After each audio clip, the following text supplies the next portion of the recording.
This Wretched Valley by Jenny Kiefer. This book is read by Megan Tusing. To R, and R. America is not a young land. It is old and dirty and evil.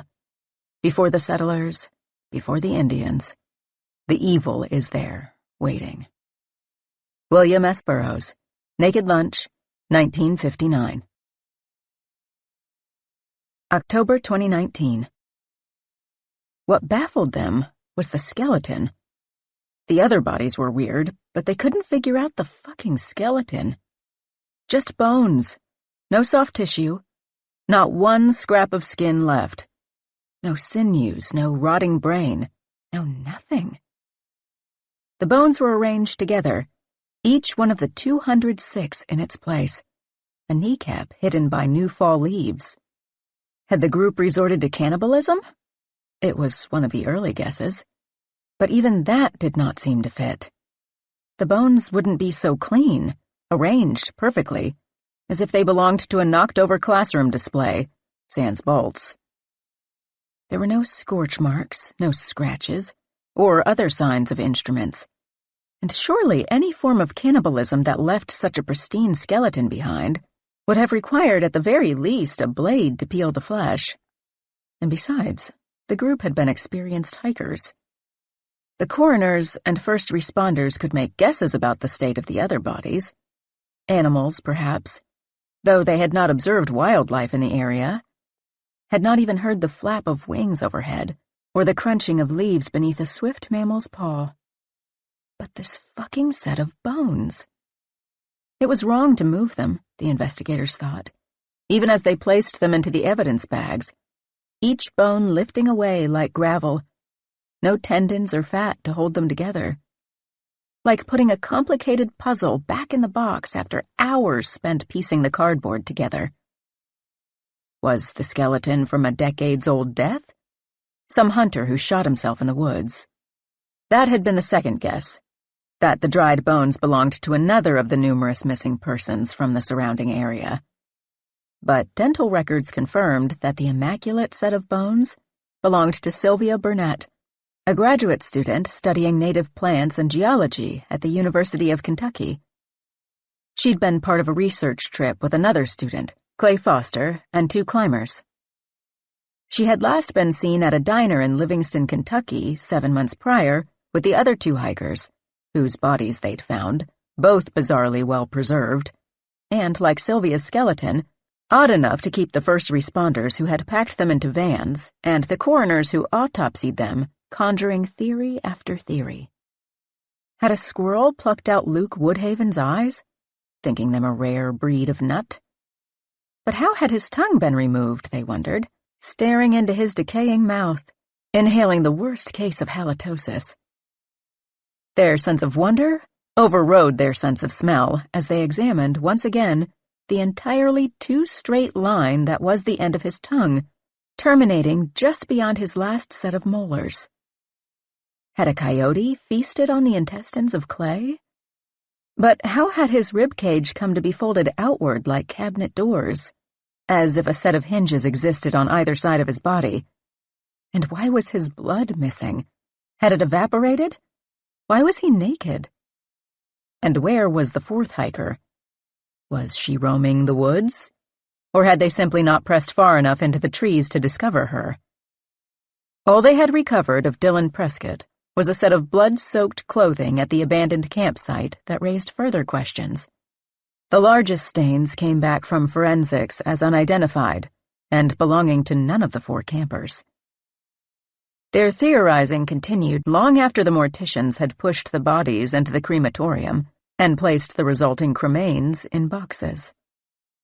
Each spare moment at work no longer spent idly scrolling their phones, but puzzling over the detailed logs and the thousands of photographs. It was not uncommon for the coroners to become so engrossed in this work that they would stay past their shifts, alerted to the passing time only by a buzzing in their pockets from spouses waiting at home with cold dinner plates. But still they had 0 plausible theories as to how Sylvia Burnett had entered the area in March and lost all of her skin, muscles, and organs by October of the same year. In their obsession, they'd even scoured the theories touted online. The lights of their phones burning their retinas late at night. Drugs, cults, poisonous plant matter, wild animals, cryptids, cannibals, murder. Another odd piece of the puzzle was that one of the bodies had been found just 100 yards from the road, nestled in autumn brush. How had the camper not heard the rush of trucks loaded to the brim with cargo roaring down the highway every 40 seconds? Another coroner guess. Delirium, brought on by exposure and dehydration. Vloggers and content creators thought darker, theorizing that Dylan, the missing camper, had murdered the rest of them and was hiding out in the woods. This theory was pushed to its limits when skeptics asked, how would she have removed all of Sylvia's flesh? How did she preserve Clay's and her boyfriend Luke's body? Why? Too many odd pieces that didn't fit. More discovered every few nights as a detective or coroner or first responder sprang upright in bed, struck by another revelation. But above all, that fucking skeleton. In the morgue, they had dubbed her Sylvia Skeleton. Sylvia Skeleton became legend, forever tied to every medical oddity, every spooky anomaly, every story told in hushed tones around the campfire. She would become the subject of nearly 70 dissertations, at least 8 medical journal publications, and several textbook chapters. Thousands of online conspiracies.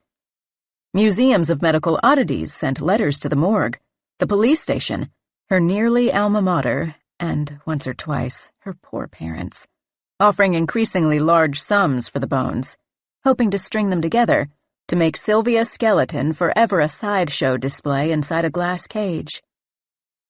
Wanting to find some utility in her death, her parents donated the bones to a university, which did, in fact, bolt them together inside a display case, taking them out only for special seminars. The Livingston Police Department had received many reports of the missing party. Suspicion was not raised in friends or family for some weeks, as they knew that the group had trekked into a remote forest for research purposes, with limited to no cellular service.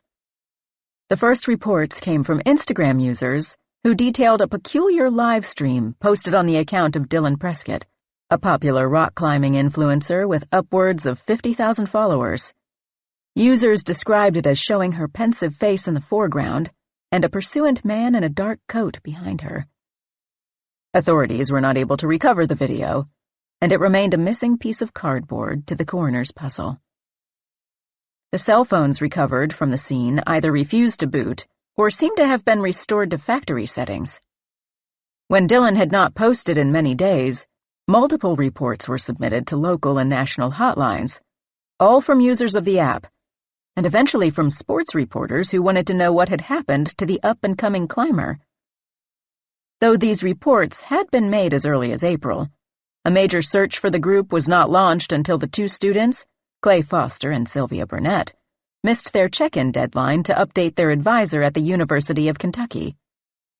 There was a day's wait as the mentor of the project scoured his overstuffed inbox and understuffed mailbox for updates, requests for an extension, or notification of a delay.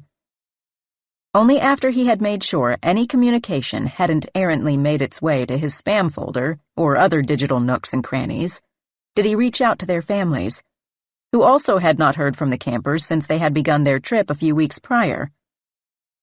When both parties realized there had not been a peep since they left, they contacted the authorities in Rockcastle County.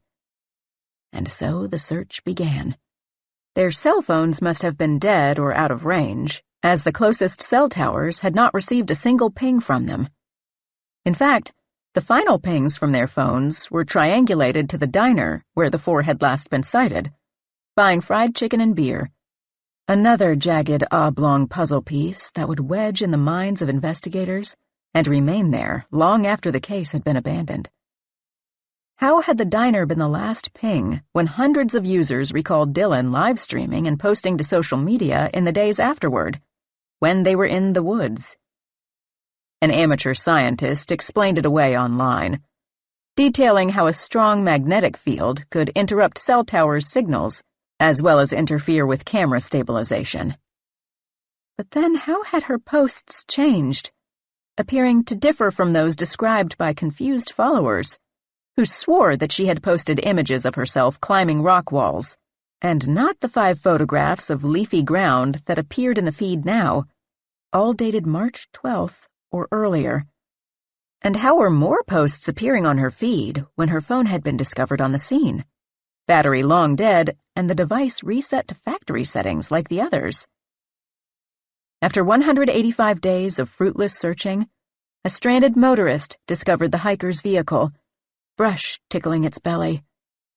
All the electronics in his own car had inexplicably gone dark. The crooning radio singer pulled off stage mid-note, the clock blinking out, even the gas gauge and speedometer becoming blank circles on the dashboard. He pulled over, his car dying almost as soon as he crossed onto the shoulder. The tow truck would take an hour to arrive at such a rural location. In the passing time, the motorist's bladder filled, and he went into the trees to piss, where his golden stream grazed the Jeep Cherokee's bumper, cleaning it of dirt. Its rust-colored paint was camouflaged by brush, dirt, and autumn leaves. He peered into the windows. A crinkled receipt sat on the back seat.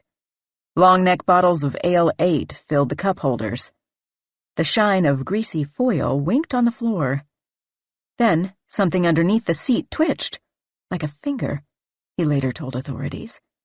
And as he pressed his forehead against the window, as he squinted deeper, the Jeep's exhaust pipe sputtered. That should be impossible, he said. He knew it should be impossible, but he had heard it. He had felt the vehicle shimmy on its shocks, smelled the sulfurous emissions. He reeled, like a cartoon skeleton jumping out of a skin suit, pacing backward into the woods. He picked a direction, aiming for the road, but in fact, heading farther into the trees, where he swore he saw a woman matching the description of Dylan Prescott, the still-missing climber, darting deeper into the woods. He called out to her, nearly tripping over a low-hanging chain bearing a no trespassing sign before she vanished. Had his ankle caught on the links, he would have fallen into a soft bed of leaves, his eyes parallel with a swollen foot. Instead, he skidded to a stop just in time, gagged at the sight of the body, and backtracked to the road. He dialed the local police, who arrived precisely 13 minutes before the tow truck driver, who found the motorist's vehicle functioning perfectly. The foot belonged to Clay Foster, the leader of the study, now a dehydrated husk of leathery skin enfolding shriveled muscle, the guts rotted or eaten from the opened rib cage, a marvel of science that baffled the coroners nearly as much as Sylvia's skeleton, that his corpse was so fresh. The same was true of Luke Woodhaven, found deeper in the woods, the tongueless fellow, who was also missing his eyes, ears, fingers, and toes. Besides the missing digits, the body was undisturbed. Too undisturbed. The skin was still smooth and pink. The nubs of his fingers and toes dried like jerky. Preserved. Both bodies were in similar states, as if the campers had succumbed in the freezing preserves of Mount Everest, and not the humid summer and wet fall of Kentucky. Yet forensics determined they had indeed died closer to the start of summer than to the end of it. Clay was the first to be discovered and catalogued, the closest to the car. Next was Luke, deeper into the woods, and finally, Sylvia's skeleton near the campsite. The first responders strung yellow plastic tape across the trees next to the road and parked their flashing lights at the shoulder, drawing more attention than if they had done nothing at all. They placed their little yellow plastic markers around the scenes, miles apart, one for every stray fiber that had made its way into the dirt, one for each quick draw found nestled in the drying leaves, for each of the still-pitched, pristine tents surrounded by destroyed food canisters, and an explosion of clothing and supplies, and one for the dribbles of dried urine on the bumper of the Jeep. They took 1,000,000 photographs. There were so many photographs that the high-resolution files filled up 3 terabyte drives. There were so many photographs that the forensic investigators had an ongoing project to mesh them together to create a unified 3D reconstruction of the grisly landscape. There were so many photographs that they wondered what would happen if they leaked 1 or 2 to the conspiracy nuts who managed to out-theorize them with no photographs at all. And after they had taken their photographs and mulled around the corpses, assessing, smoking, constantly feeling a small hand tugging at their pant leg, as if asking them to leave, they zipped the corpses into bags and stacked their little numbered markers back together, and stuffed the tents and backpacks and dirty clothing into evidence bags, and wheeled the bags to the van, and checked one last time to see if they had missed anything. Any tiny part of Sylvia's skeleton, or a bloody blade, or even a detailed journal that would make the puzzle whole. Something other than the waterlogged notebooks at the campsite that had turned to pulp. Satisfied, they shut the doors of the van. Then they left that wretched place forever. February 2019. Fucking finally! Clay shoved his hands into his pockets. The inside of the hangar was only a few degrees warmer than outside, which was a tropical beach compared to the sub-zero temperatures of the sky. Tabitha, his faithful pilot friend, walked around the tiny plane, checking the wheels for air, the propellers for cracks, the wings for a disaster in the making. Though they'd discover something of the sort at 3,000 feet, still, she ticked all clear on her clipboard. They'd been flying over the Kentucky wilderness looking for some climbable rock for weeks. They hadn't found anything yet, but Clay had a good feeling about today. They climbed into the plane. Clay clamped his jaw shut and tapped his gloved fingers on his knee, while Tabitha checked another host of plain things. Blinking red lights, scratchy radios, levers and dials and monitors. Clay jiggled his legs, trying to keep the circulation going. He clicked through coordinates and maps on his laptop, reminding himself over which patch of Kentucky nowhere they were flying. Rockcastle County. There had to be some rock there, right? "Almost ready for takeoff," Tabitha said. She radioed the control tower and started the engine, a roar echoing through the hangar. "Got everything you need?" "Roger that," Clay responded. He wished they were in the air already.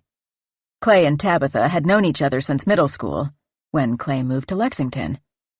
Tabitha's father had been a pilot, and she'd been able to log enough flight hours as a teenager that she had her license now at 29.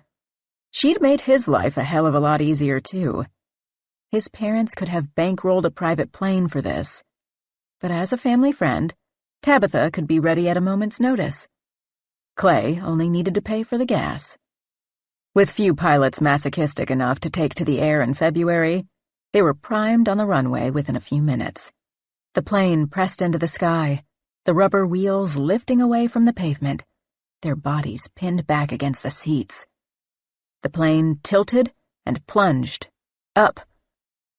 Clay's pulse thumped in his ears, a knot rising in his throat, even though he'd done this plenty of times.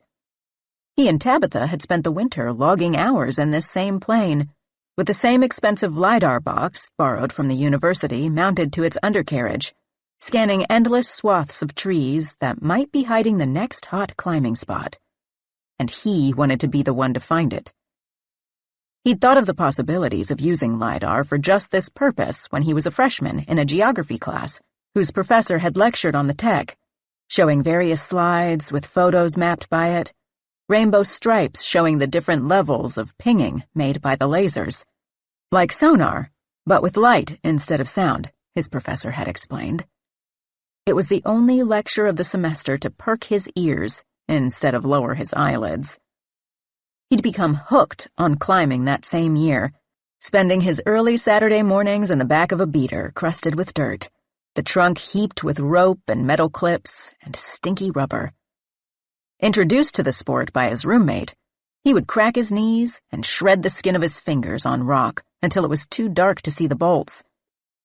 He'd only managed to become a slightly above average climber, never having the skills, or luck, or guts to climb the hard shit.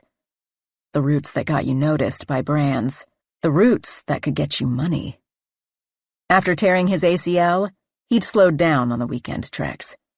He couldn't stand to see his buddies sending harsher and harder routes while he scowled from the ground, his neck sore from gazing upward. But he'd always kept the LiDAR project in his back pocket, finally pulling it out for his geology PhD dissertation. If he couldn't become a famous climber, maybe he could become famous for finding new rock. So he'd spent the fall inside this cramped, cold-as-fuck single-engine plane, sending lasers down to Muir Valley and Red River Gorge to map existing rock walls, cataloging their nooks and crannies, all those routes he'd never climb. Every other week, as long as the temperature hovered above freezing, Clay and Tabitha would be on the tarmac, setting their course, bundled in layers of wool, down, thick-knit hats and scarves. Winter meant a clear path to rock faces, unobstructed by leaves, the trees' naked limbs like a network of veins. It also meant thermoses full of steaming coffee, tiny heat packs in their socks and pockets, and even under their hats, cracked before takeoff. Miserable, but necessary. At least he hoped it would be worth it in the end. If he could find something. By January, they finally headed to sites unknown, charting the Kentucky wilderness, starting with the other sectors of the gorge in Daniel Boone National Forest, and stretching out across the state. But the obvious spots had turned up no nuggets of gold. Clay scanned through mile after mile of pure garbage, his jaw aching after each session from his clenched teeth. If they didn't find something before the trees filled in, he'd have to wait another 10 months. Now they headed toward the wilds of Rockcastle County, a promising area he'd noticed while studying a map of the state. Something about this trip felt different. It was like the plane was being pulled to the site, like his back was pressed a little bit harder into the seat during takeoff. The pressure in his ears swelled as they reached full altitude. "We're like pioneers," he said, shouting over the roar of the propellers. "We better find something good, or else my dissertation will fall apart right before I'm supposed to get this PhD. "But you'll still graduate, even if you don't find anything, right?" Tabitha asked. "Yeah, I'd still graduate, but my thesis wouldn't be as interesting," he said, "and it wouldn't be as likely to land me a job afterward." "What job would that be?" "Something of my own design. If I'm fucking lucky, some rube will pay me to do just this. Travel around the world looking for new climbing spots. Can you imagine that? Being paid to travel around the world." "You really think there's people out there who'd pay for that?" The radio buzzed with control tower notes. Clay's feet, like a broken oven, soaked sweat through his toes into his socks from the heating square, yet his legs jiggled underneath the computer on his lap to stave off the chill from the rest of his body. He clicked around his screen to turn on the equipment under the plane, and his insides buzzed in anticipation. "Oh, definitely," he said. "Climbing is a billion-dollar industry. Companies sponsor climbers just to go outside and climb, right? My friend Dylan just got signed by Petzl, so why wouldn't they want me to find new spots? It would be a great tourism opportunity. Imagine you're a struggling, rural little middle-of-nowhere shit town, and you hire me, and I discover that the best rock walls in the world are in your backyard. Suddenly, you have 1 million visitors each year, all needing food and equipment and things to do when they're sore. So your dream job is traveling around to these tiny towns to find rock walls? Traveling the world but seeing only the shitholes. Well, no, I wouldn't be staying in those fucking towns, just flying over them," he said, checking the coordinates. "I'd be staying at the places that have the airports. You know, civilization. But on the dime of these shit towns." He shrugged. "On someone's dime. We're nearly to the coordinates you gave me," Tabitha said. "Fingers crossed." His pulse screamed against his temple. The plane twitched, A shudder ran through the cabin that felt unlike turbulence, subtler, almost like a shiver. The computer jittered in Clay's lap. The sweat pulsing out of his pores coated him like a layer of ice. His head felt swollen, his heart pounding.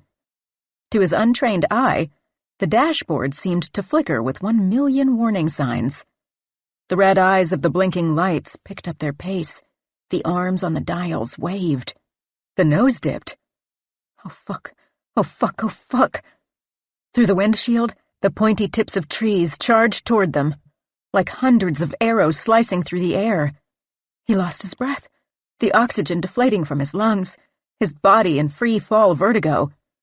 Closing his eyes, he braced, waiting for the impact. What a stupid fucking way to die.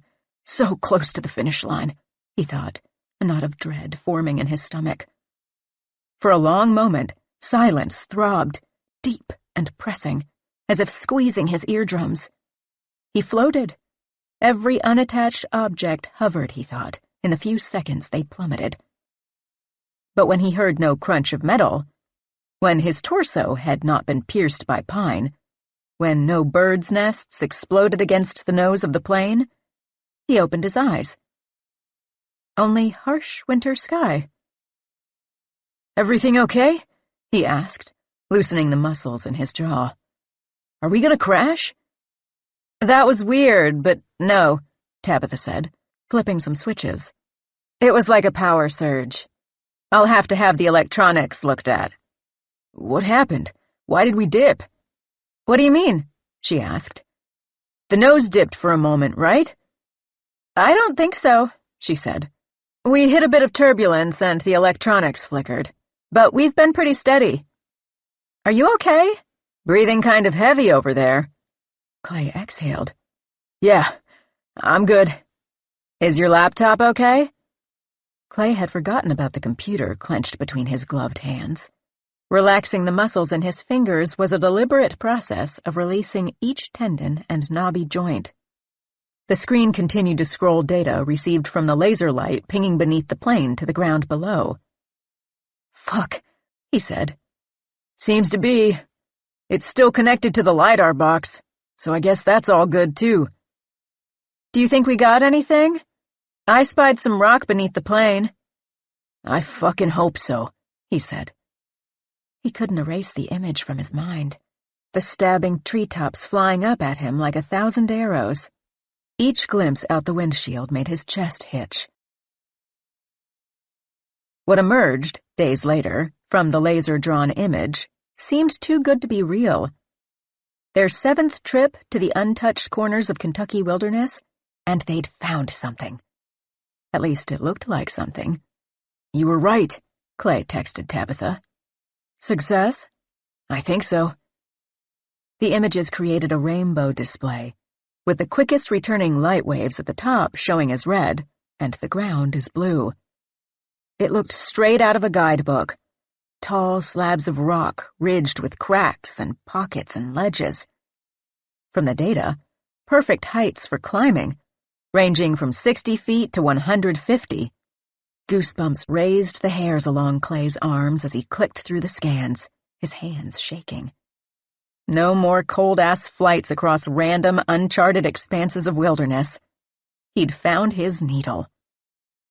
He wouldn't know truly what he'd found, a whole new gorge, a mere roadside attraction, until he could assess the site in person. But still, he dreamed of headlines in blogs and magazines, his face plastered on the pages, a ripple through the climbing world. He conjured plane rides to Spain, over pristine stretches of South Africa or Thailand, seeking pimpled rock, a dissertation that gained him not just his doctorate or a seat behind a dusty research desk at a university, but a globe-trotting career. What else could he do with a geology degree? He'd learned by the end of his first year in the PhD program that a career in academia was not for him. Clay didn't know that this future would never materialize, and not because of the normal causes of failure. Lack of resources, of connections or money, all of which he had. Nor simply because no journal would publish his findings, because nobody in the climbing industry would think that what he offered was a valuable service worth the money and hassle. He didn't know that his research would never be read or reviewed by a single person other than his dissertation advisor, Dr. Barry, who in the fall would attempt to examine the scans, trying and failing to recover a corrupted file. For now, Clay reveled in his ignorance. In the future, he wanted to manifest, one brimming with fame and fortune, and all the gleaming things that accompanied them. Later, in his advisor's office, he compared these scans with the ones he'd captured in Muir Valley, the new site on the left screen and the established on the right. Clay and his advisor pored over them for hours, stopping only when one or the other had to attend class. "There's definitely something here," Professor Barry said. "Sometimes it's almost like I'm looking at a carbon copy. What you found looks almost identical to Muir Valley. It's odd. Are you sure you've got the right data pulled up?" "I'm pretty sure," Clay said. "Look at the file properties." Professor Barry clicked around the left screen, opening it. As expected, the file had been created that month. "It's just so strange," the professor said. "Look here. It even looks like they share the same foliage." Sure enough, at the bottom of the screen were twin sets of trunks, both leaning left, both with a nub toward the middle from a broken limb. Clay's heart stopped beating for a second. Fuck. Had he accidentally written over the most recent data? Had he merely been looking at Muir Valley under a new file name? Clay leaned in toward the screens, looking for even a single variation. There wasn't one. He'd have to go back up in that fucking plane again, chilled to the bone. Fuck. Professor Barry checked his watch. "I have to get to class, but we can look over these later," he said, exiting the office. Clay stayed in his advisor's office, the room suddenly sweltering. How could the two spots possibly have identical rock faces?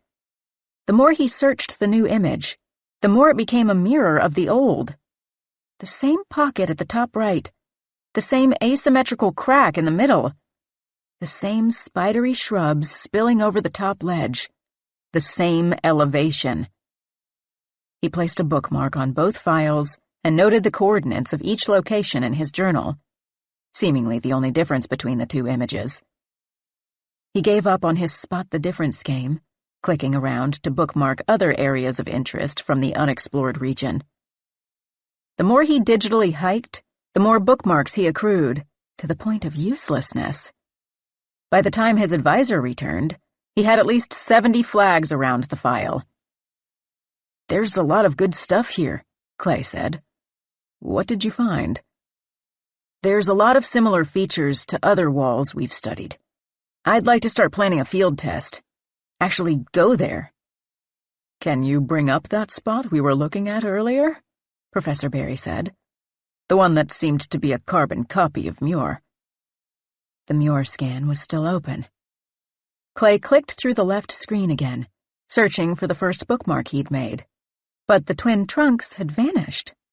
Instead of pockets, the limestone was cracked all over, a series of miniature fissures spreading across it, as if it had been smashed with a sledgehammer. The ground lay bare. "Huh," he said. "This is what we were looking at earlier?"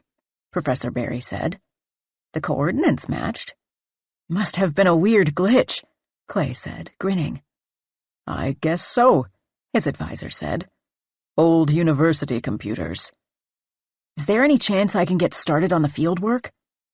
"Let me review the files a little bit more, but I think you should be able to get out there as soon as next month." Clay couldn't believe that his idea would actually produce a field excursion, and not just a bunch of useless maps and data to extrapolate.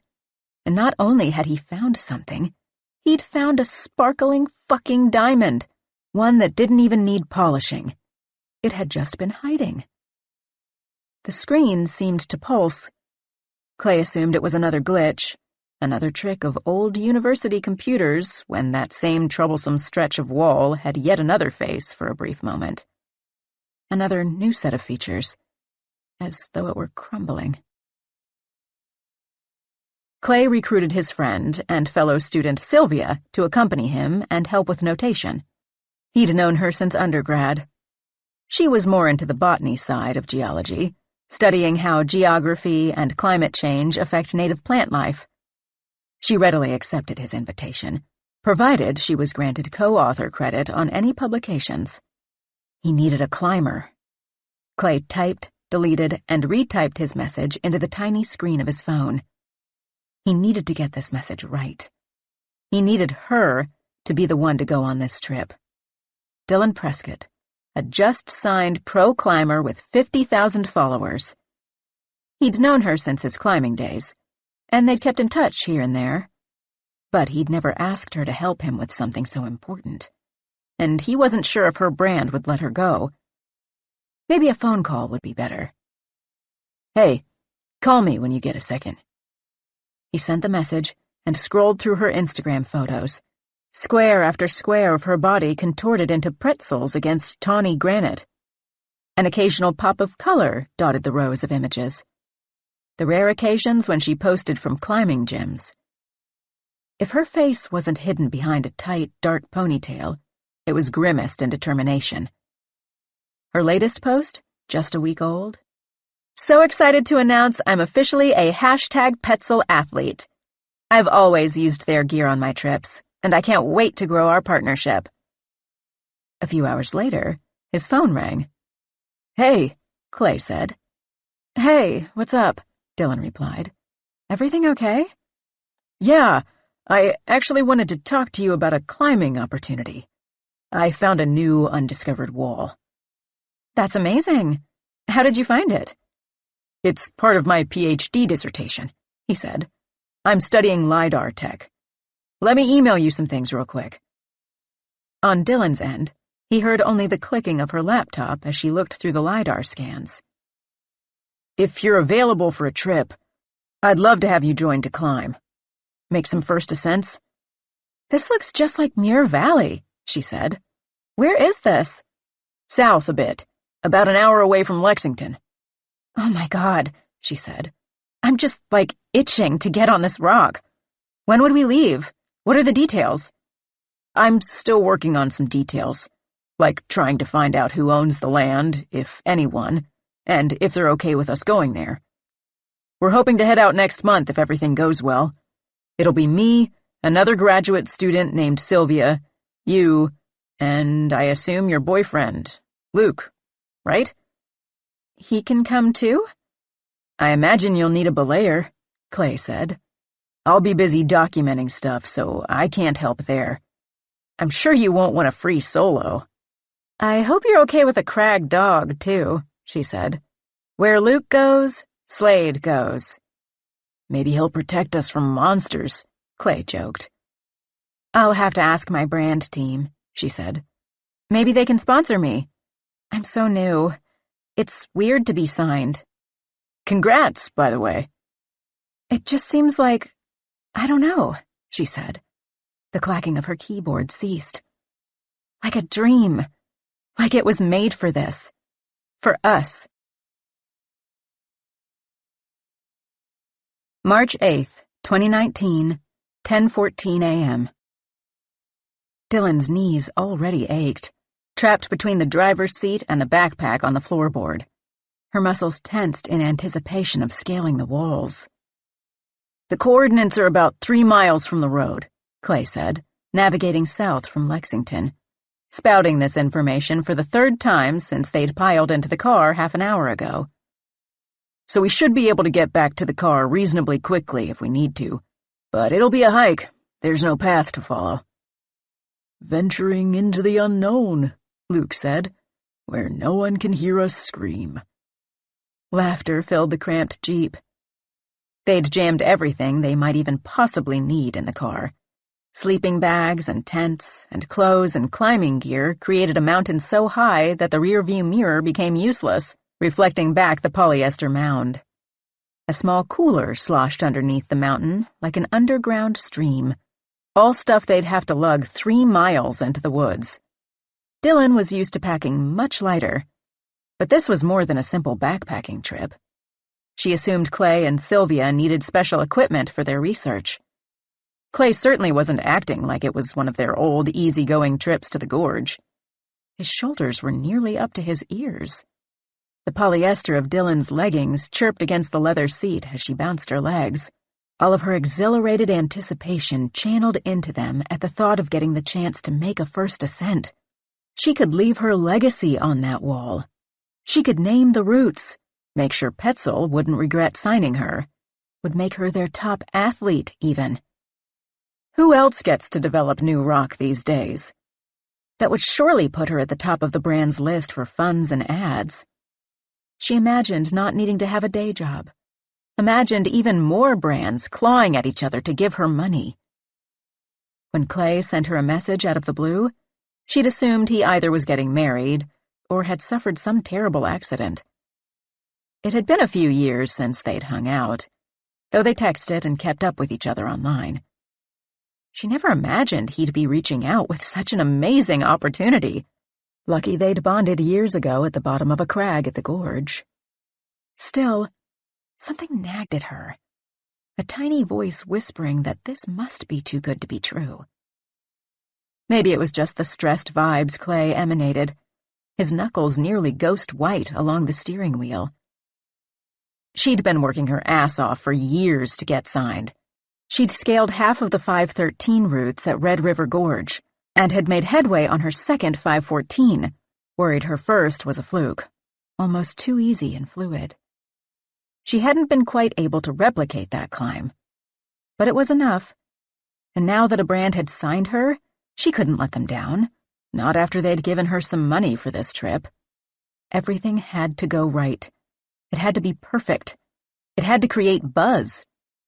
Maybe then they'd send her somewhere amazing, fly her halfway across the world, to Albarracin in Spain, or Waterval Bovin in South Africa, plaster her face on their ads. Something deep inside her worried that the signing was a fluke, too. What if she never climbed anything greater than that one 514? What if nothing came from this trip? What if Petzel cut her loose, thinking her a waste of time and money? In the back seat, Dylan scrolled through Instagram, scraps of phrases pouring through her head as she thought about what she might post as her official announcement of the trip. She'd shared some teasers. More exciting news coming soon. Be sure to follow and check this space. But was saving the reveal for the moment she laid eyes on the rock. Slade sat in the back between her and Luke, panting so much his drool poured out of his mouth like a fountain. Stepping in her lap, he rained slobber down on her phone, blurring the image on the screen. The first time Dylan had met Luke, it was because Slade, then a puppy, had managed to escape his harness and run over to her table at Miguel's Pizza. He'd leapt onto the table, nearly stealing her slice of pepperoni. "Sorry," Luke had said, pulling Slade away. "Oh, hey, you're Dylan, right? I follow you on Instagram. You've done some really impressive climbs." "Yeah," she'd replied. At that point, she only had a measly 1,000 followers and had finished a handful of 513s. "Cute dog." They'd exchanged phone numbers, discovered they both lived in Louisville, a couple of miles apart, and had been dating ever since. Now, the dog pressed the entirety of his weight into her lap, drawing archaic symbols along the window pane in wet nose. A sudden bark followed, all four passengers jumping at the shrill sound, the car slithering in its lane. "What is he even barking at?" Clay asked, riding the car. "I don't know," Luke said. "Probably sees a deer or something. Or thinks he does." "He barks at everything," Dylan said. "Bud, it's okay." She petted his back and scratched behind his ears, shushing him. But Slade would not be deterred. He began to yip, his paws dancing on Dylan's lap, pounding little bruises into her already tender thighs. She wished Luke would have done some better training with Slade. Slade's yelping transformed into little boofs when Luke pulled the dog into his lap. "It's okay, bud. There's nothing out there." There never was, Dylan thought. In the front seat, Sylvia unfolded a paper map. "Why did you bring that ancient thing?" Clay asked, laughing. "Where did you even get it?" "You don't think it'll be useful? My mom gave it to me." She unfolded and refolded the map as she scanned it, never letting its wings spread fully, careful not to encroach past the center console. Sylvia had been quiet most of the trip, scribbling in a notebook or staring out the window. "We have a brand new GPS tracker that will tell us exactly where we are at any moment," Clay continued. "Why would we need that? You can't even tell where anything is besides the roads." Sylvia continued her origami, creasing rivers and highways, until she settled on a section composed of mostly green. The words Rockcastle County sprawled across the paper. "This is a topographical map," Sylvia said. "But it doesn't show any rock faces. Just trees." "Must be out of date or something," Clay said. "Maps like this can't be out of date," she said. "Not unless there's a new road added or something. Topography doesn't change that fast." "I don't know," Clay said, squeezing the steering wheel tighter, his voice strained. "Must be a mistake." "You don't think that's weird?" she said, tracing a finger along a crease. "That there's this huge crag, but it's never been found or documented, or even seen from the road." "What do you think is going to happen?" Clay asked, forcing a laugh. "Do you think the LiDAR just made it all up? That a huge pillar of rock just popped out of the ground? We're going to get there and it'll just be a bunch of trees?"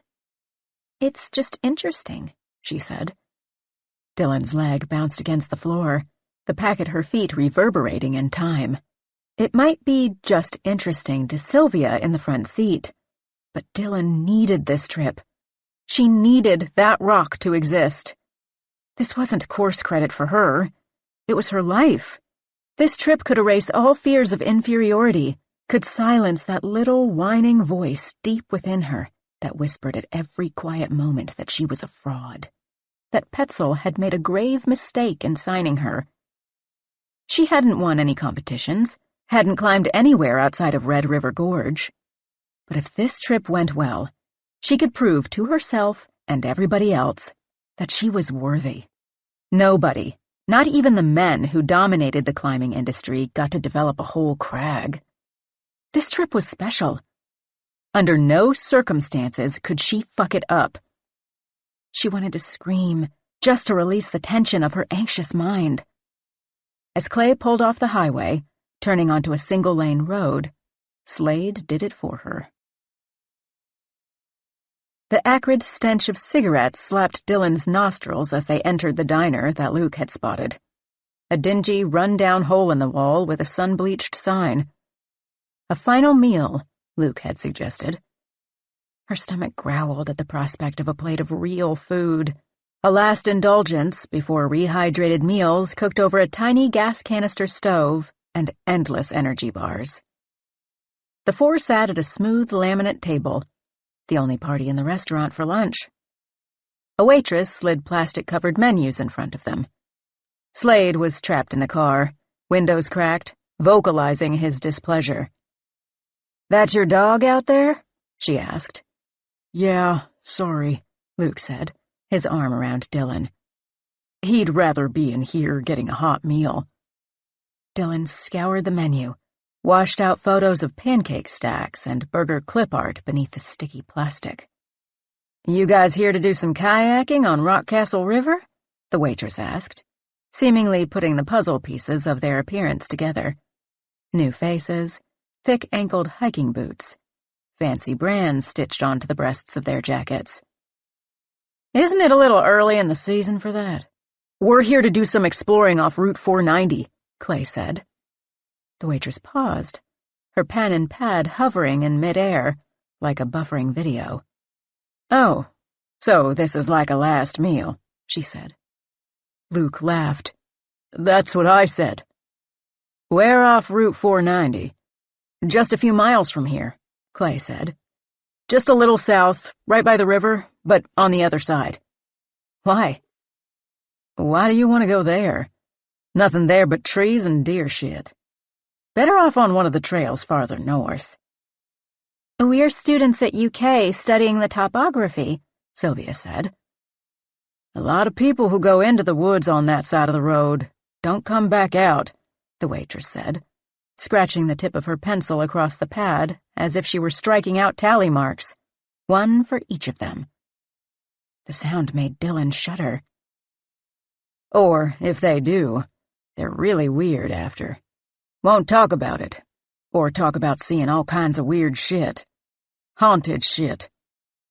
What do you mean? Dylan asked. Well, you hear stories, the waitress replied. My uncle said when he was in high school in the 80s, some kids in the grade above him went into the woods right after school let out, and never came back out. Later, the sheriff found them, and they'd all killed themselves. The four sitting ducks stared at each other, their palms sweating onto the menus, cutting through the caked-on grime of ancient ketchup. The moment would have descended into heavy silence without Slade's constant baying and the percolating of the coffee maker, gurgling and dripping, slowly releasing its stale smell into the air to create a toxic cologne. So, what'll it be? The Jeep's doors clicked closed. Well, Clay said, that was weird. The group burst into nervous laughter. Oh my God, that waitress was so weird, Dylan said. She must be bored out of her mind, making shit up to pass the time. She probably just watched some horror movie last night. What? You don't think the woods of Rockcastle County are filled with ghosts? Luke joked, wiggling his fingers at her. She was probably right the first time, Clay said, about the trees and deer shit. He turned on the car and pulled onto the main road. I mean, don't get me wrong, he continued. Deer can fuck you up. Good thing we've got Slade to scare them off, Luke replied. That dog would bark at them and then run at the first sign of danger, Dylan laughed. He runs away from squirrels if they act feisty. Don't you, buddy? In the front, Clay input the coordinates into his phone at a stoplight. The cool female voice of the phone's GPS told him to take a left up ahead. Wait a minute, Sylvia said. Her phone's screen shone bright white. From the back seat, Dylan could see a snippet of a headline, Local Hunter. Some people have actually gone missing here. Some of these are pretty recent. People go missing all the time, Clay said, his voice clipped. He angled the car around a curve. Rockcastle County only has a population of 17,000, Sylvia said. That's super tiny for the amount of reports I'm seeing. Livingston alone has had at least 5 residents go missing in the past 2 years. Hunters searching for deer, mostly. Dylan's stomach churned, the grease from the meal turning rancid. They had a GPS tracker and their phones, she rationalized. The hunters probably just got lost and couldn't find the road and starved to death. No way were there actually ghosts or some weird death cult hiding in the woods. Stupid. Maybe they just left, Clay said. Maybe they were just tired of this town and its one restaurant with its one creepy waitress. At that exact moment, they sped past the restaurant again. The wheels on the Jeep screeched across the pavement as Clay braked, Slade thumping against the back of Sylvia's seat. The creepy waitress in question leaned against the building with a cigarette, smirking at them with a back so soon smile. Y'all get lost? She called. Decided against going into the fucked up woods? What the fuck? Clay said, examining his phone, ignoring the waitress. I followed the directions. 1 left and 1 right. So how are we back where we started? Sylvia's laughter sliced through the car, almost as startling as Slade's outburst on the highway, the most noise she'd made since Dylan met her a few hours ago. So much for your precious technology, she said, punching Clay's arm. User error, Clay grumbled. This time, the GPS voice led them onward to their destination, a patch of trees off Route 490 that was indistinguishable from the rest of the forest. Still no rock that Dylan could see. Shouldn't it be towering over the trees? Clay wove the jeep through the trees, the bumper grazing bark, somehow always finding enough space between the crowded trunks, until he finally pulled off the road just enough to conceal the car from thieves, or teenagers bored enough for malice. "Nice parking job, but will we be able to get out?" Dylan asked, not sure whether she meant back onto the road or out of the vehicle itself. A tree trunk stood just outside her window. "That's a problem for later," Clay said, hopping out of the car. Dylan's door thunked against the tree, leaving mere inches for her to escape through. To her right, Luke had clearance enough. Slade leapt out of the car, barking. Clay and Sylvia began unpacking the mountain of supplies from the trunk, eroding the layers of polyester and cotton they'd have to carry into the woods. Dylan hoisted her pack onto her back, clipping the strap across her chest. She took the leash from Luke, and Slade pulled at it as he lunged forward, throwing Dylan off balance and nearly knocking her into Sylvia. "What's going on with Slade?" Sylvia asked. "He probably just smells that deer shit," Dylan said, tugging him back. Sometimes she wished they didn't drag Slade everywhere. She was nervous enough without having to keep track of him and manage Luke's worrying. The air held a static electricity that raised goosebumps against her skin. Once everyone had loaded their shoulders like pack horses, Dylan's backpack heavy with metal carabiners and rope, they started their hike. Luke had to practically drag a whimpering Slade along behind him. Ahead, Sylvia carted a miniature cooler full of beer, and Clay fiddled with his GPS gizmo, a red plastic thing with oversized buttons and an undersized screen, like a prehistoric Nokia cell phone. He input the string of numbers that would lead them right to the crag. Dylan looked ahead. Again, she wondered, shouldn't they be able to see the rock? Shouldn't it be towering over them, stark through the naked branches? Maybe Sylvia was right.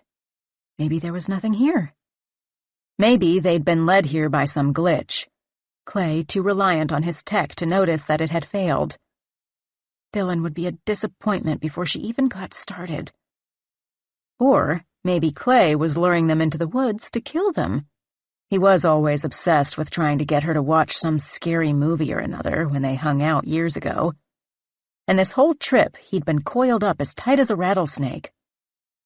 But the thought of Clay wielding a machete and chasing them through the woods made Dylan chuckle. Knowing him, he'd probably stumble before he could make the first slash. Too late to turn back now. She headed deeper into the forest with the rest of the group, picking her way between nettles and brush. Tacked to a nearby tree, rusting, nearly swallowed by the bark as though it were viscous lava, hung a sign. No trespassing. A relic of the developers who'd abandoned the land long ago, but held on to the deed. Soon, the sign would be swallowed entirely. 1700s. It was a place they knew to avoid.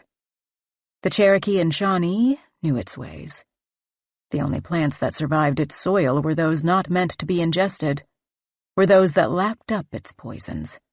Black elderberry with blood-red stalks poked up, drops of dew clinging to the succulent fruit. Misplaced manchineel grew near the creek, a suspicious, enticing yellow fruit dangling on its blistering branches, the oil so potent it could take your sight. Pokeweed, snakeroot, spiny jimsonweed, the beady eyeballs of white baneberry.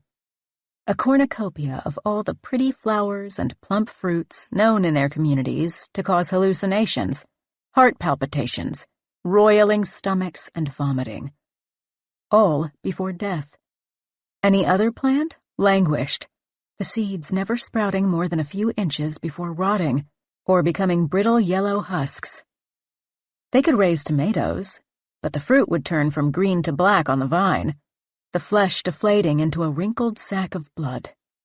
The place never appeared the same twice, but it couldn't hide itself entirely from those who knew to look for it.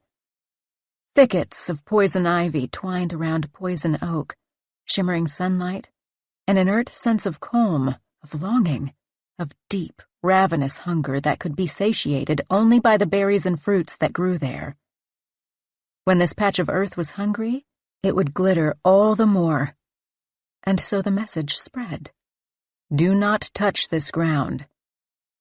But if a passing group of colonizers, their horses overloaded with furniture and bags of flour, came down the path blazed by Daniel Boone, if this weary, sickly group headed right for it, then they were welcome to forge right on ahead.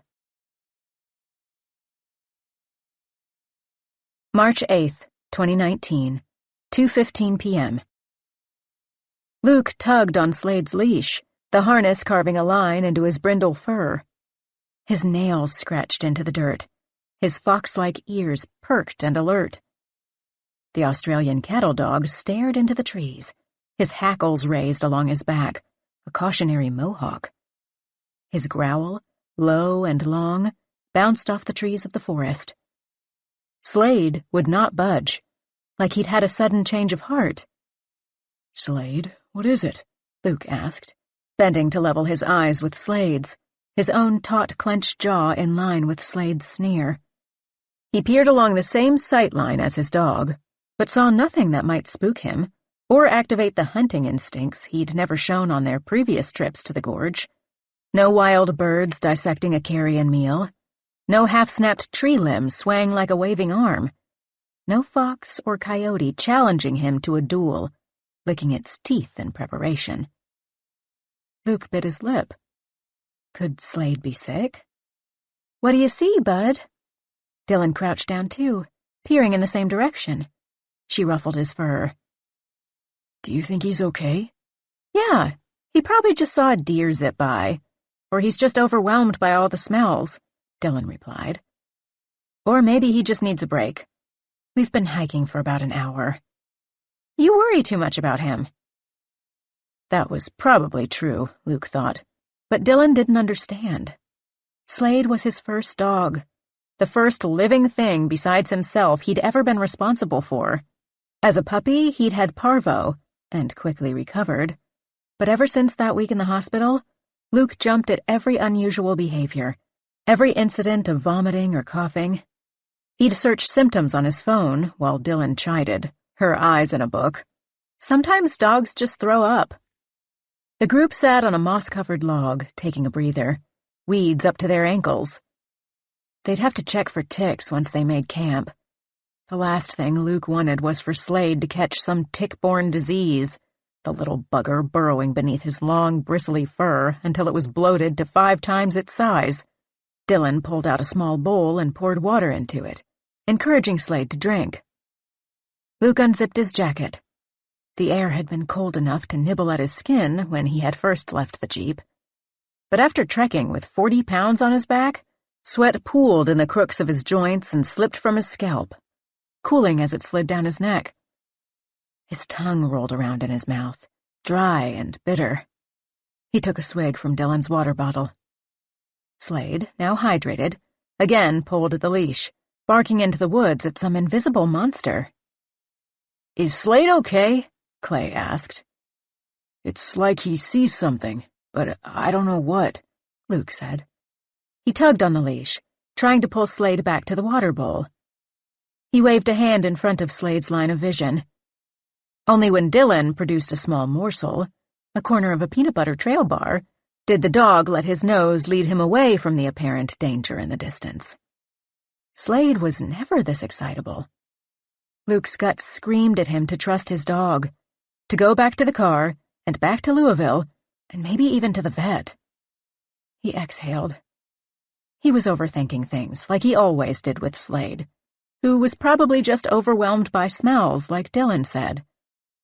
They'd never been hiking off-trail, where animal scents were probably amplified. After their break, Luke followed behind Clay, who still had his nose buried in his handheld GPS unit. With no trail to follow, the group was simply a dot on the screen, moving ever so slowly closer to the wall. They encroached into the wilderness. The ground was rough beneath their feet, full of brambles and twisting roots and thorny vines. They tottered under the weight of their oversized packs, placing each foot with tender care, as if the leaves were lined with bear traps. But they discovered that they had not been the first to wander out into these particular woods. The waitress had been right about that, at least. Cradled within the organic matter, rotting on the forest floor, were remnants of those other humans. Budweiser cans with rusted edges, a t-shirt drowned in the dirt and twigs, the previously white fibers forever stained. Yellow, waxy hamburger wrappers, the chipped and cracked handle of a hatchet. These markers of humanity brought Luke some comfort. Small reminders that they were not the only ones to push out into the woods with no trail to follow back. That humans had shared this space with wildlife for decades. "Must not be too far off the beaten path," Dylan said, poking at the soggy t-shirt with her toe. Slade sniffed at it, still taut at the end of his leash, Luke's bone-white knuckles gripping the loop. Slade jumped back and growled. A pit formed in Luke's throat. He wanted to turn back, to return to their cluttered apartment and call his boss and take back his resignation. The open-ended trip too inconvenient for his work to keep him on. They said he could reapply once he got back, but he knew they wouldn't keep the role open for him. And he knew how much this trip meant to Dylan. He didn't want to be the one to cut it short. And for what? Slade growling at a soggy t-shirt? It would be worth it, surely, for Dylan to develop this place. He couldn't take that away from her. "I guess they didn't know what treasures these here woods hold," Clay said, dipping his voice into a cartoonish drawl. "I hope we find gold in these here hills, in that there wall." "Clay, how far have we hiked?" Sylvia asked, craning her neck to look back at him. "About a half-mile according to the GPS," he responded, smacking the device between his hands. "Ugh, what the fuck? This thing is brand new and the screen just flickered. We'll need to switch out the batteries when we get there." "Shouldn't we still be able to hear the road?" Sylvia asked. Luke craned his neck like a deer who'd just heard the telltale twig-snapping sign of a hunter. She was right.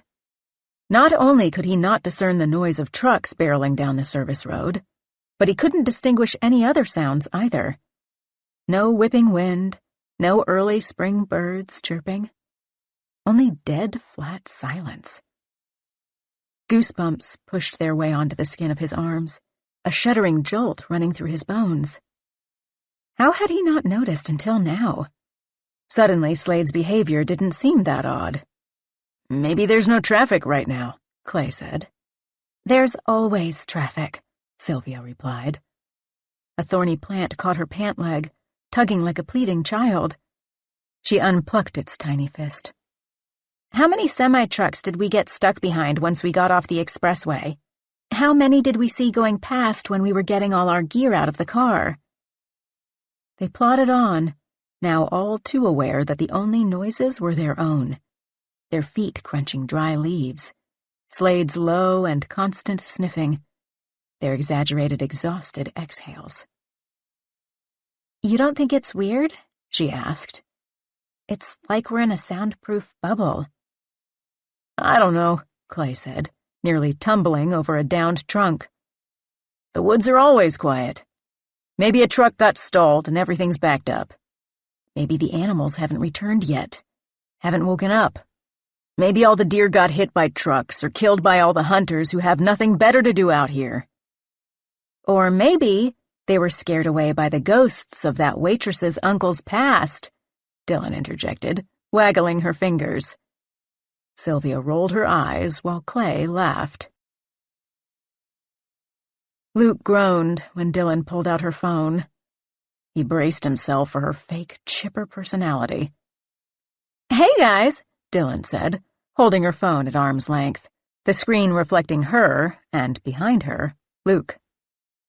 He stepped to the side as much as he could, dodging the camera's gaze. He hated being on camera. He admired Dylan for being able to throw on this persona at a moment's notice, to not shrink away from the lens.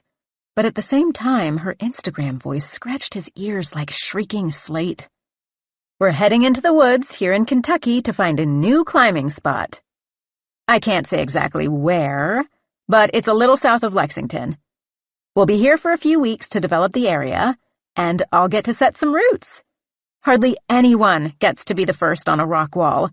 I'm so excited for my first Petzl outing. I'll be sure to keep you guys updated on what we find and what we're doing, depending on the cell coverage we have out there."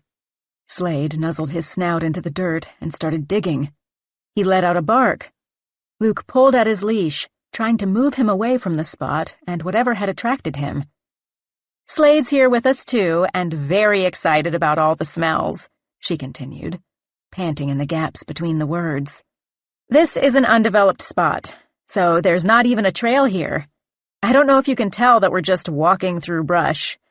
Our faithful guide, Clay, an old friend of mine, is leading us there with GPS coordinates. At least, if anyone else has climbed it, they haven't told anyone about it." They pushed deeper into the woods. The trunks began to look identical to Luke, like a repeating pattern. But they followed Clay and his gadget, all faith in the GPS machine. Even Slade walked with a loose leash now, calm, no longer tugging and pulling away, trying to sniff something or other. What was behind the change of heart? Luke glanced down. In Slade's mouth sat a huge bone. He trotted with it between his teeth, drool raining down, plopping onto the dirt. "Oh my God," Luke said, slapping his hand over his mouth. The bone, smooth and bleached, jostled with Slade's jovial bounce. It was the length of a human shin. And Luke thought he even spied the head of the bone, worn but still there, that would have connected to the knee. His stomach somersaulted inside him, churning acid up into the back of his throat. "Ew," Dylan said, turning. "Where the fuck did he find that?" "I don't know," Luke said, swallowing the bitter bile.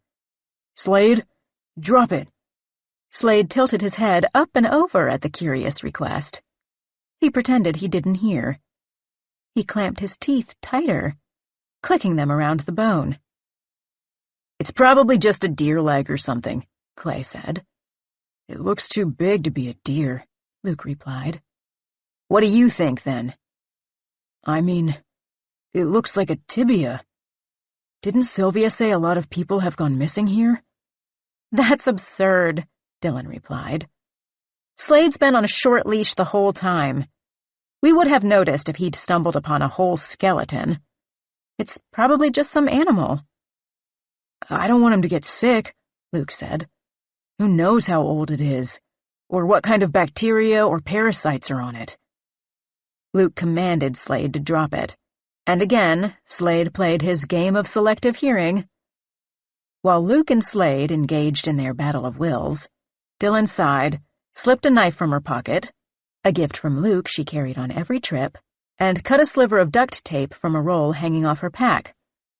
Wrapping it around the end of the bone, not wanting to touch it with her bare hands, she pulled. Slade's teeth did not budge, maintaining his death grip. "Slade," she said, staring directly into his eyes. "Come on, bud. No. Let go." She wiggled the bone, rattling it against his teeth. The contents of Luke's stomach vibrated in sync. But Dylan persisted, and, slick with drool, the bone finally slid through Slade's teeth. He snapped at the air in an attempt to grab it again. Dylan flung it into the woods like a boomerang. Slade tried to follow, snapping the leash taut. He howled after it, as if he could summon it back. "Come on," Clay said impatiently. "We should reach the rock soon." "Cool," Dylan said. "I'm itching to get on the walls." "How much longer, do you think?" Luke asked. They'd been hiking into the belly of this forest for 3 hours. The early spring sun, its reach not yet extended by daylight savings, had begun its descent, the yellow light twinging orange. It would be dark soon. Clay said again, spanking the GPS between his hands. "Maybe another 30 minutes? They picked up their pace, Luke's pack feeling like pallets of bricks. Slade moved in tandem with him. He cast a final glance at the bone Dylan had chucked into the brush, gleaming white against the wet leaves, a beacon on the dim forest floor. So weird, he muttered. March 8th, 2019, 4:55 p.m. The woods remained soundless. The quiet raised the hairs on Sylvia's neck, her heaving breath loud in her ears when Luke wasn't cracking jokes, or when she, Dylan, and Clay weren't discussing the climbing and the research ahead. She was still learning all the terms, but she'd done a deep dive after Clay had invited her on the trip, watching climbing competitions online and reading whatever she could about the sport. Whenever there was a lull in the conversation, the silence pressed against her eardrums. Maybe she was paying too much attention, perking her ears so much in these in-between moments that she missed the nuanced noises. The light breeze knocking branches into each other, hooves pushing against worn deer paths in the distance. Slade had found a bone, so obviously animals did live and die here. She relaxed her ears, widened her eyes, took a deep breath, and moved her focus to the plant matter around her. But that only revealed another disturbance. Were they walking in circles? Either little patterns seemed to be repeating, or they were passing the same spot. Every few yards, the scene seemed to replicate. On the left, there was a little white-capped mushroom that stood at the base of a tree, right between the split of two roots on a bed of moss. Either a puffball or a destroying angel. She'd have to examine it to know for sure. On the right, there was an oblong node sticking out of a trunk, smooth like a worn doorknob, and at about the same height. Next to the trunk was a tree plagued by vines, all stretching up in the same precise pattern, all hosting the same pronged leaves. Beyond, she continued to see overgrown tangles of poison ivy and oak, and the white tops of hemlock. Further into the trees were bright, dark berries. Nightshade? And the purple flowers of foxglove. "Guys, be careful," she said. "I'm seeing some poison ivy, so we'll want to change when we get to camp. And be careful about what we touch. And we'll have to clean Slade's paws and muzzle really well with Dawn to get off any oils. Make sure he doesn't eat any plants. I'm seeing some other toxic things. Weird how they're all congregated together. How much longer do we need to hike?"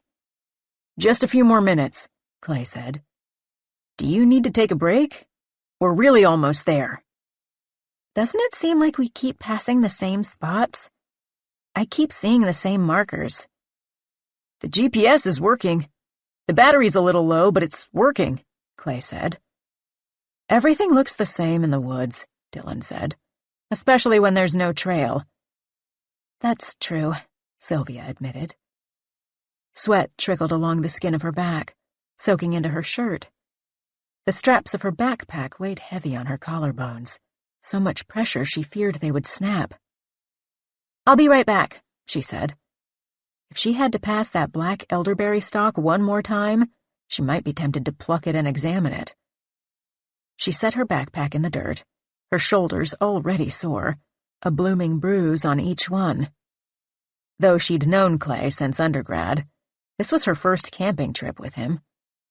She had never gone with him on his climbing excursions, preferred to head to the botanical garden or grab pizza between classes. But when Clay had asked her to join him, to help document the findings and agree to co-author any eventual publications, she jumped at the chance. She wanted to do her dissertation on how native plants interact with geological features, so the trip could do double duty. She'd thought she was fairly fit, but the others, all with extensive hiking and climbing experience, definitely had more stamina than her. She plodded away from the group down the slope into the trees, in a straight line so she could find her way back without having to play some awkward game of Marco Polo. She stepped purposefully, avoiding the curling vines of poison ivy. Her backpack a small purple blip against the landscape, she squatted, the stream flowing before she could fully move her pants out of the way. "Shit," she said, trying to direct it away. A crunch echoed behind her. Her muscles tensed at the sudden influx of sound, the snapping twigs like a gunshot in the silence. Did someone follow her down here? "Guys, I'm okay," she called. "You don't need to follow me." Craning her head over her shoulder, still peeing, she saw only trunks upon trunks in the distance, duplicating like a mirror reflecting another mirror. At the top of the hill, her pack waited, a bright purple beacon. A singular laugh bounced through the forest. Another one of Luke's jokes, probably.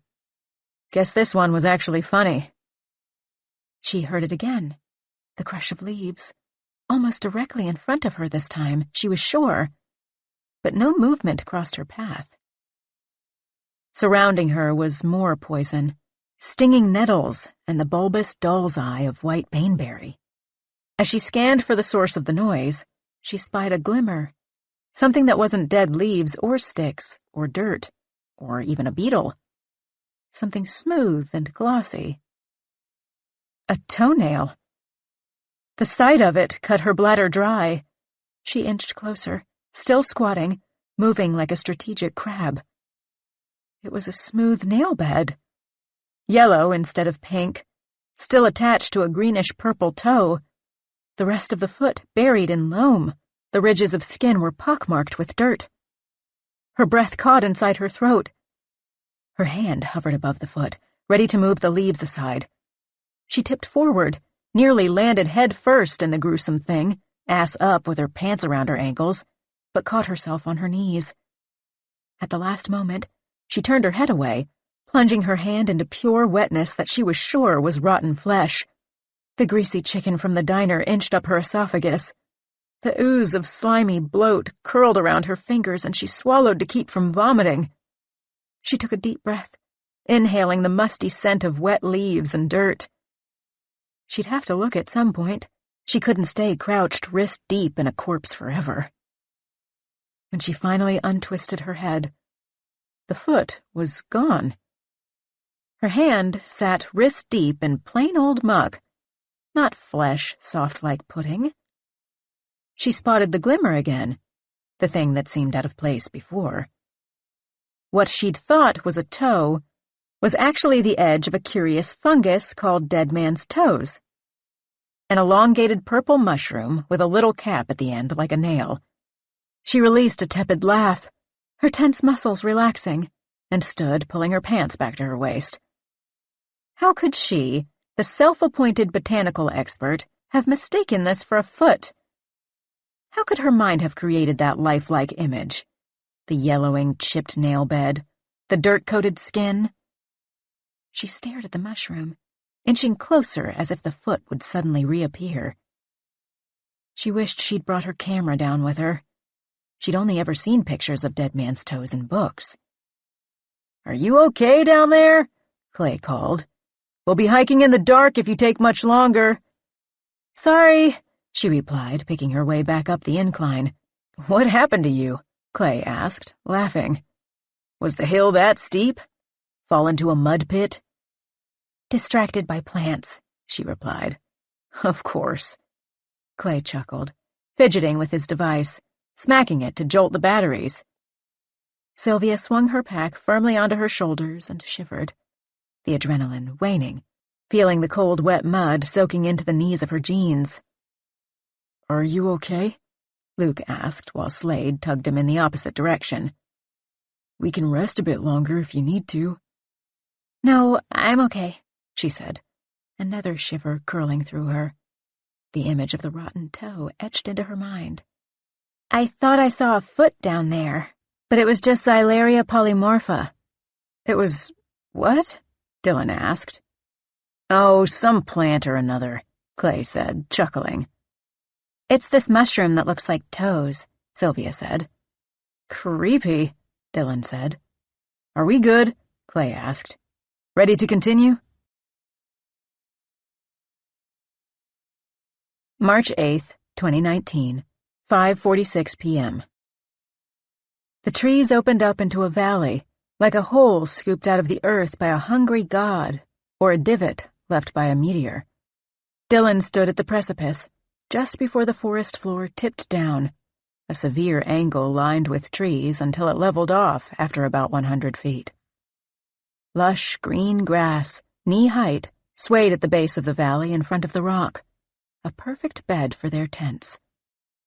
The rock stood like a pillar in the center, and sunlight glinted off a stream curling around the backside of it. In the late afternoon light, it seemed to glow. The rock beckoned to Dylan. The hairs on her arms pulled taut toward the wall, every part of her being drawn to it like a magnet to metal. Even the sweat running down her back and beneath her arms seemed to be drawn to it, trickling sideways along her torso.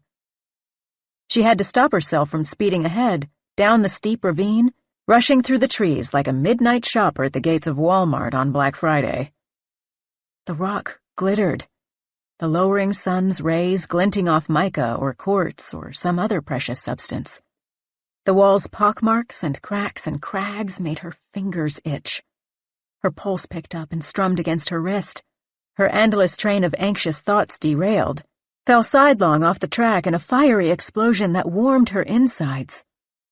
In that moment, it did not matter if she was a woman trying to prove herself, if she wasn't skilled enough to send every root on the wall. She needed to touch it, to scale it. "Holy shit," Dylan whispered. "It's perfect." "Almost too good to be true," Clay said.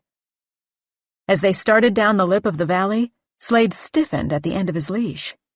He would not budge. Luke tugged, and the dog dug his paws into the ground. Immovable, Slade stared down the incline, his haunches raised along with the ridge of hair on his back, a cautionary mohawk. His growl, low and long, bounced into the valley. A flash of unease crept up Dylan's spine. She'd never seen Slade act like this. Even when they'd encountered raccoons and possums during trips to the gorge, he'd never so much as sniffed in their direction. He tugged on the leash again, elongating the scratch marks in the dirt. Daring the revenge of Slade's teeth, Luke fed him another corner of the trail bar. The four moved down into the valley, the ground soft, the air warm when they left the surrounding trees. Dylan leading Slade by the nose with more treats. Dylan and Luke pitched their tent in the grass, the movements easy and automatic, having performed each step so many times that paint had worn away from the poles. Clay helped Sylvia with her tent once he had erected his own. The trees lining the edge of the valley seemed to inch away from them as they pushed the stakes into the ground. "Dylan, check this out," Luke called.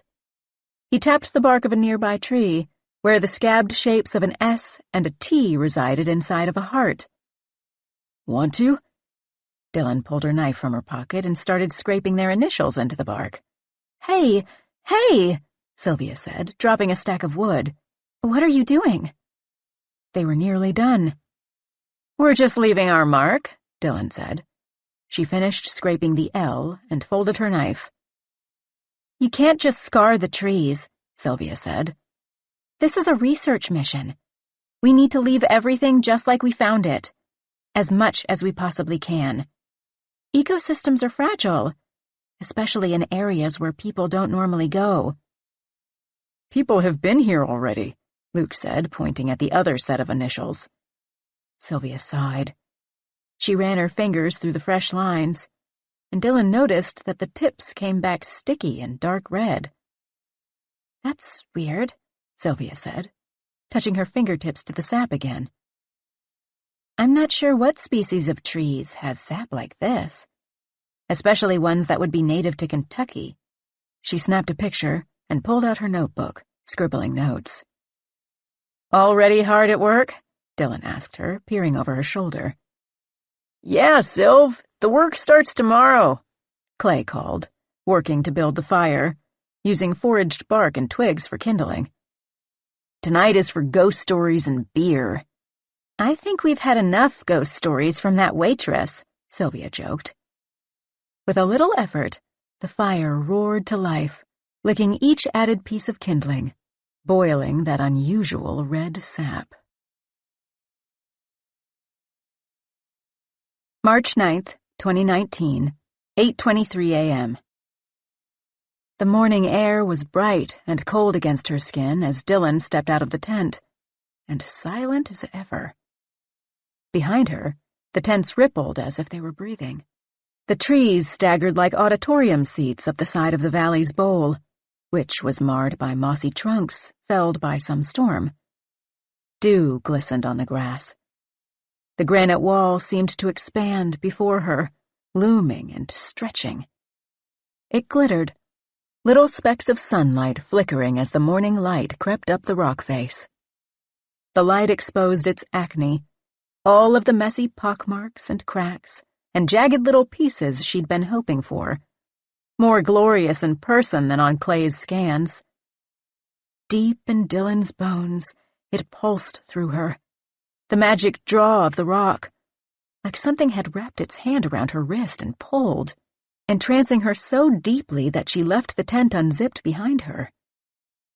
Her body hummed with electricity, every atom of her being jittering, the static in her ears growing louder with each step closer to the wall. Every step away from the rock pained her, even moving in a parabola to avoid the fire pit. The pain ebbed when she reached the rock, but the magnetism in her fingers became a physical pull. She struggled to keep them at her sides, to stop them from reaching for it and climbing with no rope or harness or any sort of safety net. She had to remind herself to breathe. But she touched the rock anyway. Damp feeling in the way cold things usually were, the rough rock zipped a brief electric jolt through her fingers as she clutched a ridge caked in dirt. Her other hand clenched a crack, and she lifted her feet off the valley floor, set them against the rock in her hiking boots, nowhere near as sensitive as the sleek rubber-soled climbing shoes whose leather had molded to her feet, little concave buttons for each toe. But she was good at this, even with the constant doubt, and she knew how to position the pressure in her foot to utilize the edge of the bulky boot, gripping even the tiny crevices inset in the stone. She pulsed up to the next spot her fingers could shoot out to and clasp. She reminded herself with each inch upward to keep an eye out, to not climb too high with no rope and no crash pad. Each time she looked down, trying to discern the distance between her body and the ground, the electricity inside her sparked up again. Her entire being urged her up. "Keep going," whispered a small voice. "Just one more move." But another part of her, the part that had seen compound ankle fractures from a 3-foot drop and snapped humerus bones, and had read about worse, all from climbers much more experienced than her, forced her to stop. Already 10 feet off the ground, she moved in reverse. Her feet felt around sightlessly on the rock for a place that would hold her weight, like wading into a murky pool where electric eels lurked. She was careful, but still, her thick boots found a loose scrap of slate. Putting her weight on it was all it took for her tension to break, for her to fall. It was like dropping into an endless void. Her heart clamped inside her chest, her muscles bracing for impact. Shit. This whole trip would be over before it even began, all because she couldn't wait 2 hours to get climbing. Her boots hit the ground, and she bent her knees, rolled onto her back, an automatic reaction after many failed routes. Leaning up on her elbows, she marveled at the granite, her pupils widening, her breath returning to its normal pace. She wished she could really make her mark permanent, make herself famous. No mistaking that she climbed these walls first and set the roots. Make something no one could take from her. She could have placed bolts and anchors permanently into the wall, if she'd brought a drill down into the valley to bore into the rock. But this rock bled. "Are you okay?" Clay called. A twitch ran through Dylan. She blinked and turned to face Clay, who had come up behind her and was looking at her with concern. "Yeah," she replied. "I woke up early and couldn't fall back asleep." She stood up against her body's urges and returned to the fire pit with Clay. She started boiling water for coffee. For a quick moment, she had an intrusive thought, an image of the little canister stove tipping over right into the cache of dry, brittle wood beside it, setting the whole valley ablaze. The image expanded, even as she turned down the flame and moved the wood farther away. But still there remained the mental image, superimposed on top of reality. The flames caught a patch of dry grass, which tunneled a neat little line of fire into the trees, like someone had carefully doused a precise sprinkle of lighter fluid for it to follow. Then the whole basin was ablaze, instantly, as if it had spontaneously erupted. Her overactive imagination must be a symptom of her insomnia. Reality shifted back into place. "Are you sure you're okay?" "Yeah," she said. "I think I need the coffee. I was studying the roots. You found a really good spot." "Do you remember that one summer when we basically lived at the gorge?" he asked. "We camped at McGill's for weeks on end. We ate so much pizza. I can't believe we were even able to get up any walls with all that cheese in our stomachs." Clay laughed. "It's nice to be back to something like that," Dylan said. "I miss that summer. Going climbing every day, hanging out, not worrying about jobs or rent or anything. Or needing to prove herself worthy. Just being able to enjoy the climb without all the pressure." "Getting grimy as hell with only a tiny shower stall," Clay said. "And we don't even have that here. We're going to get stinky for sure." Dylan's coffee had grown tepid by the time Luke crawled out of the tent, yawning. "Why didn't you wake me up?" he asked, sitting next to her by the fire pit. "I don't know," Dylan said. "You were snoring and curled up so cute with Slade, so I thought I'd let you sleep." "Where is Slade?" "Isn't he with you?" she asked. "Do you want some coffee?" "He wasn't in the tent when I got up, and the tent was unzipped." "Oh, shit," Dylan said, her stomach plummeting. "He can't have gone far. Probably just needed to pee. We'll find him." The four searched the campsite, in and around the tents and all of their supplies. They screamed Slade's name into the trees, the sound echoing against the heavy silence. They walked in wider and wider circles, calling out to the dog, Sylvia and Clay glancing more longingly at the wall and their research gear with each revolution. Dylan didn't remember doing it, but she knew she was the one to leave the tent open. It wasn't like Slade to go far. But why hadn't he come when they called? He could be anywhere by now.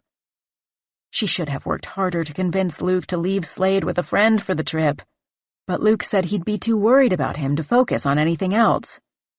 Now Slade was gone and holding up the work, and it was her fault. Once more, Dylan ducked her head into the still unzipped tent, hoping against the leaden ball in her stomach that Slade would be in there, snoozing in the corner, obscured by their packs. But she only found the buzzing of wayward flies. March 9th, 2019, 9:46 a.m. Luke's eyelids were heavy and hot with impending tears. Why had Slade run off? Why hadn't Dylan just zipped the tent back up? He withheld a scream, clamping his teeth together until the turbulence of his rage slowed, like the settling sediment in a snow globe. It was an accident. But now Slade was gone. "He can't have gone far," Dylan said. The pair trudged up the hill in the direction they had come from, armed with Slade's leash and a handful of smelly treats. By the time they reached the top of the ridge, sweat had pooled on the back of his neck. There was no sign of Slade. The mud revealed no paw prints or tiny tufts of hair or even a pile of shit. The air was so still that not even a single branch shifted from its place. Luke wanted to fall into the dirt and let the leaves cover him until he, too, could not be found. "I don't think he went this way," Luke said, wiping his eyes. They scrambled back down the steep hill into the valley, where Sylvia and Clay were busy documenting and setting up equipment. Luke caught their sidelong, pitying glances while they snapped photos of the wall and scribbled in notebooks. Back up the hill he and Dylan went, this time directly behind the tents. Their voices vibrated through the forest as they whistled, called out Slade's name. Every few moments they stopped, like spooked creatures, the only movement being their eyes inside their sockets. They listened for Slade, their ears alert for snapping twigs or rustling leaves or low whimpers.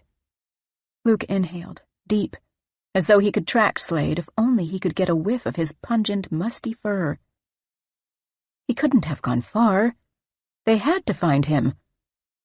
They pushed further into the woods, repeating these steps like a dance routine, turning up nothing but silence. "I'm sorry, Luke, but I think we should head back," Dylan said. Somehow they were still at the edge of the valley's bowl, their tents in sight. They must have been walking in circles. "He has to be here somewhere," Luke said, his voice hoarse from screaming. "Maybe if we go just a little farther." Dylan sat down on a log. "I'm sorry. I don't think we're going to find him. We don't want to get lost ourselves." "We have to find him." "We should get to climbing soon," Dylan said. Her knee bounced like a piston, the motion so heavy that it seemed to rock the earth, brittle leaves crackling and dancing beneath her shoe. "The wall's not going anywhere, Dylan," he said. "We can take a day or two to look for him." "How will we find him?" she replied, gesturing to the vast forest. She stared at the dirt, unable to meet his face. "We've been looking and calling his name for over an hour. He could be anywhere by now." Luke could not produce an answer. He seethed, his body filling with fire. How could she be so callous about this? Didn't she love Slade? He'd given up his job for this. They'd packed all of their possessions into a storage unit for this trip. No point paying the rent for an apartment no one's going to live in, Dylan had said. Now she wanted him to give up on Slade, too? "And how would we find our way back?" she posed. "We could borrow the GPS thing," Luke said. "I mean, we should at least fucking try. What if he's just a little farther and we miss him?" "We can set a bowl of his food out and the clothes we were wearing yesterday," Dylan said. She still couldn't meet his eye. "I heard that dogs can smell that stuff for miles. That's how people lure their missing dogs back home." "This is important," Luke said. "We can delay climbing for a single day." "This isn't just a fun weekend to the gorge," she snapped. "This is like a job for me. I came here for a purpose, to be a vital part of Clay's research and to start developing this area. I quit my day job. There's a lot riding on this. Petzel expects a lot from me." "I quit my job, too," he said through gritted teeth. "I did that for you. And you act like you don't give a shit about Slade." "That's not fair," she spat, finally meeting his eye. "I just don't think that there's much we can do right now. He could have run off in any direction. He could be all the way to Lexington by now. What's your game plan? How do you propose we search the entire forest for him? I know you're worried, but the best thing we can do right now is try to help lead him to us, and not get lost ourselves." Tears burned against Luke's corneas. He'd failed, and Dylan would no longer help him. They turned back, heading toward the tents in a straight line. Neither spoke it, but Luke suspected they both felt it. The trees seemed to open up to form a broad path pointing straight down the hill, leading back to the fire blooming at the campsite. Luke glanced once more up into the forest, toward Slade and his freedom, the spaces between the trees glowing beneath the rising sun. Going after Slade could mean getting lost himself. He had no choice but to plunge back into the valley, a tightness worming its way into his chest while they climbed down. "No luck?" Sylvia asked when the pair reached the fire. Her camera now sat on a tripod facing the rock. The tinny sound of the empty leash crashing to the ground like a meteor was her answer. Luke sat heavily on one of the tiny camp chairs they'd bought. He wiped at his eyes, staring into the fire. "He'll come back," Dylan said, fiddling with a small gas canister.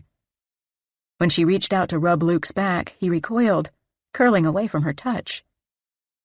"He's a smart dog. Relax." "How can I relax when he's lost in the middle of the woods?" Luke said, his hands shielding his wet face, absorbing the sting of the smoke. Dylan continued to rub his back. If she really cared this much, they'd still be looking, Luke thought bitterly. The blaze reached its orange-yellow arms out in a yawn. Clay placed a new kindling into its outstretched hands, and it licked and smacked at its new meal. "Dogs have good hearing," Dylan said. "And this valley is like a giant echo chamber. He'll hear us and smell our food and clothes, and find his way back. We didn't hear anything from down here when we were looking." "They weren't really making any noise down here," Dylan continued, unfolding a tiny grate and snapping it onto the gas canister. "And you were probably paying too much attention to trying to hear Slade." Luke dragged his hands across his face. He stared into the flames, unconvinced. Every dark scenario projected into his mind. Slade, hungry and cold, a little shivering donut of fur. Slade's ribs broken, kicked inward by a rogue frightened deer. Slade flattened by a big rig barreling down the road. Hungry Slade eating something he shouldn't, his hunger pangs replaced by death pangs. But what could he do? Dylan was right. Luke couldn't risk getting lost himself, risk freezing and starving his own body. Slade could be anywhere by now. It was just as likely Slade had made it back to the road, that he was safe and warm in a stranger's kitchen, eating scraps from their frying pan. Right? There was crunching in the trees. Luke swiveled, half his body bent inside his tent to retrieve his gear. He dropped his climbing harness and tried to catch the low sound again. The noise muffled by the laughter and chatter of the other three preparing for Dylan's first ascent. He wished they would shut the hell up. He had definitely heard something. The group didn't notice as he ducked out of his tent and crept into the trees lining the basin of the valley. Shadows hung beneath the spring canopy, the sun freckling the forest floor. "Slade?" he called, his voice cracking. He paused, listening for a response. Placing his hand against the warm bark of a nearby tree, he perked his ears, listening, hard, beyond the campfire chatter, for Slade's whimper or growl, for the patter of paws. Something chittered just to the left, scratching in the leaves, like the crinkle of tissue paper. "Slade?" he called again. "Is that you? Come here, buddy. I have a treat for you." He scanned the forest floor, little tendrils of green poking out of the blanket of rotting fall leaves. There was no movement, but the crunch crackled once more at the moment he turned his back, the moment he again abandoned the search.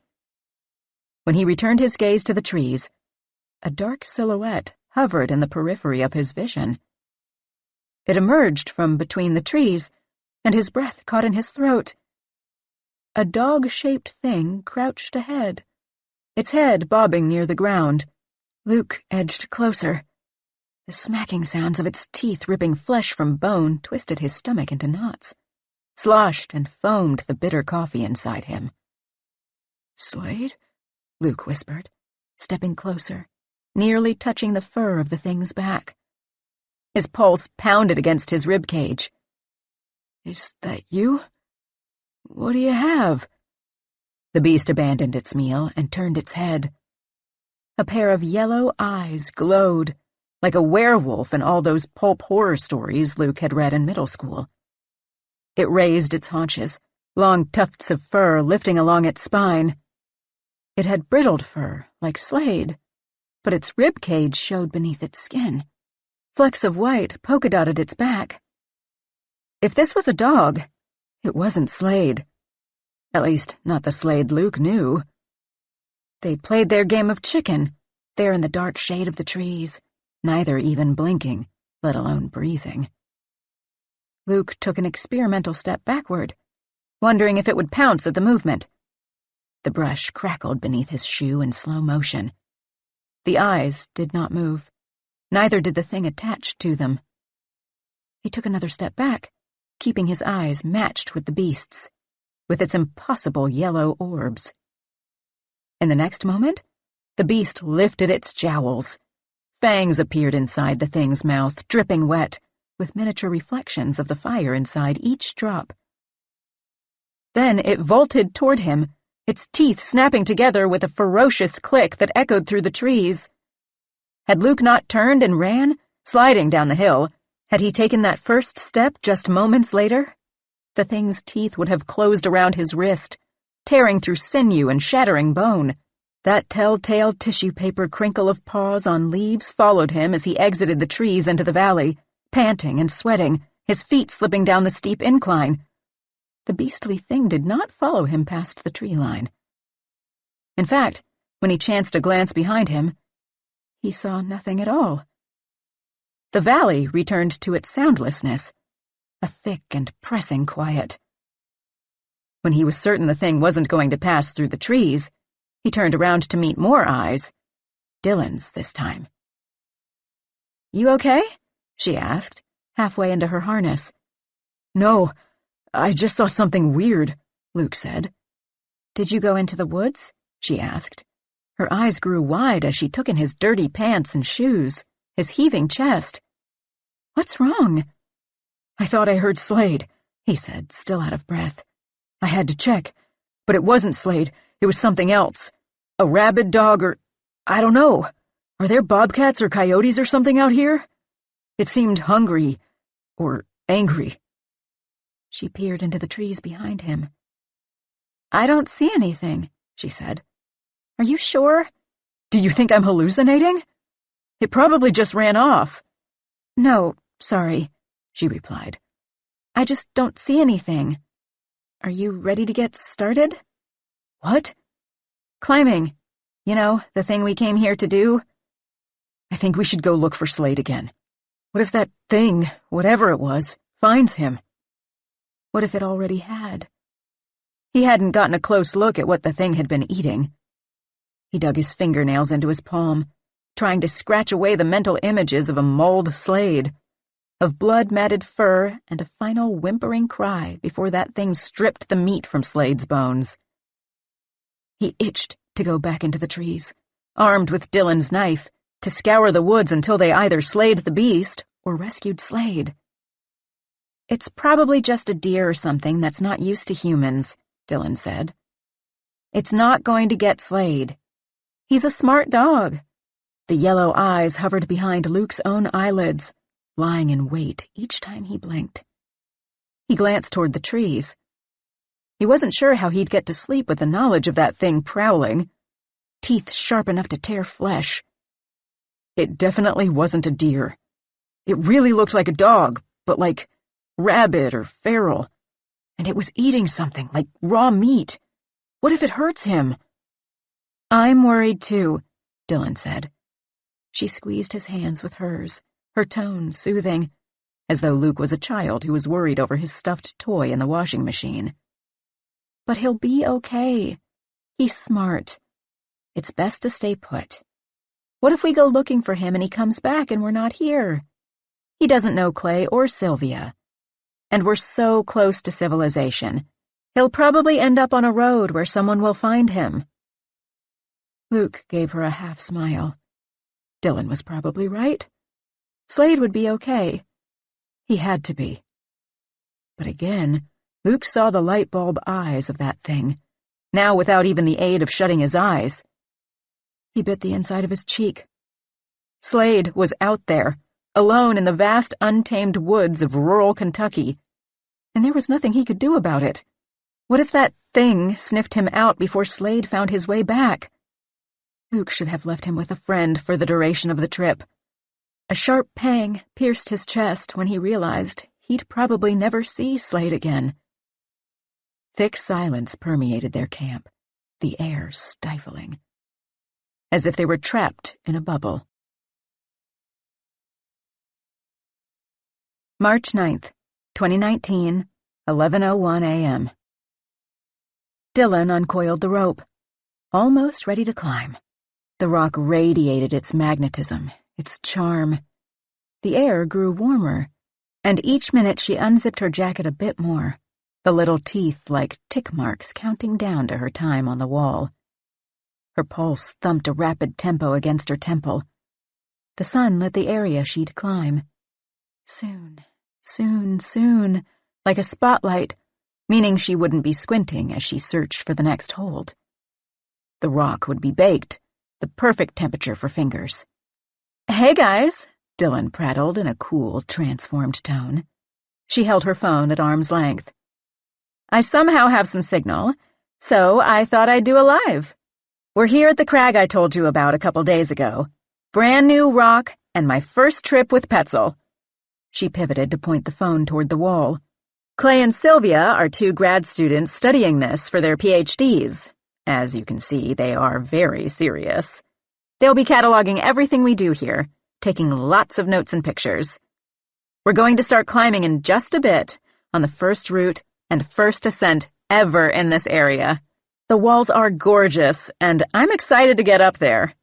We're going to start on this one here." She scanned the camera up the rock before turning it back on her face. "I won't really be able to tell until I get up there, but I've been mapping the moves, and it seems a lot like the offering at Bruise Brothers in Muir Valley. So it should be a good warm-up route." Her arm grew heavy, her elbow locked in place. The muscles in her cheeks ached inside of this persona she adopted whenever a lens captured her. Hopefully she wouldn't have to do it much longer.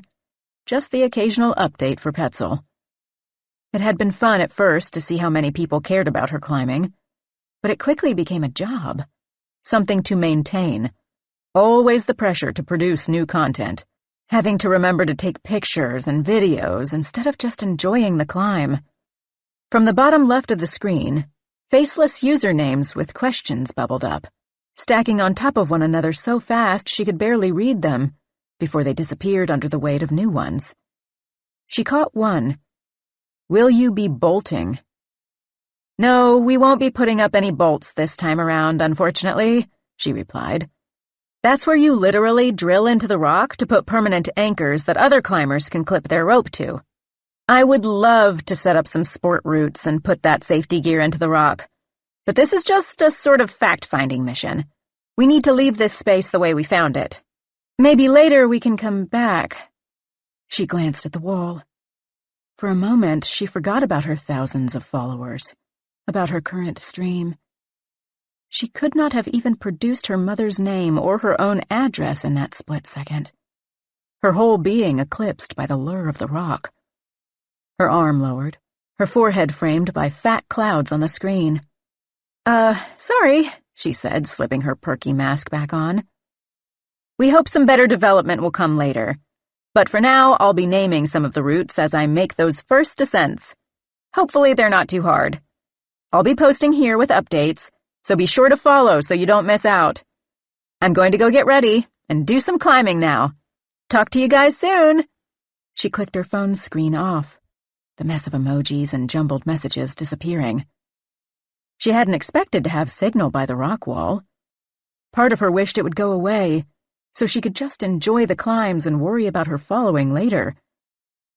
Back at the fire pit, Luke sat in his harness, staring into the trees, sipping coffee. "Are you ready to belay?" she asked. "Did you pump up all your little followers?" he said when she sat next to him. "I have to do that," she said, following his line of sight into the trees. Nothing moved, the scenery so static it looked more like a photograph than a 3-dimensional forest. "You know that. Someday I won't have to do that shit anymore, but I'm new at Petzel and have to maintain my audience. I know you find it annoying." Luke grunted. "You're so fake on there." "I don't know what to tell you, Luke," she replied. "I'm not going to keep my sponsorship if nobody knows who I am. I thought you understood that." "You act like that's all that matters," he said. "You know that's not true," she said. "Look, I'm sorry about Slade. Really. And I'm sorry if I came off as insensitive. But you don't have to get snippy with me or act like it's some slight against you. I really do see this as a job. One I can't do without you." She leaned her head against his shoulder, that corner of him sharp, pinching her cheek against her teeth. Reaching around behind him, she rubbed his other shoulder with her calloused hand. "Are you ready to get climbing?" "Everything good to go?" Dylan asked. "I'm ready," Sylvia said, adjusting her notebook. "Yeah, we're good to go," Clay replied, standing behind his fancy camera. Next to the wall, electricity hung in the air, a force that tugged on the little hairs on Dylan's arms and the base of her neck. She had heard that sort of thing could happen right before a bolt of lightning struck in the exact spot you occupied, but the sky remained a clear, bright blue. She examined the granite in front of her. She knew precisely where she would place her hands to begin, where she would lift her weight to hoist her feet. She had even spotted the places where she'd insert the safety gear, the little metal nuts and winged cams that would settle into the rock and connect to the rope tied at her waist, so that if she fell, she'd have a shorter drop and wouldn't plummet to the ground in a mangled heap. She took a breath. She'd been training for a moment like this since her freshman year of high school, when a friend had dragged her to the local climbing gym. She'd only managed to climb for about an hour before her muscles swelled, and the skin of her fingertips revolted, sent shockwaves of sharp pain up her tired arms when she tried to grip the rough plastic holds of just one more root. That hour was all it had taken. She was hooked. But the weekend trips to the gorge cemented it for her. This is what she wanted to do, get paid to climb. And now she'd been given her chance. She couldn't fuck this up. She wouldn't. "Climb on," Luke said, holding the free end of the rope loose in his hands, ready to feed it up to her and ready to pull it taut should she fall. And she climbed. She moved up the rock, smooth and easy. The warmth of the day's light pressed against the back of her neck.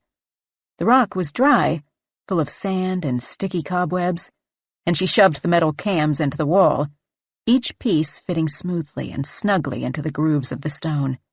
It was like she'd done this exact climb before, almost like International Route of Pancakes in Muir Valley, more akin to rote memory than a brand-new wall.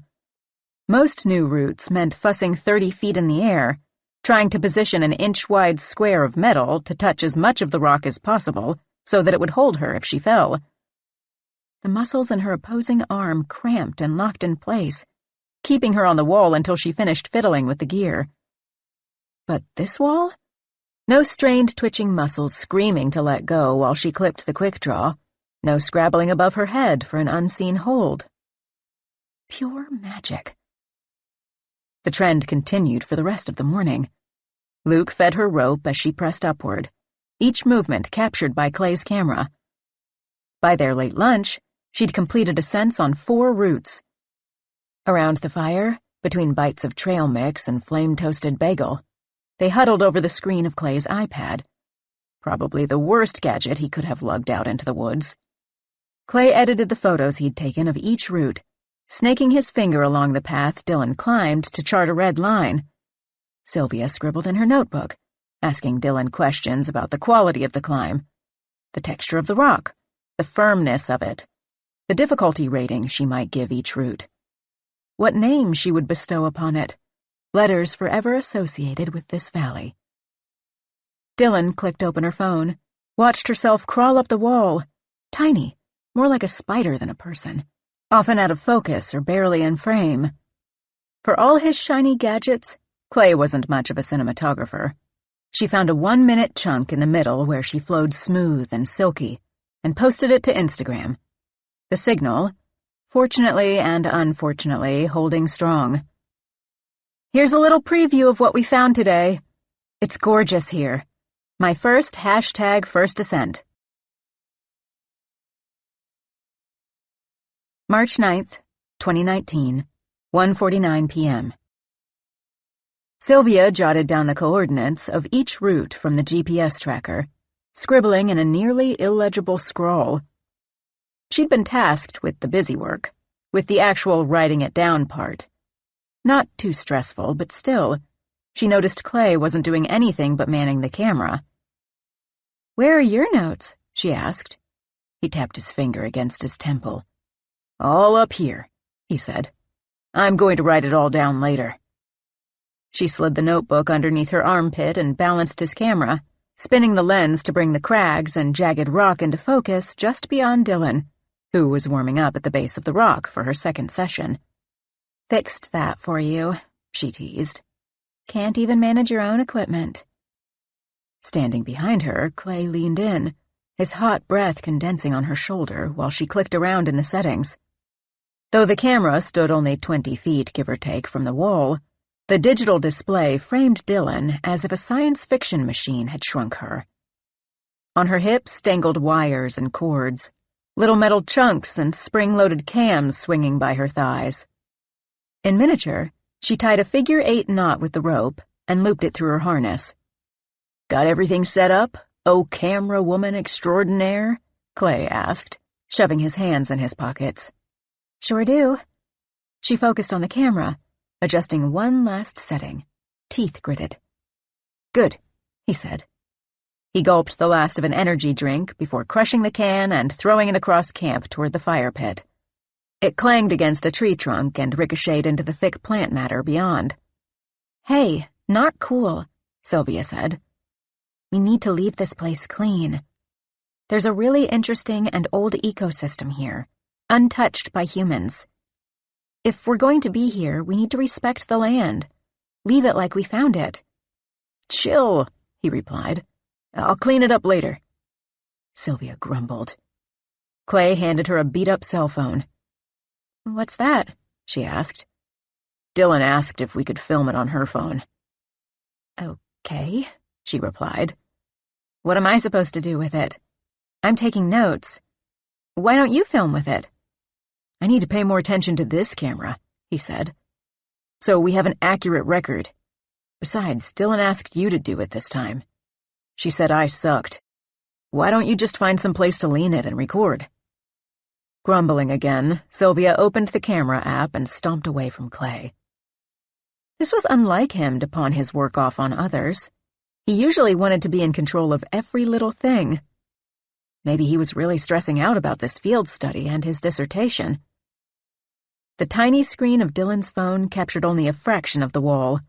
Sylvia moved backward, past the fire pit, past the tents, until her back pressed against bark. The whole route still did not quite fit into the screen's tiny real estate, but it would have to do. She scanned the tree for knobby knots, low-hanging limbs, anything to hold the phone in place. She found no ledges, only smooth trunk. She dropped her head lower, scanning for another support, considering some creative piling of rocks or using vines as rope. Beyond the trees lay thickets of poison ivy, clumps of hemlock, dark fruit of baneberry. All matter of poisonous treachery. She jotted their names in her notebook. Lots of poisonous plants surrounding camp in clumps.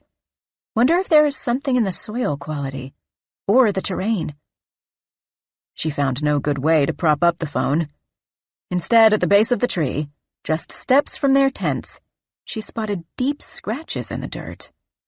A set of 4, like claws. A shudder vibrated through her. The silence of the valley pressed upon her while she listened for something prowling between the trees. Nothing stirred. Was this left by the creature Luke had seen? Whatever it was long gone, the soil beneath the slashes dry and flaky. She found a spot for the phone, hit record, and hurried back to the wall. In her notebook, Sylvia scribbled Dylan's frustrations into ink. Seems to be struggling, Route 6, midway. Canvassed up the first third, then moved left before down-climbing and trying moves on the right. Top of the rock appears smooth from the ground. Perhaps some tiny spots for her hand? On the wall, Dylan fiddled with one of the cams, a metal gadget that would allow her to connect the rope to the wall. This one flapped like wings, 2 curved and notched pieces unfolding from pinching little wires in the middle of the thing. Sylvia checked her watch. Dylan had been meddling with the cam, trying to wedge it into the wall for more than 3 minutes. The muscles on her left arm, the one holding her body upright, no rope yet to hold her, twitched. the tension of her tendons visible even from the ground. Struggling to place safety equipment. Needs to get it positioned correctly so she can attach the rope to catch her if she falls. Already too much space between the last safety clip. She can't go higher. It took a singular fuck ringing through the bowl of the valley to get the thing shoved into the wall in just the right way. Dylan clipped the rope just in time to yell another word. Falling! Sylvia gasped when Dylan's body plummeted, her pen scratching a deep line of ink across the page, scouring through the notes she'd just taken. The rope stretched and deposited Dylan just a few short feet below the clip, now pushed further into place by the drop, by her weight. Luke stood on tiptoe, the other end of the human pulley heaving upward in response. Dylan shook out her left arm, flexing the tight muscle, the movement reflected in the tiny camera screen. Sylvia's own arm ached, her tendons pulled taut from scribbling. Even with the camera recording everything, she scratched each movement Dylan made into the log, needing to get everything precisely transcribed. She doubted Clay would really hold all the details in his head. Her head bobbing between the scene and her page, Sylvia charted in her notebook. Falls after placing cam, Route 6, midway, maybe 40 feet up. No visible injuries, muscles seem sore. Clips remain in wall. She didn't realize she'd been biting her lip until blood sprang like a well, the river running between her teeth. She'd watched climbers fall on video as she was doing her research, but seeing it in real time made her chest constrict. "Are you okay?" Luke called up to Dylan. Luke released slack, his feet lowering to the dirt. "Yeah," Dylan yelled down. "I don't know if I'm going to be able to finish this one today." "Are you ready to come down?" Even from the ground, Sylvia could see Dylan deliberating, her gaze pinging from her shaky forearm to her scuffed shoes to the sun diving behind the rock face, pouring blinding light into her eyes while leaving the rock dark. Sylvia hesitated, her pen hovering above the page, waiting for the decision. Still dangling from the wall, Dylan shook her left hand again, trying to reset the knotted tendons. Her toes slithered along the rock, kicking off showers of dust. "Bring me down," she called. Luke pulled the arm of the belay device on his harness, and the rope twitched through the hook. Dylan lowered.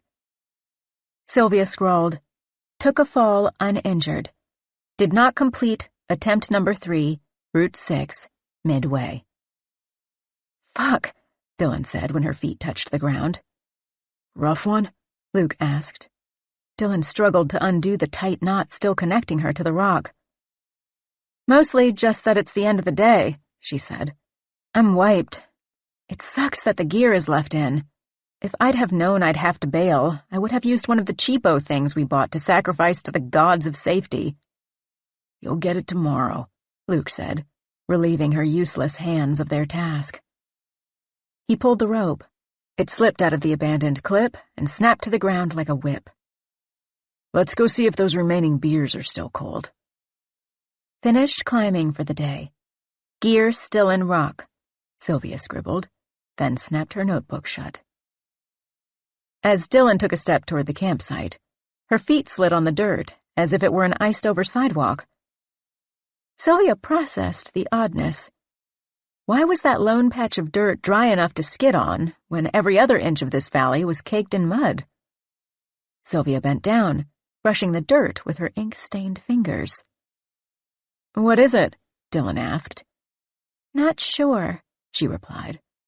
"I almost slipped," Dylan said. "It felt like loose sand on smooth concrete or something." "Maybe it's just part of the rock," Clay offered, crouching down with the others.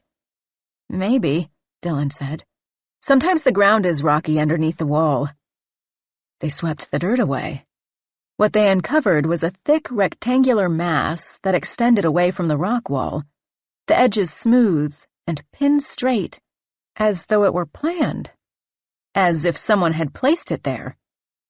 They unearthed about 3 feet of this slick substance before it turned at a sharp right angle and continued straight once more, parallel to the wall.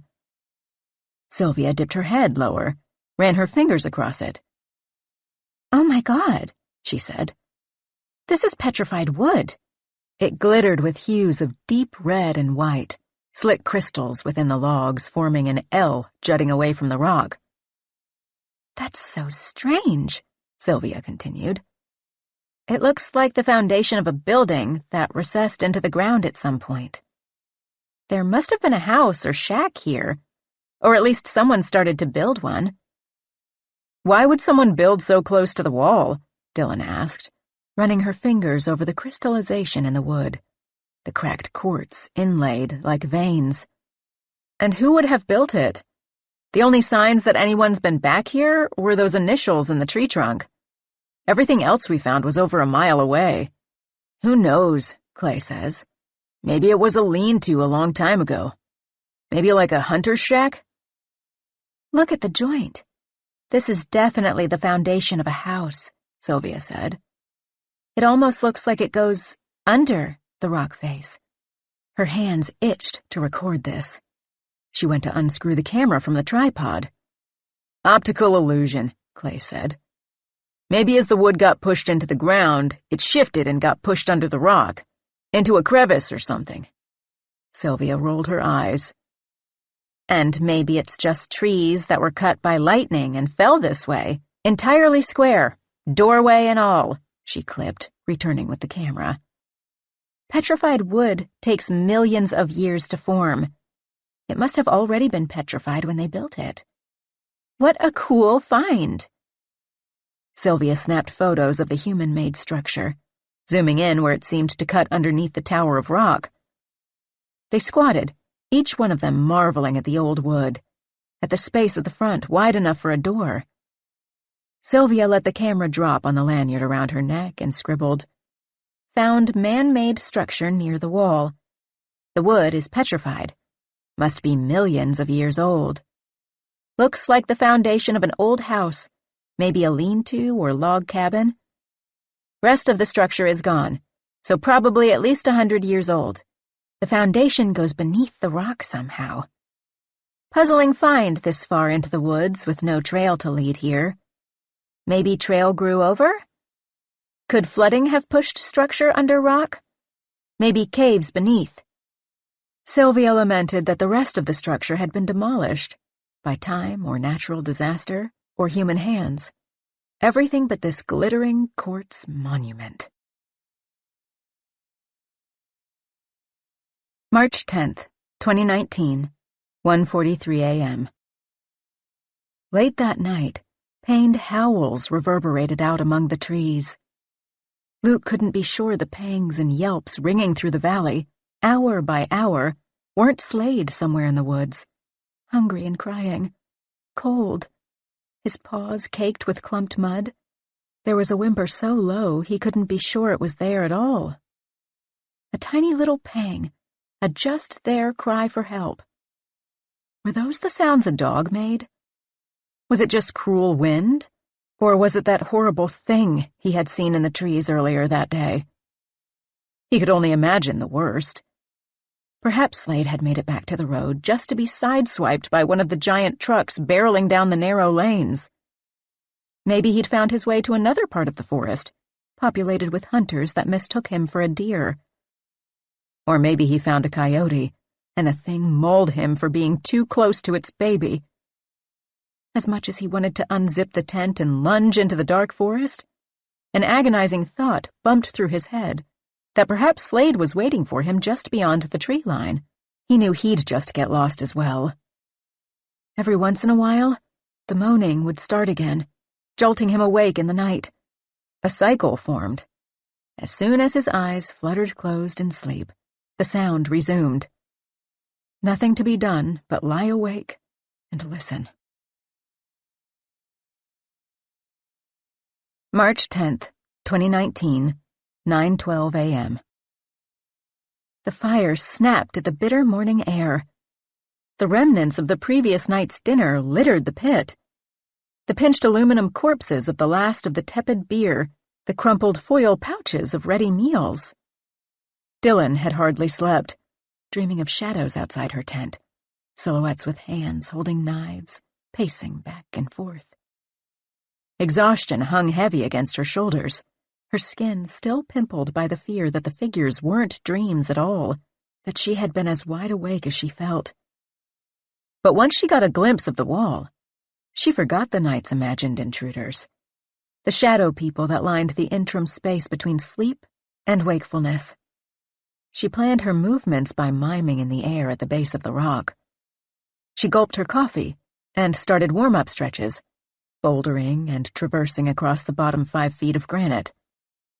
Her skin electrified as she climbed, little jolts of static jostling through her fingertips, like she was touching ungrounded metal and not solid rock. The sun warmed her neck, its bright fingers working out the soreness of the prior day, easing her tendons, stretching them like soft taffy. Luke uncoiled the rope underneath the troublesome root, mute and sullen. He threw the cams and quick draws into a pile, the metal clanging like an out-of-tune orchestra. In the pile, Dylan spied a carabiner whose clip had come undone. "Hey, babe, can you be a bit more careful?" she said. "This gear isn't exactly brand new, and we don't have any extras if things break." Luke grunted. "What's wrong?" Dylan asked, knowing Luke would balloon with rage until he exploded if she did not coax the hot air out of him. "Nothing," he replied. He kicked at some gravel. "Is it something to do with Slade?"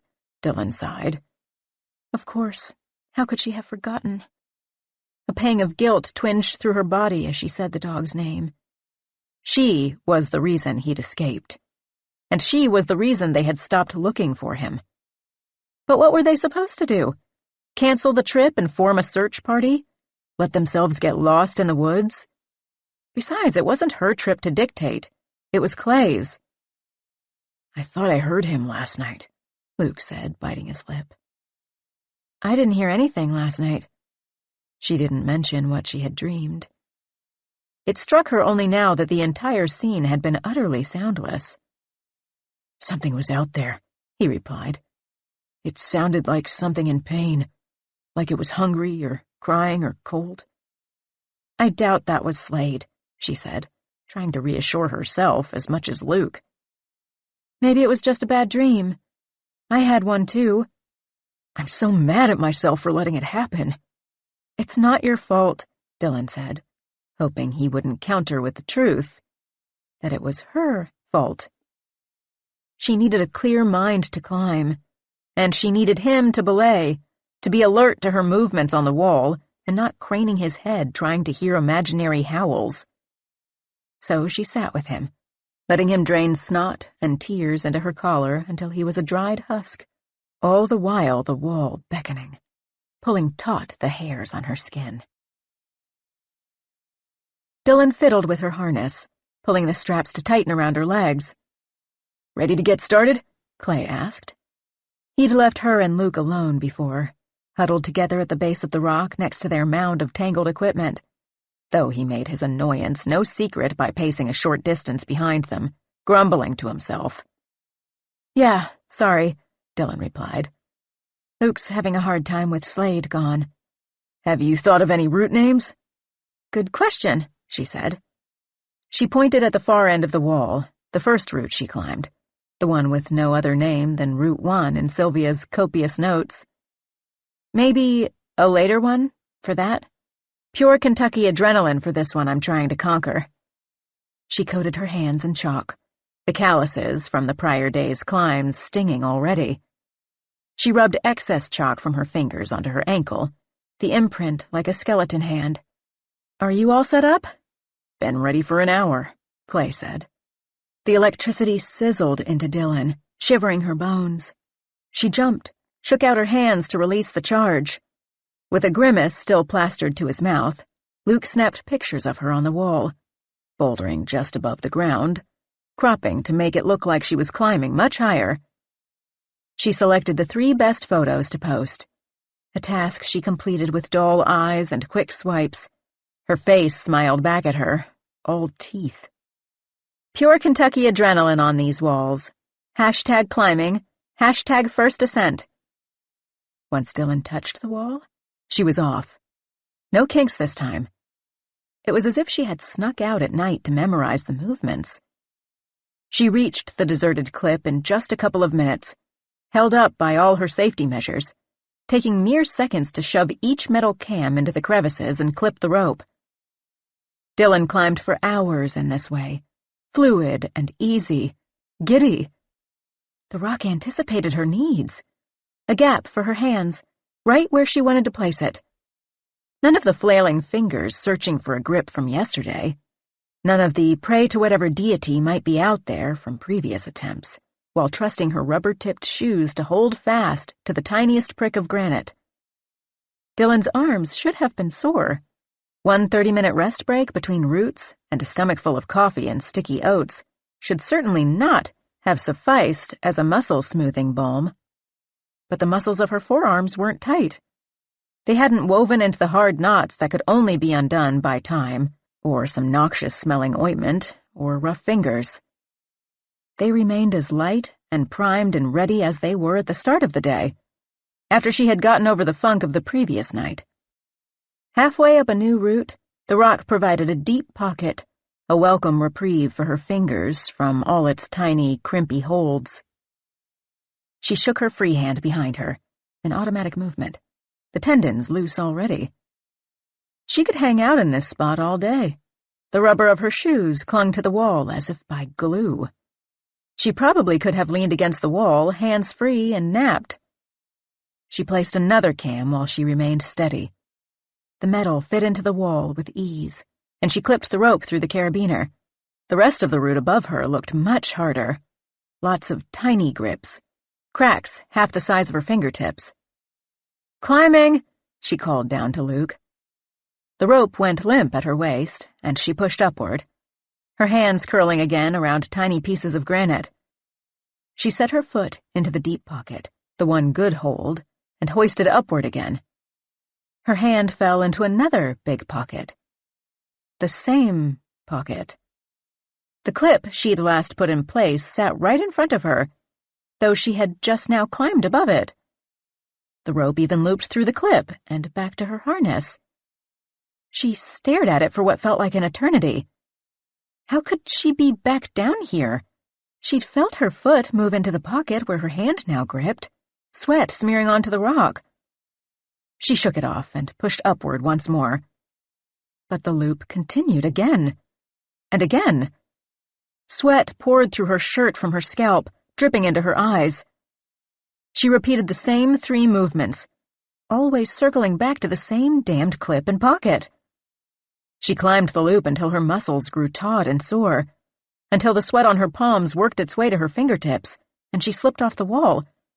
Luke caught her, locking the rope in place with the belay device, stopping her fall just a few feet below the clip. "You'll get that one easily," Luke said once she was on the ground. "Must have been a fluke. It seemed like you had it." "I kept climbing in circles." "What do you mean?" "I would go up and somehow keep ending up under the clip I'd just placed. It was so weird. You didn't see anything?" "No, nothing like that," he replied, his face scrunched in confusion. "I mean, I guess it looked like you were sitting in that one spot for longer than usual, but I thought you just needed a break." "I really felt like I was just climbing and climbing and climbing, but not going anywhere." "Sylvia and Clay were recording. Maybe you could watch the video and see what happened." The camera felt heavy in Dylan's hands. In the tiny screen, she watched herself scramble up the wall like a spider. Luke was right. She hesitated by the clip before she fell, but that was all. Just hesitation. They took a quick break for lunch, just enough time to stuff granola and Cliff Bars into their mouths, to quell their stomachs' pestering. Dylan gulped water, bumping her knee like a metronome. Her body itched to get back onto the rock. She checked her phone to see how her post was faring. Already more than 200 likes and a handful of comments. She scrolled through the notifications tab and thought she spied a comment from Petzel. But when she clicked to view it, she received an error message, the page unable to load due to low signal. Clay's coffee breath shuddered over her shoulder. Got a lot of hits? He asked. Yeah, she said, clicking around the screen. She clamped her jaw tight around her tongue. I suddenly lost connection, though. We are out in the woods, Clay said, laughing. Yeah, I'm aware, she quipped. But I've had great signal so far, and I haven't moved at all. It just suddenly disappeared. What are you gonna do? Clay shrugged his shoulders and moved behind Sylvia to peek at her scrawled notes. Fair enough, Dylan said, standing and stretching. The wall loomed, treacherous yet golden.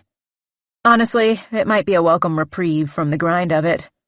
I feel like I can't ever take a break. Yeah, no signal will force you to take one, Clay said. Are you ready to keep going?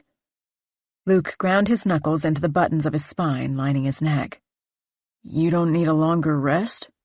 Nope, she said, ignoring the knot forming in her chest, the sudden, fleeting feeling of doom. The sun hung at the top of the wall, almost as if it had settled into the rock, like a fiery prize she could reach up and grab. It blinded her. Give me a minute longer, Luke said. My neck is still sore just from looking up at you. Dylan's body thrummed, a cauldron of anxiety and eagerness, every one of the little hairs lining her arms raised, all beckoning her back to the rock. She was nearly at the top when it happened.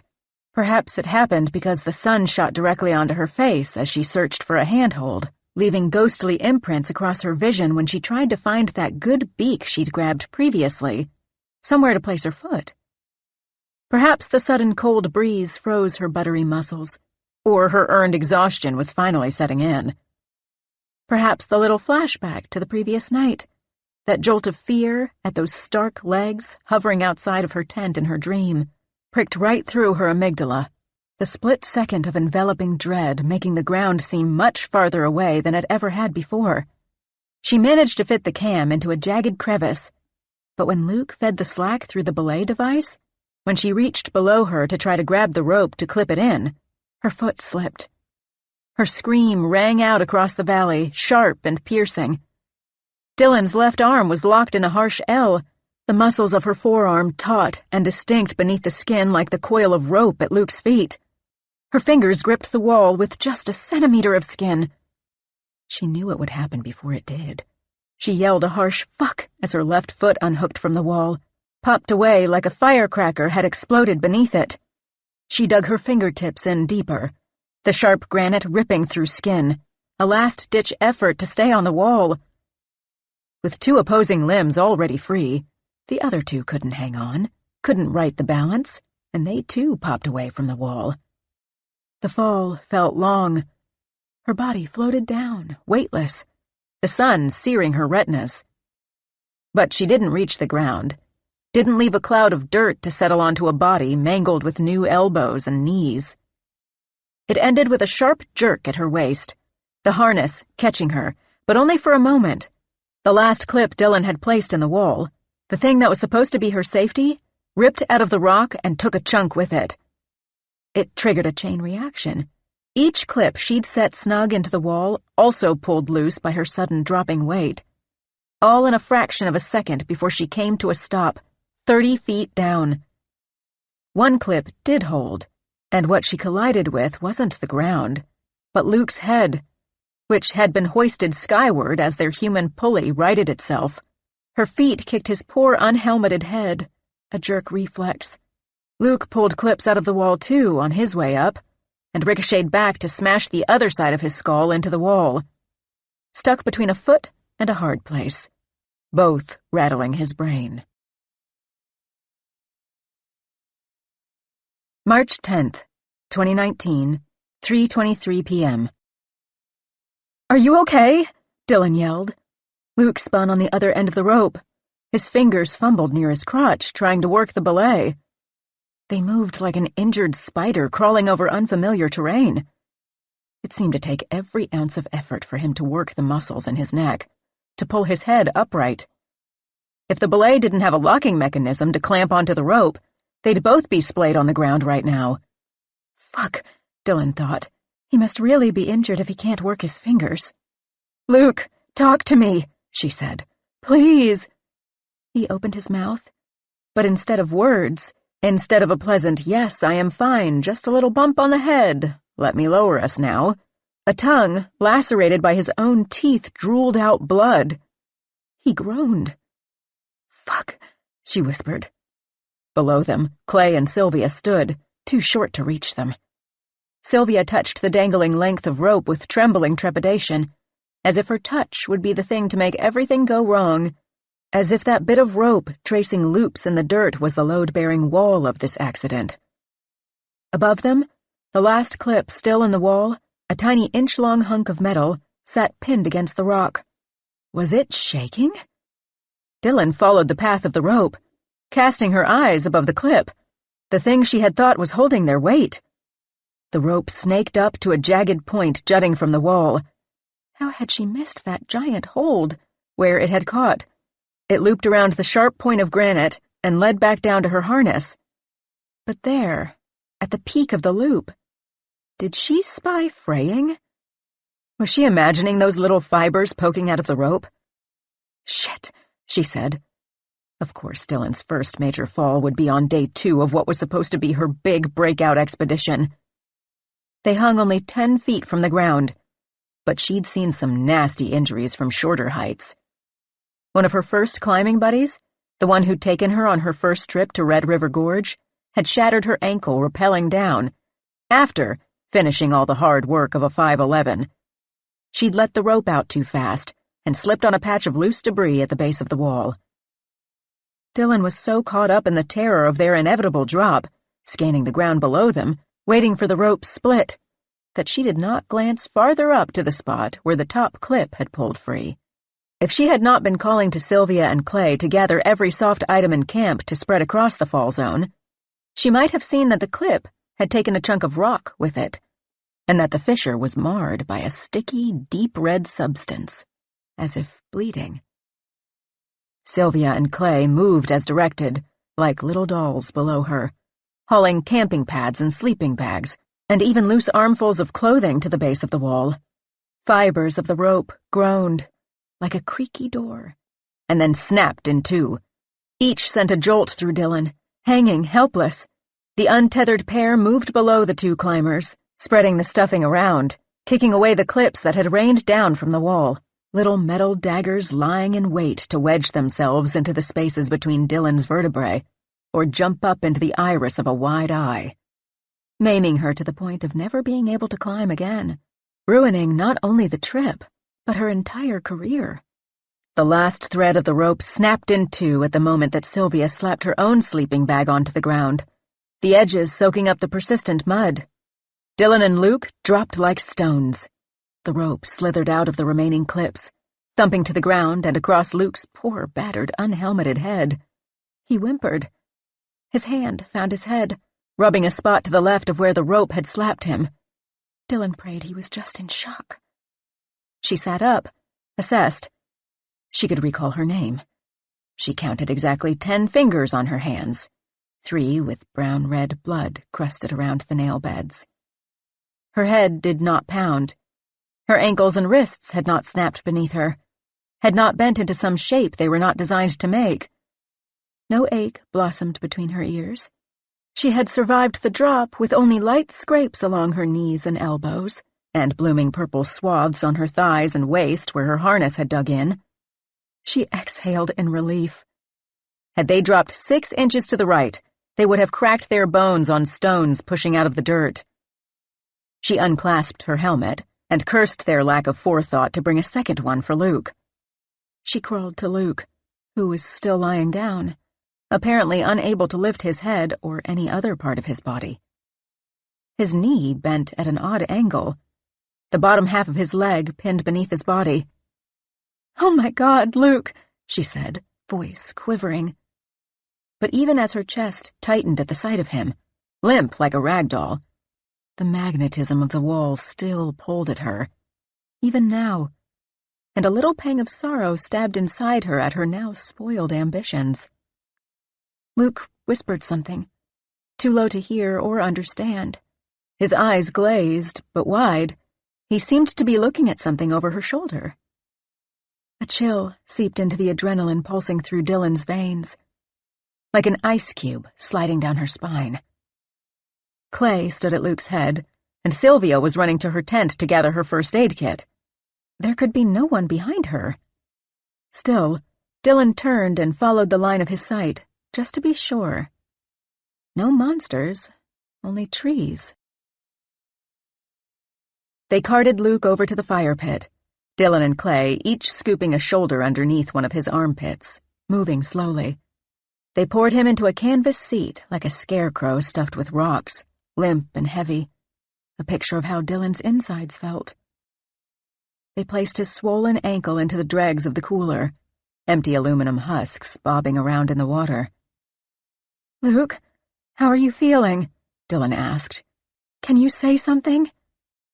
"Dizzy. My head hurts and my vision is blurry," he said, the words running together. "Is he gonna be okay?" Dylan asked Sylvia.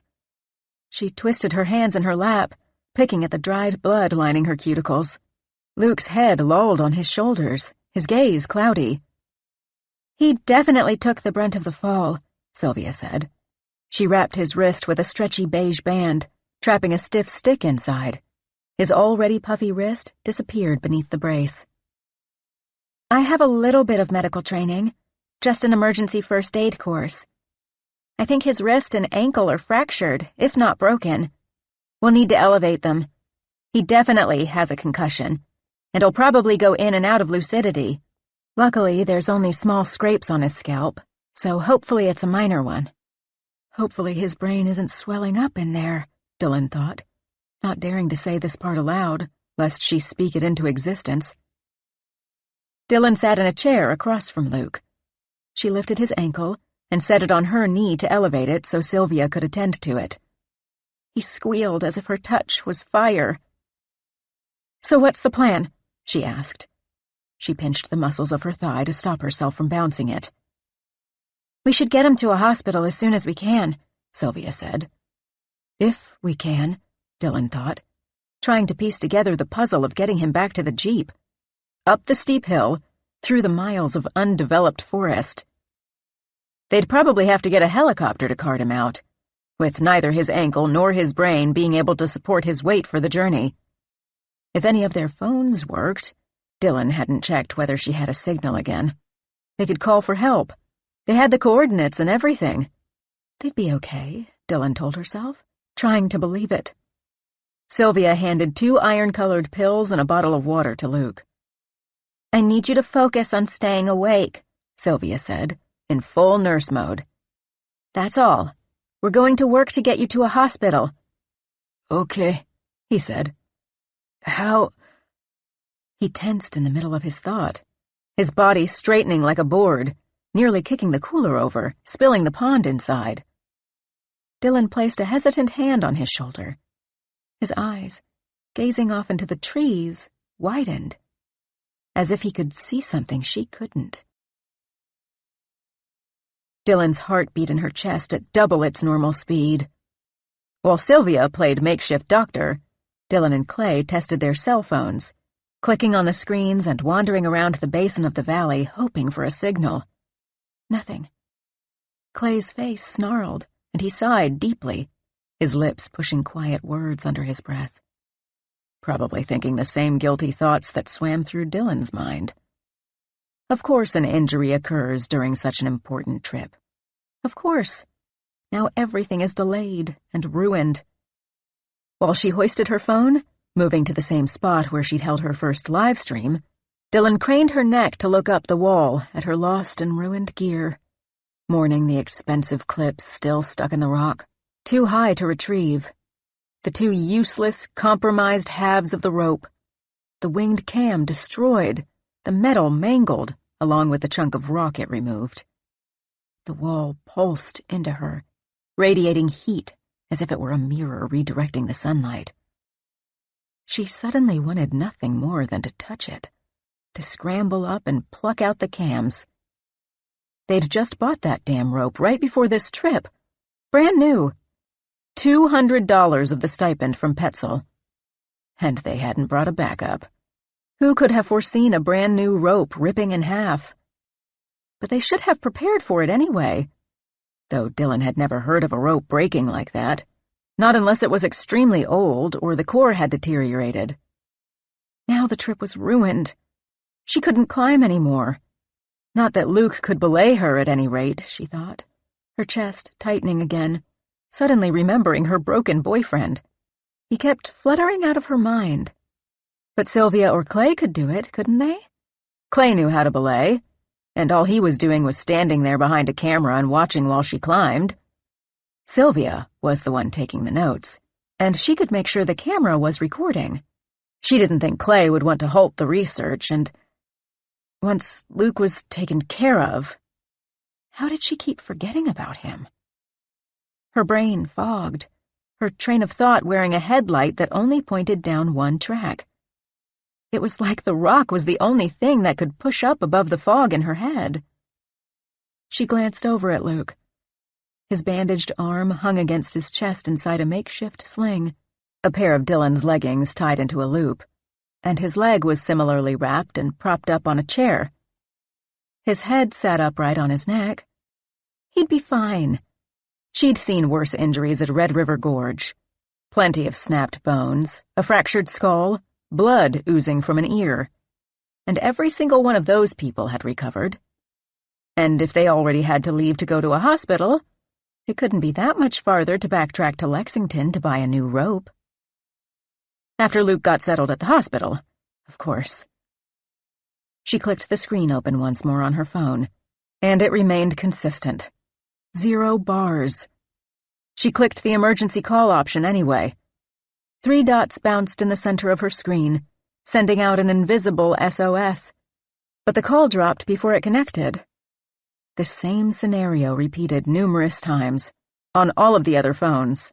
As a last-ditch attempt, something futile to try, Clay even pushed the SOS button on the side of the GPS device. But the damned thing must have been broken. Pushing the button did precisely nothing at all. "Cheap piece of shit," Clay said, smacking it with his palm. Dylan's chest tightened. They had no choice but to try to heave Luke up the hill and get back to the car. There would be no helicopter rescue. Next to her, the rock throbbed. Climb, climb, climb. Like a heartbeat, it thumped into her ears. When she put her hand against it, a pulse tapped against her skin. Not from her body, but from within the rock. Her fingers wrapped over a beak, as if trying to contain this beating. But as they did, a shadow fell across her hand, forming a curious optical illusion, as if each digit had melted into the rock, becoming gray, speckled granite, like stalagmites, little fangs of granite pushed up out of the spots where her fingers should be. She marveled at her wrist ending in stone. "Hey," Sylvia called. "We can't get any signal, so we need to get back to the car to get Luke to the hospital." It was not until Sylvia spoke that the trance broke, that the rock over her hand dissolved, that she was free to let go. March 10th, 2019, 4:47 p.m. Sylvia searched the edges of the woods for sticks to tape into a crutch, careful to avoid the thick patches of poison ivy. She'd instructed Clay to stuff excess food back into the bear-proof canister. He'd needed something to do. In the wake of the accident, he'd just paced back and forth, grumbling to himself about his spoiled dissertation. And the last thing they needed was animals running wild, destroying their shit all for a taste of peanut butter. He smashed the food back into the canister, bread turning into gummy balls, Cliff Bars transforming into hourglasses. At this rate, they wouldn't make it back to camp until tomorrow morning at the earliest. And Sylvia knew that a part of Clay, a part she didn't recognize, was itching to drop Luke off at the doorway of the nearest ER and speed back to the research site as soon as a nurse exited with a wheelchair to get Luke. Dragged from some deep part of her consciousness, Sylvia could imagine his callous words. Something he might say while they drove off, only once out of range of Luke's ears. "What are we going to do? The doctors will take care of him." And she knew he'd expect her to join him. That wasn't the Clay she'd known all these years. But it was the Clay who'd been showing his face here in the valley, stomping around in the mud, griping about his dissertation being ruined. Clay joined Sylvia by the trees, her arms filled with long, spindly branches. She dropped them when she spotted a better choice, thick and hefty. "What are the chances we can actually get him up that hill?" Clay asked, kicking a crushed aluminum can into the brush. He looked back at the rock, at his camera still mounted on the tripod. "I don't know," Sylvia said, "but we have to try." "What if we can't?" "Let's cross that bridge when we get there. Help me carry this." Clay and Sylvia carried the branch back toward camp, and then he and Dylan worked to fashion a crutch that might support Luke's weight, assuming he could manage to balance his body up the steep hill.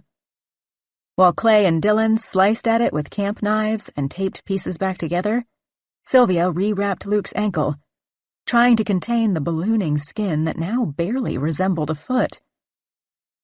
"I'm so sorry, guys," Luke said. "I should have made sure to pack our other helmet. I should have been paying more." Then his mouth moved as though he were still speaking, but no sound came out. The hand strapped to his chest trembled. The twitches transmitted to Sylvia, crawling up her spine like a nest of spiders. Luke swayed in his seat, his oversized and glassy eyes pointed at the tree line. She waved her hand in front of his face, slicing through his line of sight. Nothing. Not even a blink. Was he getting worse? They might not even make it to the hospital until morning. "Luke, are you okay? Still with us?" He swallowed and blinked. "Yes," he said. But Luke wasn't lucid or stable enough to stay upright, even with the crutch.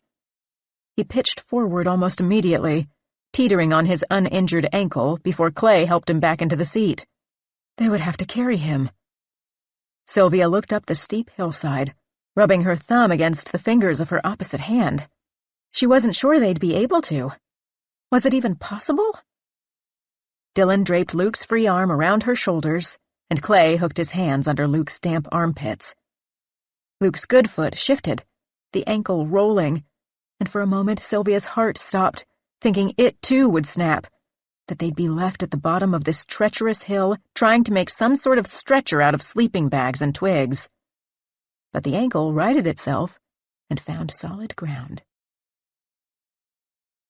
The hill loomed mountainous ahead of Sylvia. The trees stretched to the sky, already darkening, the bright blue fading into orange, the warm spring air shifting to cold spring night. While Clay and Dylan readied themselves for the hike, smothering the fire, Sylvia flipped through her notebooks. She heaved a loaded breath when she uncovered it, the coordinates of the jeep. Clay had nearly trekked off ahead of her with the GPS tracker before she could jot them down. Now she input them into the device and threw the notebook back in her tent, zipping it up for good measure. "I guess we're ready," she said, throwing a backpack of necessities over her shoulders. Sylvia carried the homemade crutch they'd built from duct tape and sticks behind the 5-legged racers. She didn't speak it aloud, didn't want Dylan's heart to pound with anxiety. But Luke was severely injured. She was no nurse, but she knew enough to know that going in and out of lucidity mid-sentence was bad news. She gritted her teeth to keep quiet. Dylan and Clay took most of Luke's weight, nearly dragging him despite his one working foot, grunting with the effort. After just 4 slow, heaving steps, not even out of the campsite, they had to stop to engineer a backward sling for Luke's purpling leg, the bruise already inking up above the bandages. Sylvia scanned the campsite for a way to build the brace, creating a complex puzzle out of each item around the campsite until she spotted the destroyed rope, coiled at the base of the cliff. Dylan winced as Sylvia sliced through a length of it, as if mourning its loss. "It's got no other use to us now," Sylvia said. Clay stabilized Luke as Sylvia and Dylan draped the loop over his shoulder and hooked the opposing offending foot into the other end behind him. Wadded t-shirts created a layer of cushion against his shoulder and ankle to absorb the harsh tension. His face remained vacant, a blank slate contrasting the tense, wrinkled expressions on the rest of the group. Could he really not feel anything in that leg, Sylvia wondered? Perhaps he could not yet distinguish pain. Perhaps the synapses and nerves and signals had become jumbled and rerouted when he hit his head, because he had not made any yelps or winces, had not even gritted his teeth as his swollen foot traced a heavy line through the mud. He'd only cocked his head like a confused puppy. They started up the hill with slow, deliberate steps, the steep incline rising like Everest. Sylvia followed the five-legged monstrosity her friends had become. She watched them anxiously. Each laborious placement of their feet determined whether they would topple. The hillside was damp and slick, and Dylan and Clay stomped into this muck, used its wetness in their favor by agitating it enough to become sticky. Only halfway up the perilous hill, the sky had already lost its blue. Sylvia struggled to see between the tree trunks, the budding canopy obscuring any remaining sunlight. Even in the dusk, Sylvia spied the trembling of Dylan's unsteady, exhausted legs. Dylan shoved her boot into the next spot of mud ahead, grounding her already caked sole before shifting her and Luke's weight. With nowhere to rest, and no way to unload Luke's weight without his bound-up body simply skidding back down into the valley like he was on a slip-and-slide, they hiked on. The little dot on the GPS tracker in Sylvia's hand seemed stationary. Muddy ascent up Valley Hill. Why so wet? No record of recent rain, she thought, tucking away the thought to write in her notebook later. After another few yards, the stomping trick no longer worked for Dylan. Her boots had accumulated too much soil to gain any sticky traction. Like walking on well-oiled glass, her feet skated backward toward Sylvia. "Shit!" Dylan yelled. One foot popped upward, and her knee crashed down into the muck. Sylvia, her own lungs screaming with sharp needles, even without Luke's weight on her shoulders, waited for the rest of the bodies to topple along with Dylan, for a tangle of connected limbs to slam into her on their way down, for all four to find themselves back at the bottom of the hill, each with matching bruises and swollen ankles and wrists and brains. What she did not expect was for Luke's working foot to stamp down into the dirt, holding his weight. "Are you okay?" Luke asked Dylan. He shifted his weight, one incorrectly tense muscle away from Dylan's fate. "Last thing we need is a broken kneecap to go with my leg." "Yeah," she panted. "Let's just get up this damn hill." Dylan smacked her boots against a trunk, one at a time, knocking off the mud. When she took Luke's hand to drape his arm over her neck, he squeezed her fingers, tight. Behind them, Sylvia could see his knuckles go white. Luke leaned as far forward as his marionette straps and strings would allow. Then he vomited, chunks of half-digested Cliff Bar splattering on the toes of Dylan's boot. Clay turned his head away. The wet barf slick slithered down the steep hill toward Sylvia. Sorry," he stammered, vomit spittle dripping from the corner of his mouth. "Sudden wave of nausea." "It's okay," Dylan replied. The starchy, sharp scent of bile slammed the back of Sylvia's throat, and she swallowed spit to stop an uprising of her own stomach's contents. She stepped around the trail of barf. Luke cleared his throat and spat. On Dylan's shoulder, his fingers twitched like spider's legs, as if he were trying to reach for something, for his pounding head or maybe to wipe the dregs of vomit from his mouth, but couldn't connect the correct sequence of synapses. Sylvia checked her watch and took a mental note of the time, wishing she had some way to record, some way to be useful. 6:32. Luke lucid, but still exhibiting concussive symptoms, vomiting, grabbing at air, unable to correctly position fingers. "Are you okay now?" Dylan asked. "Do you feel any pain?" "Yes," Luke said. "My head." "We need to get you to a hospital. Are you good to keep going?" "I'll try." The trio resumed their laborious, lurching steps. Luke's ebbing lucidity didn't help much. He kept setting his foot down on top of Dylan's, or directly into various roots, brambles, and other obstacles. Luke having trouble coordinating, Sylvia jotted in her mental notebook. By the time they finally made it to the top of the hill, heaving and sweating, full darkness enveloped the sky. Now, Sylvia led the pack, GPS tracker in one hand and flashlight in the other, its light like a beacon through fog. Darkness seeped between the tree trunks around them. It wrapped around Sylvia's chest and squeezed. The beam of her flashlight scanned the forest floor, revealing more patches of poison ivy, thick hemlock, and rotting leaves from the previous fall. She even thought she saw a patch of stinking carrion plants, with their 5 fuzzy leaves like starfish, surrounded by buzzing flies, though that should be impossible. Carrion plants aren't native to the Western Hemisphere, let alone Kentucky. How did they get here? She wanted to stop and document. There was no way she'd find this spot again. But Luke came first. An insane thought wormed into her brain.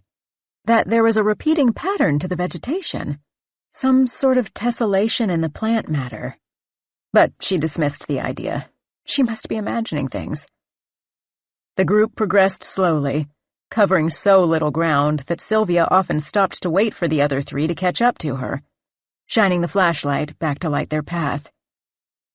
In the shadows, their bodies blended together, their limbs lurching and flailing like a monstrous centipede.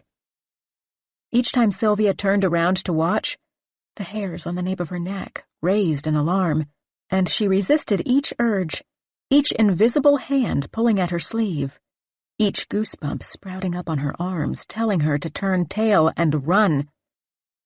It was just a trick of the light, she told herself. Still, she couldn't suppress a shiver. They advanced in this way, slinking, for an hour. She took more notes in her mind. 7:45. Making slow progress. Many rest breaks. Hoping we're almost to the car. Can't tell on GPS. Starting to feel heavy sensation in my chest. Unsure if stress, anxiety, or strain. Dylan and Clay seem ready to collapse. At least they'd crested the hill.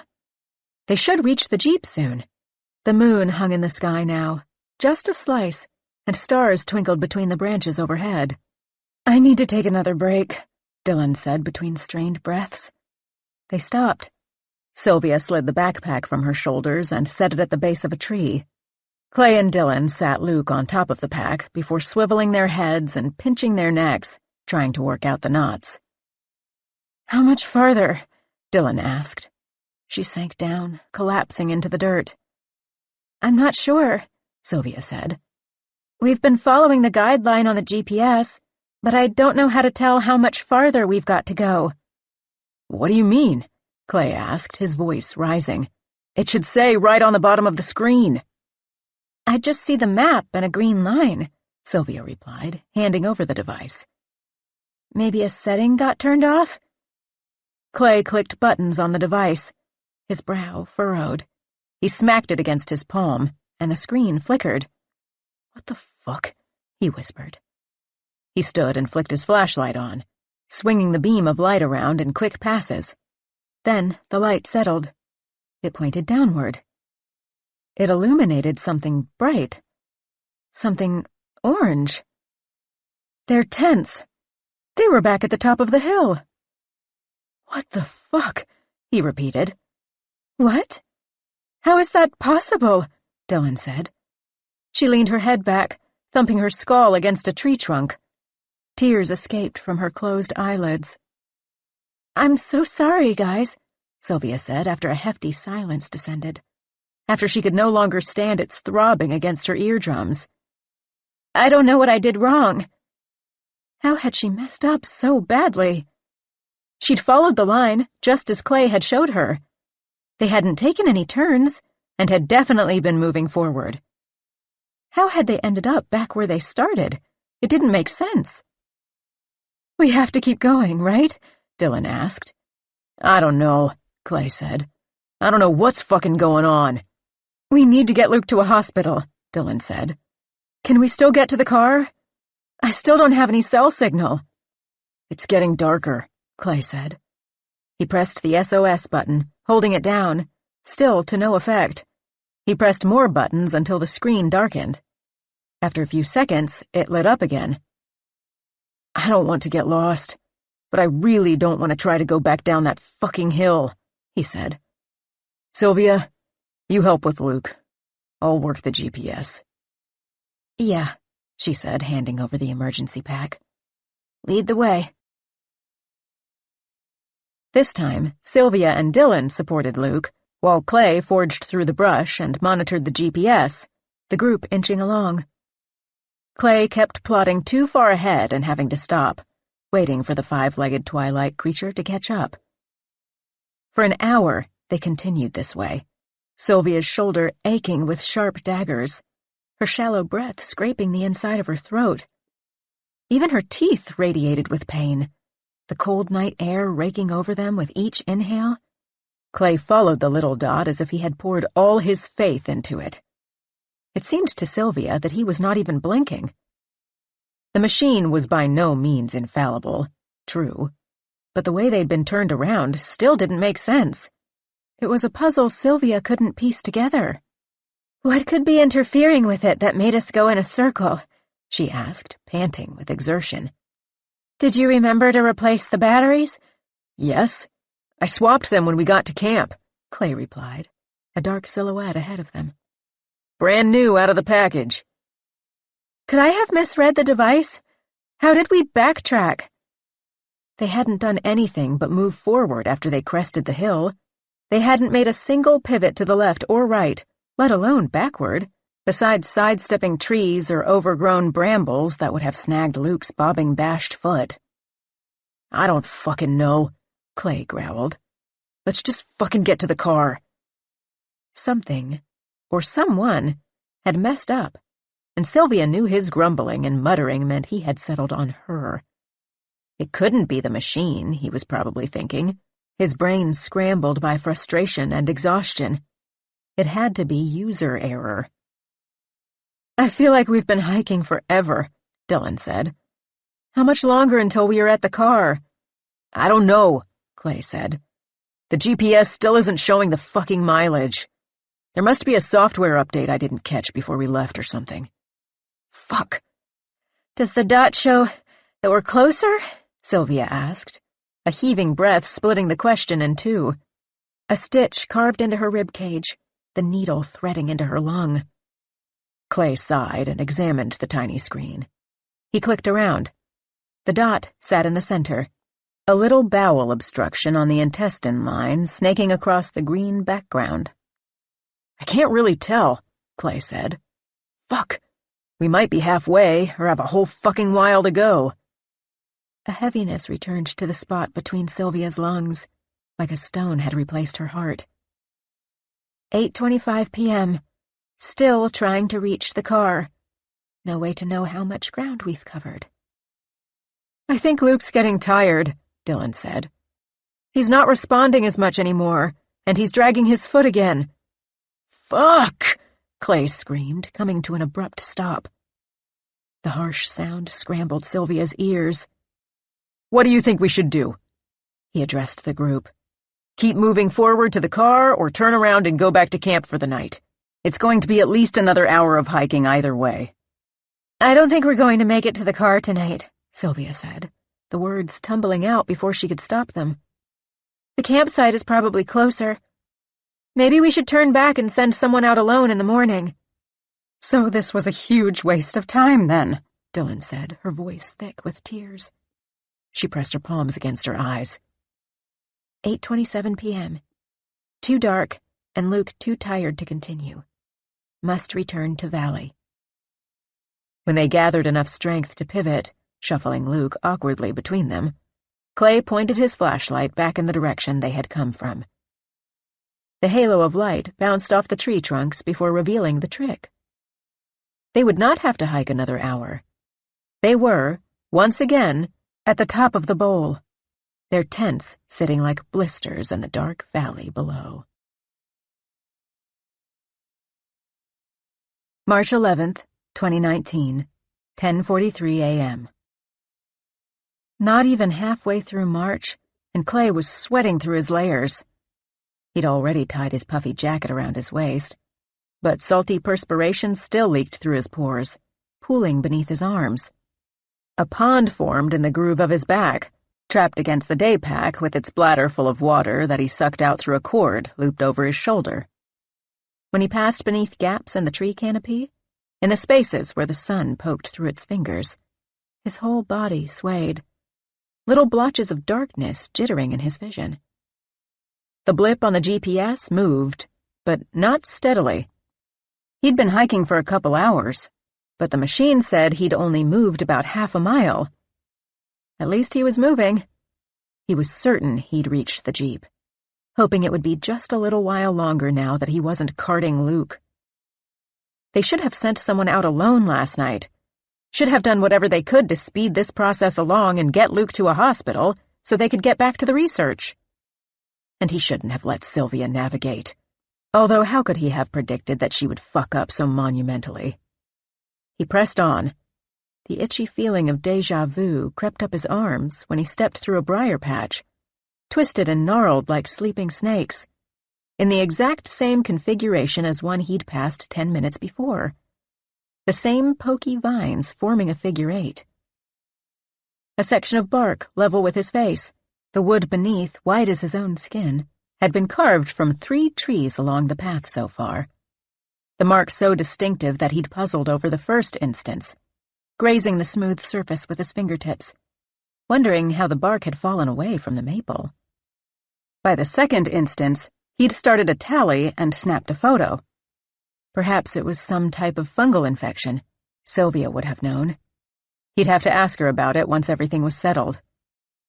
When he noticed the third mark, he clicked open his phone and checked the photo, sure that he had somehow circled back, his pulse gaining speed and the sweat no longer from the day's heat. The pattern matched the photo exactly, down to the mossy lichen around the border and the neighboring trees. But according to the GPS, it could not have been the same tree. He had progressed farther into the woods, closer to the road, if only by a few hundred feet. As he continued, even the canopy leaves seemed to replicate themselves, folding over one another in the same formations. The same vines of what he hoped was not poison ivy snaked up the tree trunks. The same snagging, thorny root stuck up where he placed his foot, his toe catching inside the perfect loop twice before he picked up on the pattern. Pattern, he thought. How can there be a fucking pattern in the woods? He kept his focus on the ground, watching for the loop, eyes flicking back periodically to the screen of the GPS. If he looked up through the branches, if he tried to study the terrain, he dizzied and stumbled, his head throbbing. Somehow the trees looked like a bad Photoshop job, like someone had cut an image and pasted it several more times to create a full picture. His vision swayed again. His foot found the repeated root, and he tipped forward onto the ground. Catching himself on his wrists, he unhooked his toe and rolled onto his ass, leaning against the nearest trunk with his eyes closed. He slammed his fist against the dirt. If he opened them and saw the 4th iteration of that barkless dot, he might scream.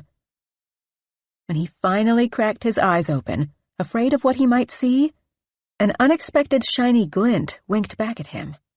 A little blinding spark of sunlight reflected from something buried in the loam, just beyond his reach, leaving pockmarks in his vision. Surely it was some man-made thing. Nature was matte. Some piece of trash, probably. Maybe a rusting can of food. Maybe a map in a bottle that would lead them the fuck out of there. The glint pulsated, as if it were sending out a laser signal, not unlike the box strapped to the bottom of the plane that had tricked him into coming here in the first place. Clay leaned forward and dusted earth away from the thing, gentle as an archaeologist uncovering bone. A green glass bottle, corked. If it ever bore a label, the paper and glue had long ago been destroyed by mud, by snow, by an overflowing creek. Clay pulled it from its bed of earth. The glass shone in his fingers, a clear liquid inside, sloshing. The few minutes of rest had transformed Clay's sweat into icy rivers. Then they dried, sticky and stiff like cold paste coating his sore muscles. Goosebumps sprouted on his skin. His skeleton rattled. Even the puffy jacket pulled back over his torso did not stop his shivering. He nibbled at a Cliff Bar, the spongy texture somehow bitter and rancid, then threw it down in disgust. Fuck this. Curious, he uncorked the bottle and took a sniff, recoiled from the harsh fumes. The bottle must be moonshine. The woods of Kentucky had once crawled with moonshiners. He should be watching Dylan scramble up the wall with Sylvia scribbling notes right now, not shivering, alone, in this dungeon of trees, struggling for hours just to get back to the car. Fuck it. He brought the bottle to his lips. He swished the harsh liquor around his palate and swallowed. The vine that had tripped him curled near his toe like the head of a snake. And then it twitched like one. He shuffled his feet closer to his body, blinked hard, and then the vine solidified into an ordinary bit of foliage. He tapped it with his toe. Great. Now he was hallucinating. Wrapping his arms around himself, he tried to hold his shivering bones in place. It was just exhaustion. It had to be. He'd gotten no real sleep the past couple of nights, between the nightmares and hiking up a steep hill while hauling Luke's body. Not to mention stress. No wonder he was seeing shit. That's all it was. The beginnings of a migraine bloomed at the back of his head. Eating the rest of the Cliff Bar would help, he decided, biting off another rancid piece. Maybe another swig of the liquor would calm his nerves. The wet sounds of his own chewing and the sloshing of the liquor against his teeth filled his skull, drowning out the stagnant silence, until his jaw ached. Suddenly, his own sounds were replaced by the crunch of something flat and smooth against the forest floor. A horse whinnied, the sound so shrill and foreign that Clay's muscles jumped away from his bones. More noise accompanied. Shrieking infants, plodding feet, the creaking of cargo. Then, above the din rose a hymn, the voices cacophonous.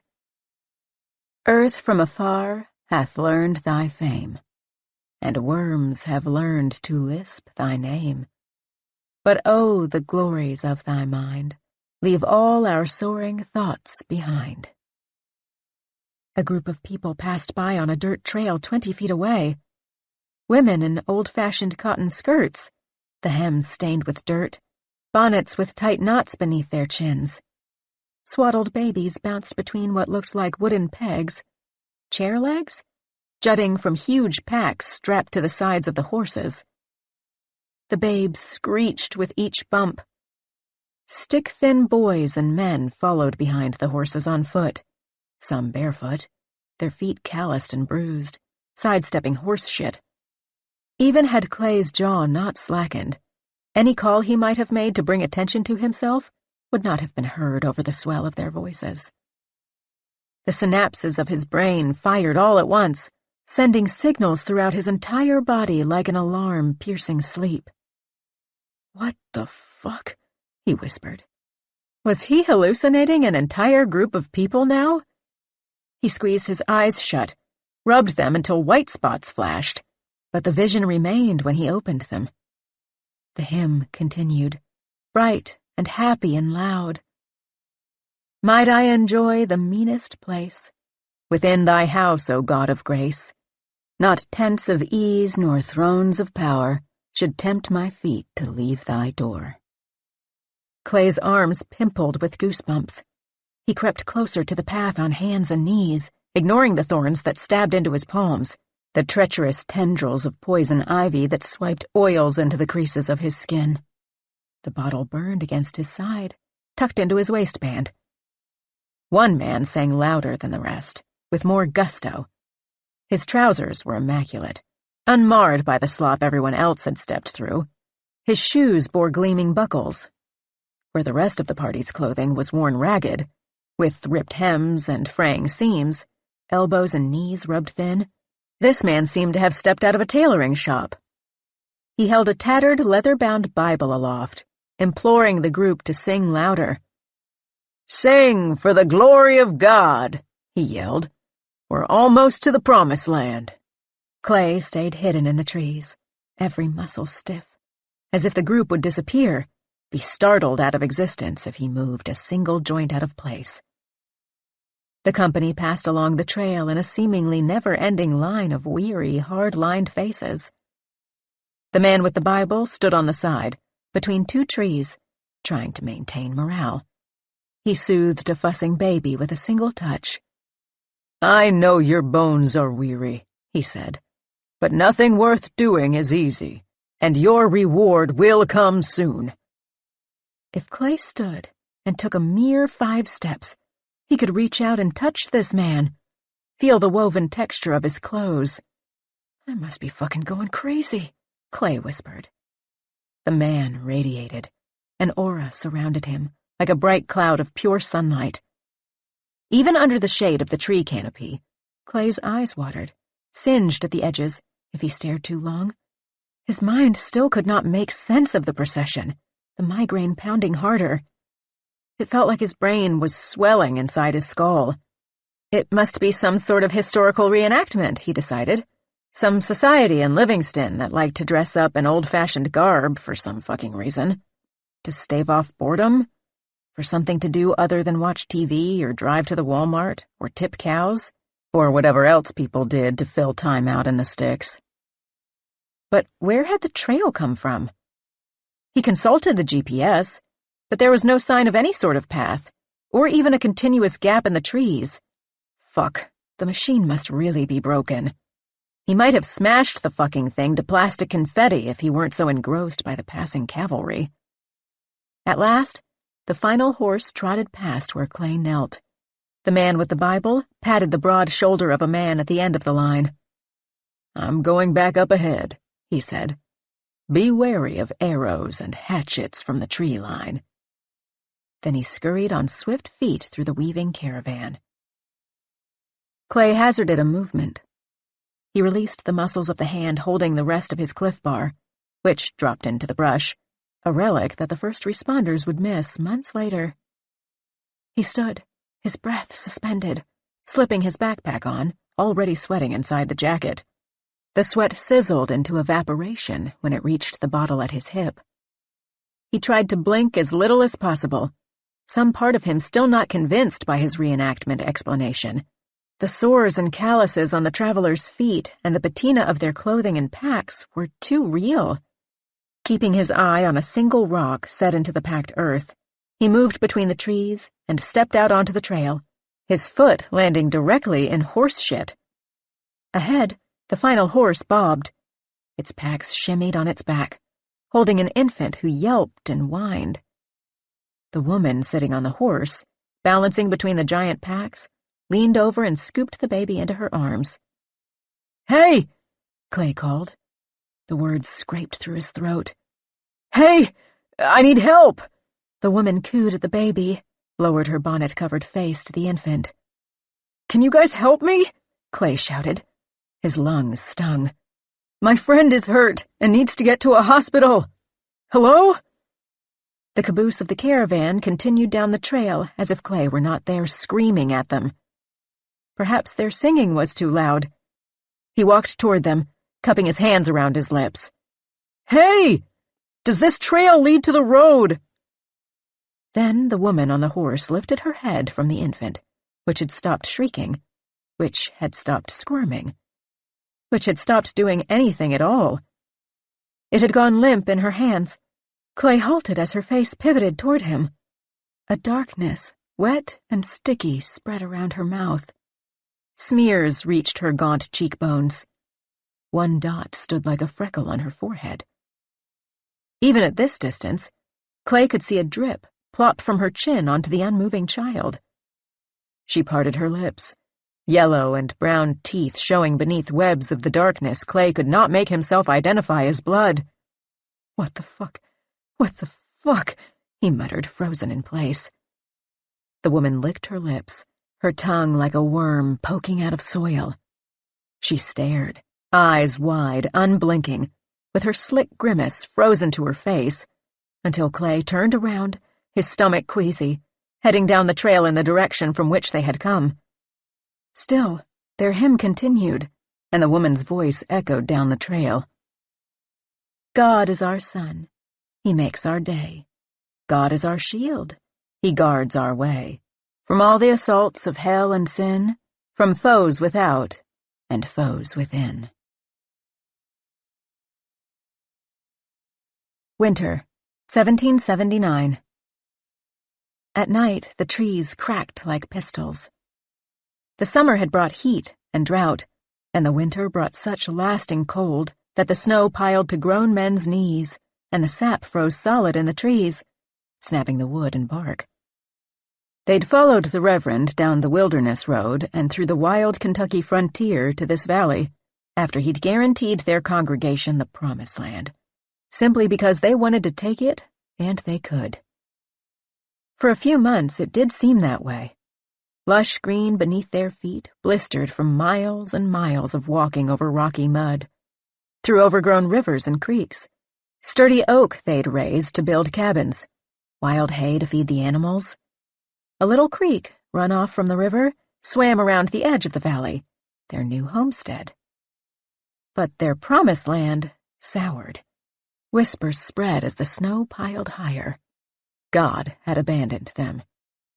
All of the seeds they poked into the rich-looking soil, dark and glossy, had pushed their heads out and turned bitter, some drying into brittle stalks, and others producing fruit that transformed from acerbic and unripe to mushy overripeness overnight, rotting on the vine. They tried plucking the hard, sour fruit and setting it on windowsills and counters to attempt to catch it at freshness. But still, they woke to the buzzing of flies and gnats around slushy, stinking pulp and stained, ruined wood. So they ate the bitter fruit. Now the creek sat frozen in a solid block all the way to its bed, and they had to melt buckets of snow for water. Even James and Mary's dog had soured, turned mean, barring and snapping his teeth. When he managed to catch something in them, a child's arm, the task fell upon James to finally set him at ease. He lured the dog away from the cabin with a scrap of meat and stuck his knife in a place that would let the animal go quickly. They had managed to keep the baby alive with piles of wool, checking every hour for breath if he did not cry for Mary's sparse milk, or from his other mysterious ailment, the one that had afflicted the other children, the older ones who had come down the trail.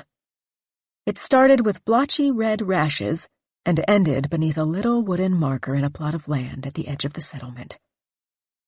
By the time the snow started to fall, the makeshift cemetery had crept all the way up to the cabins. Now only the tips of the crosses poked above the mountainous white drifts. The pair woke to the sun's glare reflecting from the new snow and set to work. Mary gathered a bucket full of icy snow and stoked the fire in the stone fireplace, while James took the hatchet to chop away a slab of meat from one of those who had frozen to death and been left to preserve in the snowdrifts outside. The ground was too hard to continue with burials, and there was nothing left to do but use the meat to supplement their diminishing stores of the acrid harvest. He did not think of his neighbor as he chopped the flesh, cutting through the cotton covering the stiff calf down to the bone. Mary peeked beneath the blankets where the baby lay. He cried for her milk, but she was dry. She'd been unable to produce more than a few drops for days. Her once plump baby was now a sack of bones, and his hoarse cries and rumbling stomach pierced her ears. She could not let him suffer another moment. Even if he should survive this winter somehow, he would just be taken by the same affliction that had put the other children in the earth. He would never leave this rotten valley, this cursed place the devil had made to seem bright and wonderful. She took the pillow from her bed and pressed it against his little body. His brittle, malnourished bones cracked beneath the down, but she held steady until his cries waned and his squirms ceased, until he, like everything else, was cold. She plucked his tiny body from the nest and held it to her, cradling it, tears rolling across its head when James returned, his hands and face frozen, "The Lord has called him home," Mary said. James responded with a sloppy slap of the leg against the floor. The top of it glazed with ice, the cotton underclothes still stuck to the skin. Something bubbled within him at the sight of his cold child. Something brewed from months of the bitter fruit the valley had produced, something it had infused there, something that made him squeeze the hilt of the hatchet and lift it. Still clutching the limp infant, Mary found her way to the door and into the snowbank, the slush soaking her skirts, clutching her ankles. Her husband closed in behind, stepping on her hem. She sloshed forward and disappeared into the bank, while he raised the hatchet and brought it down, into her shoulder, into her neck, into wherever the blade landed, hacking away as her screaming mouth was stuffed with snow, the white soaking up the dark black tar that her blood had become. March 11th, 2019, 11:34 a.m. Dylan sat next to Luke by the fire, 3 cell phones spread across her lap. It had been a couple of hours since Clay had left alone, hiking up and out of the valley to try to get help. She stared at the screens as if she could will them into having a signal, as if the magic of this place was a benevolent spirit granting wishes, and all she had to do was ask. And not some terrible entity that turned them around the night prior. Sylvia said she hadn't had service since they'd left the car, and Luke had the same service provider, so it was unlikely that his phone would connect either. Still, Dylan monitored them all for any movement, any sweeping cell signal that might wash down into the bowl. "What do you think happened last night?" Dylan asked. She'd been turning the question over in her mind all morning. "I don't know," Sylvia replied. "None of us ate anything weird," Dylan said. "Like, none of us did any drugs or anything that might make us think we were moving in a straight line while we were actually going in circles." "There are some mushrooms that have hallucinatory effects. Could there be spores in the air or something?" "I mean, that's possible, but I haven't seen any mushrooms, besides a variety called Dead Man's Toes on the way in. But that wouldn't cause us to hallucinate." "I'm sure it was just because it was dark," Sylvia said.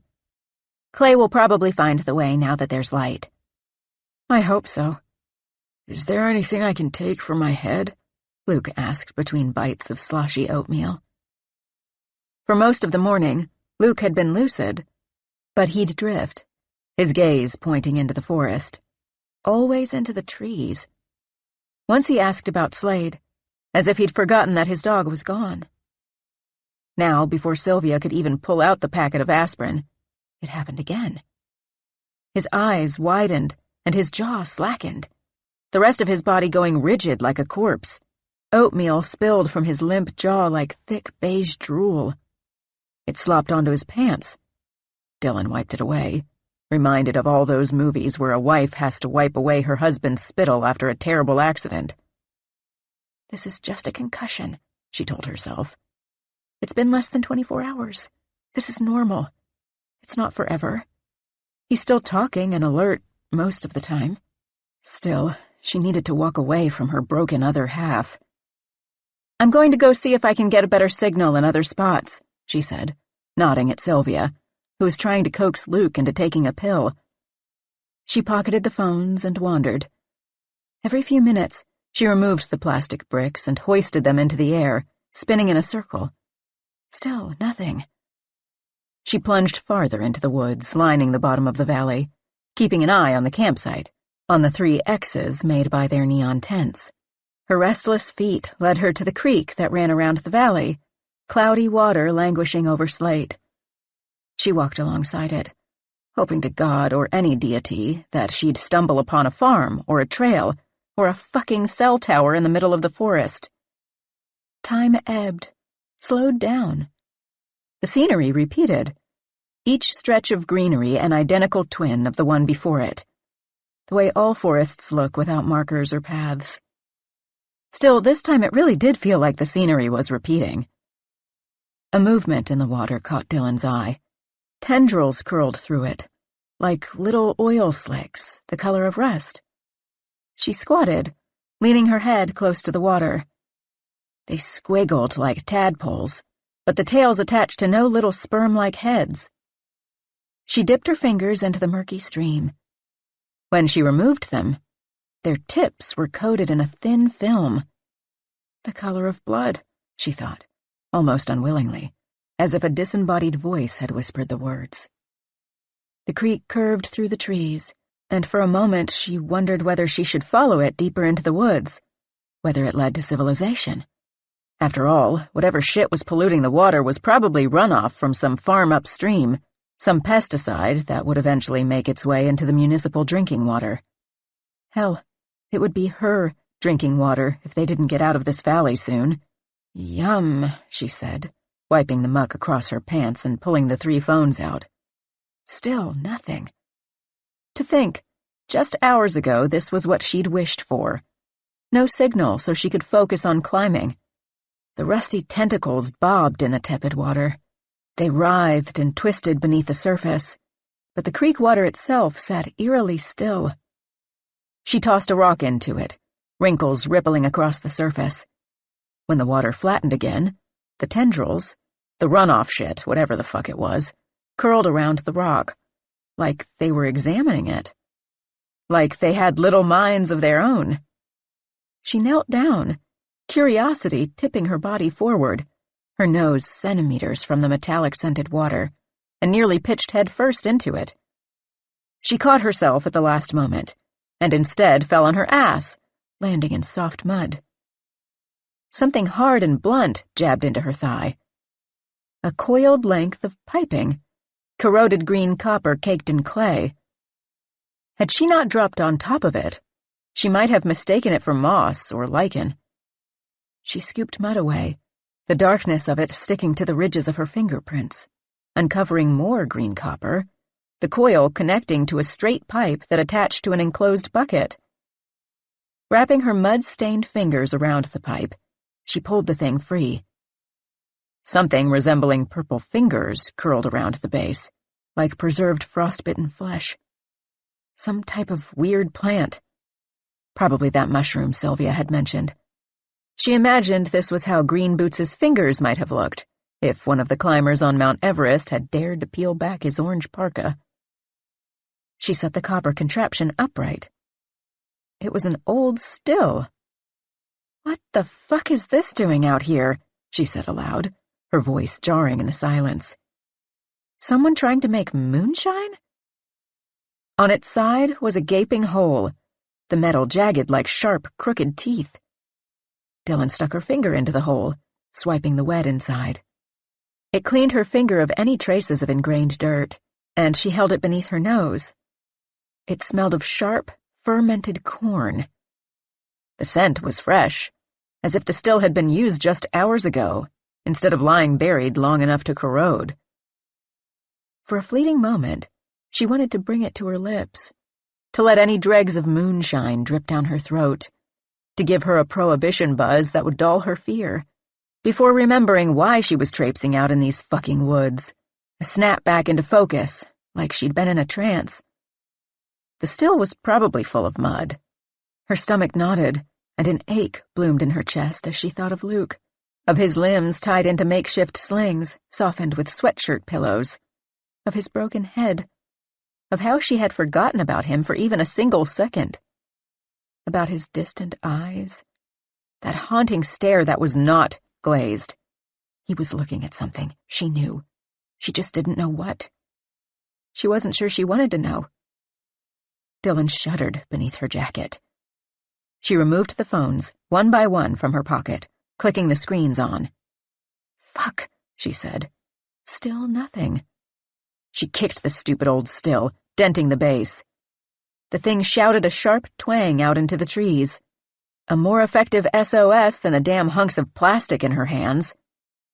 She kept her phone out, the only device that had ever gotten any signal since they'd arrived, and wandered farther, abandoning the copper husk to be discovered by someone else, or simply to be consumed once more by the earth and the rain.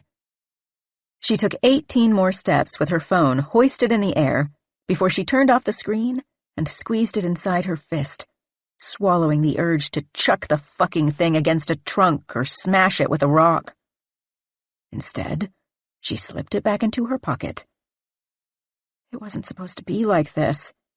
She was supposed to come here a fledgling climber with a brand new deal and leave the next big thing, the it girl of the moment, the next Lynn Hill, Petzel crowning her their star athlete. She had seen it. She had dreamed it in those weeks between Clay's invitation and the drive down. Those glorious nights of anticipatory insomnia. Her name was supposed to live forever. In guidebooks, in newspapers, in magazines, on the fucking sign that would sit at the trailhead leading to this site. But that dream died. Not when Luke got injured. Belaying is easy to learn. But last night, when they dipped back down into the bowl of this wretched valley once more, she knew she would not be ascending another route. She knew, at the same time, that Clay could still finish his thesis with the limited data they'd collected. Would probably go on to publish that, and then someone else, some rich asshole, would swoop in like a vulture to complete the task. Would hack a path through the Kentucky wilderness and take what he thought was his, just because no one had ever said he couldn't take it. Yet another man would claim all the glory, and her first ascents of the 6 routes would be a mere footnote to the story, perhaps erased entirely once they drilled permanent bolts into the walls. When they inevitably changed her routes, the paths she chose up the rock, and then they'd name them something stupid, or worse, racist. They'd bulldoze an expanse of trees for a gravel parking lot, nested away from the main road.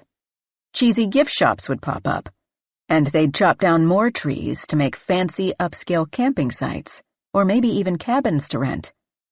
That shitty little diner would probably resurface as something else, all the grime scrubbed away. But that was the whole point, right? That's what she wanted. For herself. And who knew what Petzel would think? Her first sponsored trip ending in a severe accident. Did she even know what she was doing? Would they drop her? Maybe, she thought, her dream could be resurrected once Luke was squared away. Once doctors could wrap his bones in a real cast and fix his poor little head. They could buy that new rope and return. She could have Clay belay, or teach Sylvia. It would be okay. But some small, sure inkling wrung her organs dry. The gymnastics routine left her stomach in a tight, pulsing knot. Sweat beaded against her forehead. Somehow she knew that Luke would not make it to a hospital anytime soon. Clay would not find the car, would not reach the road, would not call for emergency services with the stupid broken GPS. There would be no heroic helicopter swooping in to save the day. In her distracted wandering, she almost stumbled headfirst into the rock wall, a new stretch of it around the corner from where they had made camp. The thing was like a giant column in the center of the valley. The air around it seemed to palpitate. Her skin buzzed with a magnetism she couldn't name or place. The rock felt cold and dry against her calloused fingers. Dylan stepped back, against every instinct of every atom of her body, to take in the full wall, tracing with her eyes the movements she might make on the route, if she were able to climb it. But that would require a whole set of impossible dominoes to fall, and all of those little plastic gravestones were misaligned. Luke's fall was the solitary piece that had upended everything. Climb it anyway. The thought whispered through her head as though it was thrust up from the earth itself, like a tendril vining its way up, curling around her legs and piercing her ear. The inner voice was clear and distorted at the same time, like the vocal cords had been worn to thin, taut strings, like it belonged to someone else. Plenty of people climb without ropes. That was true. Many great climbers did climb without gear, ignoring any and all safety measures, using just their strength and will, their body against the rock. But usually that was on routes they knew, had practiced for hours and hours before they even attempted to ascend without rope. Free solo climbers trained and primed their muscles to be at peak performance, made sure every movement was memorized. Dylan had never been this bold. She'd always been a calculated climber, one who planned out her moves and practiced until she got it right, sometimes getting lucky enough to send something on the first try. No, not lucky, the voice inside of her growled. Okay, maybe it wasn't entirely luck, but she'd certainly had her share of bad falls. Why chance it? Especially now, when there was already one hopelessly injured camper. They did not need another smashed head. She knew plenty of climbers with smashed heads, and didn't that one famous climber die free soloing? With climbing, there was always a chance of fractures and injuries, even with all the gear. You're good enough to do it. She scanned the route, mimed where she would place her limbs, mapped out the crux of the problem. A difficult one, she surmised. She backed away from the wall, ready to leave. It looked too hard. The weight of the phone suddenly pulled at her waistband. She fished them out of her pocket, clicked them on. Still nothing. You can probably get a signal up there. That decided it. On the first 2 attempts, she fell, her foot sliding, a tiny beak of a handhold just too far away, wet mud smeared across her ass. She removed her bulky hiking shoes. On the 3rd attempt, her bare feet held, and she caught the tiny piece of rock between her left thumb and fingertips, gripping until her knuckles went ghostly and her body stabilized, her toes flying away from the rock for a second. She climbed on. She stuck her fingers into pockets full of spider webs and dust. She jabbed her toes in the sharp virgin granite. Focusing only on where her hands or feet would go next, she worked the problem, pushing away thoughts about the growing distance between herself and the ground. She did not think about how she would maneuver back down, should that decision not be made for her. The tendons in her wrists twanged like violin strings, the melody repeating with each crimp she pinched, each hold spanning no more than half a fingertip. Her muscles ached. A cramp swirled its way up her calf. Clenching her right arm in a constricted L, she flicked her left hand, shaking out the knots the wall had worked into it, repeating the motion with all 4 extremities, until her muscles once again became smooth machines that propelled her to the top of the route in just 3 more swift, easy movements. Above her, the last 5 feet of rock was smooth and slick, rounded perhaps by rain, leaving her stranded in her body's tension against the wall, unable to climb farther. She shuffled, trying to position the pocket on her pants away from the wall, while also kicking her foot around for a better, wider hold. Her fingers and toes twitching against the rock, she steadied herself to free one hand and pluck out the first phone she could reach. Sylvia's. The screen flashed on, but there was nothing. Not even a blip of LTE when she raised it as high into the air as she could. She slid it back into her pocket. Her entire left arm cramped, the muscles locked into their tension, her fingers losing feeling. Before she fished out phone number 2, she hooked the fingers of her right hand onto the wall to shake loose the spasm. As her left arm shook like an air-drowned fish, her feet shuffled, enough for them to snap free. Tiny pebbles rained down to the ground. Her toes scraped air. Fuck. The distance between her free hand and the wall seemed to span 1,000 miles. The weight of her body pulled heavy against her remaining attached limb. The tendons inside stretched, ready to snap. It would be a courtesy, she thought, for her mind to have the pain of a swelling, limp hand to ponder, instead of her impending, shattering doom. She threw her tired left hand at the rock, hoping her worn skin could catch it. Her fingers scratched at it, forming little baby hooks. Crumbled granite filed her nails. The muscles in her other arm faltered, twitched, begged to be released from duty. She squeezed them tighter, pulsed blood into them, her left hand still scrabbling for a hold. She scrunched her eyes closed, waiting for the drop, praying to all the gods she didn't believe in. And somehow, her left hand found a minuscule scrape of stone and clung, for literal, dear, precious life. Her feet continued their arc outward, flying through open air, and she crushed her fingers into the wall, no room in the holds for more than the very tips of her fingers, until her legs completed the pendulum, swinging back to the rock. Her toes grabbed on. She exhaled, nearly loosening her grip in that moment of near miss, of sheer relief. When she regained her breath and control of her body, she gingerly pulled out the second phone, her own. At waist level, even at this altitude, the phone registered no invisible cellular waves. An emergency calls only banner mocked her from the screen.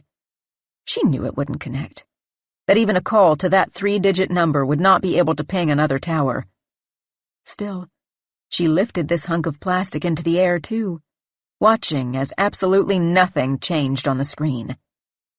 She swallowed a deep bite of air, set her limbs in place, and then slid the phone back into her pocket. One last chance. The third phone, Luke's, had one single bar. The thing nearly dropped from her hand when she tried to open the screen, to get to the number pad, as if she'd never clicked around a cell phone with a single hand before. She held her breath at the thought of losing it. Though the phone slithered less than a centimeter down her palm, that was all that it needed to drop the signal. If she had been smart, if her entire focus had not been on maintaining her hold with swollen, sore, exhausted muscles, if her heart had not been beating so fast and cruel in her chest, racing blood through her veins, if she could retain any wits at such an altitude, she would have dialed a number, any number, before her hand shot automatically upward to chase the fleeting signal. But she did not, and the signal could only be maintained if she hoisted the phone up, pushing herself higher with pointed toes. Her left hand, still locked in place, throbbed, the blood rushing around her white-hot joints. With the speed of frozen molasses, she clicked around the screen with her thumb. Should she just call a standard emergency operator? Would it be better to try to dial the Livingston police? Or should she make a call to a relative, to someone else who could fret and prod the authorities and make sure something actually got done? She didn't have the damn coordinates either. Would an emergency operator be able to triangulate her location? Could she even stay up here long enough for that to happen? Her body trembled, twitched. Her thumb input 3 digits, then moved down to the green call icon, then to the speaker button as the phone tried to connect with 2 minuscule bars. A ghostly wail reverberated up from the ground, piercing the thin air at the top of the root. "Slade?" she said, barely audible, even to herself. She turned her head, another automatic reaction, her body moving without her input. At this height, the tops of the trees swayed beneath her. Beyond them, the hills of Kentucky rolled, and she could even spy the highway, the trucks smaller than toys. Maybe she should have brought a fucking flare gun up here instead of these cell phones. Humanity was so fucking close. She looked back at the phone. The call still had not connected. The little beak of rock that supported all of her weight, that her left hand had melded to, she could no longer distinguish the end of her hand and the start of the stone, cracked. It splintered inside of her stranglehold, sharp pieces like broken bones jutting into the pad of her thumb, ripping her skin. Wet blood dribbled out, staining the rock. The phone dropped from her grip as she threw her hand back at the wall. Muscle memory and sheer dumb luck guided her fingers into place. Once more, she breathed, shallow, sucking air in and out, in and out. 2 strikes. She didn't want to chance a third. She started the treacherous descent. Below her, Luke's phone ricocheted against the rock, spinning away before smashing face first on the ground. Sweat oozed from Dylan's palms, the rock growing slick. Her fingers, greasy now with blood and sweat, slipped as she looked down toward the ground swaying beneath her. The distance between her and the safety of the earth below made her dizzy. She squeezed her eyes shut and counted the length of each slowed breath, trying to push away all of the racing thoughts, reminding her that she was at least 50 feet in the air, with no rope, no spotter, nothing to save her should she press her weight down on a sandy hold or a chipping piece of granite, causing her feet to slip off and pull her whole body off the wall, or if her hands became too clammy and wet to hold on to the little crimps on the way down, or... She exhaled, disturbing the dust on the shelf of rock in front of her face. Her breath shook, caught in her throat, never reaching her lungs. She was suddenly aware of every inch of her body, from her toes engulfed in staticky numbness to the cramp beneath her ribcage where the bones pressed into her abs, to her heart, seemingly pounding a hole through her chest. Little bits of granite had punctured the delicate skin at the edges of her foot. If only she could go up and over the top of the wall, she might be able to find some way to hike back down, or else find an easier route to downclimb, one of the ones closer to camp with oversized pockets that fit all of her fingers. Or maybe she'd be able to flag down a plane or helicopter. But she couldn't go over the top. And she couldn't climb sideways. The rock was smooth to her left and right. The only way down was the way she'd come. She shifted her weight away from her left foot, the movement of every muscle and tendon and bone choreographed. Her forearms tensed, taking all the weight. She repeated this dance with her hands, transferring her weight to the least sweaty, least bloody palm. Unhooking her fingers, she wiped them on her pants and gripped a piece of the rock close to her waist. At the pace of thick, dripping sap, she moved down the face of the stone, one careful limb at a time. Each movement could result in a painful, prolonged death by shattered skull and bone-punctured lungs, leaving her an explosion of unrecognizable flesh at the base of this pockmarked rock, left to choke on her own blood and wait for the end.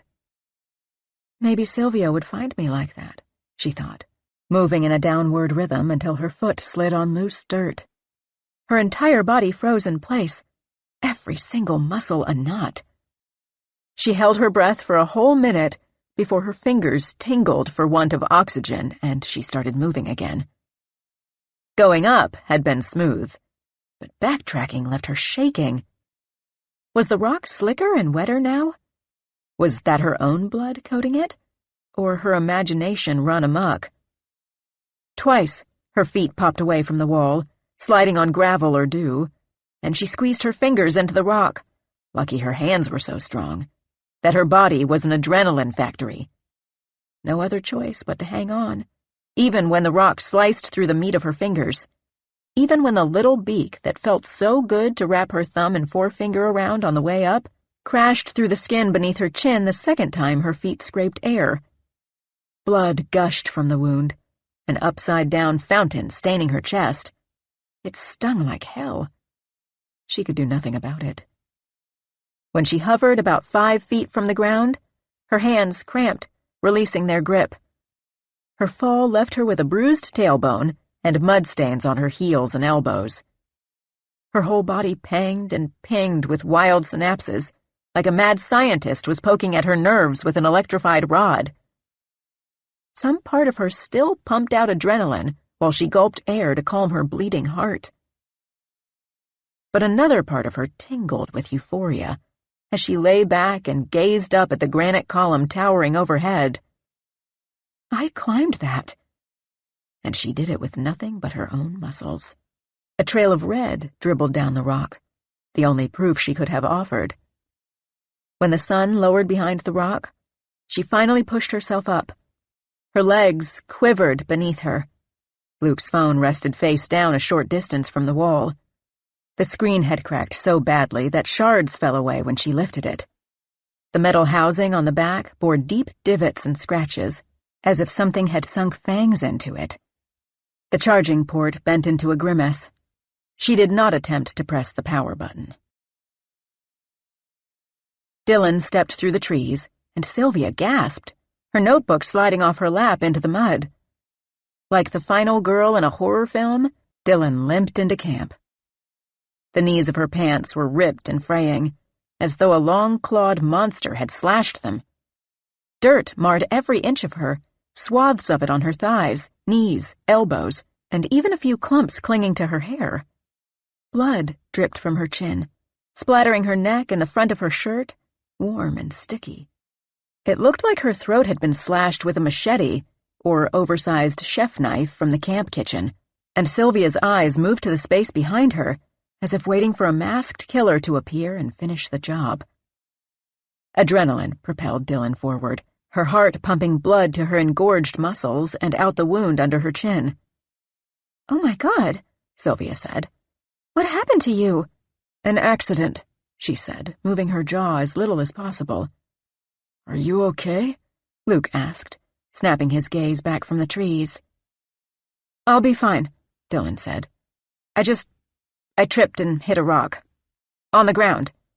"Here, let me help you get cleaned up," Sylvia said, leading Dylan toward the fire pit. The alcohol wipe came back a bright red, and Dylan refolded it before wiping more blood off her neck. The astringent sting cooled her. Once there was a hefty pile of stained sheets on the ground, Dylan lifted her head, while Sylvia inspected the wound. "You must have hit a big rock," Sylvia said. "It's still bleeding. It could probably use a stitch. I think I have some super glue, if you're okay with that." "Glue me up," Dylan said, sourness inking into her as her muscles finally cooled down. Sylvia wiped Dylan's chin once more with an alcohol pad and placed a small line of glue inside the cut, pinching the skin together until it dried. Inside her tent, Dylan slid out of the bloodied shirt, the fabric sticking to her skin. A Rorschach blob of red remained imprinted on her chest, a mark she did not bother to erase before shoving her arms through the sleeves of another top. Later that night, she would toss the ruined shirt into the campfire, the fibers growing black, melting and spitting out stinking smoke. Too late would she realize she was destroying her only trophy, her blood-soaked triumph. As the flames licked it, she would itch to save it, to risk third-degree burns on her palm to keep the only proof she'd ever have that she climbed that route, and made it back down, mostly intact. "So what happened?" Sylvia asked when Dylan returned to the fire. "I don't believe that you just fell." "I did," Dylan said. She handed back the useless brick of Sylvia's phone. "I mean, that was how I scraped my chin. I guess I got carried away looking for signal. I walked through a lot of brush and vines. They must have ripped up my pants." "Did you find anything?" The mossy-colored copper still flashed into Dylan's head. The relic had already been drowned in her sea of adrenaline and fear. An image wormed its way into her mind, of the still standing upright, gleaming with newly welded buttons along the side. A fire tickled its underside, and a ceramic jug collected the clear liquid that dripped from the end of the coil. Jars and jugs and bottles of the stuff stretched in front of her. The back of her throat burned with the taste of grain alcohol, bitter and sharp. She spat into the dirt, trying to rid herself of the sour taste. But how could she excise a ghost from her tongue? "Any signal?" Sylvia prodded. "No," she said. Her free climb would be a secret she kept tucked inside of herself. Nobody would ever believe that she had free soloed a high-ranking route, a 514A if she were rating it, and down-climbed it 60 feet, too. Hardly any climber could do that, let alone with no shoes or preparation. No one had been there to record it. Nobody had even been there to witness. Sylvia hadn't written it down in her notebook, and she never would. Dylan didn't want to add to Sylvia's burden, to erode her sanity any more than was necessary. When she wasn't writing or fussing over Luke, Sylvia picked at the skin curving around her nails, pulling a cuticle until it bled. She seemed at her wit's end over her new role as nurse. "How are you feeling, Luke?" Dylan asked. "About the same," he said. "Aspirin is helping my head a little bit." Sylvia, finishing unwrapping Luke's ankle bandage, made from a long-sleeved shirt she'd ripped into a strip. Both women grimaced at the sight. His foot was a swollen purple mass, a balloon with toes. The bruise edged up his leg, little tendrils like dark veins.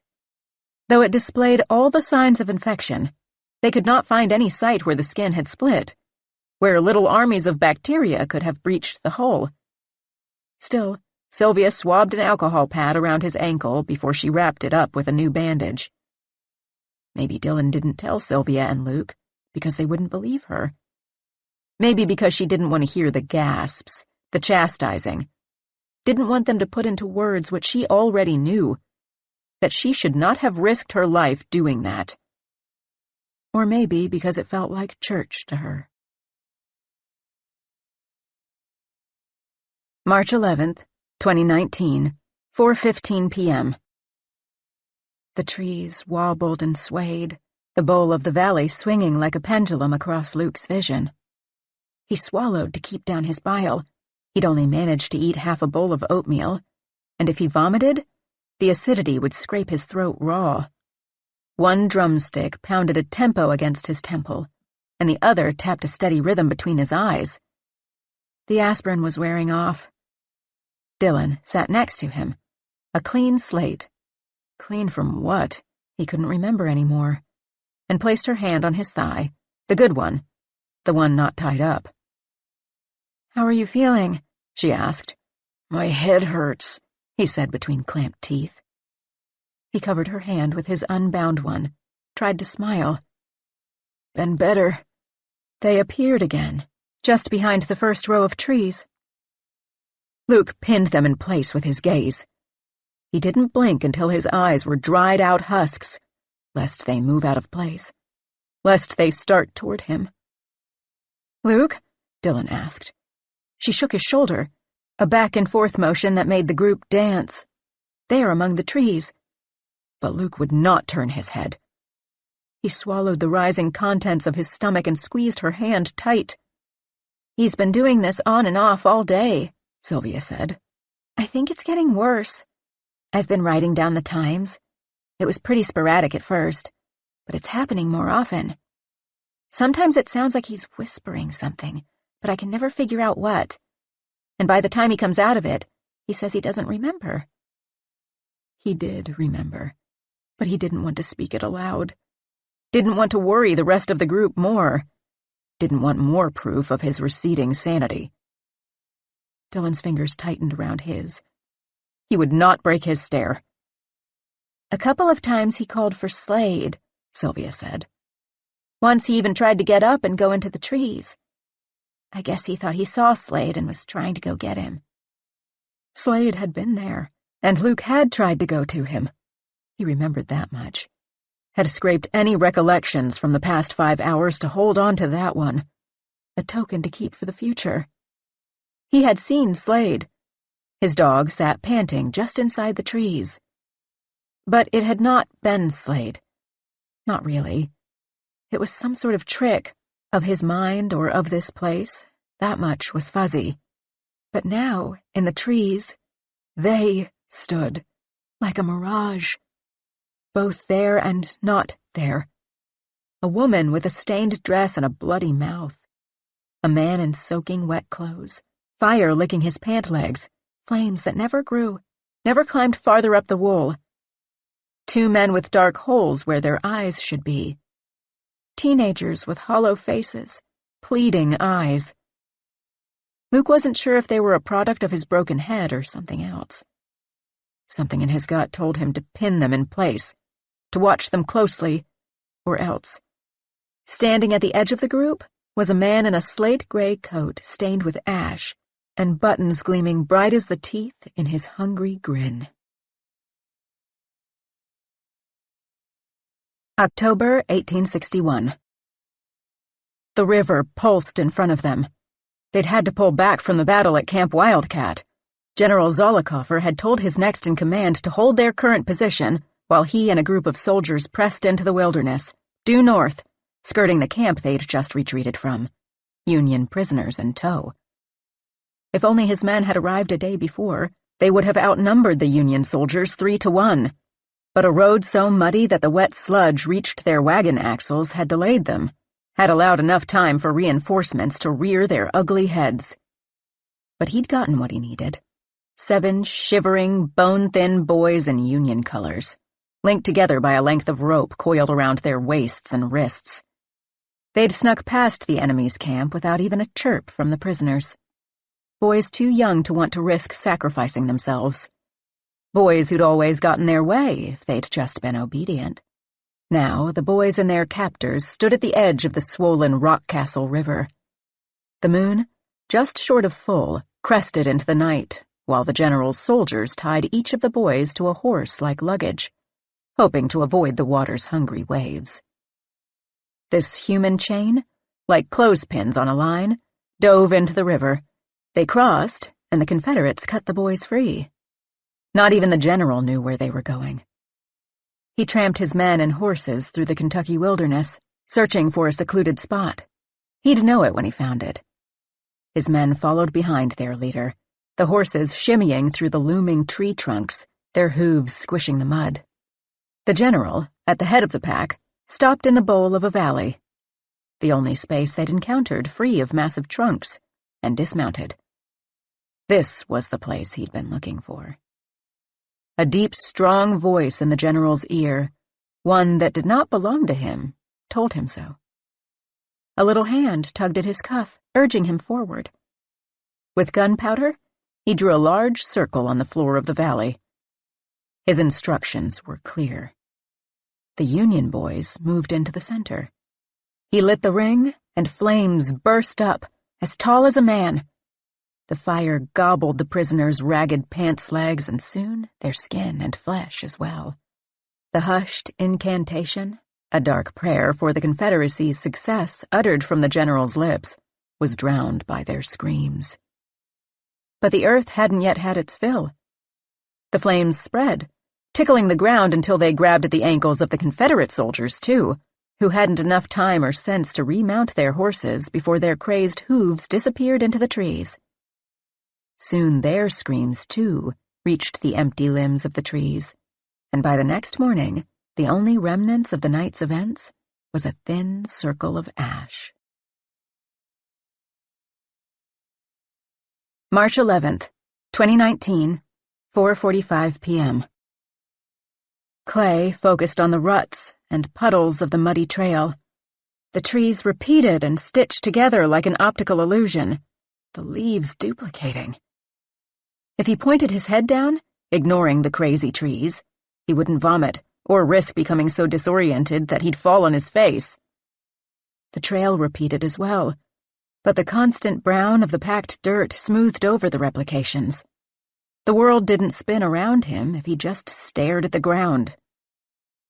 Still, it made him dizzy, like one of those carnival tunnels where a neon tube spun around a platform, but your brain thought you were moving, so you listed to one side, which Clay did as he followed the trail. When he lifted his head, trying to track whether he'd made progress, whether the trail curled ahead or whether he'd finally reached the end, he had to stand still for a moment and close his eyes, his body swaying with vertigo.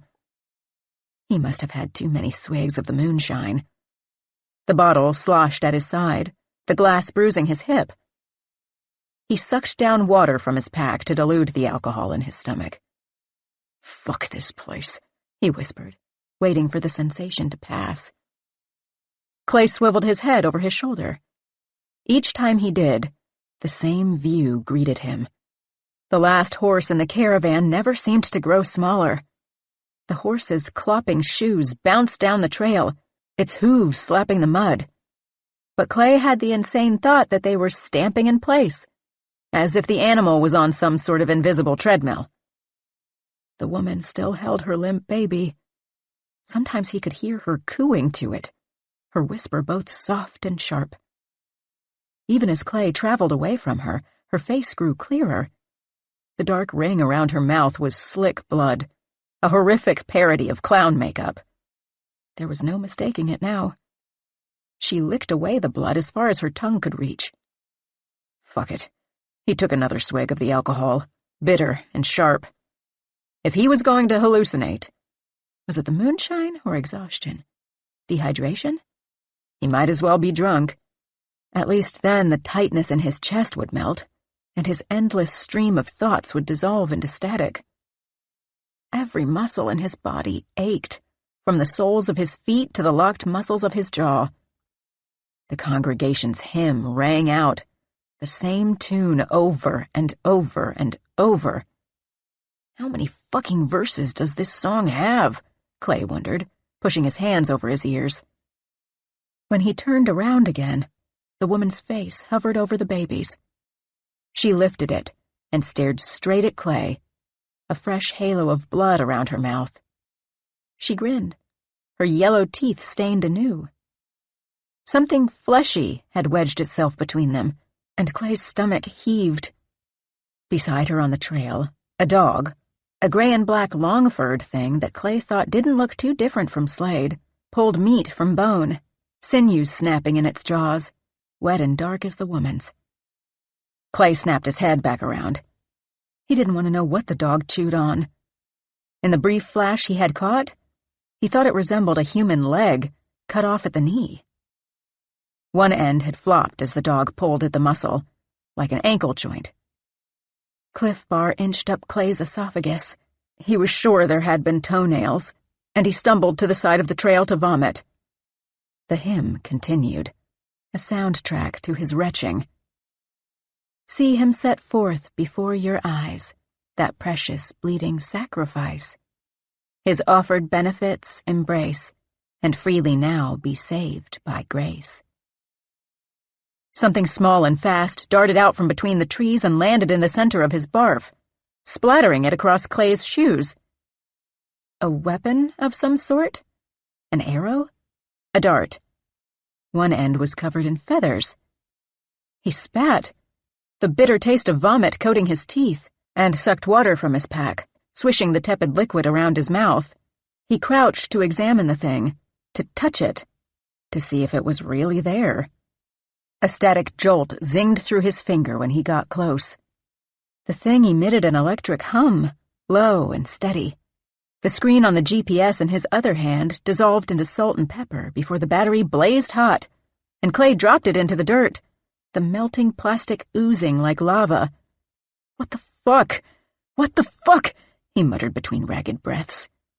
He pulled back his finger, not daring to touch the weapon, as if it would electrocute him and he'd drop dead, right then and there, on that endless trail with a dog munching on a leg and a woman with a dead baby and a bloody grin.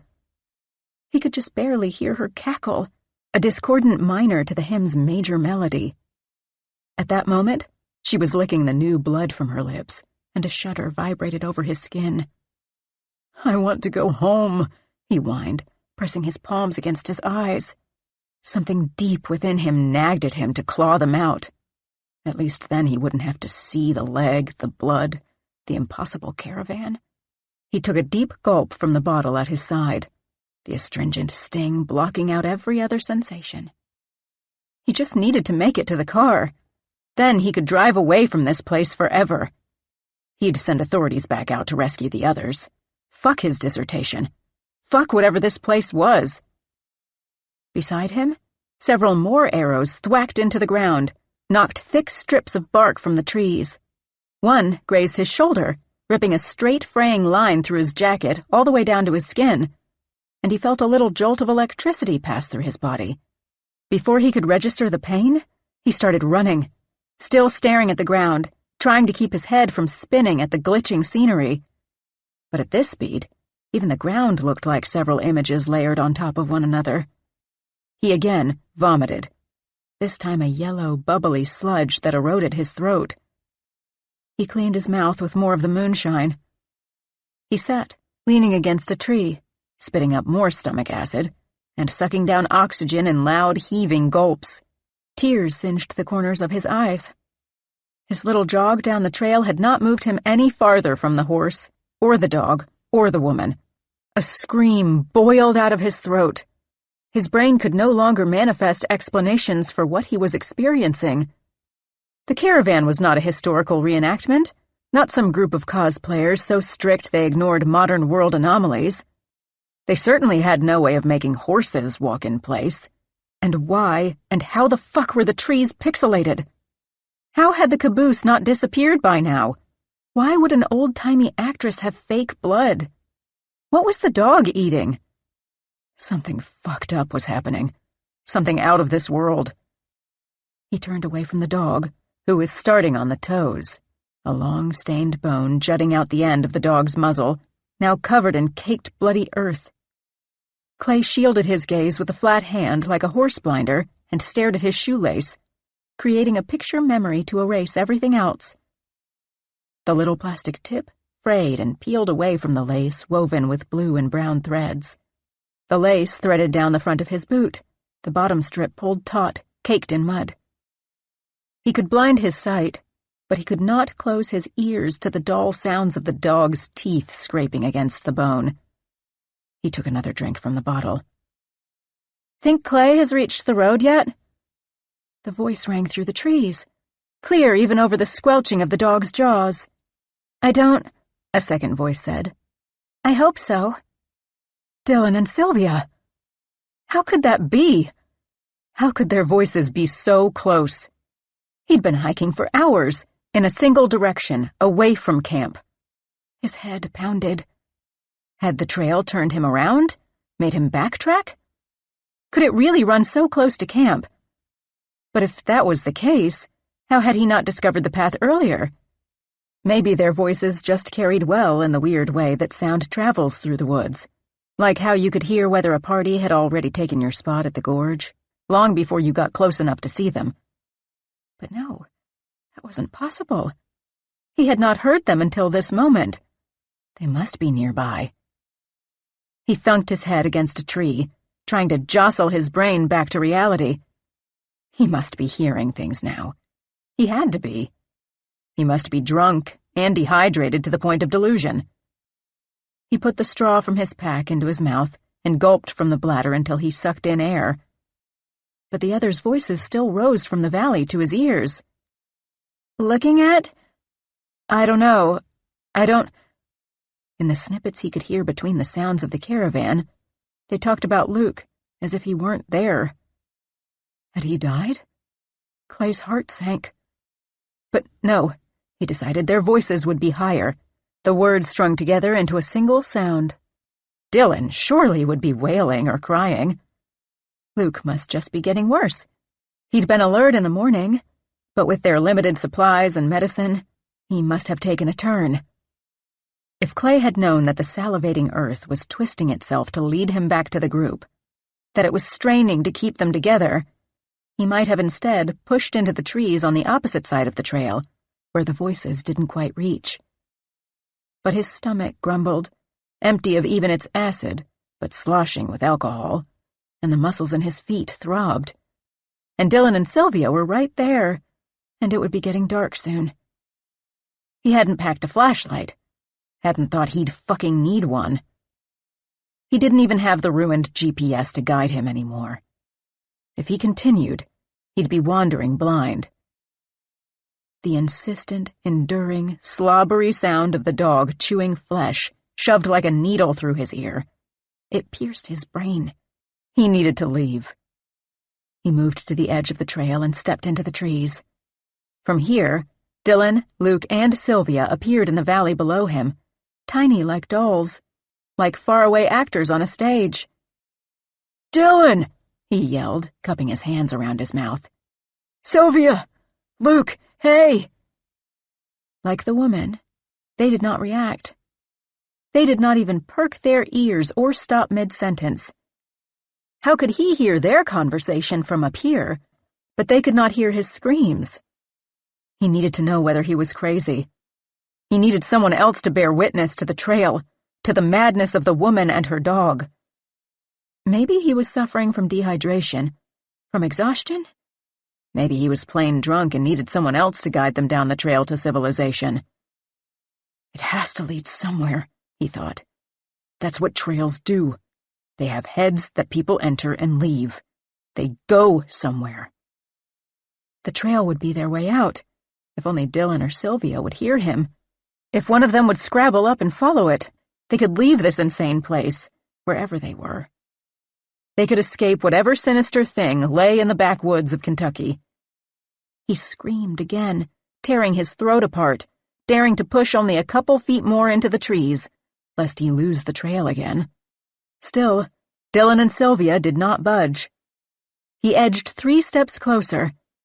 Standing at the top of the ridge, Clay shouted one more time, and Luke pivoted his head upward, his gaze intense, but with no signs of recognition.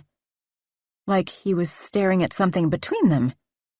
Clay grumbled, He would have to go to them. He dug inside his pack, searching for something to serve as breadcrumbs. In a side pocket, he uncovered a dirt-stained roll of canvas tape, some remnant of an old first aid kit, the adhesive meant for skin. But it would have to do.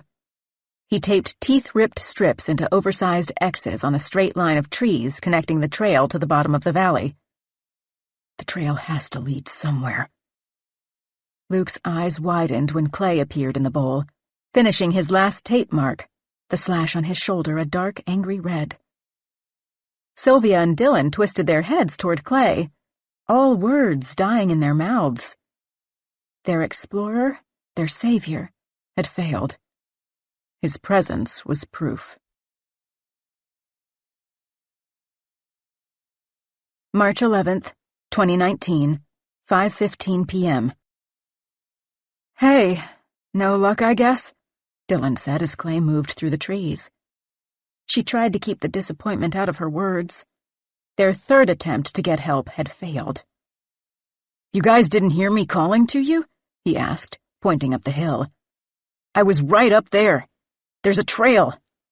"A trail? Are you sure?" Sylvia asked. "I don't remember a trail from when we came in." "Maybe we missed it, or we're moving parallel to it," Clay said, defensiveness souring his words. "I don't think there's a trail," Sylvia replied. "I researched maps, and there's no trail map or any hiking in this area." "So you think I'm just making it the fuck up?" Clay hissed. "I just hallucinated a fucking trail? It's right up there. I marked the way back to it. We can all go see for ourselves." "Someone has to stay with Luke," Dylan said, squeezing his sweat-soaked hand. He stared into the trees, into the space Clay had just passed through. "I can stay," Sylvia said. Dylan and Clay hiked out of the valley, following his little breadcrumb trail of X's. Her arms pimpled with goosebumps when they crossed into the trees, right where Luke was staring. A cold spot. As they climbed the hill, every other tree bore a bright, clean mark. The white of the tape practically glowed in the dusk. "What happened to your shoulder?" Dylan asked. Feathers fluttered out of a rip in his down jacket. "You wouldn't believe me if I told you," Clay said stonily. Dylan didn't respond. A heaviness descended into her stomach, hard like a rock. "I think when we get to the trail, we should turn right," Clay said. "But wasn't the road south of where we are?" Dylan asked, concerned. Her stomach turned again as they climbed, all the trees blurring together, spinning her insides to mush. "Right would be north, farther into the woods." "I don't think so," Clay said. "Should we even try to get back to the car? It's going to get dark soon." She wasn't sure she wanted to be alone out here with him for long. She'd never felt unsafe with Clay, but something was off with him tonight. "You want to get Luke to a hospital, right? We need to get to the trail and go right, back to the car." But they never got to choose left or right. The sky pricked with purple and orange by the time they reached the last mark. The lopsided X seemed to burn into the bark of the tree. It stood surrounded by close-set neighbors. There was no trail to be found, not even a gap or a clearing. "There's nothing here," she said, clicking on a flashlight, spinning its light around. "They must have fallen off," Clay said. "This medical tape isn't very sticky. It must be just a little farther." Clay's breadcrumbs had ended too soon, as if someone had followed behind him and plucked off the makeshift trail markers and pocketed them. Or Clay had imagined the whole thing. Dylan wasn't sure which option was worse. "Clay, it's getting dark. I don't think there's a trail. Are you sure you found a trail? Was it maybe a deer path?" "It was a fucking trail," Clay snapped. He scratched through the underbrush, searching for more X's. Leaves exploded around him. "And it was right here. I know the difference between a trail and a fucking deer path." "Clay, it has to be here," he said, scurrying farther into the trees. "I am not fucking crazy. I need you to believe me, to see this." There was something wrong with Clay. With this place. Something must have happened while he was gone. The scream bubbled up through his lungs and out his mouth, a shrill, guttural, inhuman noise that bounced between the trees. Tears slid down his face. He punched a tree and filled his nails with bark, ripping the useless marker away. "Fuck," Dylan whispered. What the hell had happened to him? "It has to be here," he repeated, dropping to his knees. He rummaged through the leaves and the brush, thorned vines scratching his hands as he swept leaves away, looking for the clean white lines of tape among them, as if leaves had fallen strategically to obscure the fallen markers. He sat in a patch of thorns, thumping his head against a trunk, babbling. "It was here. I swear. There was a trail, and I saw a huge group of people, but they didn't listen to me. It was like they couldn't hear me, like they were not really there. Or they were ignoring me. At the end, there was this woman and a fucking dog. The dog looked like it was eating someone's leg, and the woman—" "Clay, we need to go back," Dylan said. She didn't want to be alone with him. She stood helpless behind him. Her flashlight pinned Clay like a spotlight, center stage in his own madness. When he started to pry pieces of bark from the trees, she squeezed his shoulder, and he let her lead him back to camp like a child. March 12th, 2019, 9:04 a.m. Something had partied last night. Dylan, the first to emerge from their tents, froze in place, her stomach rumbling and screaming. Sylvia followed, her jaw dropping as she took in the ruins of their camp. Empty granola bar wrappers twinkled in the rising sunlight, crinkled in the low wind that scraped the bottom of the valley, kicking up like glitter in a snow globe. The lid to the cooler had not only been removed, but somehow shredded. Curls of white plastic rose like a cowlick from its remains. It had spilled its beer can guts into a puddle created by the melted ice. When Dylan righted it, she discovered a perfect hole in its side, the edges smooth. Like something had stamped right through it. The beer canisters had not done their job. The lids remained screwed in place, but something had scratched through the metal. Upon first glance, Dylan thought they'd exploded from the inside, as though some local hunters who'd happened upon their campsite had loaded them with cherry bombs as a prank.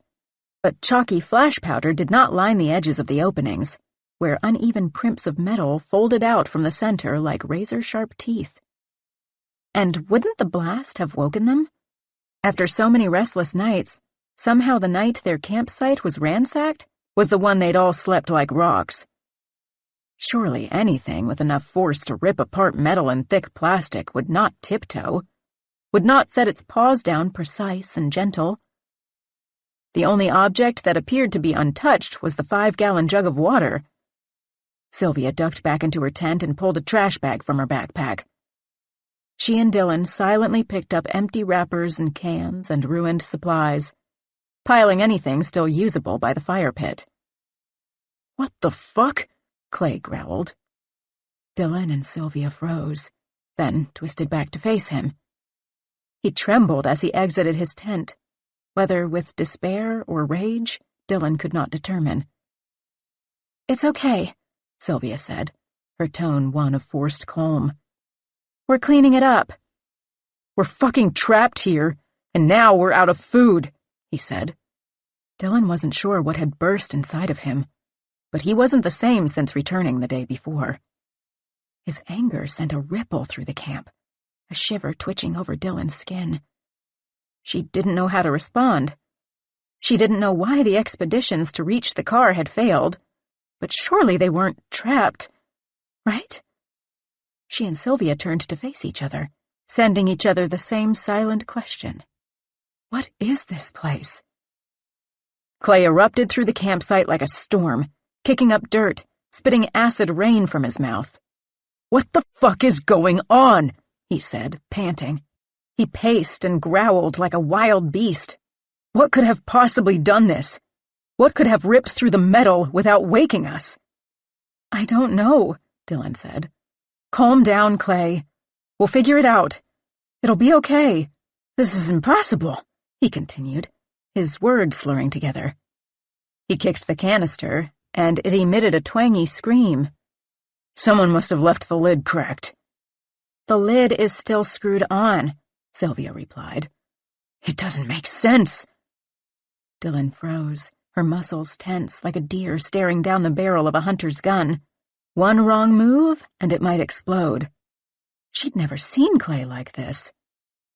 "You don't believe me," he said. "About any of it. You don't believe I found a trail at all. You think I'm making it up." The women looked at each other, each hoping the other would respond. What could Dylan say to him? There was no trail. "You think I'm lying, that I'm crazy, and you're making fun of me. I know what I saw. I found a trail, and I saw a woman eating her own baby." "Something weird is going on here," Dylan said. She felt around in her pockets, wishing she'd tucked her knife inside. Clay was her friend. He wasn't dangerous, but still the urge made her fingers twitch.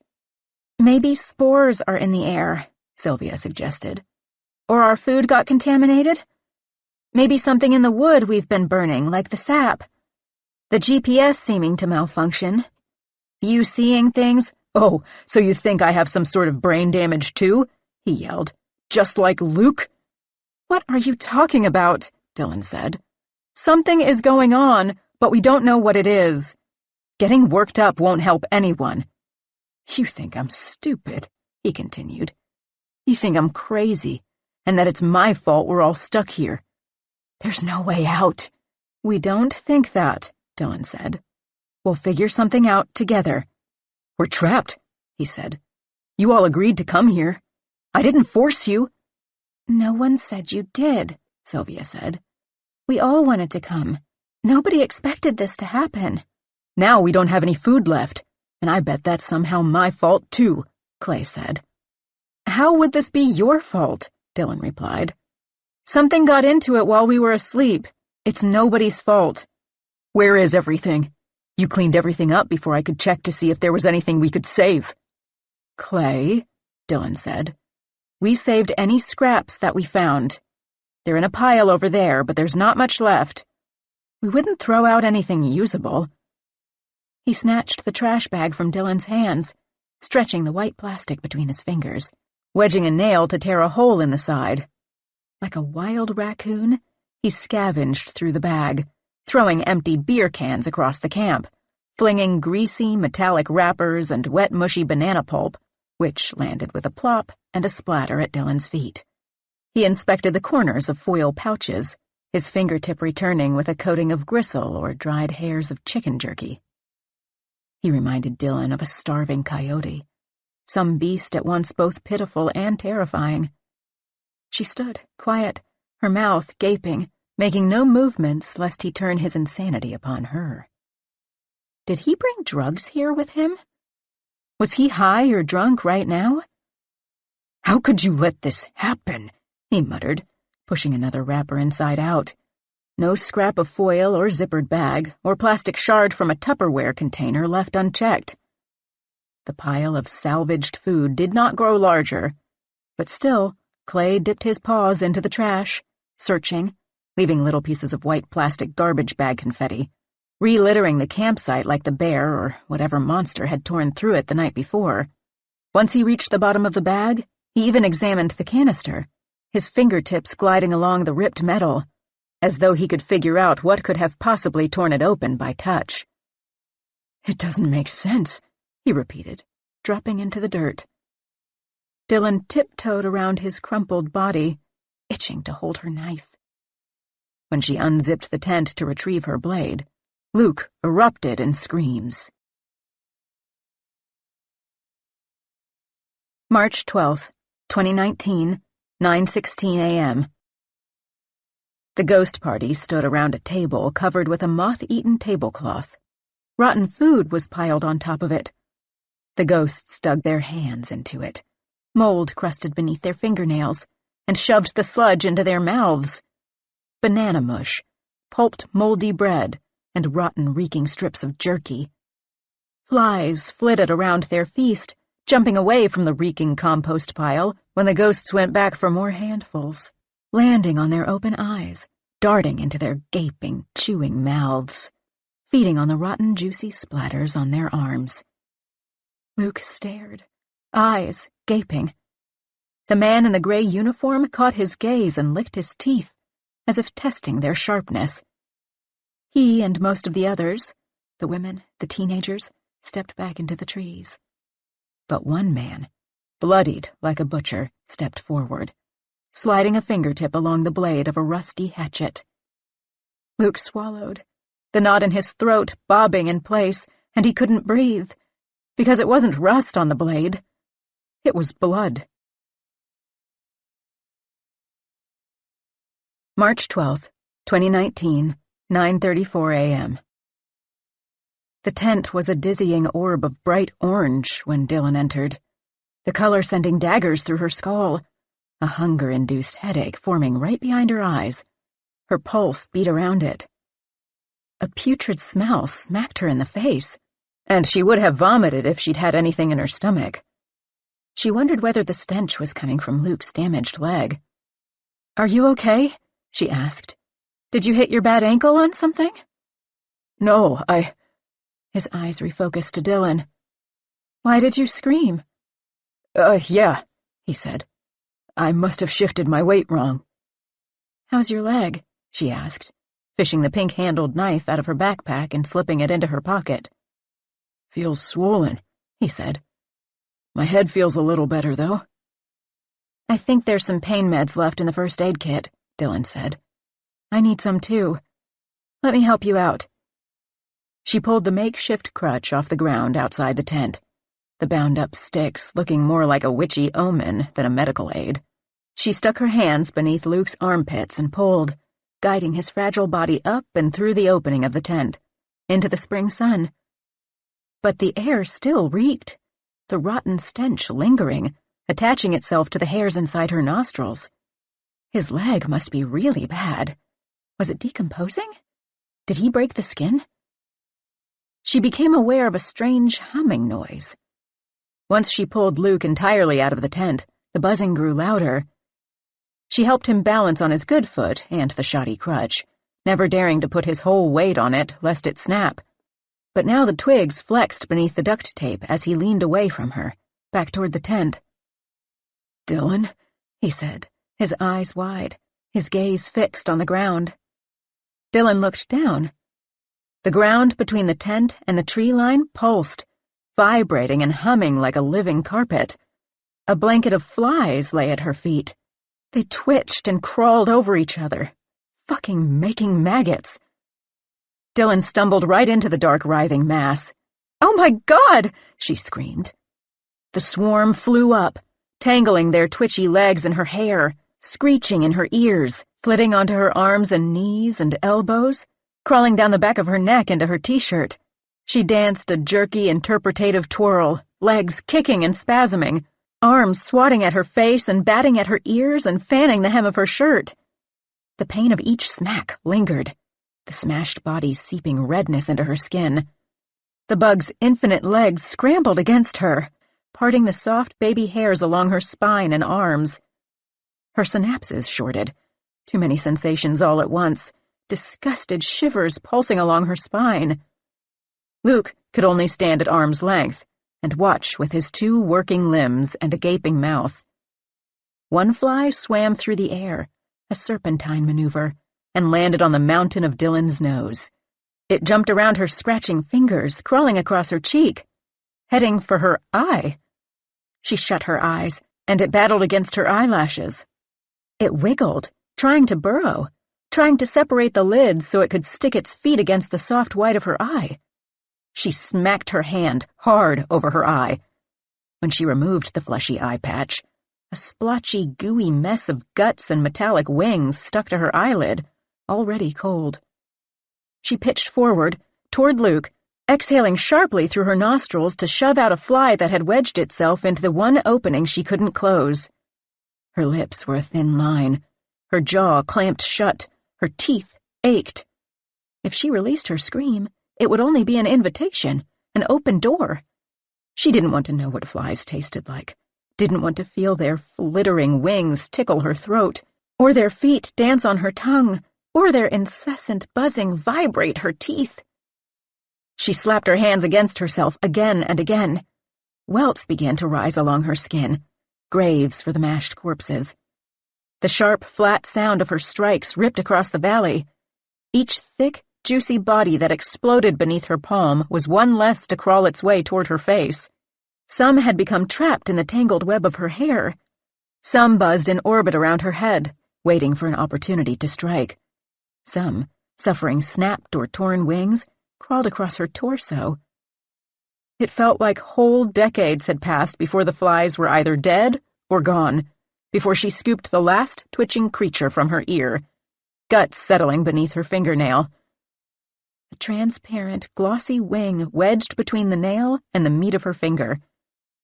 She completed her dance with a crumpled bow, falling to the ground in exhaustion. Sticky corpses dried against her skin like chicken pox.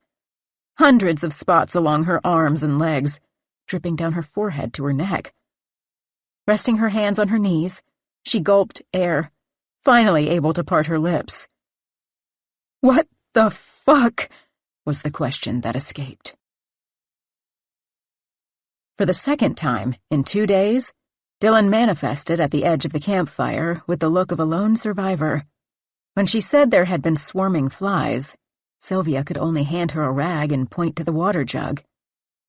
That's when Dylan discovered their fate. Found the pinhole and the puddle pooling beneath the water canister. It had been leaking into the dirt beneath it, a small but steady trickle, as if whatever had decimated the food had poked the bottom of the vessel with a small nail and careful concentration. There were only dregs left inside. Dylan cursed, quiet enough that Clay wouldn't hear, and flipped the canister so that the last bit of potable water could not escape. Sylvia helped Luke into a seat, unwrapping his bandages, while Dylan dabbed the rag into the puddle, deciding that dirty water was better than bug juice. She scraped the wet rag over her skin, wincing, the fly guts sloughing off, leaving bruises beneath. Dylan returned to Luke as Sylvia pulled the last loop of fabric off his leg. Even the dingy, dirt-stained bandages were a stark contrast to the dark hue of his skin beneath. Dylan inhaled a sharp breath, sucking in a stench like weeks-old putrid eggs steeped in garlic. After just 2 days, the purple bruises had a twinge of green, the flesh of Luke's ankle bulging as if there was a baseball of pus beneath the surface of his taut skin. And worse, the discoloration was spreading. Green-purple veins crawled up his leg like poisonous vines. Like blood poisoning, Dylan thought. But, though the skin looked tight and ready to burst, she and Sylvia could still find no scrapes or scabs or lacerations. Nowhere bacteria could have entered. "Am I going to lose my leg?" Luke whimpered. "We'll get you to a hospital soon," Sylvia replied. Everything was going to shit. Tears, hot and sharp, welled in Dylan's eyes. She covered her face and let them fall. Let herself mourn her now surely dead career, her pitiful boyfriend, her grumbling stomach. But she had to keep it together. She couldn't let herself despair, leaving Sylvia to babysit 3 broken heads. She wiped her eyes and got back to work. While Clay continued his ravenous clawing, now working his way through a second trash bag, the women scooped muddy water into a pot and boiled it, using it to heat a rag to try to soothe Luke's swelling. He swallowed 3 rust-colored pain pills and 2 tablespoons of their remaining drinkable water. "How are you feeling?" Dylan asked him. "My head hurts again," he said. "So does my leg." "You keep looking off into the trees," Dylan said. "What do you see? Do you remember?" He did not respond. He dropped his head, his face pointed toward his lap. Dylan wasn't sure which was more alarming, his foggy head or his rotting leg. "Yesterday you were mumbling about something," she continued. "I think you said something about a gray suit. Do you remember anything about that?" No response. "Luke?" She lifted his chin with her hand, and his eyes locked onto something over her shoulder. He gently pulled her hand away. "I'm okay," he said, sliding his eyes back to hers. "I'll be okay." "Have you slept at all since the accident?" Dylan asked, wringing out the hot compress, re-wetting it, and draping it over the swollen baseball that used to be his ankle. "I could hear you last night. It was like you were trying to say something, but it just came out as garbled nonsense." "Just pain, I guess," he replied. "It's hard to get comfortable when it hurts to move and you're sleeping on the ground." "Last night you were making some noise, and when I turned over, you were just sitting up, staring straight ahead. This happened a few times." What she didn't mention was that each time she found Luke sitting up, a little tapping finger had woken her. For her own sanity, she pretended it had been Luke's finger, even though the sensation moved as she shifted her body in the still-zipped sleeping bag, sometimes touching her tailbone, sometimes her thigh, her vertebrae, tickling. "We're worried about you," Sylvia said. "We need to get you out of here." "I know," Luke said. "But what are we going to do? Every time we leave, we end up back here. And Clay lost the GPS." The rock glittered in the morning sun, raising goosebumps along Dylan's arms. She turned her back toward it. "We'll figure something out," Dylan said. Clay huffed past them, heading toward the tents. Sylvia sighed, opened a new garbage bag, and began to clean up the campsite a second time. Dylan's head dropped into her hands. A sound like paper chafing against itself rubbed against her ear. Luke was scratching the index fingernail of his good hand against his bound arm. His gaze locked onto something in the distance. The moment she lifted her head and discovered this was the moment his raw skin broke, erupting with deep red lava that dripped down his arm. The blood coated his finger. But this didn't stop Luke from digging his nail deeper into his skin. For a moment, Dylan couldn't move or act, transfixed. It was as if Luke's nerves had been shut off and his automation would continue until he scraped through muscle, all the way down to the bone. "Luke, what are you doing?" He twitched in his seat.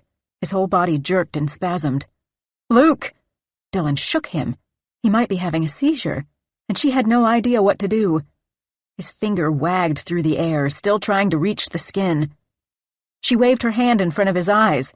His pupils did not move, like he was having a staring contest with a ghost. He didn't even blink. She guided his hand away like the arm of a record player. "What's wrong?" Sylvia asked, coming around the fire pit. "Luke's arm," Dylan said. "He's scratching at it and he won't stop." "It looks like he just scratched open an old scrape," Sylvia said. "Luke, are you okay?" Dylan asked. His eyes finally refocused to Dylan. "Sorry," he said. "I zoned out." She swabbed the wound with alcohol and began wrapping it with gauze. Dylan clicked her phone open, turning off airplane mode, waiting for a signal to appear out of thin air. There wasn't any signal. There was never going to be. But still, she resumed airplane mode to preserve the battery, as if there was a chance. Behind her, the rock still pulsed. Some insane part of her burned to go back to the roots, to scale them, to ditch her mangled boyfriend. Even after her free solo adventure had nearly left her as dead and cracked as Luke's phone, even after it gouged her chin so that pain rocketed through her face every time she spoke, she had to squeeze her nails into her palms to stop herself from pulling on her climbing shoes, abandoning Luke, and heading to the wall. Her muscles tensed into knots that she knew could only be resolved by climbing, by touching the rock. It wasn't supposed to be like this. She was supposed to hike 3 miles into the woods outside a small town, set some roots, and become a legend. Obtain all she'd been working toward, years of wearing bare her tendons, slapping her sweat and blood, literally, against rock. It wasn't supposed to end after just 2 days, with a broken rope and a broken boyfriend. But she never imagined they'd be trapped here. Why couldn't they reach the road? Luke's prying finger wiggled between the layers of wrapping, his blood spouting to the surface like a spring and soaking into the white bandage. March 12th, 2019, 11:40 a.m. The head of the zipper on the tent ripped free of the teeth when Clay yanked it down. There must be some food left. There fucking had to be. The others must have stashed some in their packs before he woke up. As a sick joke, as payback for his leading them all here. To this place where his sleep greeted him with nightmares in which he lay face down, pinned to the wet ground, his back raw as if flayed, the skin singed, with figures in slate gray chanting around him, blurred by fire. This place where his eyes flitted open, his body paralyzed in the pitch dark, the chanting so quiet he couldn't be sure if it was real or a remnant of his dream. There was no way that they were trapped here with only a single serving of food for 4 people. He tipped the bottle of moonshine against his lips, the harsh liquor sliding down his throat. The burn felt good. It staved off the lingering headache that threatened to explode if he didn't take a swig. He ripped through Dylan's and Luke's packs, unrolling each shirt and pair of pants, shaking them as if hidden foil packet meals and granola bars would come tumbling out. Dylan's knife was nowhere to be found. She must be carrying it on her, hiding it. Couldn't the blade have done the trick?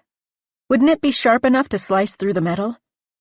He tore through the rest of their belongings, kneeling on a mountain of t-shirts and jeans and scrunched sleeping bags and half-deflated mats. Had he been thinking clearly, he might have wondered why his campmates, his friends, would possibly be motivated to eat all of the food and make it look like an animal had scavenged through their campsite. But a voice, indistinguishable from his inner voice, snipped that type of thinking away, folded it, placed it in a far back corner of his brain. It conjured tales, whispered them into his ears. They did it because you led them here. They did it because they hate you. They planned it from the start. He growled and punched the soft pile of clothing. He wanted to rip the orange polyester of the tent between his fists, break the long poles over his thighs. Instead, he swallowed more poison. Finding only a single granola bar in a side pocket of Luke's backpack, he stomped over to Sylvia's tent. He repeated his inspection, pulling her clothing out of her pack into an exploded heap. Inside a pair of jeans, he discovered 2 more granola bars. An apple rolled across the floor of the tent. He shoved these morsels inside his jacket. As he reached his grubby paws into the bottom of a bag, he spied Sylvia's notebooks stacked in the corner of the tent, the ones she'd been scribbling in to document their entire trip. All his research, contained inside the spiraled pages. He released the bag and swiped the notebook on the top of the stack, flipping through it. Slowly at first, and then faster. The pages were stark white, blank, every single one. There wasn't so much as a scribble where she'd tested her pens. He flipped through each and every notebook in the stack, tossing the empty journals over his shoulder as he went. All of them were the same.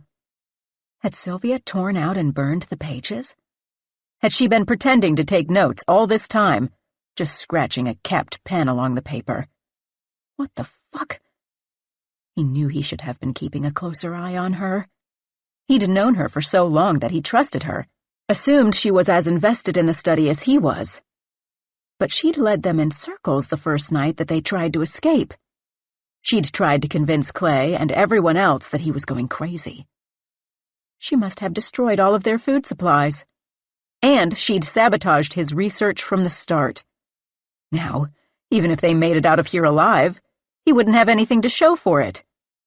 But it didn't matter, because they were trapped.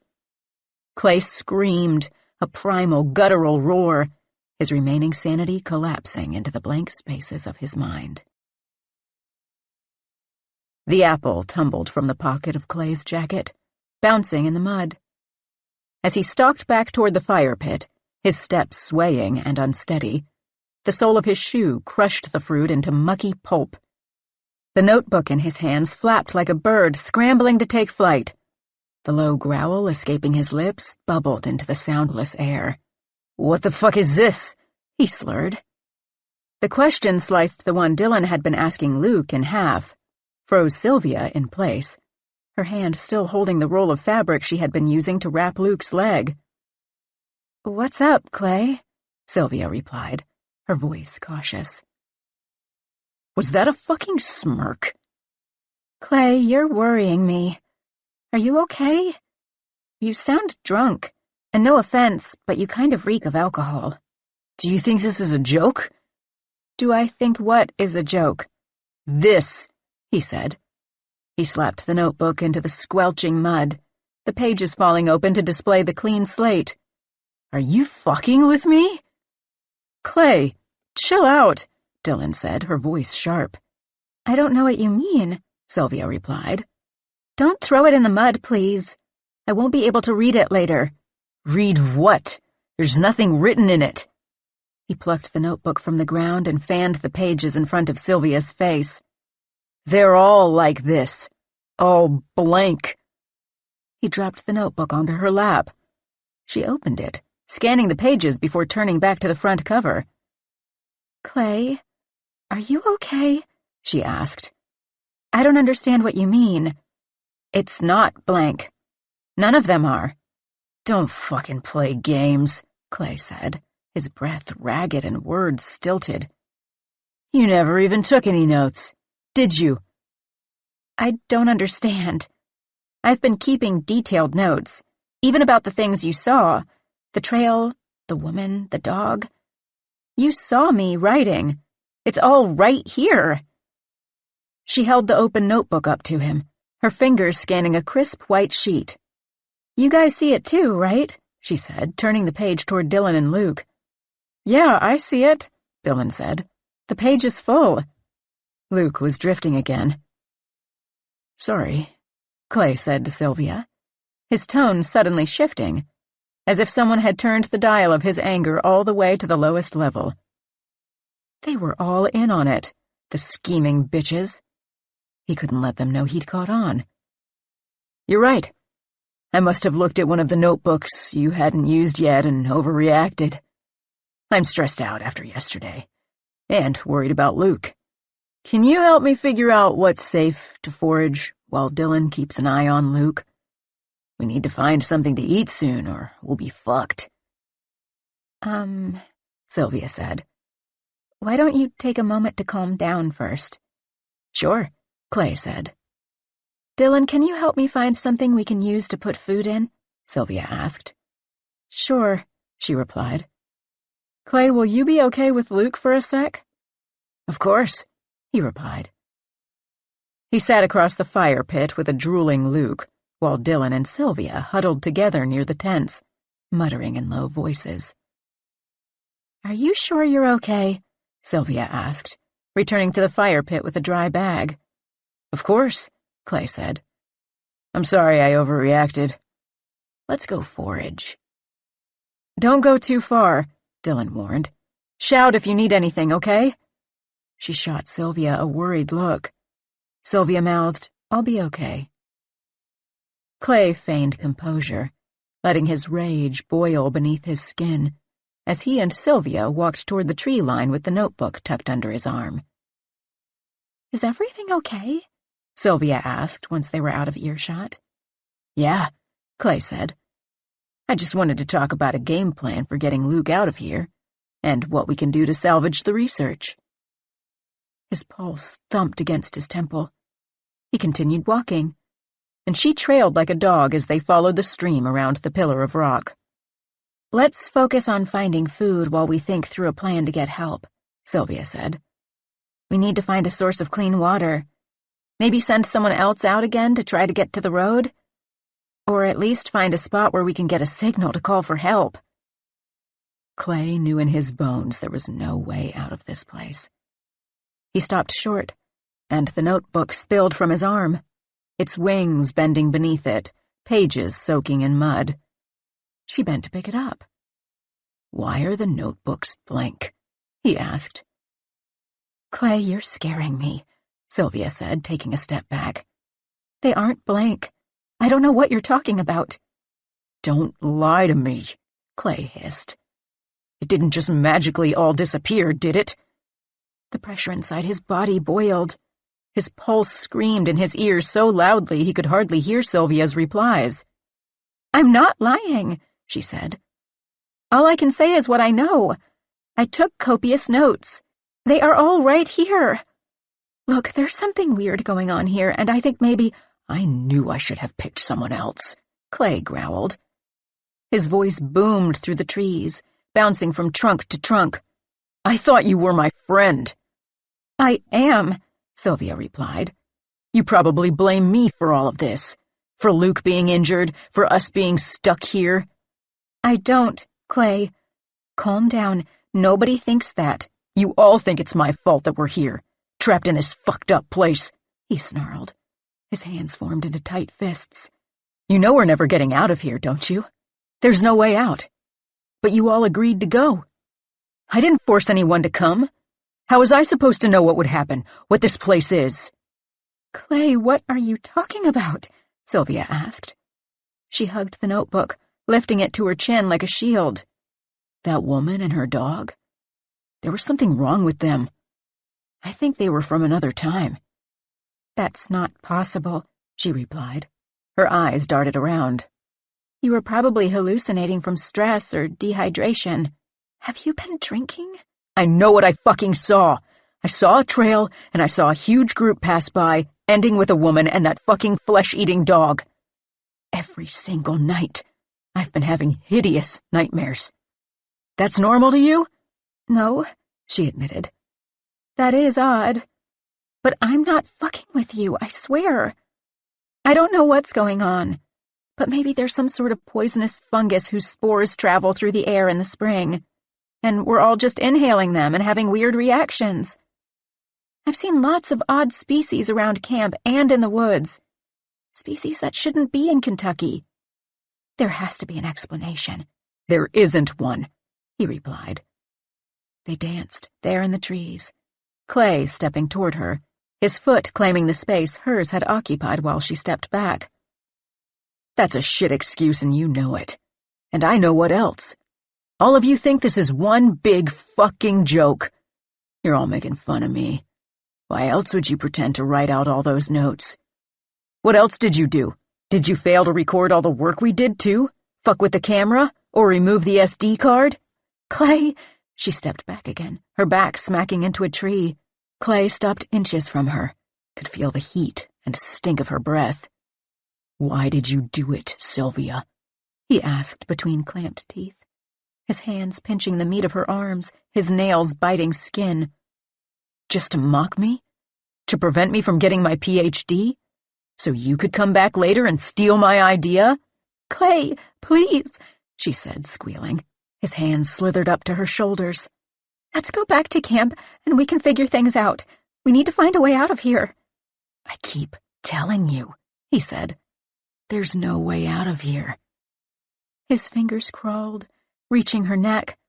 She slapped them away, slamming the notebook into Clay's stomach, hard. She tore through the forest, her feet kicking up a confetti of leaf litter. Clay stomped after her. The mud squelched beneath his boots. A low growl rumbled from deep inside him, vibrating up through his lungs and between each of his clenched teeth. Ahead, Sylvia darted, nimble as a rabbit, deeper into the trees. In her panic, she ran blindly, away from camp, away from the only other living humans in these woods who could hear her if she screamed. If she made any noise other than huffs of exertion, a steady staccato beat beneath Clay's snarling. The hunger of that place rumbled beneath the soil, rocking the earth under her feet, and it pushed a vine up out of itself, a perfect hook for her boot. She tumbled, face slapping into muck, her forearm smashing into a sharp rock that erupted out of the ground at the moment of impact. Blood gushed down her skin. She rolled over, her other hand clutching the wound, slick already. And then Clay was on top of her. He hugged his thighs tight against her torso, spanning her from rib cage to pelvis. His hands wrapped around her neck, fingertips crushing the little bones of her spine, her thick tendons jumping against his palms. She writhed, as if he were performing an exorcism, as if his hands were coated with holy water instead of stagnant sweat. Her blood-coated hand found his squeezing fingers, branding them bright red, too slippery to grip. Her hand slapped and slid, the blood splashing little iron freckles onto both of their faces. Her mouth opened, spat a hollow croak. The hot fire filling Clay's entire body expanded in a sudden burst, and his fingers tightened around her neck. The rock crushing his chest released slowly, lifting away like a balloon the harder he squeezed. Sylvia's eyes bulged from her sockets like a carnival toy. Her bloodied hand smacked against his face, leaving a near-perfect print, a final futile gesture before the exorcism was complete, before she stopped squirming. The rag doll clamped inside Clay's hands went limp, still as the towering wall of granite behind them. Clay could finally breathe. He sucked in deep lungfuls of oxygen, the tense ache in his muscles smoothed like melted butter. He sat back, his ass falling onto her knees. Beneath him, Sylvia's mouth gaped, displaying a perfect row of bottom teeth. Her eyes bulged, glassy, useless marbles. A red spider bloomed on the skin of her throat, the imprint of his own hands. Her arms splayed at her sides like bird wings stripped of their feathers. Her hair was caked with mud. Clay cocked his head like a puppy. His vision pulled into focus, the red haze subsiding as if drawn out of his veins by a syringe. It took several minutes before her body came into complete focus, before reality settled. As the anger rushed out of him, he turned meek. He swiveled his head as he heard a crunching sound. Had Dylan come to investigate? Had she seen what he'd done? He backtracked, checking behind nearby tree trunks in case she was hiding. He eventually caught sight of her back at camp, sitting next to Luke in the same spot he'd left her. If he perked his ears, he could even hear her voice. He thought he heard his name between garbled scrapes of dialogue. No doubt she and Luke were talking shit. She would ask after Sylvia. She might even leave Luke to go searching. It would be hard to miss that a fourth of the team had vanished. The bottle of moonshine burned against his skin, tucked inside his waistband, and he took a deep glug, gathering strength for what he had to do. He shoveled the litter of the forest onto Sylvia's body. Leaves, twigs, wet slops of dirt he scooped up like ice cream and plopped on top of her. He piled whatever he could find until a mound of loam concealed Sylvia's body. Clay had taken a single step back toward camp when his lips twitched, and the skin of his cheek was pulled beneath the web of Sylvia's dried, caked blood. "Fuck," he whispered. He ripped a square of jersey from his t-shirt and knelt by the creek, using the soaked cloth to wipe his face and hands, rubbing the red around. In the glass of his phone, he checked whether he'd rubbed enough of the blood away to disguise it as rosy exertion. As he approached the campsite, the whispers about him grew louder. The words twisted, smudged and elongated, pulled like taffy. When he stepped out from the trees, standing behind the tents, the comments overlapped, stacked on top of one another until he slapped his hands over his ears. Then the silence of the valley resumed. Luke, as usual, stared off into the trees, his eyes as glossy and empty as the ones Clay had just covered with 2 waxy leaves. Dylan's head pointed in the opposite direction, toward the wall.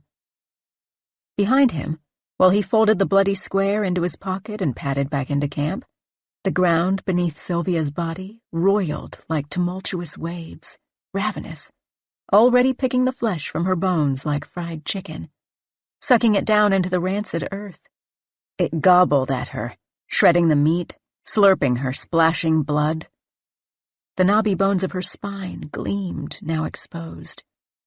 Below, the earth continued its feast. March 12th, 2019, 1:05 p.m. "Where's Sylvia?" Dylan asked, her heart sinking. Clay stepped out from between the trees, alone, a dry twig crunching under his boot. "Is he okay?" he responded, nodding toward Luke. Keeps going in and out. It's happening a little more frequently. He fucked up his bandage. Oh, shit, she said, pulling his free hand away from it again. Fresh blood flicked off of his nail. He won't stop scratching at it. I was hoping Sylvia would know what to do. Where is she? He looks bad, Clay said. And he did. Even in the past 2 hours, the swollen discoloration had crawled farther up his leg, now more than halfway to his knee. Dylan stared at it, holding her breath, trying to catch it expanding. The compromised bandage on his arm lapped up blood. Dylan's knuckles were white from trying to keep his wagging finger away. Yes, he does. I fucking know, she said, her chest suddenly heavy and burning. Luke's hand slithered out of hers, and she snatched it again before it reached its destination. That's why I need to talk to Sylvia, because she's the only one with any medical training in this group. It seemed like he was doing okay earlier. He seemed okay a little while ago. He stopped scratching, but maybe 20 or 30 minutes ago he picked it back up, and he's been out of it since then. Luke seemed totally oblivious that they were talking about him, right in front of him. Where is she? Dylan demanded. Her anxious leg bounced underneath her. Clay did not respond. You walked off into the woods together. Where did she go? What happened? His shoulders tensed up to his ears, like they were being pulled by marionette strings. He stared off in the direction where they had disappeared. Why was he being so cagey? A pit opened up in Dylan's stomach. She hadn't liked the thought of Sylvia and Clay going off alone. Something inside her coiled and knotted, a tangled skein of doom when they moved out of sight. She wished she could have gone too, but someone had to stay with Luke. Still, she never imagined that anything more than a screaming match might happen. But now Sylvia was gone. We were talking about the research, and then we started talking about the GPS, Clay said. She accused me of breaking it on purpose and dropping it when I went out alone. She said she was going to go try to get help. She left to try to get back to the car. That doesn't seem like her, Dylan replied. Leaving without a plan? I tried to stop her, he stammered. I told her she'd get lost without a GPS, but she said she was going to just keep walking until she got a cell signal. How did you get so dirty? His head dropped as if this, too, were a mystery. His hands nearly gloved with Kentucky clay. Dark circles stained the knees of his jeans. Something congealed sat at the receding line of his hair. I tried to run after her, to stop her, he replied. But, I tripped on a vine and fell. Are you okay? Is that blood on your shirt? Sweat dotted his face. A bead ran down, cutting through the rusty dirt on his cheek. Dylan squinted at him, pulled her lips into her mouth to chew on them. He was acting weird. She'd known him for years, and he'd never acted like this before. Never been this nervous to tell her something. The gaps between his replies made her think he was lying. So where was Sylvia? Dylan rewound the past hour of her memory. Had she heard anything that could have been screaming, mistaken for something else? That space in her mind was filled with stock-still silence. Not even the sound of Clay and Sylvia stamping through the brush had dented her recollection. Just calm, suffocating, strangling silence.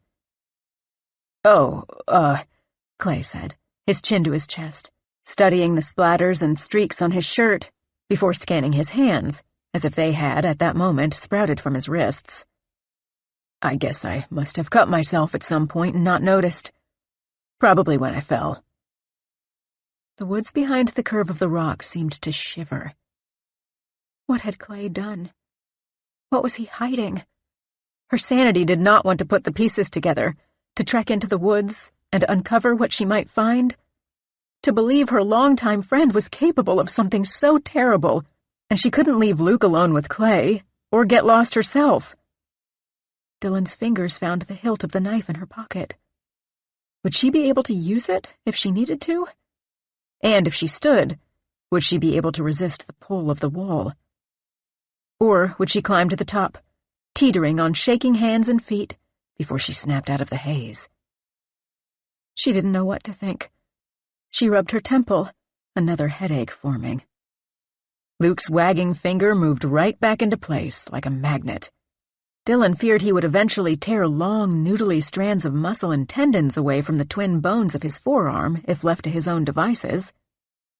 This time, Clay pulled Luke's hand away, stooping between them, and Dylan could smell the rotten, stagnant stank of Clay's sweat, with a metallic scent stirred in. She swallowed the acid burning up her throat as Clay sat across from them. Dylan needed to stay calm. Wait until she had all the facts and figures. Maybe he was telling the truth, even if it sounded ludicrous.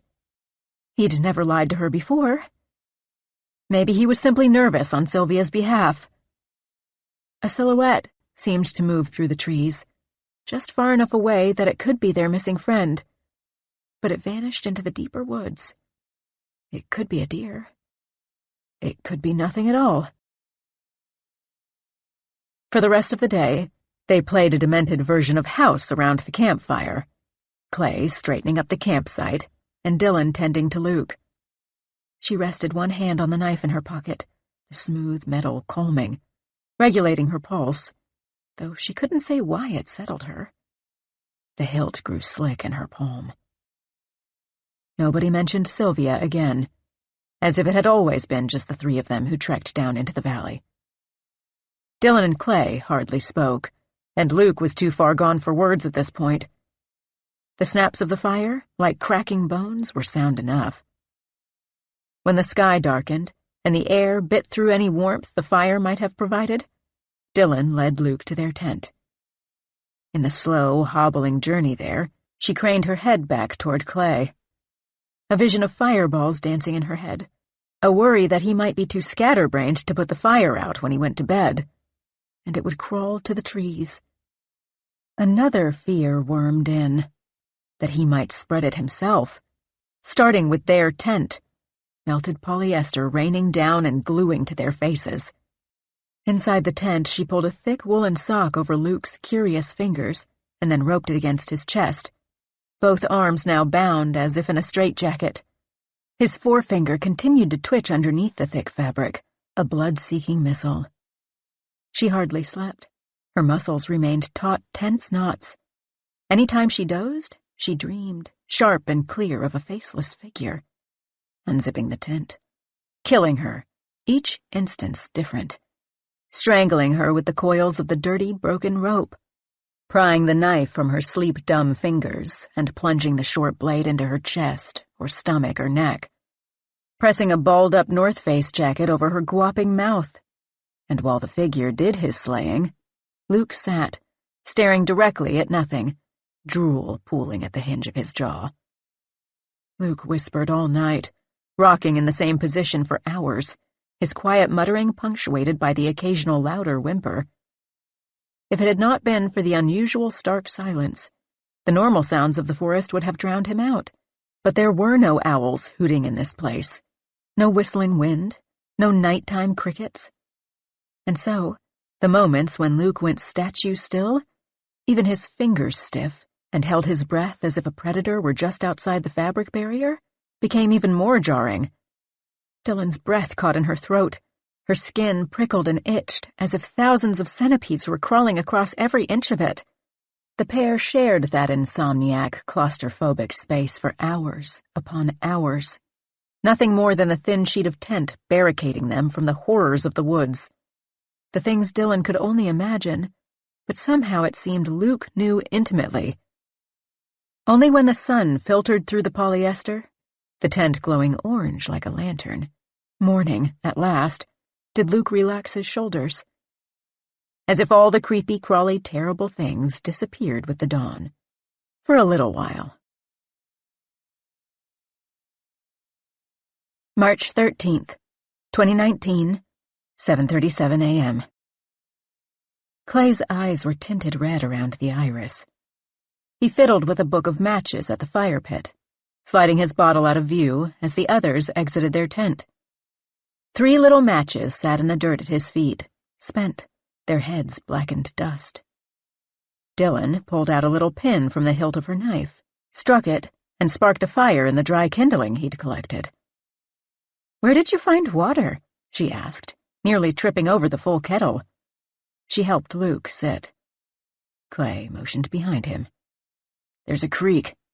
Didn't you see it when we came in?" "Yeah, but did you bring a water filter?" "Won't boiling it kill any bacteria?" "I guess," she said. "I don't know what that weird red shit in it is, though. We could see if—" "See if what?" "I was going to say we could see if Sylvia knew. But she's gone. I hope she's okay." "Me too." "There's a little bit of coffee left," he said, an olive branch. "I'll take some," Luke said. Mornings seemed to be when he was at his most lucid. "I found it in my backpack this morning," Clay continued. "It was in some canister I had forgotten about. It might be old."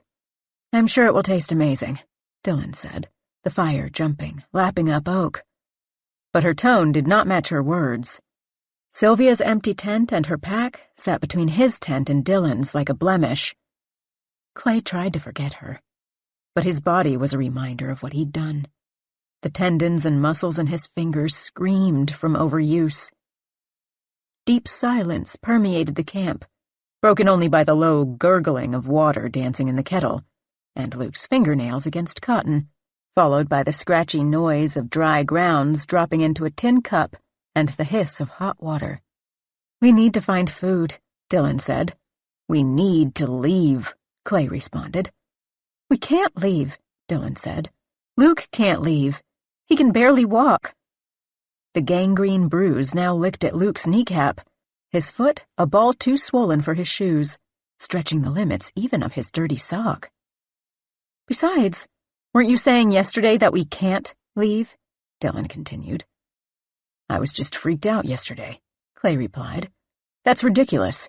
Of course there's a way to leave." He knew this wasn't true, but he didn't want to believe it. "Do you know anything about foraging?" he asked Dylan. "Only a little," she said, blowing on the hot coffee. "I know some things to avoid, but we'll have to be careful. I think Sylvia said there was a lot of weird stuff, a lot of poisonous stuff." "Luke, will you be okay by yourself?" Clay asked. "I should be," he said. "Don't stray too far." After they gulped their coffee, a bitter hot pill, and left the grounds and the cups to reuse, Clay led Dylan into the trees, toward the creek, and away from the corpse he'd buried yesterday. He cleared Sylvia from his mind, wiped away the red welts he'd left on her neck, her bulging eyes. He focused on the cold air against his throat, on his breath pooling in translucent clouds. They brushed the dead debris of the forest floor away with their toes, hoping to uncover some new growth, something green, something edible, something they recognized.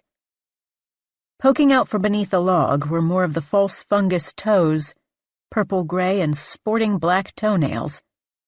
And for a moment Clay's organs spasmed and clenched, and he panicked, thinking he'd gotten turned around and brought Dylan right to Sylvia's grave. He kicked them. They popped away from the log, soft and spongy, as if rotten. "There's something over here," Dylan said. She was crouching by a small bush with dark reddish-purple berries. "These could be poison. I don't know what they are." "It's all we found. We can figure it out later." They plucked them and filled a pocket of the backpack, the juiciest popping like pimples, spilling sticky dark tar onto their fingers. After the bush stood naked, they padded farther into the woods. Every few steps, Dylan stuck her hand in her pocket, the one she'd slipped her knife into before they left camp. She had to know. She had to be planning something. He'd need to keep an eye on her. Clay snuck a sip of moonshine from the bottle while her back was turned. A patch of dandelions poked their heads out from the brush. The soft yellow petals stuck to the berry pulp, coating their fingers, feathers on tar. They squirreled each decapitated flower head into the backpack. The forest bore other bounty, a mulberry tree with hard white berries, a squirrel's nest of acorns, early violets and clover. Still, they'd only found a small meal's worth for 3 grown adults. They pressed even farther into the woods, straying from Luke, who could have pulled his arm off in the hour or so they'd been searching, who could have cooked his own leg in the fire while he contemplated the fucking forest. The trees duplicated again, like a computerized glitch, and the yellow dandelion heads Clay had just plucked reappeared on its neck. Clay's body had finally acclimated to the dizzying effect, the alcohol making everything blurry at the edges, his head no longer fighting it with a migraine. Now he was simply grateful for the regenerating food source. A shrill, sustained screech bounced between the silent trunks. "I think that's Luke," Dylan said, a bouquet of violet and gold spilling from her palm. She bolted in the direction of the scream. Clay followed after her, stooping to retrieve the flowers first. They'd need all the food they could gather. Clay approached the campsite. Though the scream had died, Luke's mouth was still wide open. He sat stock still, eyes round and bulging, like Sylvia's had been after Clay squeezed. The prying hand was tangled in the stretch of rope Dylan had used to tie it up the previous night. The blue cord looped around his wrist, cutting off the circulation to his hand. It sliced a sharp line into the space where his neck met his shoulder, and Dylan rushed to rescue him from the web, brandishing her knife. For a brief moment, Clay wondered if they should just put him out of his misery. Let the rope do the work. Or the knife. Clay uncorked the bottle. A sharp acetone scent escaped the neck. "Fuck this place," he said. He sipped, recorked, holstered the bottle once more. Once blood returned to Luke's pale fingers, Clay and Dylan spread out their foraged haul on a small tarp meant to keep the rope clean. They formed little neat rows, surveying the small bounty. The berries, bruised, leaked their sticky juice. It made the gummy energy bars they had run out of look like a fucking 4-course meal. "How do we eat this stuff?" Clay asked. "I don't know," Dylan said. "I've heard of dandelion tea, but I'm not sure if you blanch it or just steep it, or whether we can eat any of it raw.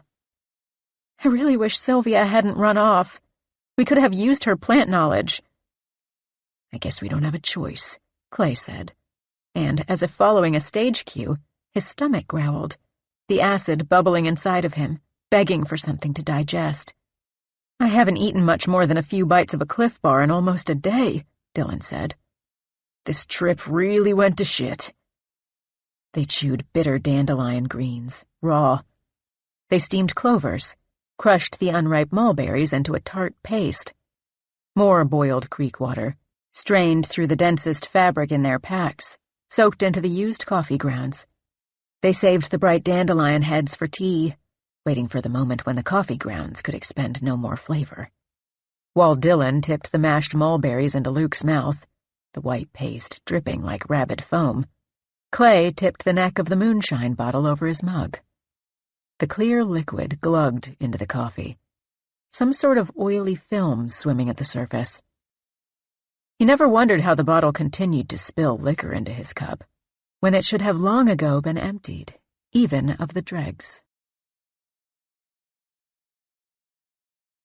Fall, 1924. The brothers planted the corn in straight rows, dropping each little kernel into the soil, dark and fertile and wet.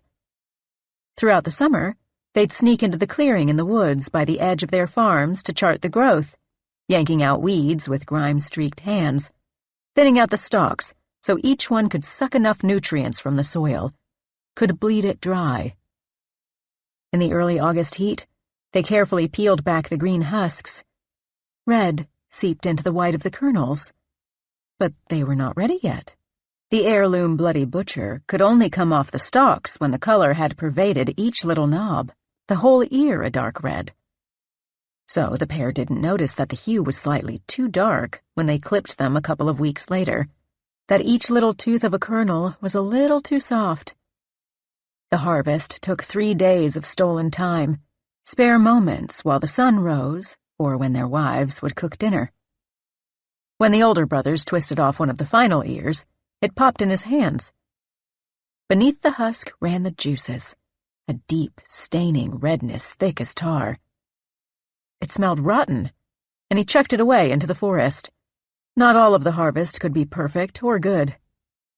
They ground the corn by hand, heated it with malt and yeast, put it through the copper coils of their still, hidden in that valley in the woods, until it ran clear on the other end.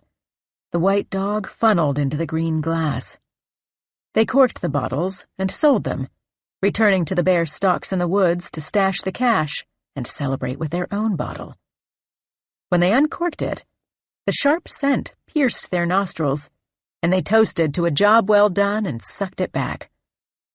A fiery ball followed a line inside each of them, scorching their tongues, their esophaguses, dropping into their stomachs, sizzling the acid there. They sipped. The warming burn edged into their muscles, wormed its way up to their eyes. The gray haze that swelled at the corners of their sight they took for sleepiness. The more they drank, stealing sips in their morning coffee, great glugs before stuffing themselves between starched sheets at night, the more the bottle beckoned. But their stock was thinning. Soon they were down to the last bottle. In the last moments, when their vision went entirely dark and their eyes burned as if boiling in their skulls, their tongues remained parched. They reached for the bottle at the same time, for the final dregs. His throat yearning, the younger brandished a knife and plunged it into the flesh of his brother, feeling the resistance of skin and bone until his prize was won. He took a deep gulp from the bottom, choking down the last drops, before he scratched his eyes out with his own dirt-lined nails. March 13th, 2019, 11:57 a.m. The valley swayed in front of Clay, as if the log he sat on were floating in a vast ocean. The edges of his vision were coated in gray. "My leg hurts," Luke moaned. "Is there any more aspirin?" The bandages wrapped around his foot seemed ready to snap, like a rubber band ball. The cuff of his pant leg clamped around his skin, seemingly extruding the swollen and gorged flesh so tight Dylan couldn't get a single finger between the fabric and skin to roll it up. She pulled out her knife. "Luke," she said, "I need to cut off your pant leg. Your leg is too swollen. I need you to be still while I do this so I don't accidentally hurt you. Ready?" "Yes," he said. His face drained of blood, pale as a corpse. She flipped open the blade and went to work. At the first scratch of the cutting edge, the fabric exploded, like a cattail spilling its seed. Dylan peeled the fabric back, inch by inch, uncovering the extent of the damage, a reality Clay's stomach could have lived without. For a moment, Clay thought the blade was covered in yellowy pus, as if Dylan had sliced through skin. Purple covered Luke's ankle and calf, the skin stretched and shiny, bloated and stinking. Dylan continued cutting while Clay gagged, thinking he might vomit. She continued to uncover more purple until it petered out just a few inches over his kneecap, where his veins stood out like Sharpie lines, little highways pushing out of the rotten forest. "Oh my God," she said. Clay gagged and slapped his hand over his mouth. An unchewed bit of wilted, slimy clover plopped onto the swollen skin from Luke's gaping jaw. The gauze on his arm glistened, wet with fresh blood. His finger tapped between the layers, a frantic pace, as if he were sending out a message with Morse code. His teeth chattered around the rest of the mushy greens in his mouth. "Luke," Dylan waved her fingers in front of his face, his eyes blinking back to her. "Do you see something?" "Huh?" "How does your leg feel now?" "Better. Cold." "Did you pack any loose pants?" "I think so." She left to ransack their tent, leaving Clay alone with Luke, whose eyes darted across the line of trees. Clay slipped the bottle from his waistband and took a deep glug. He couldn't get through this sober. The alcohol scorched his tongue and sloshed down to his stomach, spreading warmth through his body. Even the soreness in his hands was gone, yesterday's activity a blur. He took one more sip before holstering the bottle. The hazy halo at the periphery of his vision expanded. Dylan stepped out of her tent, her foot squelching in the mud. "Clay!" she called. "Come here!" "What is it?" he said, stumbling to the tent as if his legs had fallen asleep. "Did you do that?" "Do what?" "That," she said, pointing. She stood beside the flayed corpse of a squirrel, the skin of its belly unfolded from its putrid guts, a mess of slick, shiny purple and matte white bone, sharp corners edging the peeled skin as if someone had left in the middle of a high school dissection. Precise, clean cuts. Something white sprouted at the edges of its fur. Clay leaned closer. They were little crystals of ice. Defrosted was the word that crossed the highways of his mind. "What the fuck?" he said, covering his mouth. The alcohol churned up with the dregs of stale coffee. "No, I didn't fucking do that. I've been with you guys this whole time." "Someone did that," she said. "An animal didn't do that. It's too clean. And how is it iced? It's like it froze to death." It was the first animal they'd encountered since they had arrived. Well, besides the flesh-eating dog and whatever Luke said he'd seen in the trees. And it had been pulled inside out. "I don't fucking know," Clay muttered. "What do you think happened?" "I don't know," she said, scanning the trees. "It didn't get this cold last night. We have to get out of here. What if there's someone else in the woods?" "We can't get out of here," Clay said. Everything swayed, blurry. He focused on the zipper head at the top of Dylan's jacket, hoping it would ground him, would keep his stomach from remembering the squirrel guts on the ground. "What do you mean?" she said. "Because the GPS is broken?" "The GPS is gone. I just mean, we can't leave. We tried twice, and just ended up back here both times." "Well, Sylvia left, right? She went to go get help and didn't get looped back." Clay didn't respond. He avoided her eyes, looking at his shoes. "That's what you said yesterday, right?" Dylan prodded. "Sylvia ran off to get help?" "I don't know, but yeah, she ran away to get help." Dylan squinted, stuck her hands in her pocket.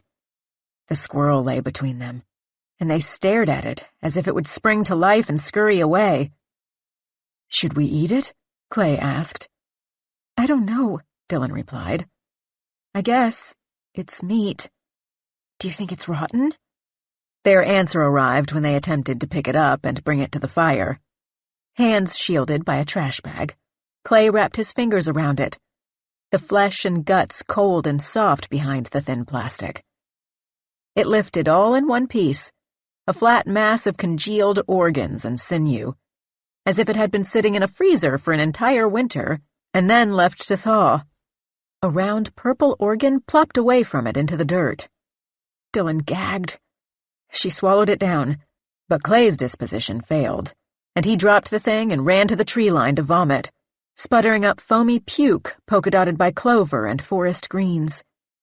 The bitter aftertaste of Clay's vomit coated his teeth, left a film across his tongue. He leaned and spat. "I'd rather starve than eat that thing," he croaked. "Are you okay?" Dylan asked behind him. "Yeah, I'm fine," he replied, feeling another wave roiling in his stomach. "I'll be fine. You can go back and deal with Luke." After she patted away, he pulled the bottle from his waistband. He swished the sharp corn liquor around his mouth, the harsh drink rinsing the vomit. He spat it out and took another swig, this one following his throat down to his empty stomach. On the edge of the campsite were more corpses. Clay had wandered away, no longer able to stand Luke, the way he'd stop mid-sentence to have a staring contest with thin air. There were dark brown rats as big as Clay's foot with inch-long cuts across their necks, gummy with old blood. No, frozen blood. Thawing blood. Headless birds, feathers stuck inside the stumps of their necks. One had its wings extended, as if its head had simply evaporated mid-flight, and its body had plummeted to the ground. Once, looking up into the canopy, he discovered 2 talons wrapped around a branch, attached to nothing. The more he drank, the less these sights turned his stomach. They became a morbid curiosity. Was there some demented hunter running around the woods, dropping off things from a deep freezer? Dylan had been right. The slices and dices appeared too neat for an animal. And why would an animal leave its meal behind? Maybe there was a feral band of cats leaving one another gifts. But how had they been frozen? It made no sense. The alcohol sizzled at the back of his throat, and he coughed through the chuckle, meeting it. Maybe he wasn't wrong about the demented hunter. Something was stalking him. Twigs snapped behind him, the sound echoing into the forest canopy.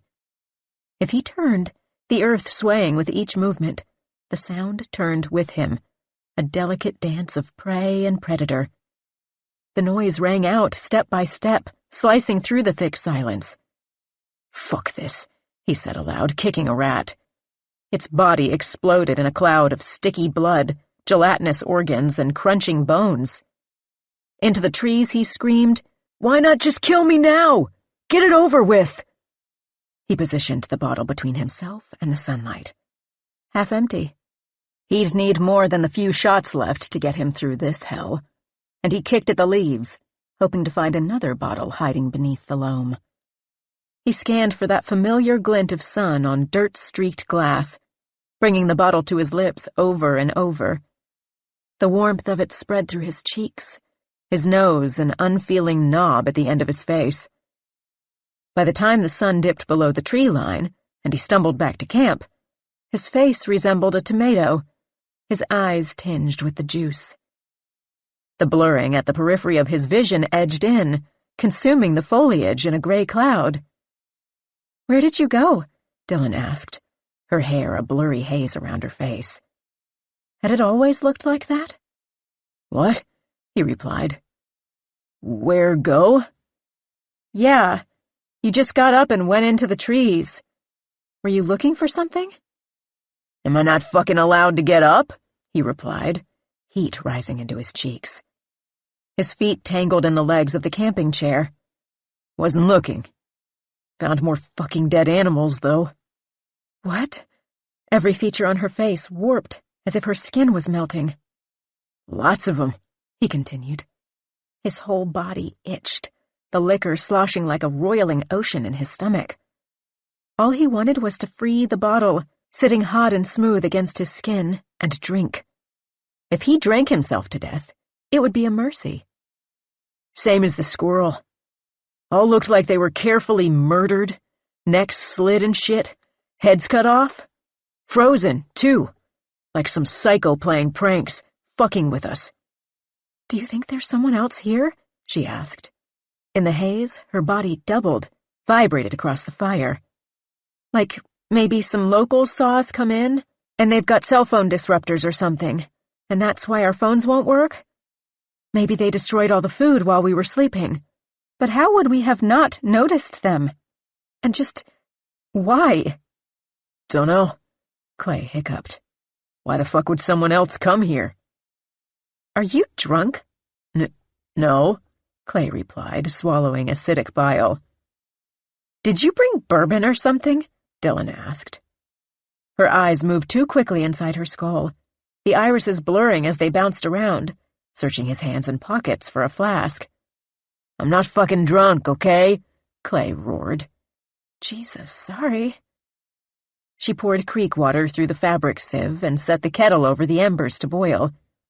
Clay's ears perked for any sound, footsteps or rustling brush or villainous laughter, the whiz and whir of some electronic gizmo that might explain why their phones wouldn't work. Clay knew these things did not exist. There was no blocker device, no pranking teenagers hiding behind the thick trunks. That could not possibly explain how they were trapped, how they had moved in a straight line and ended right back where they began, how the trees reproduced into a pixelated distortion like badly rendered CGI the further they went into the woods. Still, he listened, hoping logic would override what they'd witnessed with their own eyes.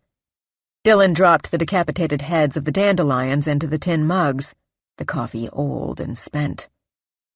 The flowers swirled in the water. Clay didn't have the stomach to drink the tea.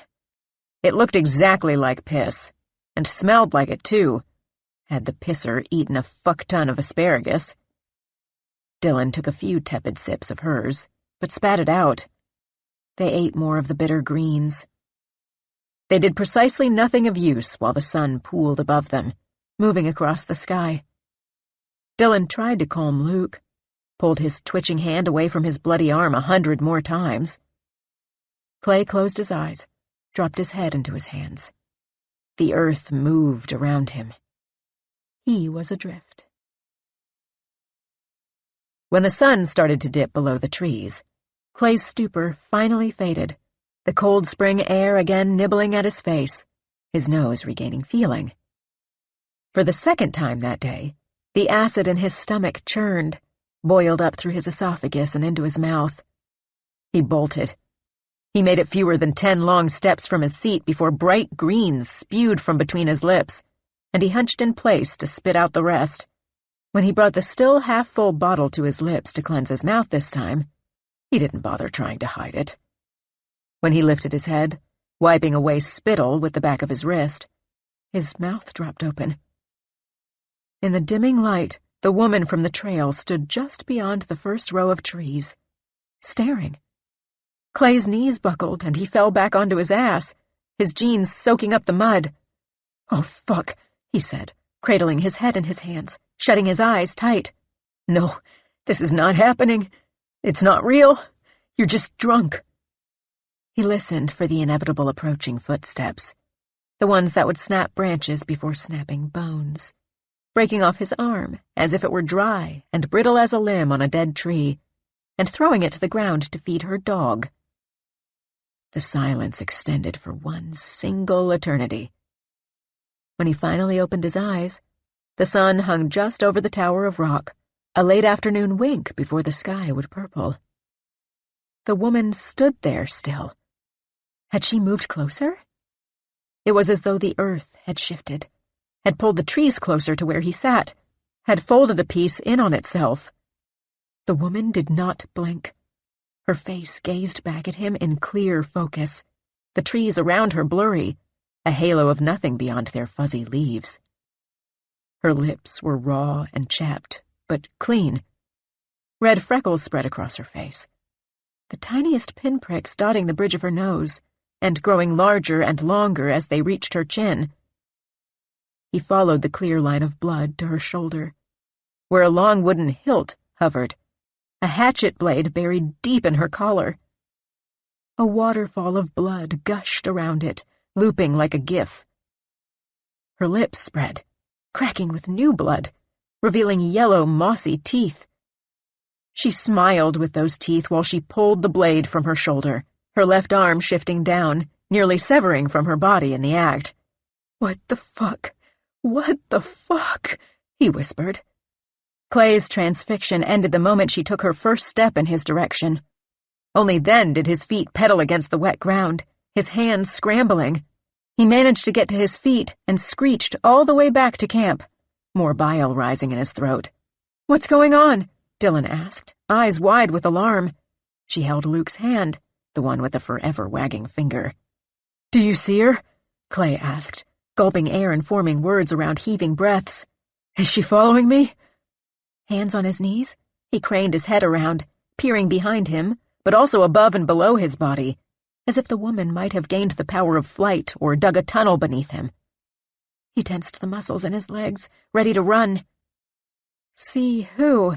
Dylan replied, standing and dropping Luke's hand. "Did you see someone?" "That woman," he said. He sucked in air. She didn't appear to have followed, to have left the comfort of the trees. He could no longer see her. "The one I saw on the trail. She had a hatchet in her shoulder." "A hatchet?" Dylan asked. "Are you okay?" "You can see her?" Luke asked. "What the fuck are you guys talking about?" Dylan said. From her pocket, She removed her knife and unfolded the tiny 2-inch blade. She pressed her other hand against her gurgling stomach and stared, as if waiting for the hatchet-wielding woman to appear out of thin air between the trees. But nothing happened. While they waited, poised for battle, all of their energy pointed toward the tree line, Luke screamed. The harsh sound pricked Clay's eardrums and left a static hum in its wake. He and Dylan jumped, turning their feet toward the unmistakable vision that had made Luke shriek. A dinner party in the trees. A whole host of mismatched characters staring back at them. There was a man with a clipped mustache in a singed slate-gray uniform, dotted with medals and gleaming golden-threaded star patches. Others in similar garb stood behind him, holding old rifles with blades at the powder-streaked tips, round spots of melted flesh on their faces. The woman with her hatchet and severed spurting arms stood next to a man also splattered with blood, his hand sized perfectly for the hilt of her blade. 2 men hoisted bottles identical to the one burning into Clay's hip, raising them in a toast, deep holes where their eyes should have been. A group of teens with torn and tattered neon windbreakers leered at them. Clay staggered back, knocking his shoulder into Dylan, who stood with her knife out in front of her, a pitiful warning. Luke's mouth maintained the shape of his scream, but no more air escaped.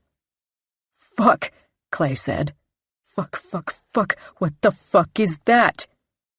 The party in the trees stood around a long table, empty plates and glassware in front of each guest. Was there always that gap in the trees? Clay wondered. He focused on the geometry of the table, all of the joints and lathe work that must have gone into its construction, as if studying it closely enough would cause it to fade away. It seemed like it was built to fit exactly into that gap in the trees, while somehow not fitting at all. When he stared at one corner to study the joinery, the opposing corners faded, became translucent tree trunks poking straight through the smooth cherry top. The illusion only ever faltered at the corner of his sight, where the gray nothingness crept in farther and farther, leaving him with only a pinhole by which to see. But every speck of his will-powered focus could not blur or mask the oozing smiles the dinner party suddenly revealed, sharp teeth dripping with saliva. Or was it blood? His body tried to run once more. With her free hand, Dylan caught his arm, her strong, climbing fingers pinching his skin in a vice, and his body twisted until his ass ate mud. "You can see them too?" Luke asked. "The fucking spooky dinner party?" Clay blurted. "Fuck yes!" "Yes, we can see them," Dylan said, her voice quavering. "So it's not just in my head," Luke replied. The dinner party remained standing, hungry-eyed, but still as statues, until one of them, the man in the slate gray, fingered a knife on the table, considering it. The 3 living campers stood stock still, vibrating with goosebumps. A standoff. "I thought I was just imagining all of this," Luke whispered. "I thought I was just going crazy. I couldn't speak when I was looking at them." "What the fuck do we do?" Clay asked, so low he could hardly even hear himself. As if in answer, the dinner party picked up their utensils, ready to eat. March 13th, 2019, 6:02 p.m. The short, clean blade shivered in Dylan's hand. In the trees, the party didn't move. Though they gripped their rusty knives and bent forks, they did not come rushing to secure their meal. Instead, they kept their yellow smiles pasted to their faces, teeth bared like cornered dogs, and stepped backward into the darkening shade of the trees, disappearing one by one. Sweat slicked across the hilt of Dylan's knife, and even if she'd had the opportunity to swipe it at one of the deadly intruders, she'd more than likely drop it. She switched it to her other hand, releasing Clay, and wiped the sweat onto her pants. This time, Clay stayed put, frozen in place, as if movement was how the people in the trees tracked them. He muttered something under his breath. The sky turned a bright red. the sun having sunk behind the tower of rock an hour before. Darkness crept into the spaces between the trees, breeding shadows there, the valley like a bowl holding the last of the light. Behind the campers, the fire crackled, breaking a huge log in half, spitting orange and red sparks that tickled the back of Dylan's elbows, the crunching carbon the only sound besides their shallow breath. In the accumulating shadows, she saw flashing glints. Eyes? Teeth? Her crazed imagination? Dylan stood poised and waiting for a surprise attack of sharp nails and teeth and rusty blades digging into her flesh. Too many all at once. Her knife knocked from her hand. She switched hands again, wiping away new sweat. Her arms raised goosebumps, as if anticipating the gray hands that would clutch them and pull her backward, her feet scraping through the mud as she disappeared into the forest. Her ears perked for crunching leaves, rustling brush, growling, anything beyond her own ragged breathing. But the woods remained still. Another crack in the fire pit behind them shot a flash of heat against her back. Sweat dewed on the nape of her neck. Luke was the first to move, to pivot his head toward the fire. Dylan's and Clay's shoulders unhitched, and they too relieved their backs of the heat. Before them, the fire had spread. Around the fire pit, a ring of flames burned a clean circle on the ground. This was no random sizzle. Flames, high as their knees, licked around the ring, as if one of the people in the trees had poured kerosene beneath it. "Holy shit," Clay said. "What the fuck?" "We need to leave," Dylan whispered. The flaming ring had to be connected somehow to the people in the trees. She scanned for an exit. "We need to get away from the fire. It's going to spread. We have to go into the woods." She wasn't sure which would be worse, being burned alive or being devoured by ghosts. But the fire was more pressing. She'd deal with the ghosts when they attacked, if they were even real. "We can't fucking leave," Clay replied. "There's no way to leave. We have to try. Help me with Luke." They each took a side and lugged Luke, moving slow, toward the trees, toward the spot they remembered entering from. The sky had already shifted, too quick, to purple, and then a deep, starless, moonless navy. The tiny dot of Dylan's flashlight, a cheap thing built into the end of her pocketknife, poked a pinhole into the dark curtain behind the trees, their bark slick with sap. Reflected flames danced inside the sticky sweetness. Then flames stopped licking and started biting, the ring blurring at the edges as it began to spread. "We're going to die here," Luke said. No one responded to this truth. Dylan and Clay filled the space between the trees with grunts and curses, the party stopping every other minute to suck in oxygen and shake out their tense, knotted limbs. With every 5-legged step, their monstrous silhouette nearly toppled, thorny vines clipping boots, saplings thumping into shins, Luke's bulbous leg catching around a skinny trunk, forcing all of them to pivot and shift. The stink of the rotten meat ballooning beneath his skin pierced Dylan's nostrils, eating through the rank sweat puddling beneath their arms and their bitter dandelion breath. When Luke placed weight on his good foot, Dylan prayed to God, or Satan, or whatever force remained in this hellish place, that it would land, solid, and that ankle wouldn't bend and twist and snap, too. Dylan's stomach boiled inside her, the exertion gobbling the foraged meal, percolating up. She dropped her portion of Luke's weight and vomited. She heaved empty air and fell, her feet sliding in the barf. What the fuck were they doing? They couldn't outrun the flames, not with Luke to carry. Even now, the growing wall of heat behind them singed the tiny hairs on her exposed skin. For a split second, she considered running into the flames, letting them consume her, put her out of her misery. "We're moving too slow," Clay said, breaking her spiral of despair. "I'll scout ahead," Dylan said, spitting into the dirt. She scraped her dirty boot against a tree, a trail marker of her own slime. "I'll see if I can find the car or a road or something." "Or a trail," Clay whispered, just loud enough for her ears. "I don't think we should split up," Luke replied. I don't think so either, Clay said. It never helped us before.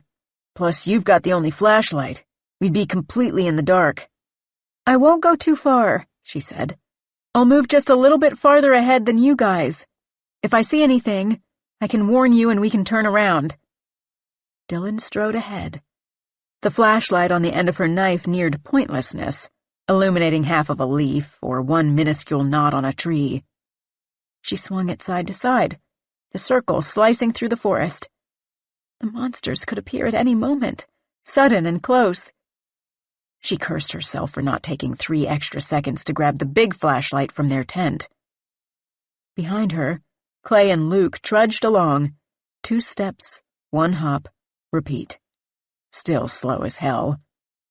If the ghostly party did track by sound, they were surely goners. While Dylan's feet landed soft, her companions crashed through the brush, grinding out curses under their breath and cracking twigs, doing everything short of shouting, "We're over here! Come and get us!" Clay and Luke kicked up so much noise and commotion that she almost missed it. The moment one swing of her flashlight caught the ghosts' hungry, dark-eyed faces, the pendulum swinging away again before the image registered, imprinting on her brain. She forgot to breathe. When she scanned back, trying to catch them in the light again, they had disappeared. "Fuck," she said, sweat pouring out of her palms again. She shook the beam wildly, trying to form a composite picture, trying to catch the path of the ghostly figures. "We need to go a different way," she yelled, her breath returning, ragged and shallow. When she turned back toward Clay and Luke, the swinging light caught on metal, a glint of a wire. Whatever it was half buried in a deep hollow. She carefully picked her way down the short incline and plucked the thing out of the mud. Her breath caught in her throat. It was a spiral notebook. Sylvia's notebook. She flipped it open. Every page was filled, the ink running, the paper stained with mud. What was it doing out here? Had Sylvia dropped it on her way out of the forest? Something wasn't right. Transfixed by the notebook in her hands, she crashed right into an obstacle, like a log but too soft, and her feet twisted below her. She toppled over it, her feet up in the air. Her knife slipped out of her hand, the blade somehow unfolding, stabbing leaves and brush, and not her own skin, thank fuck. The barrel of light connected to it illuminated waves of leaves as it rolled away, before finally settling on a white leather shoe, the toe box sticking up, inches from her face. The heel disappeared into a low mound of loam. Everything moved in slow motion as Dylan wrapped her fingers around the still wet hilt, rolling her knees beneath her and crouching into a low, scrunched ball. Luke and Clay still toiled behind her. Clay's question hanging in the air, "Did you say something?" The light at the end of her blade snaked up the mound. With a shaking hand, Dylan pushed away the detritus. Beyond the shoe was a too thin leg encased in denim, connecting to a t-shirt that nearly lay flat. The tiny beam could not illuminate everything at once, so Dylan patched this corpse together like a puzzle, her flashlight providing a single piece at a time. A deep blood stain on a cotton sock, a gold rivet set into denim, a gaunt cheek caving into the skeleton, dotted with pale freckles. Wide, glassy eyes had deflated into their sockets, one still pointing up toward the bony tree canopy, the iris of the other pointing right at her. Dehydrated lips peeled back to reveal pearly teeth, even their roots exposed by receding gums, the pink, gummy, and hard like jerky. From the neck spurted blood, an endless stream of it.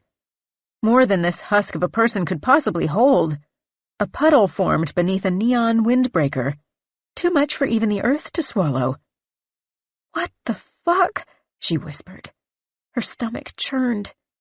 She started to stand, to gather her weight onto her feet to bolt, but her hand hit more cold skin as she reached out to steady herself. She flung her beam around to reveal another dead person, blood flowing from their thin, desiccated wrists. The little orb of light rested on the teenager's palm. The creek of blood spilled down their hand, filling in the wrinkles, the lifeline etched across the skin. A leaf was stuck to the blood, like a little boat. Dylan stood, trying to ignore the hot wetness soaking into the knees of her pants. Her bottom, her hands, every part of her that had touched ground. An aborted scream caught in her throat. The light jumped around on the ground, revealing more and more bodies, 5 in total at the edges of the hollow, circling her like a barrier. Each one poured blood from their wrists or neck, or the backs of their knees, or the insides of their thighs, anywhere arteries ran close to the surface. Too much blood, like a waterfall. Her boots splashed in it, the red that rose around her ankles like a flood, sputtering and spitting up bubbles as if the earth itself were boiling, as if it were sucking the blood down into itself, slurping and lapping. The dinky light swung, searching for dry land, for a gap between the bodies she could crawl through. The beam scanned these unrecognizable bodies, the faces still youthful, even with the skin pulled back against bone, all of them dressed in what looked like weird 1980s ski lodge cosplay. A dead and breakfast club sprawled at her feet. A copper scent filled her nostrils, like she stood on a mound of pennies. Her pulse slapped at her wrist, along her neck, all those places from which their blood poured like a fountain, like the blood inside her ached to join in. Still searching for an exit, Dylan waded as the puddle became a lake, the blood scalding as it tipped over the lip of her boots, soaking into her socks like hot oil sizzling around bacon. The moment she decided she had no choice but to crunch the corpse's forearms beneath her boots was the same moment the orb of her flashlight fell upon a 6th body. The scream vibrating inside of her did not come boiling out until the light pointed there, directly upon Sylvia's face. Dylan wouldn't have recognized her, except for the University of Kentucky sweatshirt hanging limply around her corpse. What remained of her skin was tinted a purplish green, putrid already, falling away from her bones like well-cooked ribs. Her hair spread like a halo behind her, dyed crimson with blood. Dylan scanned the flashlight beam down, stopping at the spot where her own shoe had knocked loose the flesh on Sylvia's calf as she fell, leaving a clear indentation beneath her friend's jeans.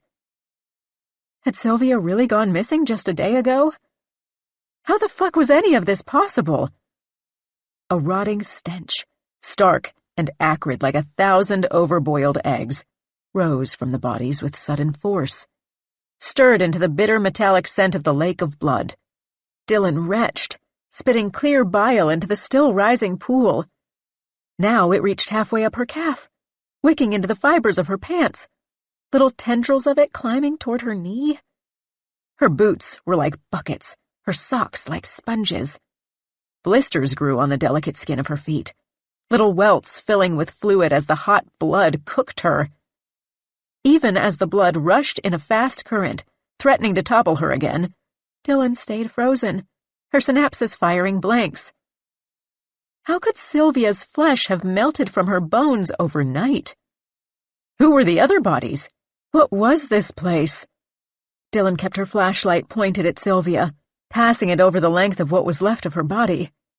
The underside had melted away from her skeleton, revealing a rib cage full of swelling, rotten organs before her body, too, was drowning in the blood that rose like a filling bathtub.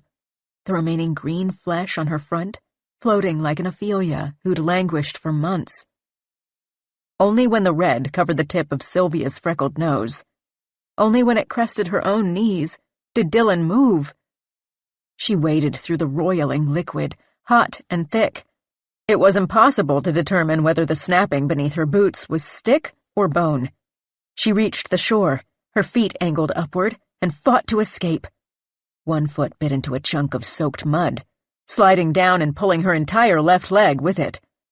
The blood lapped at her thigh, as if fighting to pull her under, to do to her whatever it had done to Sylvia. She yelped, a shrill, piercing noise. With one final heave, her hands squishing wet earth, she pushed herself up and out and rolled onto semi-hard ground. The lake ebbed, receded out of the beam of her flashlight. "What's going on?" Luke yelled, a faceless voice in the dark. Dylan pivoted the light behind her, unable to stand. Clay and Luke shuffled toward her, breath extinguished from their lungs, legs and limbs fighting against the forest. A sob snaked up her throat, sweat mixed with tears. Suddenly her entire body ached. The blood in her clothes was already congealing, sticky like molasses. "Are you okay?" Clay asked. "What happened? Did you get hurt? Is that your blood?" "I'm okay," she said, her throat sore, her voice husky, her tears flowing as freely as the blood had behind her. In her struggle, the blisters on her feet had popped, and the blood still sloshing in her boot stuck sharp teeth into the raw polka dots of skin. At the end of her blade, the flashlight faltered, flickered out. Darkness surrounded them. Not even light from the fire burning through their campsite reached them any longer. Had she pressed the button while shifting her grip, while trying to find a single dry patch of calloused skin to hold on to it? She clicked it again and again. It stayed dead. The darkness pressed against her chest like a vice. "What did you see?" Luke asked. "Are they ahead of us?" "I saw," she began. Sylvia's face floated before her again, hot blood collecting in the lashes of her wide-open eyes. She opened her blade and pointed it to where she thought Clay might be. "What the fuck did you do to her?" "What are you talking about?" he replied. She shifted her aim toward his voice. "You know what the fuck I'm talking about! Sylvia!" She clicked the button once more, pointing it toward the blood sauna. The orb finally appeared, faint and dim, but in its perfect circle was the remainder of Sylvia's face, streaks of red dripping away like sweat. Clay's arms fell slack at his side. All of Luke's weight crumpled to the ground. "Shit," Clay said. Early summer, 1982. There was never anything to fucking do in Livingston, unless you could drive out of Livingston. Mark and his friends had become intimate with the boredom. They'd been kicked out of the tiny grocery store for loitering, followed around the hardware store too closely to achieve mischief, and had never been let in the small mom-and-pop boutique stores that lined Main Street. Not that they'd want to peruse dusty racks of felt hats and moth-scented vintage clothes anyway. They were tired of watching MTV in dusty basements on corduroy-lined couches. But there was one pocket of Livingston they hadn't explored. One place whose mention sent tickles across their skin, even now at age 15. The woods that stood behind Maine. They'd heard countless ghost tales about them from older siblings, from childless and wifeless uncles, always punctuated by a chuckle. But there must be some kernel of truth in them. Why else would their parents seem to squirm and change the subject if they asked about camping or hiking back there?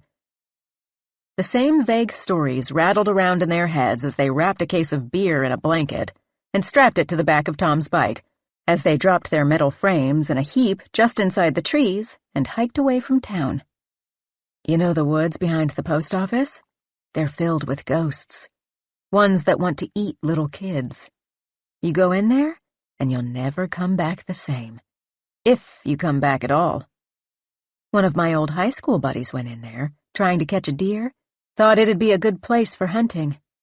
When he came out, he'd lost his gun, and his hair had turned white, and he never talked about what happened in there.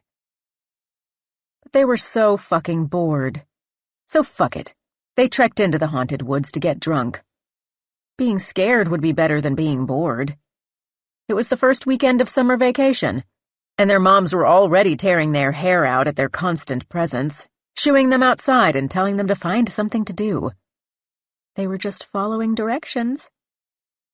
They found a cozy little hollow among the trees and sat against trunks and on rotten logs. Sipping the bitter bud, they exchanged ghost tales, as many as they knew until they ran out. "This sucks," Mark said. He drained his can, crumpling it beneath his shoe like a squashed beetle. and kicked it into the trees to rust. The early June sun had finally set behind the trees, the air a humid fog. "There's nothing in these woods but bugs." "Maybe the ghosts need to be called," Jimmy said, tossing his empty onto the ground. "Like a seance. Maybe they don't just show up all the time." "A seance?" Susie asked. She and Tom exchanged looks in the same obvious way they'd exchanged saliva behind the school during homeroom. They hadn't signed up for actually conjuring ghosts. They just wanted to drink and sneak away to make out in the dark, carve their initials into a tree. Tom's knife had become sticky with dark sap.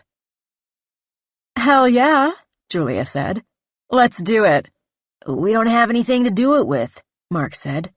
"Don't you need a Ouija board or something?" "We have this," Jimmy said, clicking on the gas lantern. "You just need fire, right?" "Come on, guys," Susie said. "Let's not." "It's not like it's real or anything," Jimmy said.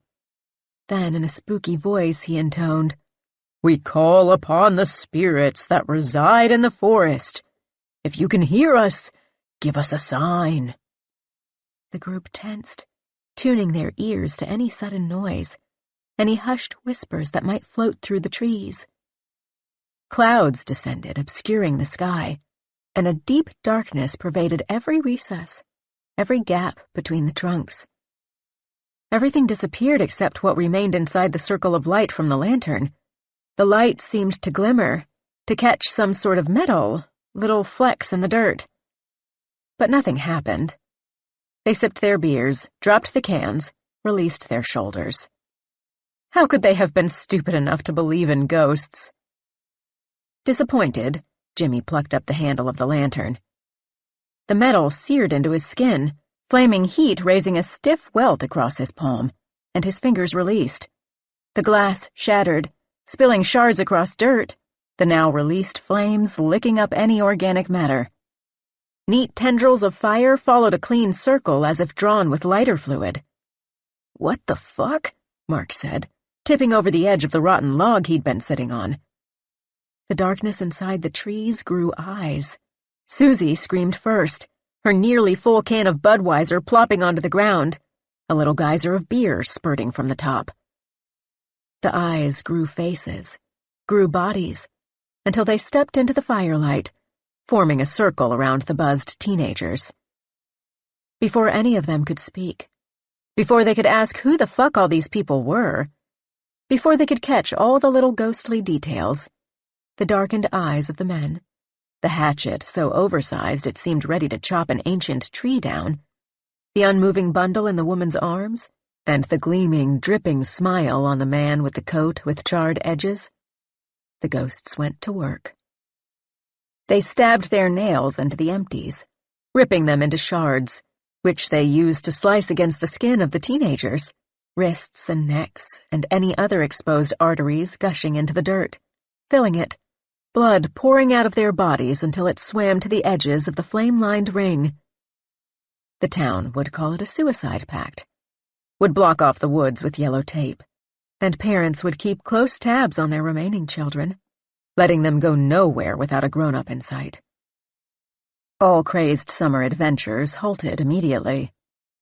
They would not have guessed that as these 5 teenagers lost consciousness, as their blood spilled into the hungry earth, the ghosts had licked the bloodied edges of the shards, disappearing only once the lake of blood had extinguished the flames in the circle, one by one.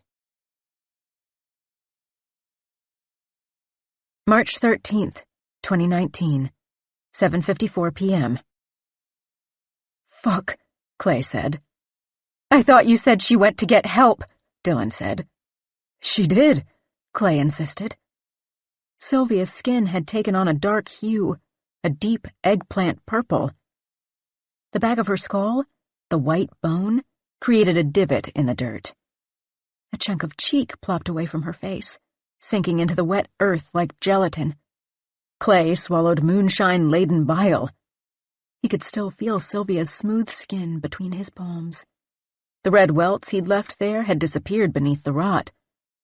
The space where his long fingers squeezed had been entirely consumed, showing bits of spine. It was hard for him to get the full picture. Was Dylan's flashlight dimming? Or had the haziness surrounding his vision crept inward? I guess something must have happened after she left, he lied. Bullshit! Clay, what the fuck? Luke screamed, using every working limb to scoot as far away as he could manage. I'm telling the truth, I swear, Clay said. He blinked, squinted, his waning vision still pinpointed on Sylvia. We're not even that far from the campsite, Dylan said.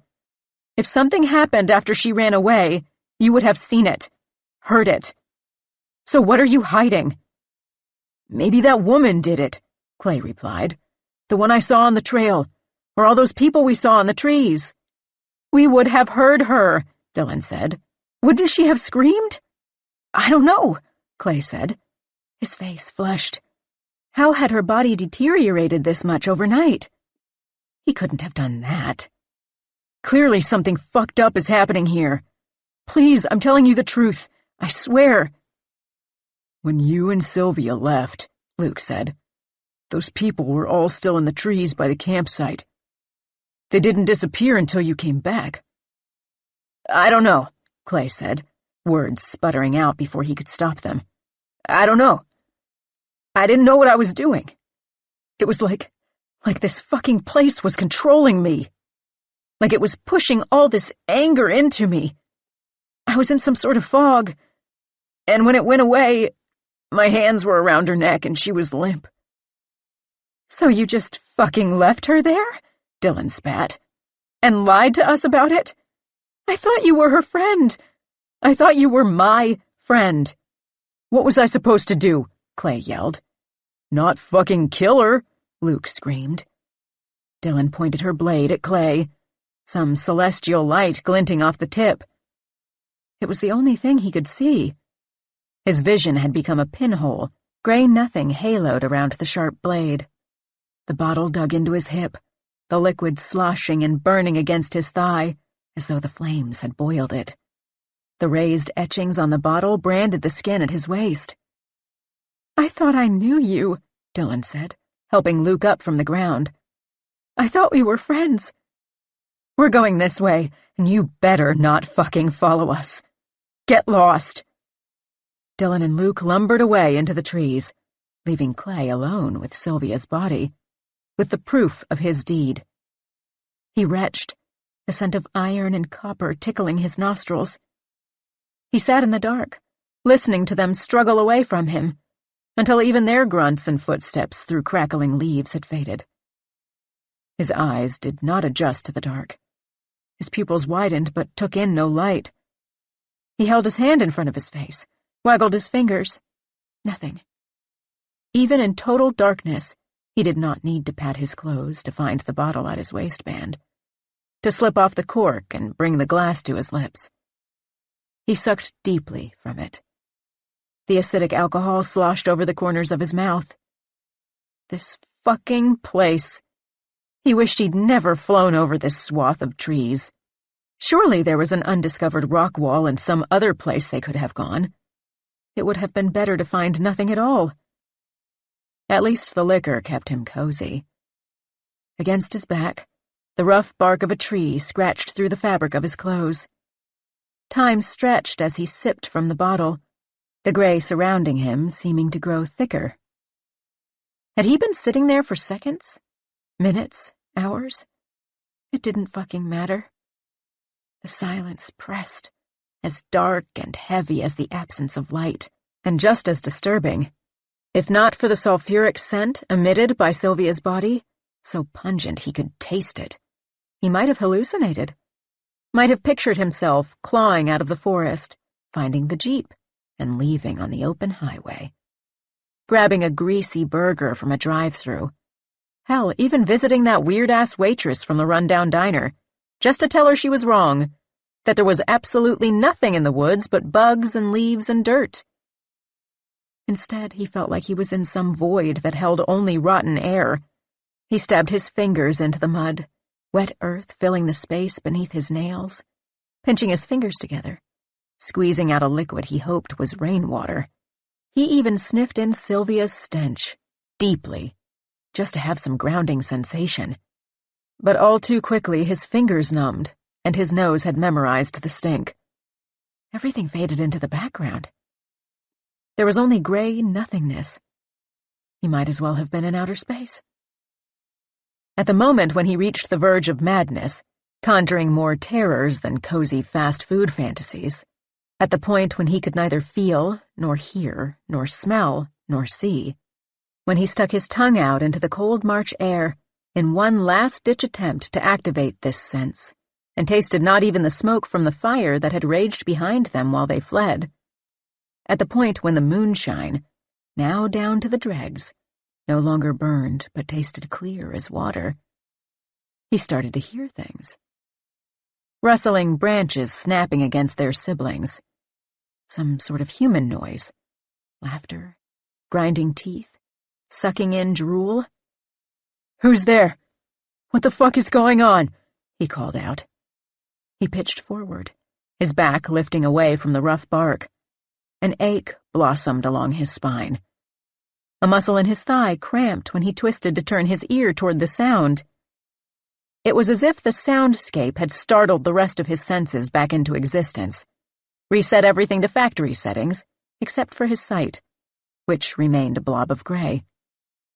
The putrid smell of Sylvia again burned the back of his throat, beckoning stomach acid up his esophagus, his equilibrium careening into nausea. A knot of vomit hovered on the back of his tongue.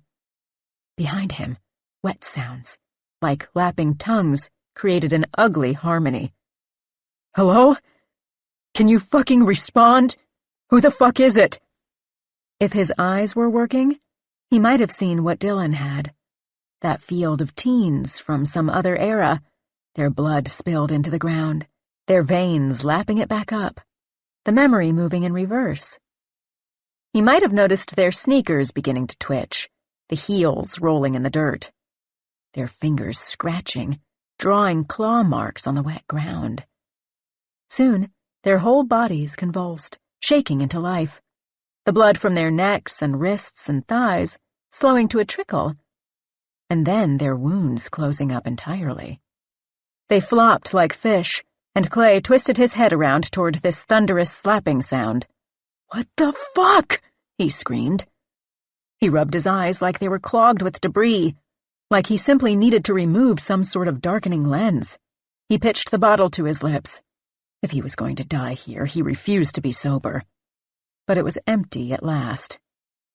The slapping noise grew to a crescendo and then stopped, abruptly, as if an invisible conductor had pinched the sound off with his hands. Clay sat still, his fingers fisted into the soil, his eyes glazed. It was not until the teens' mouths opened and emitted a shrill noise that sounded more like a train whistle than a human scream that he scrambled into motion. He pulled himself upright against the tree, his feet gathering his weight, and ran. The young teenagers opened their eyes. They pushed themselves up from the puddle of their own making, turning their eyes to the fleeing man. They zipped up their jackets, the zippers flowing through dirty triangles of magenta, lime, and cyan. Each held a rusty shard of aluminum. The sharp edges were stained by their own blood, covering up the faded red and white Budweiser logos. Their mouths parted into smiles, sharp teeth glistening like bits of quartz. If Clay could see, he might wonder, what light was there to make them glint? "Fuck this place," Clay muttered, stumbling. His foot found a gnarled root, and his knee crashed into a too-close trunk. He pushed himself upright again and continued lurching away from where he'd heard those horrible sounds, his arm in front of him like a shield to catch incoming trees. Though every atom in his body urged him forward, he could only creep slowly through the forest. His arms, swinging ahead of him, grazed a tree trunk. "This isn't real," he whispered. "It can't be real." Not one piece of him believed his mantra. The teenagers kept pace with Clay, staying exactly 6 steps behind their prey, their aluminum shanks shining and glowing. A coiled root pushed out of the earth, waiting to entangle Clay's boot, and he crashed onto the ground, hands catching inevitable razor-sharp thorns, his skin shaving away from his palm like cheese. A low growl escaped his lips. It wasn't supposed to fucking be like this. It wasn't supposed to end in blank darkness and wet, stinking mud. It was supposed to end in glory, in riches. He clawed his way to standing, pulling on low-hanging branches and pushing his weight back over his legs. His clothes hung heavy, drenched in the iron-scented wetness that plugged his nostrils. Little flakes of it dried on the palms of his hands. They chipped away when he smacked against trunks. No, it wouldn't end like this. There had to be a way out. The kids stalked behind him, the distance between them closing only in those moments when Clay fell and righted himself. Once more his foot caught a root, or a vine, and he toppled head over heels, his arms pinwheeling in front of him. His knees cracked against rock, his rib cage emitting a loud slap as it landed, his hands and elbows touching down last. He pushed himself up onto aching, screaming knees, felt around in front of him with bruised and bloodied palms. He felt solid ground. No mud, no leaves. Little pebbles rolled beneath his hands. A level patch of them like gravel, like the tiny smooth gray rocks that lined the shoulders of rural highways. He patted his palms farther ahead, darts of pain shooting through his knees. Let them ache. Smooth stone lay ahead. Something flat and warm and just rough enough. Asphalt, he thought. Paved road. I've made it out. I'm going to be okay. He leaned his head down as if to kiss the road. His lips hovered inches above it, and he inhaled deeply, seeking the scent of tar or rubber. It did not cross his mind, as he crouched there, feeling, but not seeing, that he could meet his end splattered on the grill of an 18-wheeler. A laugh bubbled from deep within him, rocketing out of his mouth. He'd fucking done it. He made it out. A snarl interrupted his laughter. Behind him, the teenagers had caught up. They hovered at the edge of the tree line, considering him. In front of him stood the woman from the trail and her dog, her overloaded horse behind her. Long sheets of bedding snapped in the wind, and little trinkets, a child's doll and a rattle, had fallen out of the basket. The woman nodded at the teens. A minute motion Clay could not discern with his gummed-up eyesight. As if this had all been planned. As if the teenagers had driven him to this spot where the woman and her hellhound waited. "Hello? Dylan? Luke," he said, perking his ears. "Is someone there? I need help." The figures surrounding him, closing in, did not respond. The dog growled. "Please," he called. "I can't fucking see anything. I think I fractured my knees and I'm lost." The others moved nearer, their footsteps silent and precise. "Are we at the road? You have to get me to the fucking hospital." "You can't leave." The thought whispered between his ears, and he rolled onto his side, hands covering his face, as a slimy toe knocked against his tailbone. Bony fingers reached into his hair, contracted like a claw machine, and pulled. He reached up, scratching at the deadly grip, trying to yank the fingers out from the tangle of his hair. But they only gripped harder and dragged him down until he lay flat on his back. He screamed into the gray void. The heavy fabric of his shirt pulled taut, rising like a tent between the dog's slimy teeth, ripping with a wet squeal. The dog's sharp nails pressed into his stomach like daggers, the beast's weight heavier than he'd anticipated. The paws squeezed the air from his lungs like a tube of toothpaste. His throat raw, he whispered his useless pleas. Gnarly, curled fingernails poked through the rest of his clothing, sharp as seam rippers. They peeled his pants from his legs, ripped through the laces on his boots, and unraveled his socks in their haste. The feathers from his down jacket tickled his nose as they fell back down like soft snow. Soon the cold night air pockmarked every inch of his skin. His ass rubbed raw against the rough road, and goosebumps populated his crotch. The dog hopped back onto him, and a hot glob of drool dropped onto Clay's naked stomach, searing like lava. His mind reached back to the trail, projecting a little film against the gray for him. The dog ripping flesh from bone, zooming in on the way the skin had snapped like a slingshot the moment it separated from muscle, panning to the flossy tendons stuck between the dog's teeth. A little sliver of white beneath the thick slathers of blood. The dog's wet, cold nose probed his exposed chest, sniffing for the most delicious portion, while a sharp nail scratched in the other direction down his belly, both parties looking for their favorite fleshy spot to sink into. His hands covered his groin. He tensed in anticipation of the dog's teeth stapling through the layer of chewy fat on his stomach. "Please don't," Clay sobbed. With the dog's hungry fangs right above his pounding heart, he dared not move. He could feel its hot breath against his chest. "Please, please, I'm sorry. I'm so fucking sorry. I didn't mean it. I didn't mean to kill her. Please. Shit." The nose and fingernail retreated, the ripped hem of the woman's skirt grazing the hairs on his legs. He kicked his legs up, ready to roll and run, when the teenagers descended upon him. A tangle of hands and knees, their stinking, rotten breath invading his nostrils. Corpse-cold hands pinned his wrists to the ground, and he twisted his legs and bent his knees to cover his middle before another set of hands pulled his ankles down and held them. Bony knees pressed their weight into his thighs. A fifth set of hands pushed their flat palm against his chest before carving into his sternum, performing surgery with the rusted beer can. They worked down in a straight line toward his navel.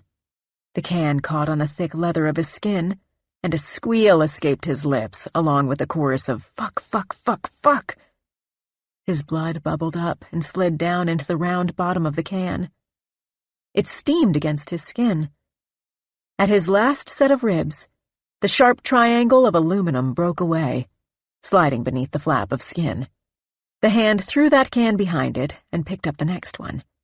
The clink of the first can onto the asphalt was buried beneath Clay's screams, his own breath pooling above him in angry clouds. The world was a gray slate of pain, and he writhed against the icy grips on his limbs. He tried sinking down into the road, a deranged thought ricocheting through his mind. If he'd stayed in the trees, he may very well have been able to escape into the earth. Maybe suffocation, being buried alive in mud, the earth sucking the flesh from his body, would have been easier. But instead, rough pavement scoured his bare back while ghosts sliced through his epidermis. Now onto the third can. They paused at his belly button, stopping only to reposition and cut horizontally, a straight line across his pelvis, a stripe they repeated near his collarbone. At some point, Clay expected to go numb, to have accrued so much pain that his nerve endings would spare his brain from feeling it. But instead, every scratch tore with fresh agony. Every hot, stinking breath blew shivers against the hairs on his arms. Every stretch of already torn skin screamed at the invasion of air. The only parts of him that had numbed were his hands and feet.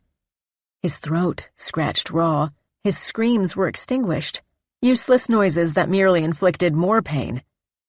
He wished it would be over. Surely it must be soon. The line across his collarbone now completed, the final can clattered to the ground. Clay inhaled a single breath before hands pushed into the gap, unfolding his skin and muscles like a picnic basket. The hands at his wrists and ankles shuddered. The 5 stomachs surrounding him growled. His tormentors seemed to puzzle at his exposed rib cage, tapping it with their nails and then licking the blood from their fingers with a slurp. Despite his destroyed, dry throat, Clay tried to scream when they dipped all 10 of their hands between his ribs.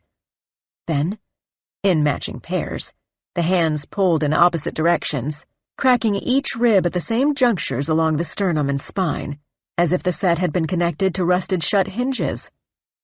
No longer shielded by skin or bone, his organs lay exposed to the air. Then they feasted. The woman and dog joined them, knees scooting along Clay's twitching, roiling body as the others made space. They stained their hands with his blood, scooping his slippery insides, slurping his intestines like spaghetti. His torso was a buffet, and as their knees trampled his arms and trapped his legs, as their sloppy chewing continued through the thick gray nothing that clouded his eyes, his last wild thoughts were of zombie movies, of campy screen tricks, chocolate syrup as a stand-in for blood, and peeled fruits for organs. Right before the dog dove in, squeezing its teeth around his heart. March 13th, 2019, 8:49 p.m. At one point, Dylan had thought herself strong. She could do 10 pull-ups, one right after the other. Hell, just a few days ago, she'd sent 6 brand-new routes in a row and barely felt it. But dragging an awkward 200-pound body through a forest with spongy, uneven ground wore her out quick. She had no destination or sense of direction other than away from Clay. They were just going. Though the light on her knife had flickered out, her pupils had widened, and she could at least distinguish the trees and the spaces between them. With each step, Dylan held her breath, tensing, expecting to stumble into another pile of bodies or puddle of blood, or some fresh horror. Instead, her ankles tangled in a briar patch, little thorns poking holes in her, and she pirouetted into a spiderweb.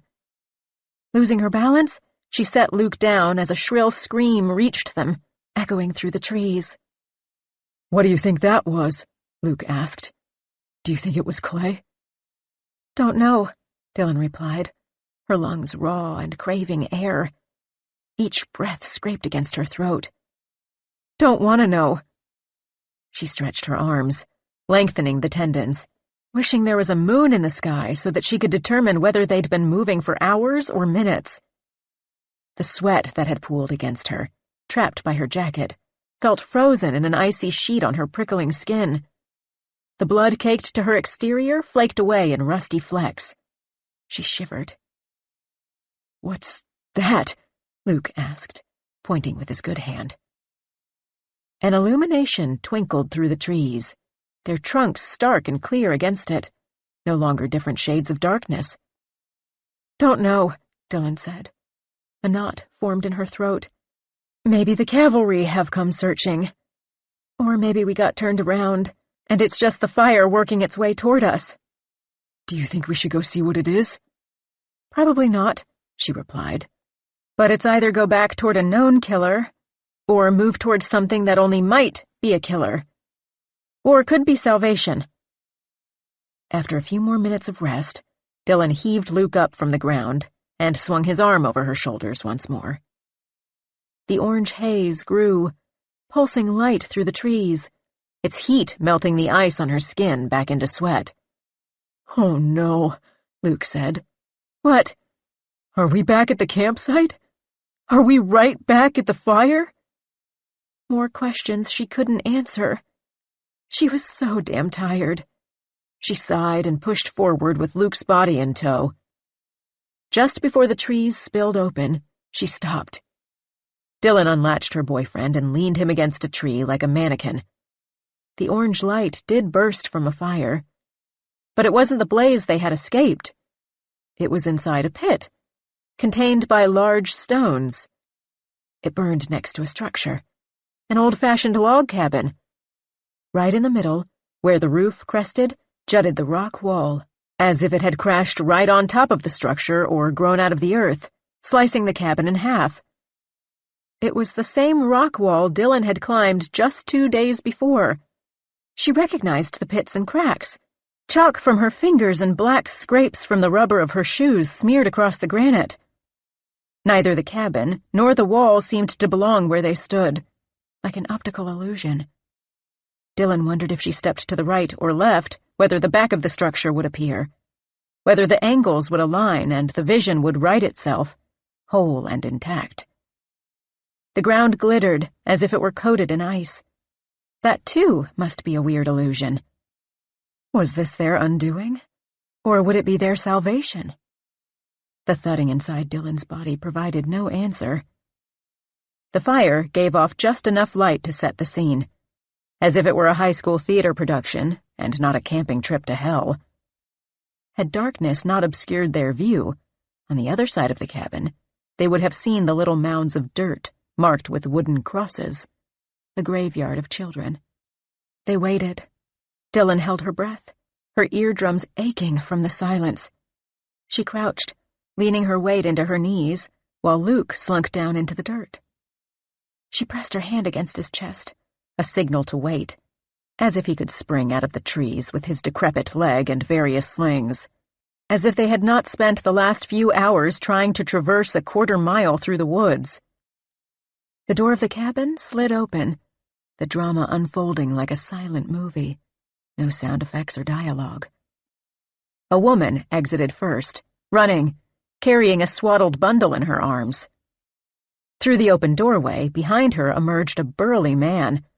Before she had made it more than a few steps, he slammed a huge boot down onto the long hem of her skirt, the thick fabric holding strong as she pulled away from him.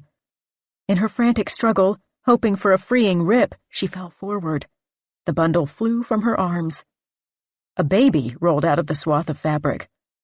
Eyes open, little mouth gaping, still as a doll. Dylan slapped her free hand over her mouth, trapping the scream in her throat. All of the blood rushed out of her face. The woman clawed at the ground, kicking her legs, gripping fistfuls of her skirt and yanking, but it still did not tear around the man's heavy boot. Her hands shot toward her waist, trying to rip the skirt away with her nails, trying to snap the taut stitching. But it would not budge. By the time her finger found a hole in the seam, the man had taken another menacing step across her skirt. She kicked her legs at him, but they became trapped in the folds, in the fabric tomb between his giant feet. The man easily and handily reached down, wrapping his large hands around each of her ankles. The woman's fingers remained caught in the waistband. Her free arm slapped at the ground, hoping to latch onto a root or a weapon or some chunk of dirt big enough to impede movement. When he twisted and pulled on her ankles, she flipped upside down, her face in the suffocating mud. For a moment, the struggling woman turned her head and found Dylan's gaze. Her eyes bulged, as if sending out a silent plea, her mouth filled with dirt. Dylan bit her tongue to keep from screeching. Blood filled the gaps between her teeth. The man dragged the woman, pulling her in an arc back toward the cabin and then toward the fire. The woman's free hand sank into mud up to her knuckles, leaving 5 identical trails in her wake. The claw marks raked through the scorched remnants of the circle that had burned across the grass before Dylan and Luke had left camp, blurring the outline. The ash smeared onto the woman's arms and face and hair. Dylan's legs tingled beneath her. She risked shifting her weight to allow blood flow, risked the ear-splitting decibels of a snapping branch that might draw the man's attention. Though the fire blazed some distance away, sweat emptied out of her pores, her bare skin scorching as if she stood right next to the flames, as if she stood right in the middle, burning alive. The woman spoke only in piercing shrieks, and the man replied only with deep grunts. There were no words exchanged, no pleading or bargaining.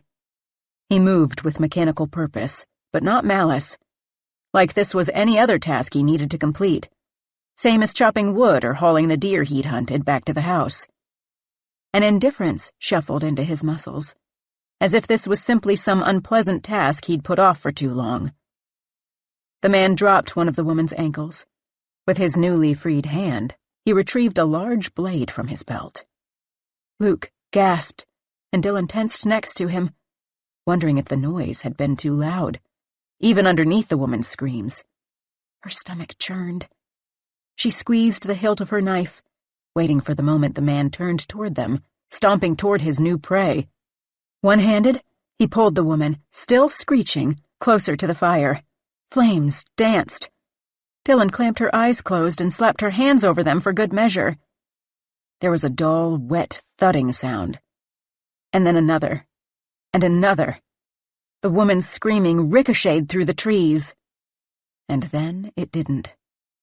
The fire hissed, as if consuming something.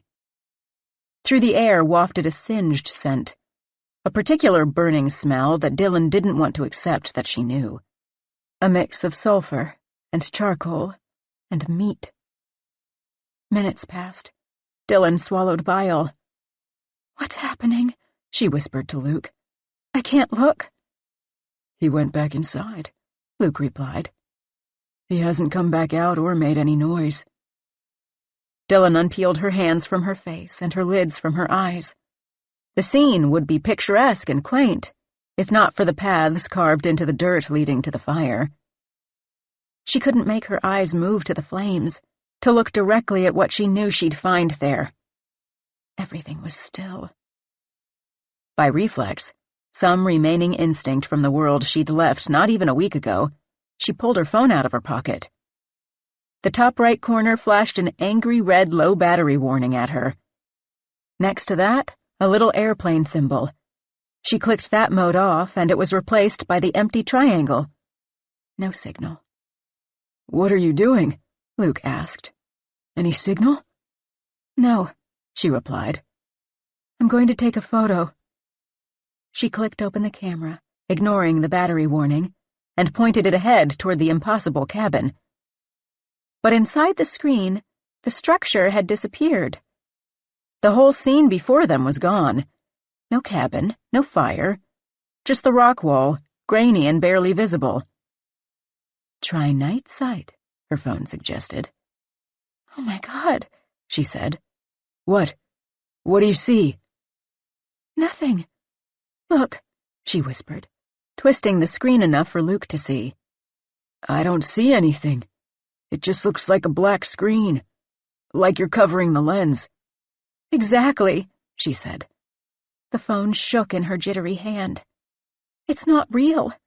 It's not actually there." "What do you mean? It's right there in front of us. We both saw what happened." "I know, but it's not showing in my camera.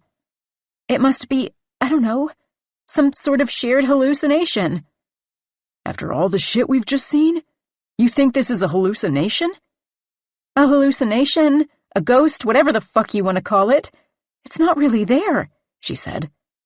"I'm going to go check it out." She shifted her weight again, pushing up against her heels.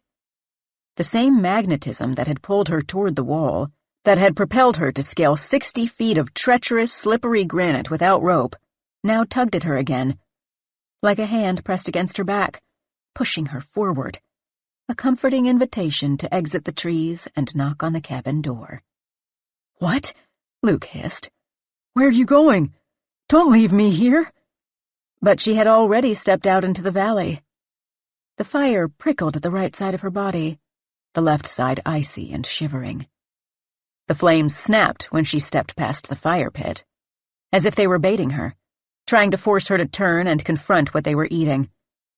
She stalked ahead with her phone in front of her face, hoping it might reveal ghostly breadcrumbs that would lead in a direct path out of the valley, up the hill, and to the car. The screen remained dark. Its lens sucked in nothing but the moonless night. She stood in front of the house as if she had a dinner invitation, breathless with anticipation. The screen did not display the door and its thick, uneven slats of log, scratchy teeth marks from a handsaw etched into it. She reached her hand out. She rubbed it against the door, the buzzing nerves in her fingers incompatible with the reality on the screen. When she pulled her fingers back, a thin splinter of wood stuck out of her thumb. She pivoted, twisting toward the direction of their camp. Inside the phone, their tents were pitched in a row, the fire pit they'd made covered with the embers of the log they'd burned earlier that day, everything dark and outlined in gray. But when she lowered the phone, they all disappeared. "What the fuck?" she whispered. Behind her, hinges groaned, and she pivoted again. The man stood in the open door. Baring his teeth, he reached for his blade. March 13th, 2019, 10:09 p.m. From his spot in the trees, His limbs aching and throbbing and screaming, Luke shouted in the loudest voice he dared for Dylan to come back. He craned his neck to see around the trunks blocking his view. Dylan had disappeared behind one when she approached the cabin. "Dylan, come on!" he hissed, low and strained. A burst of pain rocketed up his calf as his weight shifted onto his bad leg. "What the fuck are you doing? Let's get out of here!" In answer, Dylan bolted away from the cabin, her long, lean legs pumping toward the other end of the valley. The man trudged out from behind the black silhouettes of the trees that stood in front of Luke's vision like sensor bars. Though Dylan sprinted, and the man seemed to move in slow motion, he stayed directly behind her, as though she were running in place. Somehow his huge stride cut the distance between them easily. But she remained persistently out of reach. To his lumbering dismay, she was not wearing a long skirt he could trap beneath his boot. "Holy shit," Luke whispered. Luke leaned left, still trying to see between the trees when Dylan and the man disappeared into darkness beyond the fire's light. The flames crackled. It was like they had walked off the edge of the map. No grunts rose into the sky. No screams hurtled through the forest. No sounds of snapping or sloshing through the brush reached Luke's ears. What the fuck was he supposed to do now? Every movement bloomed some new pain that shot through his entire body, immobilizing him. Still, Luke tried to push himself up. The sensation of 1,000 knives pricked into his leg, poking into the filled, bulbous skin like they were slicing into a water balloon. The jabs of pain reached all the way up his thigh, even a stray knife in the crook where his leg connected to his groin. The sensation was still crawling upward. Soon it would be eating at his belly, his chest, his heart. The thought made that organ pause. He pushed his good hand back against the trunk behind him, trying to balance himself on his working foot at the same time. But his foot slid against the soft ground, and the sharp bark shredded his palm. Still no screams from Dylan. No indication that the pair hadn't simply been swallowed whole by the earth when they moved out of the light of the fire. Luke pitched forward, rolling onto his stomach with a grunt of pain, and crawled. His good arm pulled against roots and thorned brambles, while his good foot dug into the clay and pushed, his bad arm and leg dragging, nerves firing warning shots across his entire body. As he neared the tree line, the full scene came into view. The fire, still digesting its meal, sizzled. The cabin's door stood open like a dropped jaw, a gaping mouth full of shadows. "Dylan," he called, heaving breaths between each word. "Where are you? Can you hear me?" When no response came, he crawled forward.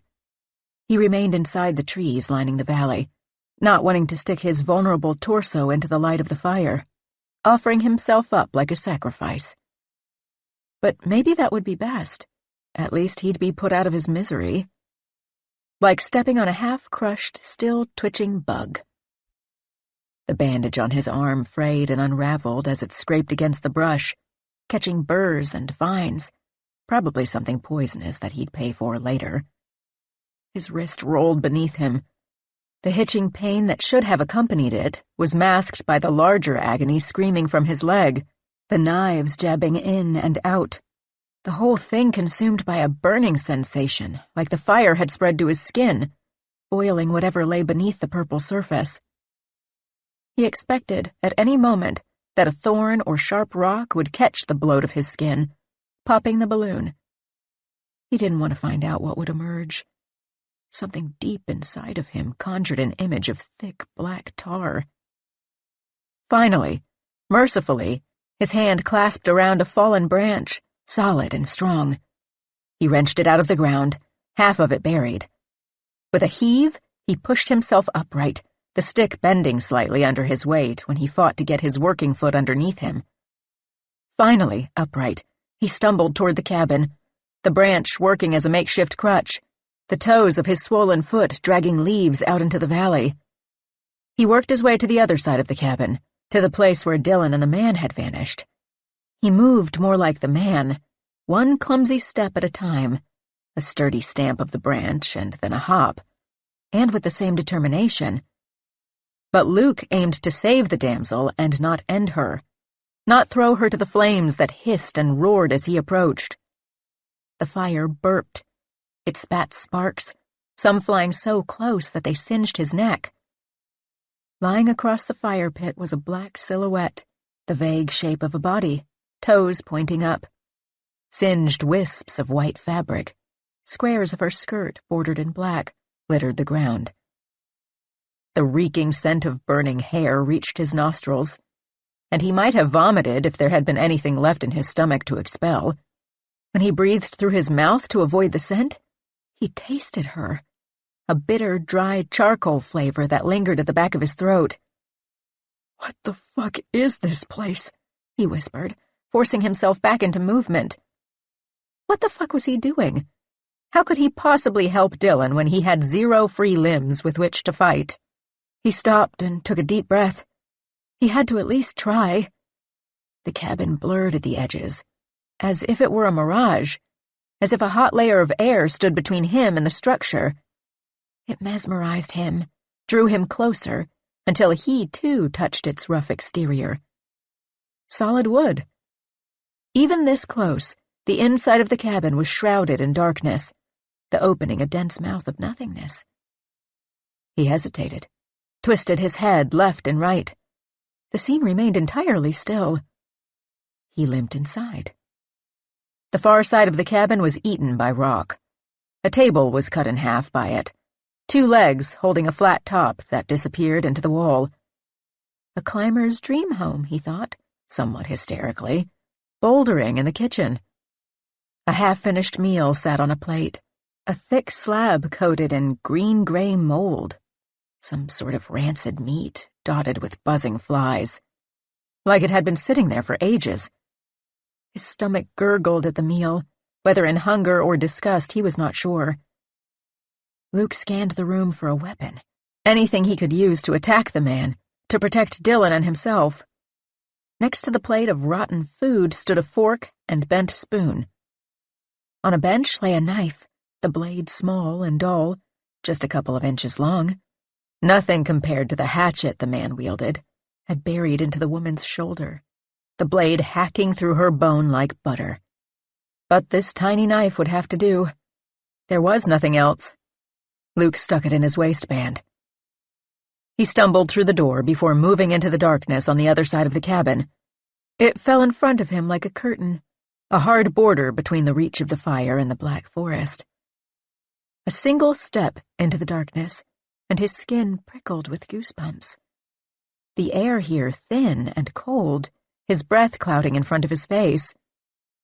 Here the trunks could not be distinguished from the gaps between them, and Luke's crutch knocked against them with a hollow thud. Every atom willed him to turn around. "Dylan?" he called. "Where are you?" Silence filled the space between his words. "Who am I kidding?" he thought, leaning against the thick branch. "I won't be able to catch up." And even if he could, what was he going to do to stop that man, twice his size? Even if he didn't need this oversized stick to stand, even if his other hand were not strapped to his chest, what could he possibly do with the tiny knife he'd found? Still, he thought, what else am I going to do? He had to try, he decided. He couldn't just let Dylan be butchered. So he plunged farther into the darkness, deeper into the trees. His pupils widened, adjusted, and eventually he could see the trunks and where to move between them. With every step he scanned for signs of Dylan or the man, for some ripped piece of fabric from Dylan's pants or jacket, small footprints engulfed by massive ones. But there was no sign of them, no sound from their chase, no movement in any direction that passed in his periphery. Behind him the fire continued to digest its meal, the eerie snapping sound somehow reaching him still. He shimmied through the forest, each step more unbalanced, teetering over gnarled branches and the sticky, rotten pulp of poisonous fruit. The knives shooting into his swollen leg had penetrated to his bones, and each step brought a new fear that his swollen ankle would shatter, that he'd be left with nothing more than a sack of blood and pus and pain. "Dylan!" he yelled, Where the fuck did you go? Farther ahead, something glinted through the darkness. A little speck of light reflecting off of something shiny. He supposed it must be catching the farthest reaches of the fire somehow.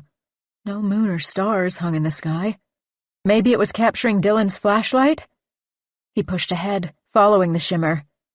When he'd nearly reached the thing, the mysterious object set in the dark like bait, he hopped his good foot right into the curve of a root. He pitched forward, crashing into the mud. The tip of the little dull knife in his waistband nipped at his flesh. He lay in the dirt, more mud than fabric covering his body now, his teeth clamped shut, shuddering in adrenaline and agony. He wiped muck from his eyes. They adjusted again, pupils dilating into big round orbs. In front of him lay a tiny paw edged with gray-black fur. Slade. His breath hitched inside of him. His hand brushed through the fur, stiff and ice-cold. His fingers lingered against the dog's belly. His own breath paused while he waited for that reassuring expansion of Slade's chest.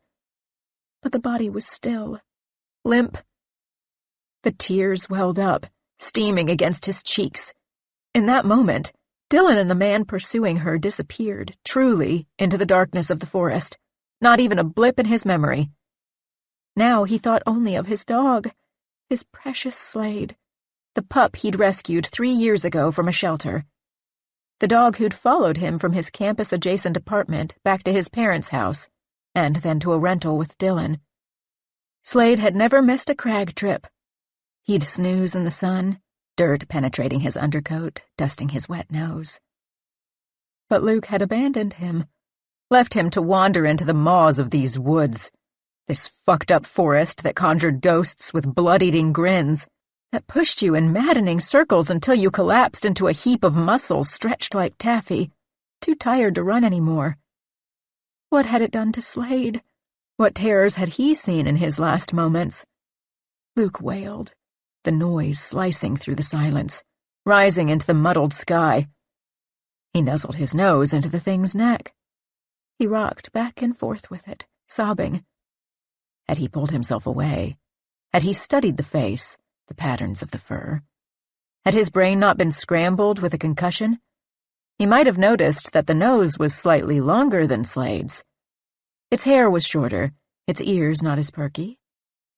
He might have realized that the edges of each hair were curiously blurred. He might have puzzled together that this was simply another trick, some clone for him to find. But in that moment, he only knew grief and howling pain, and so he held his not dog in his arms, pressing his face against the not ears, his fingers following the familiar instinct to rub little flecks of sleep out of the not eyes, an action he'd performed countless times before. Then something jabbed him, poked against his arm, just below the collar that hung around the thing's neck. Something blunt and hard and cold. Something meant for fingers to wrap around. A hilt. He screamed, his cry like a slaughtered goat, and squeezed the body against him. Someone killed Slade, he thought. Someone stabbed him. It had not been a dumb bear or coyote in need of a meal, or a mama deer kicking out to protect her young. It had been something with motive, something with intent, something that knew what it was doing, and did it anyway. He squeezed the hilt in his fist. It felt familiar in his hand. Then his fingers found the evidence. Along the side, an engraving sunk into the hilt, letters he'd watched being carved into it with his own Dremel tool. Dylan Prescott. A fire bubbled inside him. It pulsed through Luke's stomach and up through his chest. How could she have killed his dog? She knew how much he loved Slade. Had he been thinking straight? He might have wondered when Dylan would have had the time to plunge her knife into Slade's neck. After all, it had been in her hand when she'd exited stage left, pursued by a bear of a man into darkness. Had she really sprinted so far ahead of this ghost man, his stride the length of 10 steps, that she was able to not only find Slade, but lure him to her and stab? These thoughts were tiny specks at the bottom of his grief. If he had tried pulling the blade out, examined it, he would have discovered the lie. But his face flushed, his teeth chattered. Hot and blurring, tears flowed down his face, sending up tiny tendrils of steam into the cold night. Snot bubbled in his nostrils. For a moment, the heat of rage overrode the sting of the open wound on his arm, gathering dirt as the bandage unraveled. Even his leg had numbed, and he forgot that the purple was practically tickling his balls now. He squeezed the dog tight, kissing the top of its skull. "I'm so sorry, Slade," he whispered. "I should have looked for you. I shouldn't have listened to her. I should have done everything I could to find you." He couldn't make Slade come back, but he could make that bitch pay for what she'd done. He kissed the thing one last time, hugging it to his body. He covered it with a brushing of dirt, yet another shallow grave in the woods. Then he pushed himself back up onto the branch and plunged farther into the forest. He called out to Dylan, his voice echoing back to him, as if he had not discovered her crime, as if he were still the valiant boyfriend trying to rescue his girlfriend from the big bad man. The tiny blade he'd found in the shack burned at his side, his skin shriveling and searing in its heat. "Dylan! Help me find you!" he yelled. "Tell me where you are! I found a weapon!" Maybe the ghost had done it for him. Maybe she was already lying dead, mangled and bloody, somewhere in the woods. Or maybe the man's colossal hands were already wrapped around her ankles, dragging her toward the fire. Maybe they were around her neck. Maybe he was the last one left. March 13th, 2019, 10:37 p.m. Dylan's legs pounded beneath her, striking damp footprints into the ground. They moved on autopilot now, the muscles like a rubber band coiling and uncoiling, past the point of soreness or tiredness. Objects in motion, especially those being chased by hatchet-wielding ghost men, tend to remain in motion. Every few steps, she'd crane her head backward, sneaking a glimpse. The man stomped behind her. He somehow always hovered at arm's length, or a skirt's length, away, always ready to reach out with his enormous hands and crunch the bones of her ankles inside them. Her breath hitched, a stitch forming next to her rib cage. The chill in the air threatened to seize her lungs if she didn't stop soon, didn't slow down her greedy heart. When her foot slipped on wet leaves and her body shot forward, her heart got a small break, stopping completely in her chest, restarting only when the other boot landed and pushed away, her body upright and running still. She would not yet fall prey. But she couldn't keep up this bizarre cat-and-mouse routine forever. She'd surely already run a full marathon through the woods. How do you outrun someone, something, that never tired? She'd have to fight him. She'd have to get close enough that he could chop her to pieces. She couldn't keep running forever. Her knife remained clasped in her hand. The blade was folded, useless inside its housing. As she weaved between the trees, dodging trunks and low-hanging branches, she worked to open it. It fumbled in her hands while she coordinated her movements, trying to pinch the blunt side of the blade in the little cutout of the hilt. The tip poked its head out, a sharp little beak, but the rest of it remained stuck in the enclosure. Finally, with a wrench of her fingers, the length of the blade snicked free. Behind her, the man grunted and snapped branches beneath his boot, the wood sounding more and more like skeletons, like brittle breaking bones, and the image of those teenage bodies flashed behind her eyes. Then the gut-churning remains of Sylvia. Flesh flopped from Sylvia's ribcage. The image seared across her vision, and in this bloody haze, Dylan's foot found a root, kicking her toe right into the loop of it. Her body shot forward. As she fell, she gripped the hilt with one hand, not wanting it to go flying into the dark woods. She crashed into the ground, the blade snapping over her thumb. Blood gushed from her thumb, a lot of it, the digit trapped between the blade and its housing. It pulsed hot around her hand, overflowing like a pot of boiling water. Through the new, searing pain in her thumb, she managed to unhook her caught ankle, struggle upright, and continue running. She chanced to look behind her, wary of another root snatching at her ankles, but she had to know. She had to see where the man was, how much ground she had lost in her fumble. Oh shit, she thought. Is he going faster, or am I slowing down?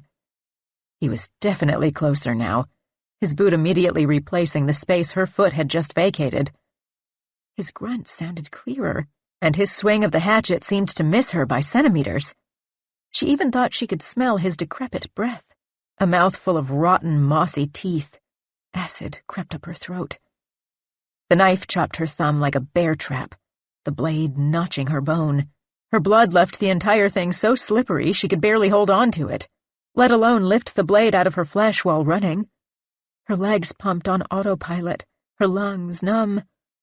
All of her pain had migrated to this single digit, had been replaced by the waterfall at the end of her hand. Fuck, she breathed. Fuck, fuck, fuck! On the wind, she heard something. Her name? Some syllables wove underneath the persistent grunting, the hot, huffing breath on the back of her neck. She desperately searched for the source. Could it be a rescuer? She picked out the first syllable, dill, and tripped again, spilling forward into the dirt. As she struck the ground, the knife bit more deeply into her thumb, close to severing it. She scrambled on hands and knees, her legs twitching beneath her, but her foot remained hooked into the loop of the root, which seemed to be constricting around her toes, receding into the earth. Still, the pain migrated, split itself between her thumb and twisted ankle.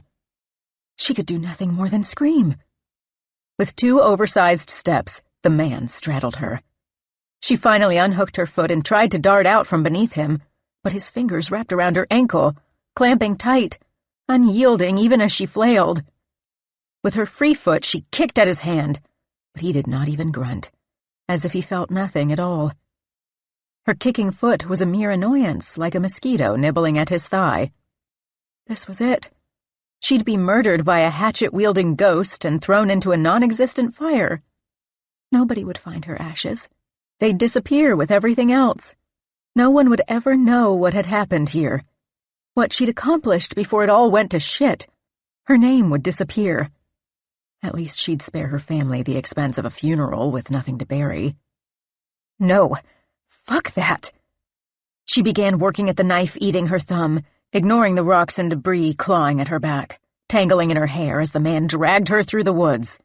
She pinpointed all of her attention on freeing the blade, sticky and slick with her blood. Her fingers slid away from it. Sharp, stabbing pain rocketed up her arm each time she got close to pinching the blade, to removing its teeth from her thumb. A glint of orange glowed through the trees. He was dragging her back to the fire. Then her own name rang through the trees, clear and close, louder. "Luke?" she yelled in response. "I'm over here! Help!" "Dylan, I'm coming as fast as I can," the voice replied. "I have a weapon." A voice spoke in her head. What if it's a trick? What if it's another trap? "Fuck it," she responded out loud.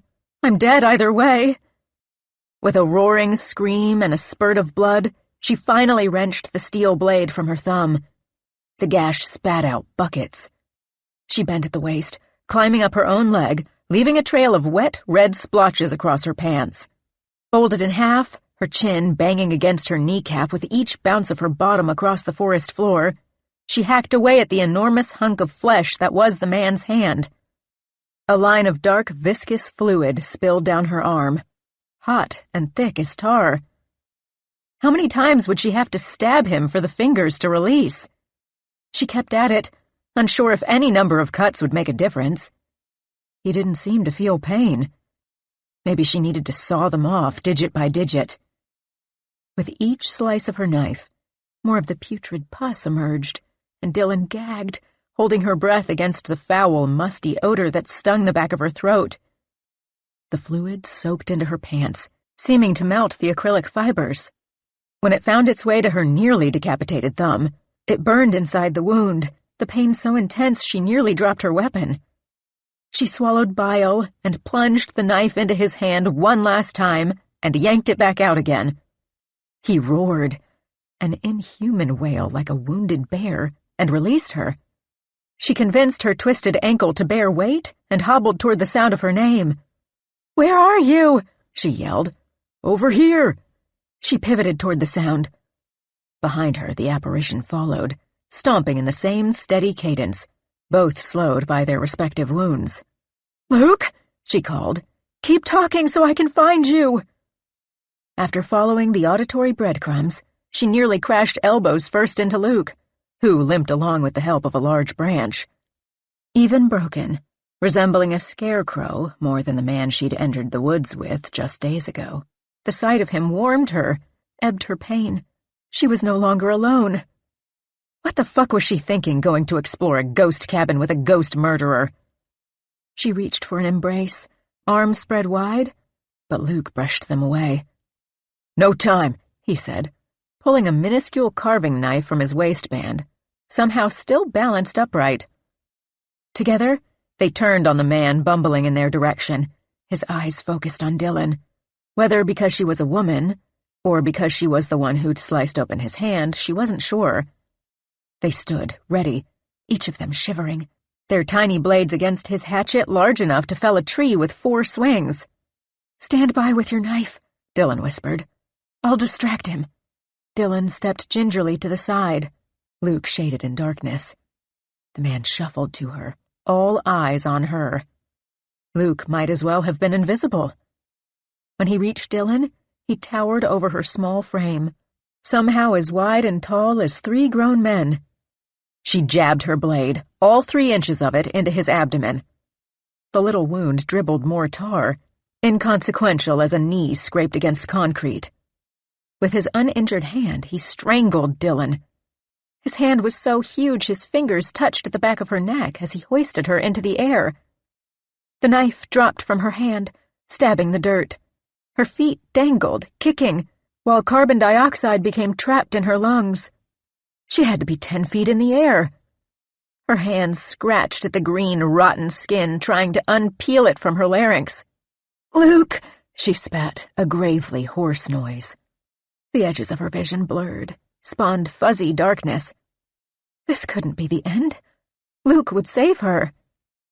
Seconds later, her body dropped heavily to the dirt, landing on top of her injured ankle, twisting it further. A long, thin mark had appeared across the ghost's neck. Luke had somehow climbed onto the man's back and reached around with his knife. A cascade of thick, steaming tar poured from the wound, splashing onto their shoes. The stench adhered to the hairs in her nostrils, and she struggled to contain her vomit. The impossible man tipped forward, his knees buckling beneath him. The impact of his body shook the trees. Their branches rattled overhead, raining down bits of dried bark and dead twigs. Even in the darkness, Dylan's wide pupils couldn't mistake the image of his body dissolving into the muck. March 13th, 2019, 11:57 p.m. Luke tightened his grip around his knife. The edge somehow already rusted and corroded from the impossible man's tar blood. He sucked in fresh, cold air, his heart pounding inside his skeleton, pumping around the last dregs of adrenaline. The spot where the man had melted held a dark puddle that they both kept their distance from. At least he, whatever he was, a ghost, an entity, was gone. In the distance, the woman screamed, the same shrill sound they'd heard when they first encountered the cabin, as if they hadn't killed the man, but had merely transported him back there. The deadly scene looping over to the start. The adrenaline finally ebbed, and Luke's rage filtered back in. Dylan's knife in Slade's cold fur. Luke ground his teeth. Dylan limped to Luke, moving behind a tree to avoid the pool. "Thank God I heard you," she said. "I twisted my ankle on a root. I don't know how much longer I could have kept running. You saved me." "Yeah," Luke said, his fingers sweating around the wooden hilt of his knife. "That was fucking crazy," she said, wrapping her arms around him, leaning her head on his shoulder. The putrid scent of tar and blood on her made him gag. The knife twitched in his hand. She was so close. He could plunge the thing into her neck in one swift motion. Let's figure out how to get the fuck out of here. Why did you kill Slade? He had to know. What? She asked, lifting her head. She limped back, out of easy reach. What are you talking about? I found him. His body. Oh my God, Luke, I'm so sorry. She stepped closer, preparing for another embrace that Luke could not stomach. He preempted her touch by asking, Then why did you kill him? Luke, I didn't kill Slade, she replied. I'm really sorry that you found him like that you found his body. But it wasn't me. I know you did it, he sneered. The wooden hilt burned against his palm. I found your knife in his neck. What are you talking about? My knife is right here. She held out her empty hand covered in crusted blood, a small river still pulsing out of her thumb. Shit, she said, ripping a strip of fabric from her shirt to wrap around her wound. The makeshift bandage licked up the blood, and she winced and gritted her teeth as she wrapped it. You can't find it, because it's inside his body, Luke said. Luke, I swear, I didn't kill Slade. She limped over to the space where she had grappled with the man, towing around the edge of the rancid puddle. I just had my knife a moment ago. I had it just now. You saw me with it. I used it to stab that man, that thing. Don't lie to me, he said. Leaning his weight on the branch crutch, he hobbled back toward the shallow grave he'd created for Slade. It was so much closer to the tree line than it should have been, but he didn't spare a thought to that anomaly. The daggers of pain inside his leg had faded, replaced by the taut, burning rage in his chest. Dylan dropped to her knees, swiping her hands through the brush, as if hoping her fingertips would graze against the cold hilt of her knife. She did not appear to care if they dipped into the rancid puddle, or if she'd smack the meat of her palm right into the open blade. You and I both know the knife isn't there. It's in Slade's neck, he said. I didn't just see Slade. I felt him. I held his cold body against mine. Can you even imagine what that's like? To find someone you love dead, murdered like that? Cold? Limp? I'm sorry that you found Slade like that, she said, but you have to listen to me. I don't know what you found or saw, but it wasn't my knife in Slade's neck. It might not have even been Slade. He brushed dirt away from the body. Here's the evidence. You probably didn't think I'd ever find him, that I'd feel your name carved into the weapon buried in his fur. She stared, mouth open at the cold body. Luke, that's not Slade, she said. Don't you think I'd know my own fucking dog? I don't know where that dog came from, but it's not Slade, she said, her voice pitching higher, the words stringing together in desperation. She really wanted him to believe this bullshit. Trick him into thinking he couldn't recognize the dog he'd raised from a puppy. Don't lie to me, he said. Luke, look. Slade had that whale-shaped marking along his neck, right? Where is it? It's not on this dog. And the ears are wrong. Slade's were pointy and these are floppy. It's not him. The hilt of the knife pressed splinters into his palm. He growled. Luke, please, she said. Whatever that is, there's something wrong with this place. It's making us see things. It could be another one of those things for all we know. Another ghost or something? Didn't Clay say he saw a weird dog on the trail? Didn't you see one yourself that first night? She backed away from him, from the evidence of her deed, shuffling farther into the trees. He pushed toward her, not even bothering to skirt around the puddle. The foul substance kicked up, soaking into his pants, into the makeshift gauze hugging his ankle. He barely even felt the burn of it. With one quick slash of his knife, he destroyed the sling holding his other arm hostage. He no longer cared whether it ached, The steel glinted in some ghostly light when he transferred it to this newly freed hand. His vision became a pinhole, all his energy pulsing and aiming at one thing. He could not rest until he did it. He shambled toward her, faster now that he could better grip the crutch. She scrambled backward on her hands, her back pushing up against a tree, Luke a double of the ghost they'd just slain.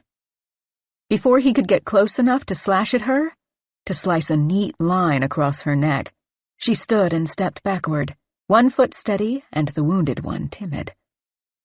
He sliced the knife across thin air, still too fucking far away, even at the edge of his reach. He was moving too slowly. He placed the slightest bit of weight on his bad leg, the one now completely swollen and purple and rotting, the one that should have incapacitated him with the pain of 1,000 knives at the slightest touch. But it had numbed beneath the waves of rage. He sliced its sling away, too. "I held him in my arms," he roared. "I thought you loved him, too. I never thought you'd hurt him. You killed him that first night, didn't you? You let him out of the tent on purpose."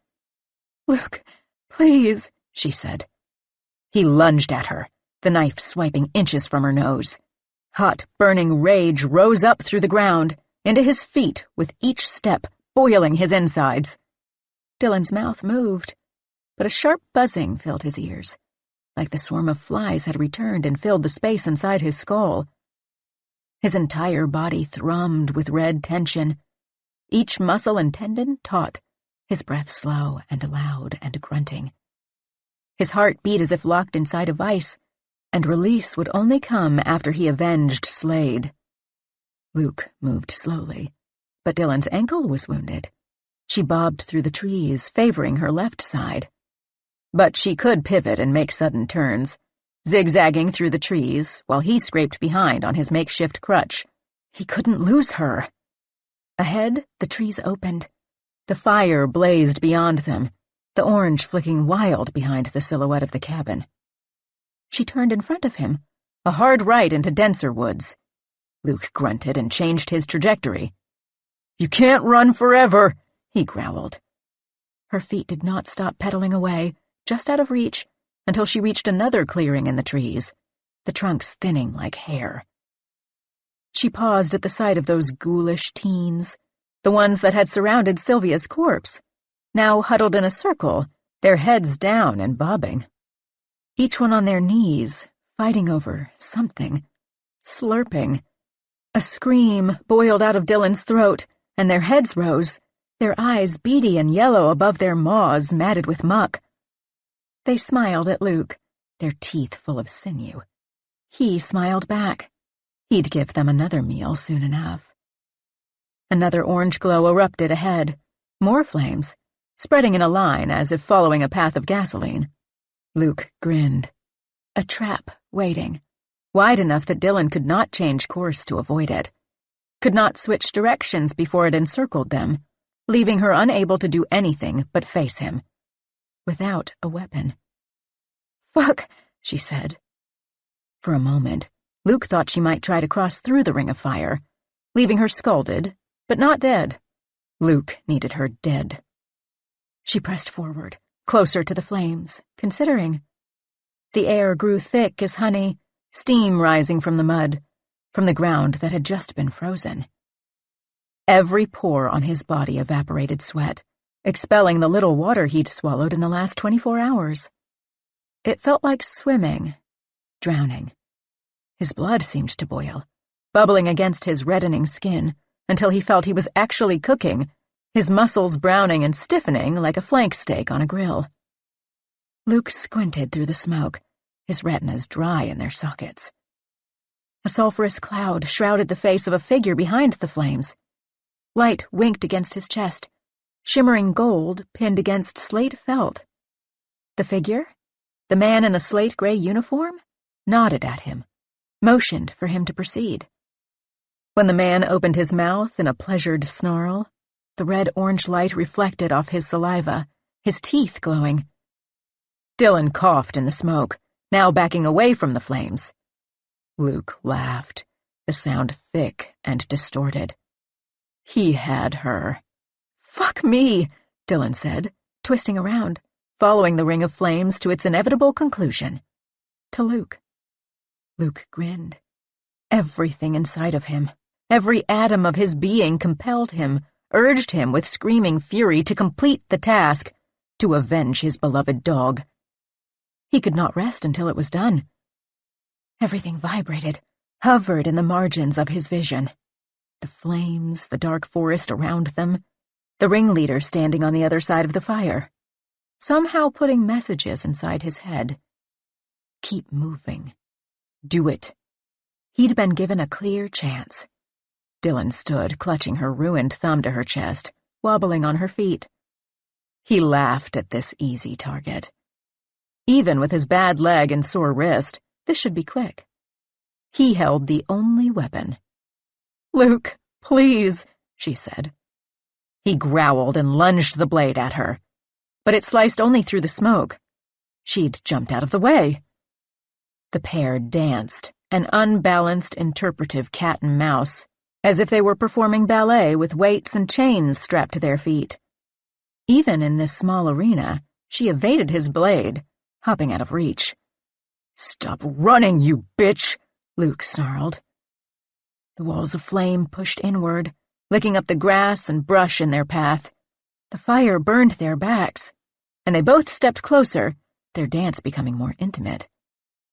Beneath the smoke, he could smell her, the rank scent of blood and sweat and grime and ghostly pus.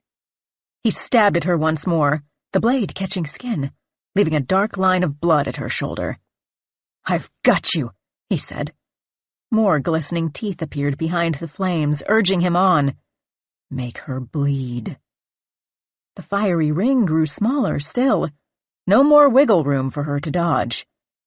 Above the shrinking ring stood a knobby branch, and Dylan abandoned the dance and threw her arms at the bark, doing what she did best, climbing. "That's cute," Luke said, grinning. In one crooked step, he stood under her, wrapping his fingers around her ankle, squeezing and dragging her back down.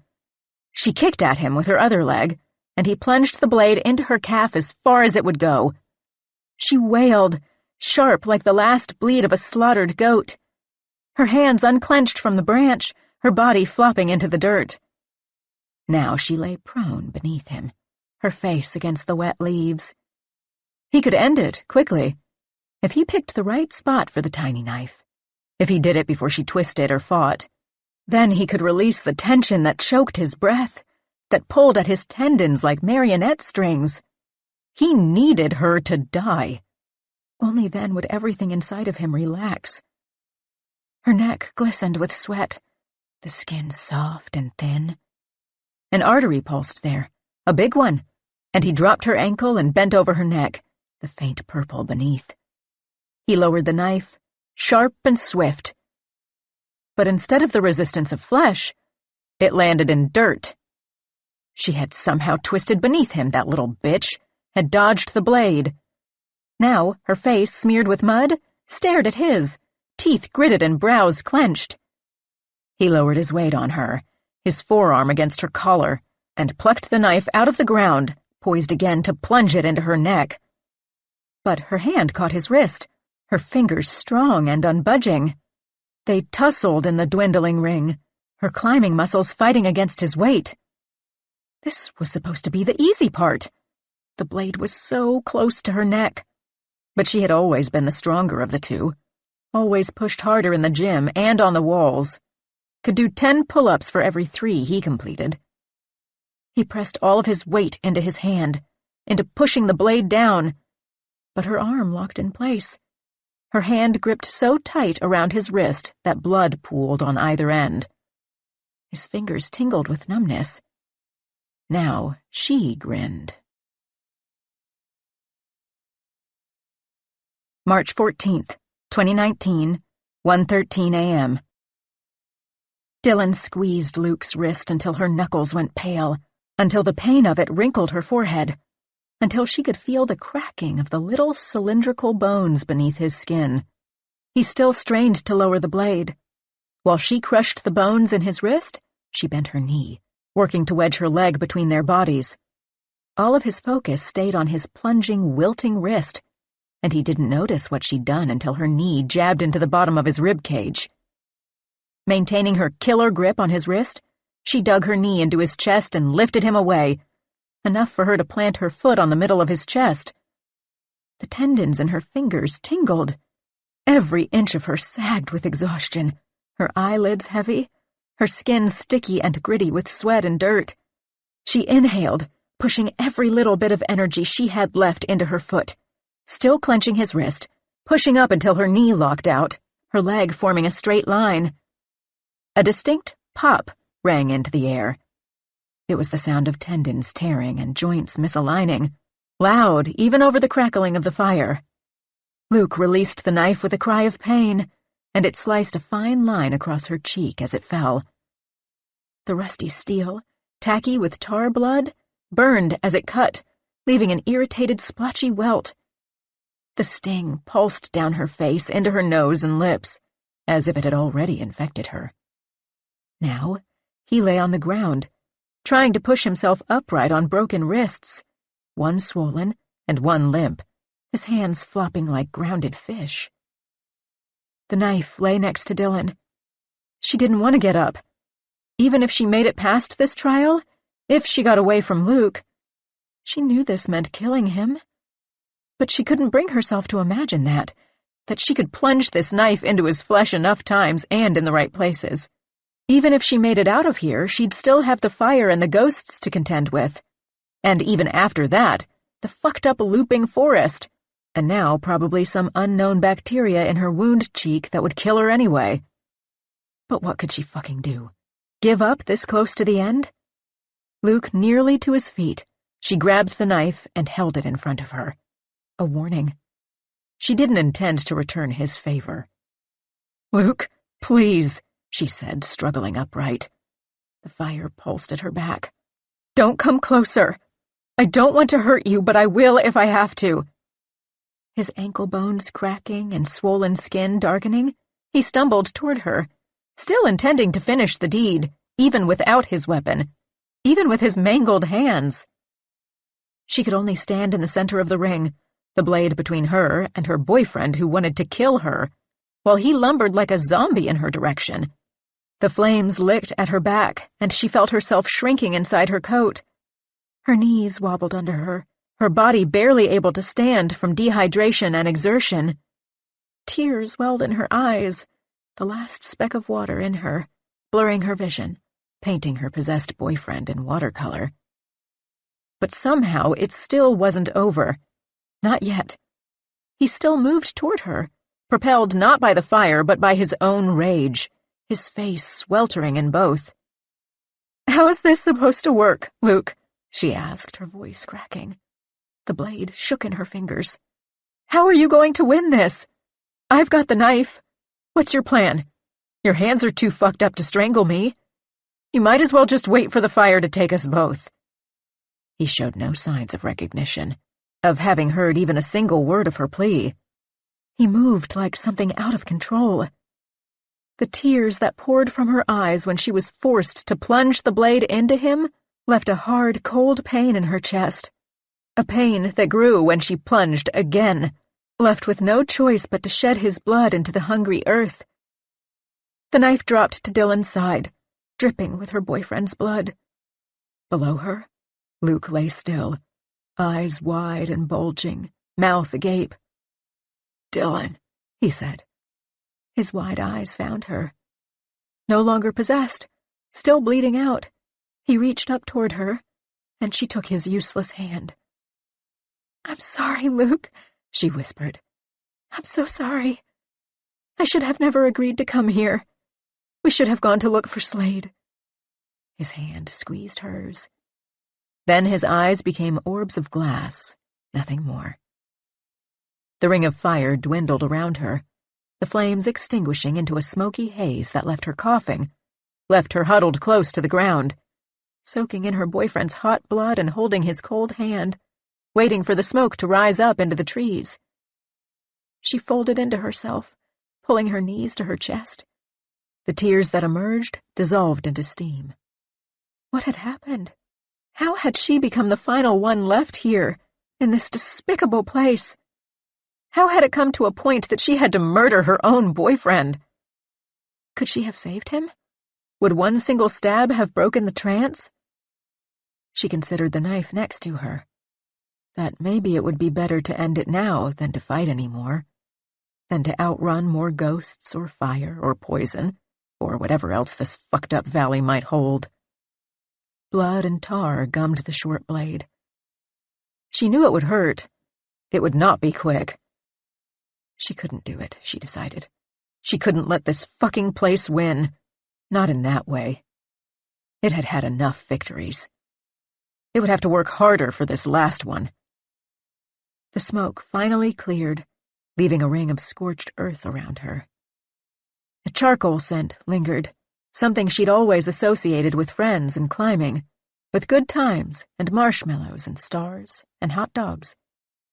But she would, for the rest of her life, associate this scent with this place, with Luke's death. The carbon burned the back of her throat like a cigarette. The air hung quiet. No sound at all.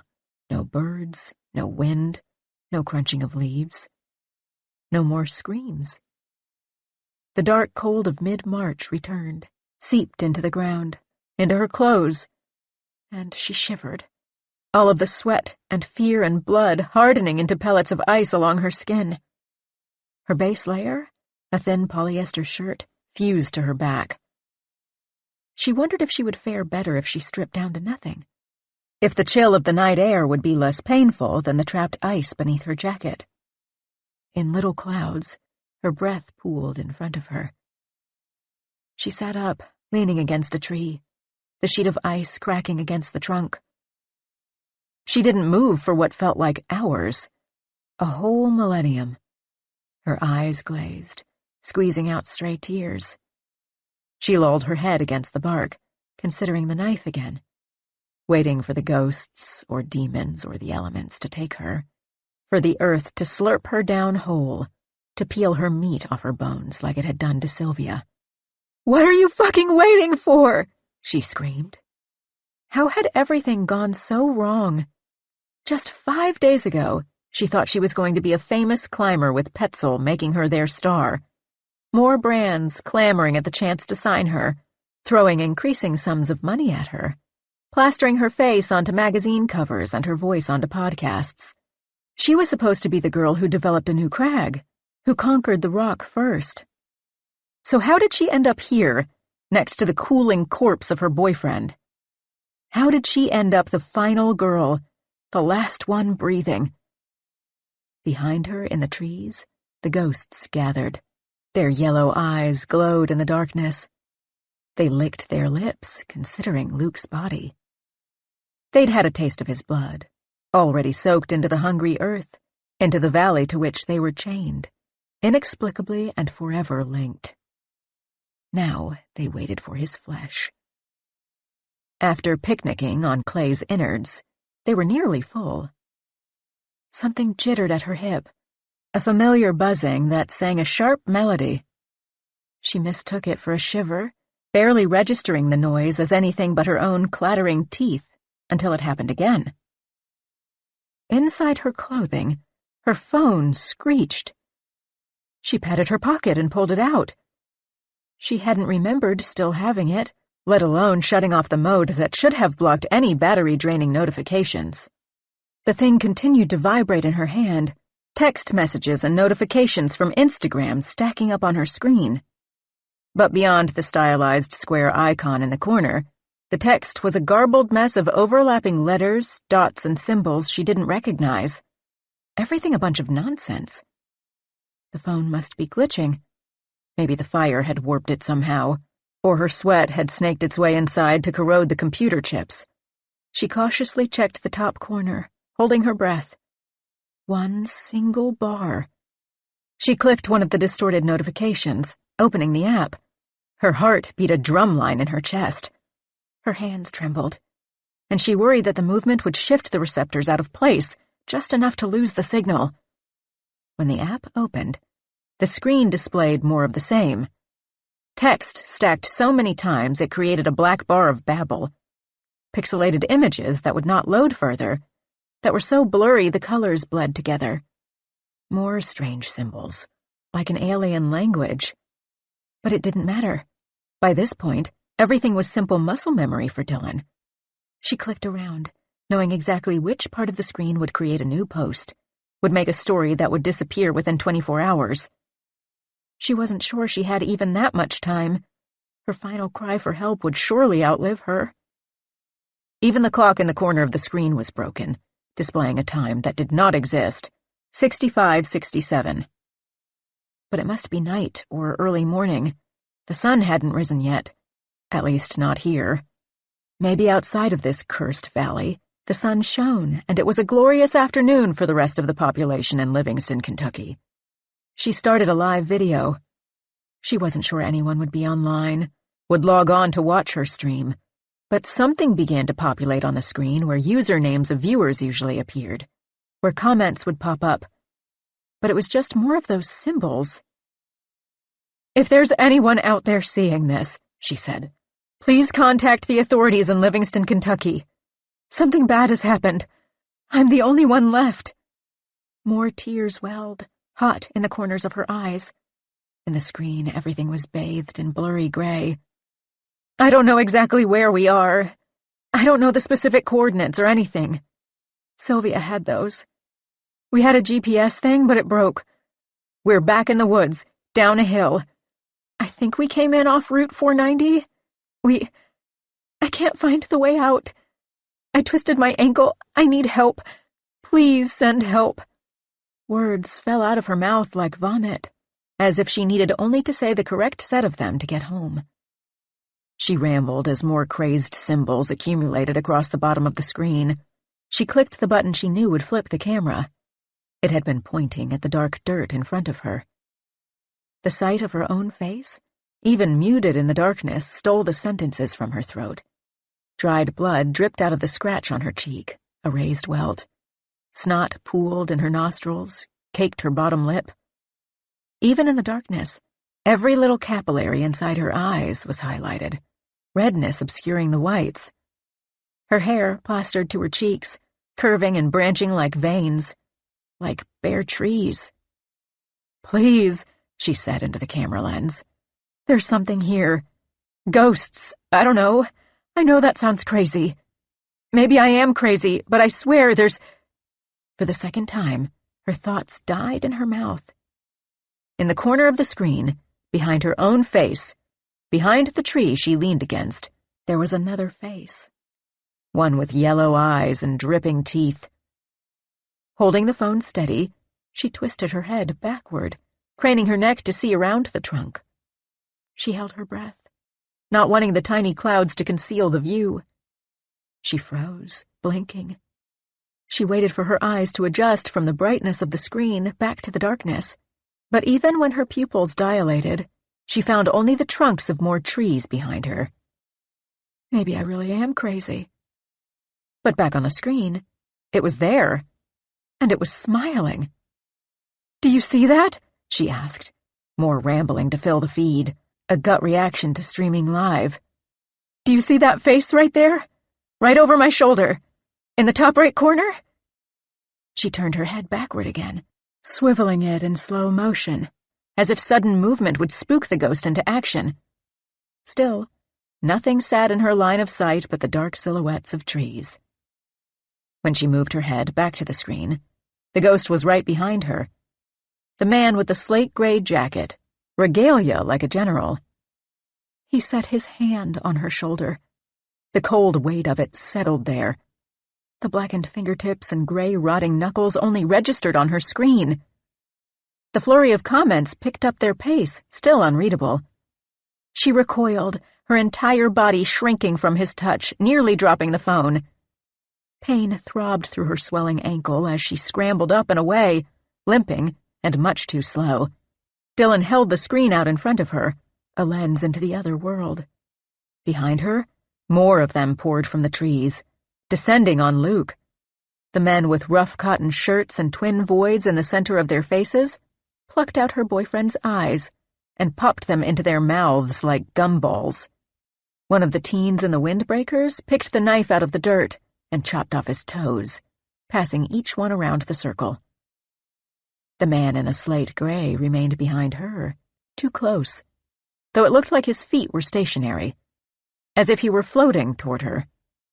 In the top corner of the phone, signal bars stacked on top of each other, the jumbled text resolved itself, and at last she could read the comments. "Is this for real? What's going on? Where are you?" She should have expected what happened next. At the moment her phone lit up with full signal, the screen went black. The battery died. March 14th, 2019, 7:29 a.m. Hours later, Dylan still gripped the dead phone in her hand. She'd kept running after it had shut off, slowing to a walk only once she'd spun around and discovered she was alone. Her ankle throbbed beneath her, and the layer of ice at her back had melted, again, into stinking sweat and coppery blood. She'd wandered, directionless, through the woods for hours, until she simply dropped where she stood, massaging her ankle, ears perked for any more surprises this place might have in store. Now, the sky tinted orange. The sun eroded the dark, and for a second, her reflection in the phone's screen made her jump, thinking it had somehow turned back on. Before she could study the purple-gray pools of baggy skin underneath her eyes, or the splatter of Luke's blood against her chin, or the raised slash across her cheek, she launched the phone as far as she could into the woods. She screeched, a primal release, before the tears returned. The thin warmth of the new day's sunlight thawed her bones. For a moment, her chest unhitched, her muscles relaxed. Her heart beat at half speed. In all directions, the spaces between the trees filled with light. No more sneaky, crawling things could hide in the night. But she was still trapped here, in this damned valley, and now she was alone. She had done that to herself. In this moment of stillness, an image of Sylvia surfaced. Something Dylan had seen the night before, but not processed until now. The back of Sylvia's body, the part that touched the ground, had been gone. The flesh had dissolved somehow. And then the image moved. A chunk of flesh from Sylvia's midsection plopped into the dirt and sank down as if the ground were quicksand. Her ankle twitched, little needles poking the swollen muscle. And then Luke replaced Sylvia in her head, lumbering toward her, dead-eyed like a zombie wanting her brains. Again she felt the little blade plunging into his soft flesh until it hit some tendon or bone that the rusty dull blade could not counter. Again she saw the recognition return to his face. The Luke she had known and lived with for 2 years come back. His body fell to the ground again, a slow-mo replay, left there to harden into rigor mortis. Or he would have, perhaps, if the ghosts hadn't come to eat their dessert.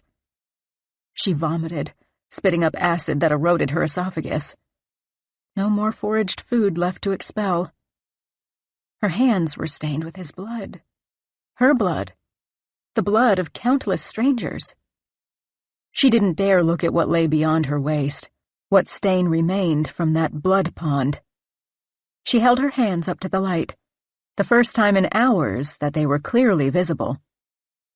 Blood coated them like she'd dipped her hand into a bucket of paint, so complete that only an imprint of the knife's hilt remained unblemished.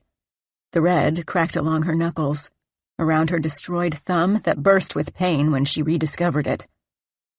Her entire body yearned for sleep, her limbs sore and her head heavy. Her mind ached to rid itself of intrusive thoughts. The brush beneath her seemed soft, and she gave serious consideration to lying down, closing her eyes and leaving herself to her fate. But the bitter scent of her vomit stung in her nostrils, miming the metallic taste in her mouth. Her stomach grumbled. She wished she had some water, a corner of a granola bar, anything to quiet her body. Where had the creek been? Where was their campsite? Trees stretched in every direction, their limbs carrying spring buds. Through their branches, she spotted the rock face. She exhaled a sharp breath and pushed herself to her feet. The cylinder of granite burst out of the ground like a geyser, trees surrounding it like a halo. It seemed to be the same distance from her now as when she had first caught a glimpse of it on their way in. She considered turning around, heading away from the wall in a straight line, hoping for the road, making sure the rock always stayed right behind her. But opposite the rock wall was a line of endless trees with pink sky poking through their veiny branches. "Maybe I've ended up on the backside of the rock face," she said. Behind her could be trees for countless miles. Fuck it. She chose the rock. Chose to move toward the familiar terror rather than the unknowable one. She'd had enough of the unknowable for the time being. At least at the rock, she'd be at home. She knew what to do with the wall, knew herself when she climbed it. She had full control. She plodded toward it, her ankle throbbing more and more with each step, the adrenaline waning inside her veins. She wished she would stumble upon the thick branch Luke had been using as a crutch, the thought of his name sending pangs rippling through her chest. The silence pressed against her ears. Even her boots stamping through the leaves did not create a crunch. Twigs split in half, but did not snap. Instead, her boots pressed plant matter into the wet ground like moldy slush, like she was walking across a sponge. "That's odd," she said, breaking the silence. A horrified giggle gurgled from her lips with sudden realization. "There hasn't been any rain since we've been here. Why is the ground muddy?" Still, she refused to look down, not wanting to determine whether it was truly simply wet ground or whether it was another puddle of blood. If she had looked beyond the dark red stains that reached her thighs, she would have discovered only plain forest floor. The wet came from beneath. The earth was nearly full, but it still salivated. Instead, she kept her eyes up, always pointed at the wall ahead, as if it would disappear from view and pop up behind her if she so much as blinked.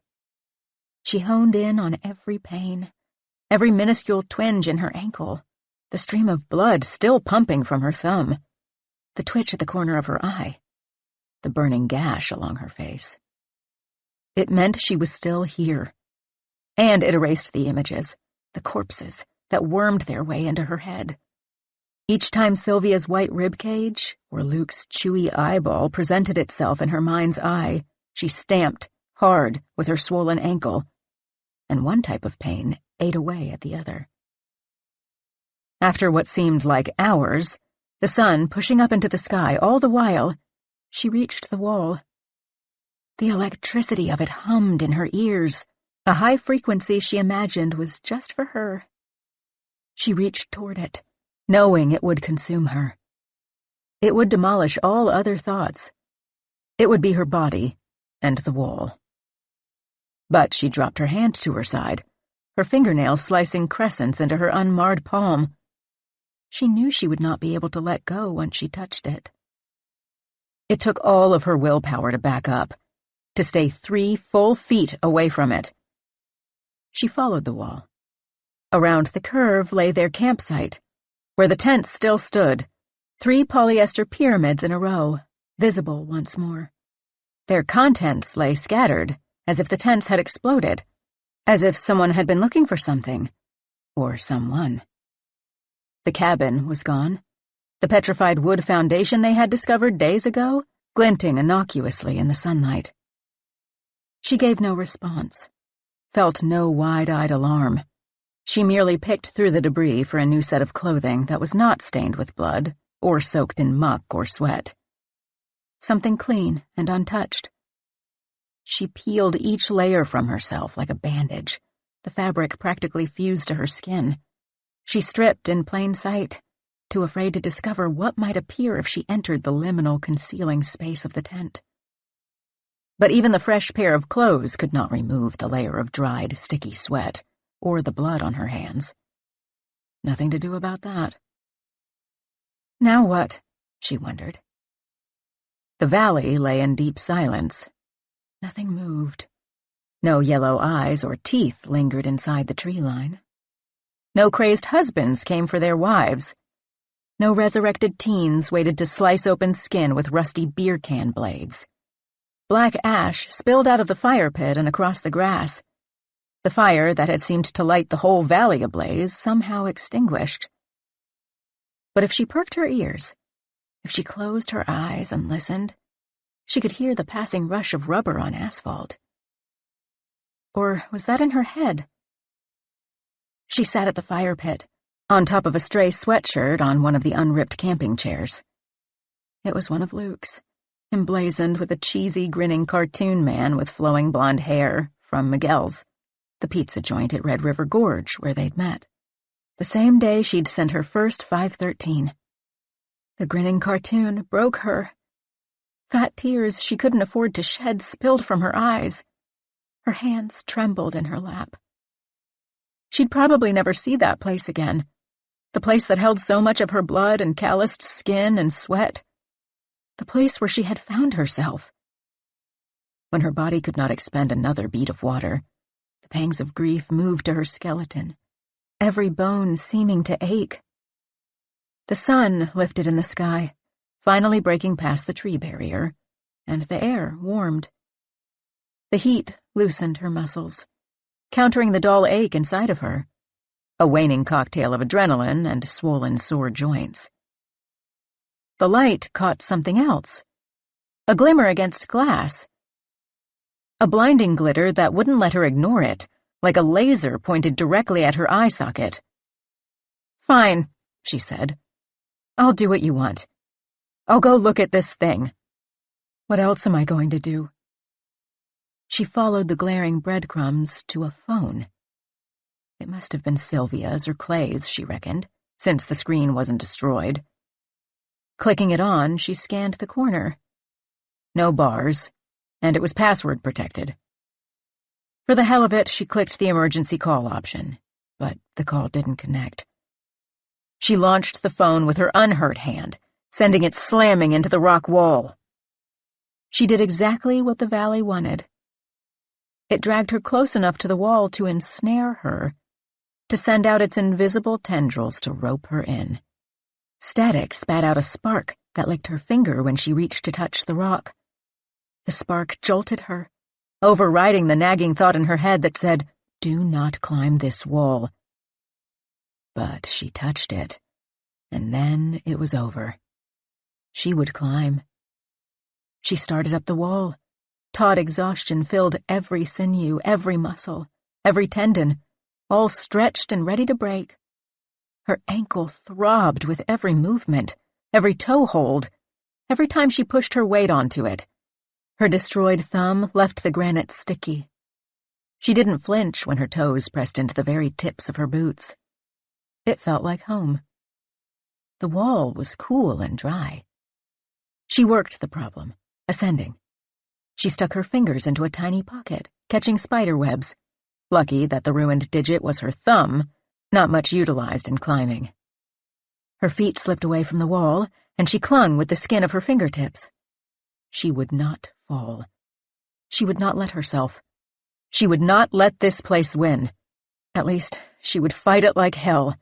She'd go out on her terms.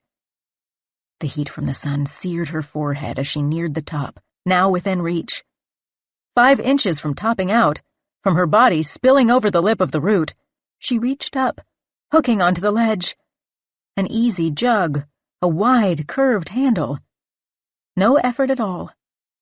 She grinned. It was almost over. She threw her other hand on the hold, rounded like a ladder rung. She readied her feet. One more high foot hook, and she'd be over the top. She would live. Surely no ghosts would be able to reach her up here. Surely she could signal someone, a passing helicopter. There must be people looking for them by now. She exhaled, celebrated for 1 single second before hoisting her foot up to the next hold. From her vantage point, the stretches of Kentucky forest spread out around her, a sea of budding trees. She'd done something other climbers spent their entire careers training for. Not once, but twice. And with a swollen ankle and destroyed thumb, with a body empty of food and water, without even climbing shoes. Even if nobody else would ever know, this fucking valley couldn't take away the fact that she climbed this rock. Sent it on her first try, with no ropes, no safety. This fucking place took everything from her. Her career, her friends, her boyfriend. But it couldn't take this. One last throw to her hand over the top, and her fingers landed in grooves of skin. In someone else's hand. It squeezed hers. A warm, familiar squeeze she'd recognize even in complete darkness. Luke. Haloed by the morning sunlight, he somehow stood at the top of the rock, pulling her up and over the edge. How could he be here? Was this another hallucination? "Let me help you," he said, the voice soft and angelic. "It's almost over." She squeezed back and pushed up with her toes. He'd been himself in his last moments. Maybe he had escaped. Maybe he wasn't dead after all. Maybe he'd made it up before her. He was a decent climber, too. No, it didn't make sense. It was a trick. Her head crested the ledge of the granite, and it became clear. She was never going to make it out alive. This place, whatever it was, had lured her up here. Just wanted to see her try. Make her hope. Behind Luke's face were all the others. The ghostly dinner party from the trees, the eyeless men, the soldiers, the teenagers in their garish coats, the woman and her dead baby. Even the dog Luke had thought was Slade. Clay and Sylvia were there, too. Flesh hung like ribbons away from Sylvia's bones, half her face missing. Clay's intestines spooled out the front of him, his rib cage open like a cabinet. No longer in silhouette, Luke was missing his eyes and toes, had blood pouring from his mouth. 2 stab wounds in his chest. She'd put them there. The hungry ghosts licked their lips. Luke. Not Luke. This is not the person I loved. Pulled again. Now squeezing so hard her fingers turned white, the bones in her wrist rattling beneath her skin. She braced her feet against the rock. She would not be pulled over the edge, to the top of the wall, just to be feasted upon. She'd heard Clay's agonized screams ringing through the woods.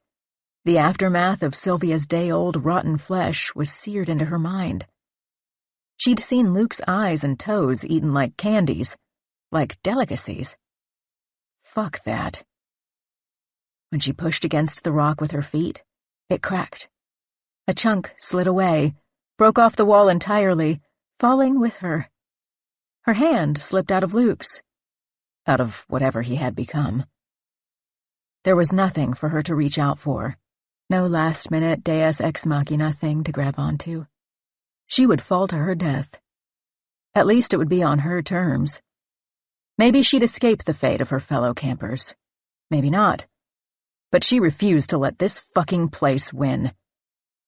For a moment, she glimpsed the spot where the chunk had broken away, a moment that stretched and extended. The rock bled. It gushed like a waterfall, as if she'd injured it. Good, she thought. She dropped through open air. Starting at the point of injury, the waterfall eroded the pillar around it, cracks extending like lightning across the structure. The entire thing collapsed, swallowed back into the earth, taking her with it. In the aftermath, the air hung still. Dust settled. No more rock, only Kentucky sky.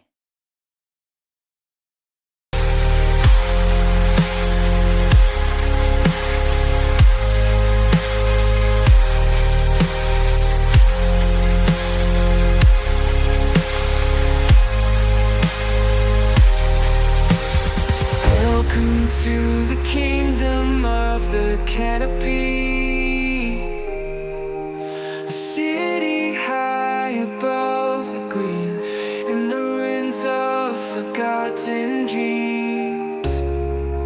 find a light unseen.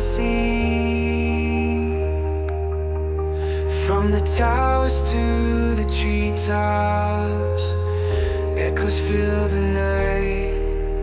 Silent guardians watching as the stars begin to light. Welcome to the kingdom of the can't be.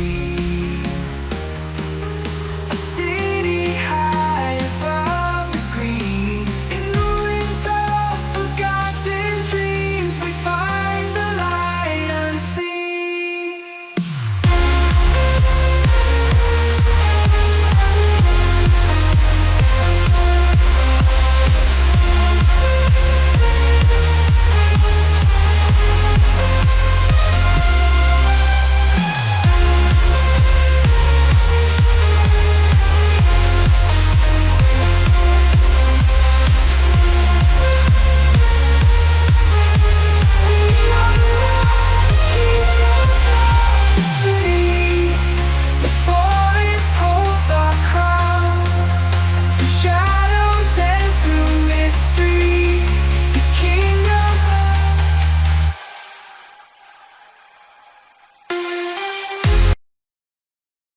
April 2019.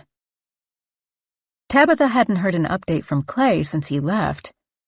No social media posts, no emails, no texts. He'd promised to send word about their findings when they ventured back into town to resupply. But it had been weeks, and he'd ghosted. Maybe he'd gotten so caught up in the research that the group hadn't left the site yet, or had only sent out one person to retrieve more food and supplies. Maybe something went wrong with the study, and he hadn't been able to go, or it had been cut short, and he didn't text because he was embarrassed. She mulled over these flimsy excuses. But they didn't fit.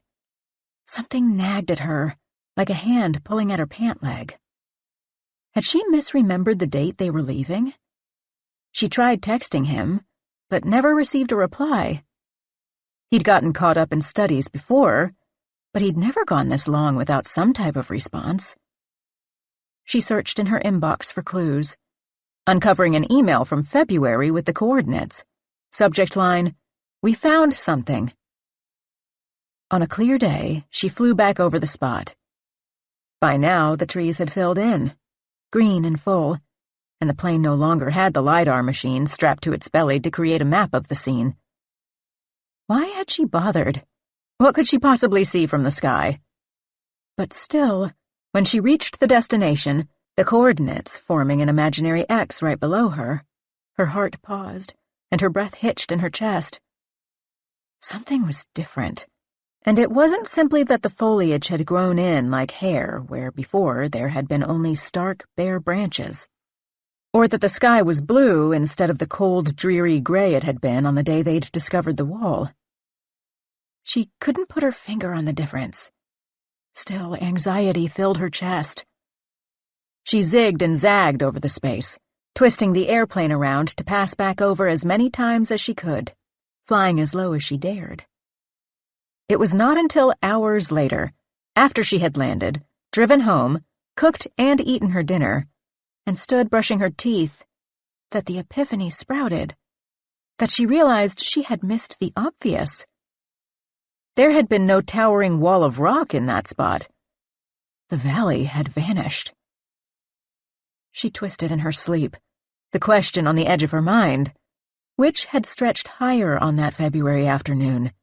The naked trees or the column of rock? The morning after Tabitha's flight, her eyes dry and red, she called the Livingston Police Department. She sipped her coffee while the voice on the other end droned on about these missing persons, as if bored by their absence.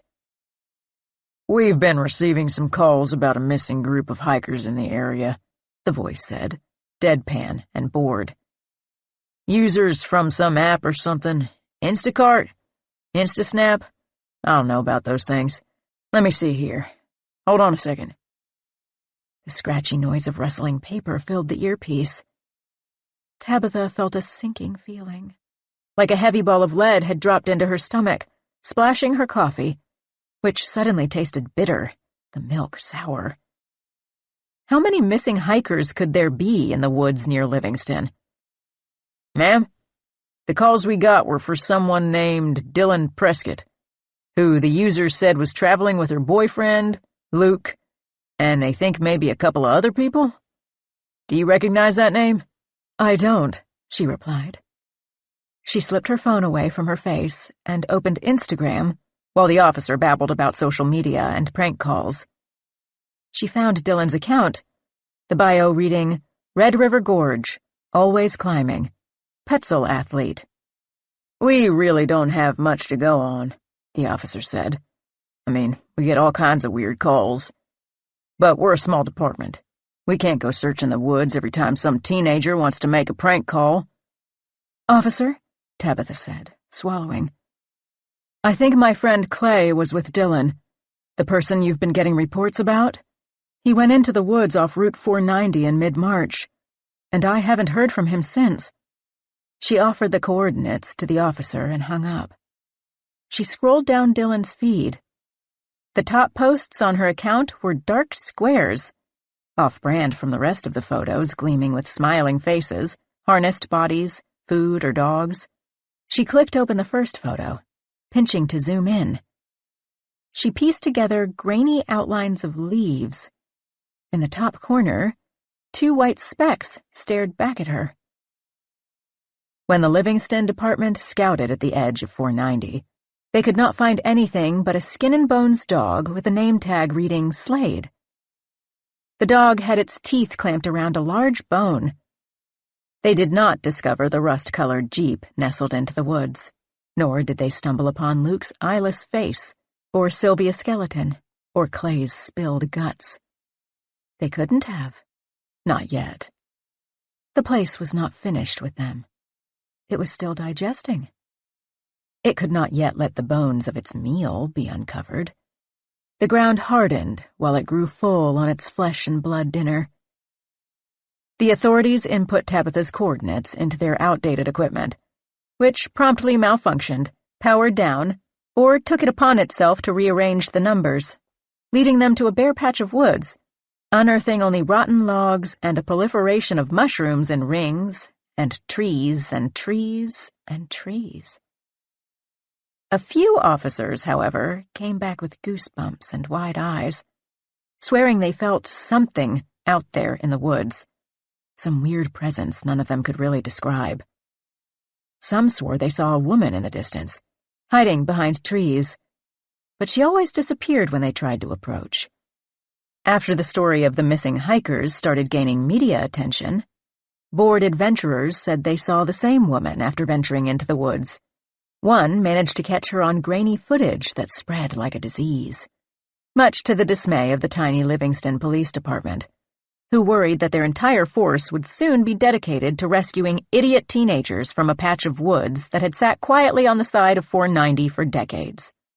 The video showed a dark silhouette peeking out from behind a tree, the voice of the person filming whispering, asking if anyone else sees it. But as they inched closer, the silhouette transformed into shrubbery.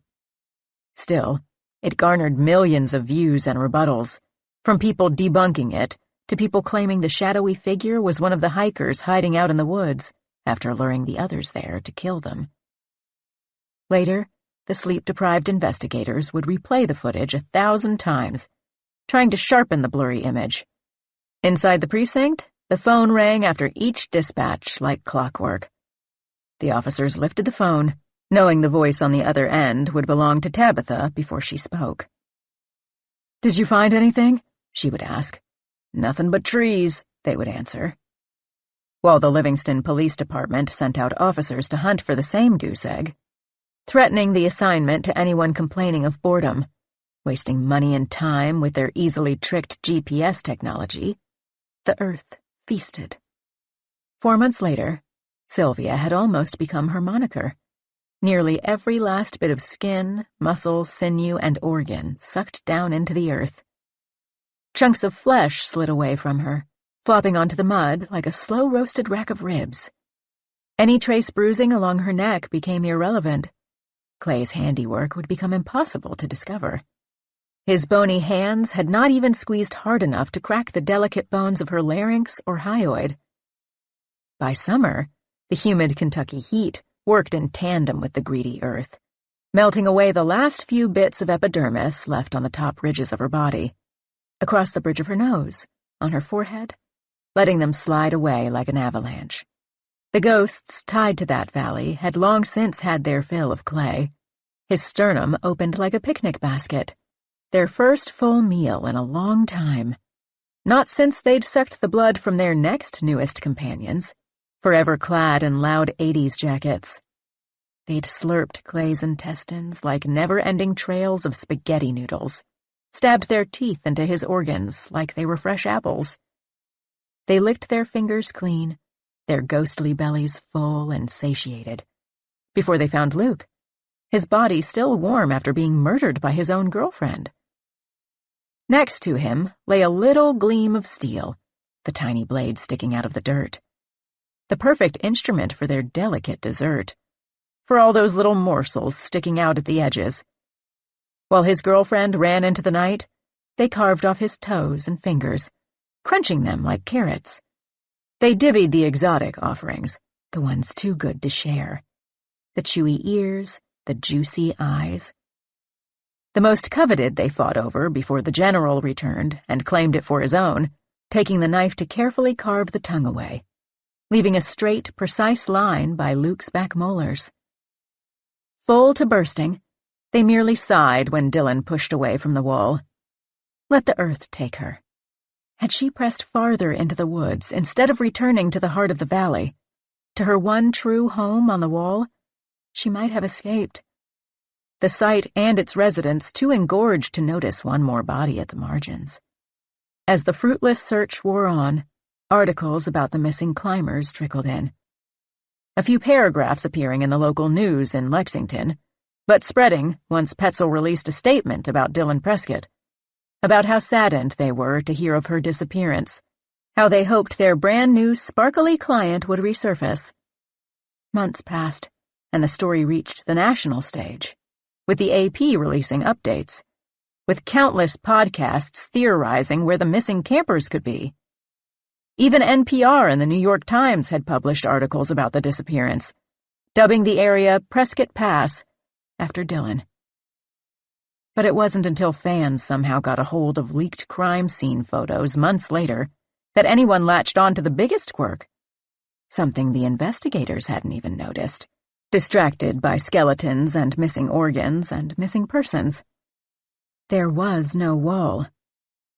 They'd never encountered any type of wall, nothing like the structures in Clay's scans at any point in the investigation. They went there to climb, right? So why hadn't anyone found a wall? Weirder still, a giant gaping hole in the puzzle was that fans were adamant they'd seen the wall in Dylan's few live streams. Tabitha followed the news relentlessly, flew over the site continually. She couldn't believe no one had found the wall yet. She had seen it with her own eyes. Hadn't she? Tabitha continued to call the precinct, but now her calls ended in a voicemail, a pre-recorded cheery voice promising to return the favor and directing news agencies to their new and harried publicist. By now, the campers' parents and family had pressed the department for answers, and the case had spawned, enfolded more detectives from the Kentucky State Police, who streamed bi-weekly updates on the case, likewise uncovering nothing but thousands of trees. Maybe they should chop them all down. Confusing the search was the fact that Dylan's account continued to livestream, sending out grainy and dark clips, soundless and lasting only seconds, yet more pieces of evidence on the heap that added no clarity. Did that mean she was still in the woods? The streams would pop up on occasion, even years later, the itch of discovery returning with each one, reviving crazed, sleepless obsession across the nation. The police would discover nothing until the place slept, until it was satiated. With a full belly and a new group of ghostly victims, it no longer cared if a motorist with a full bladder uncovered the rust-colored Jeep in the trees, if he stumbled and stared at the dirt-streaked sole of Luke's toeless foot, The Earth didn't bother to hide Sylvia Skeleton's bones. Didn't mind when investigators plucked up each one and placed them into plastic bags. It had had its fill. Let the authorities and morticians ruminate over Luke and Clay and Sylvia. Dylan's body had already been digested beneath it, already set in a grave. That wretched place wanted the rest of them discovered, so the authorities would clean up, returning the spot to pristine wilderness, leaving no trace.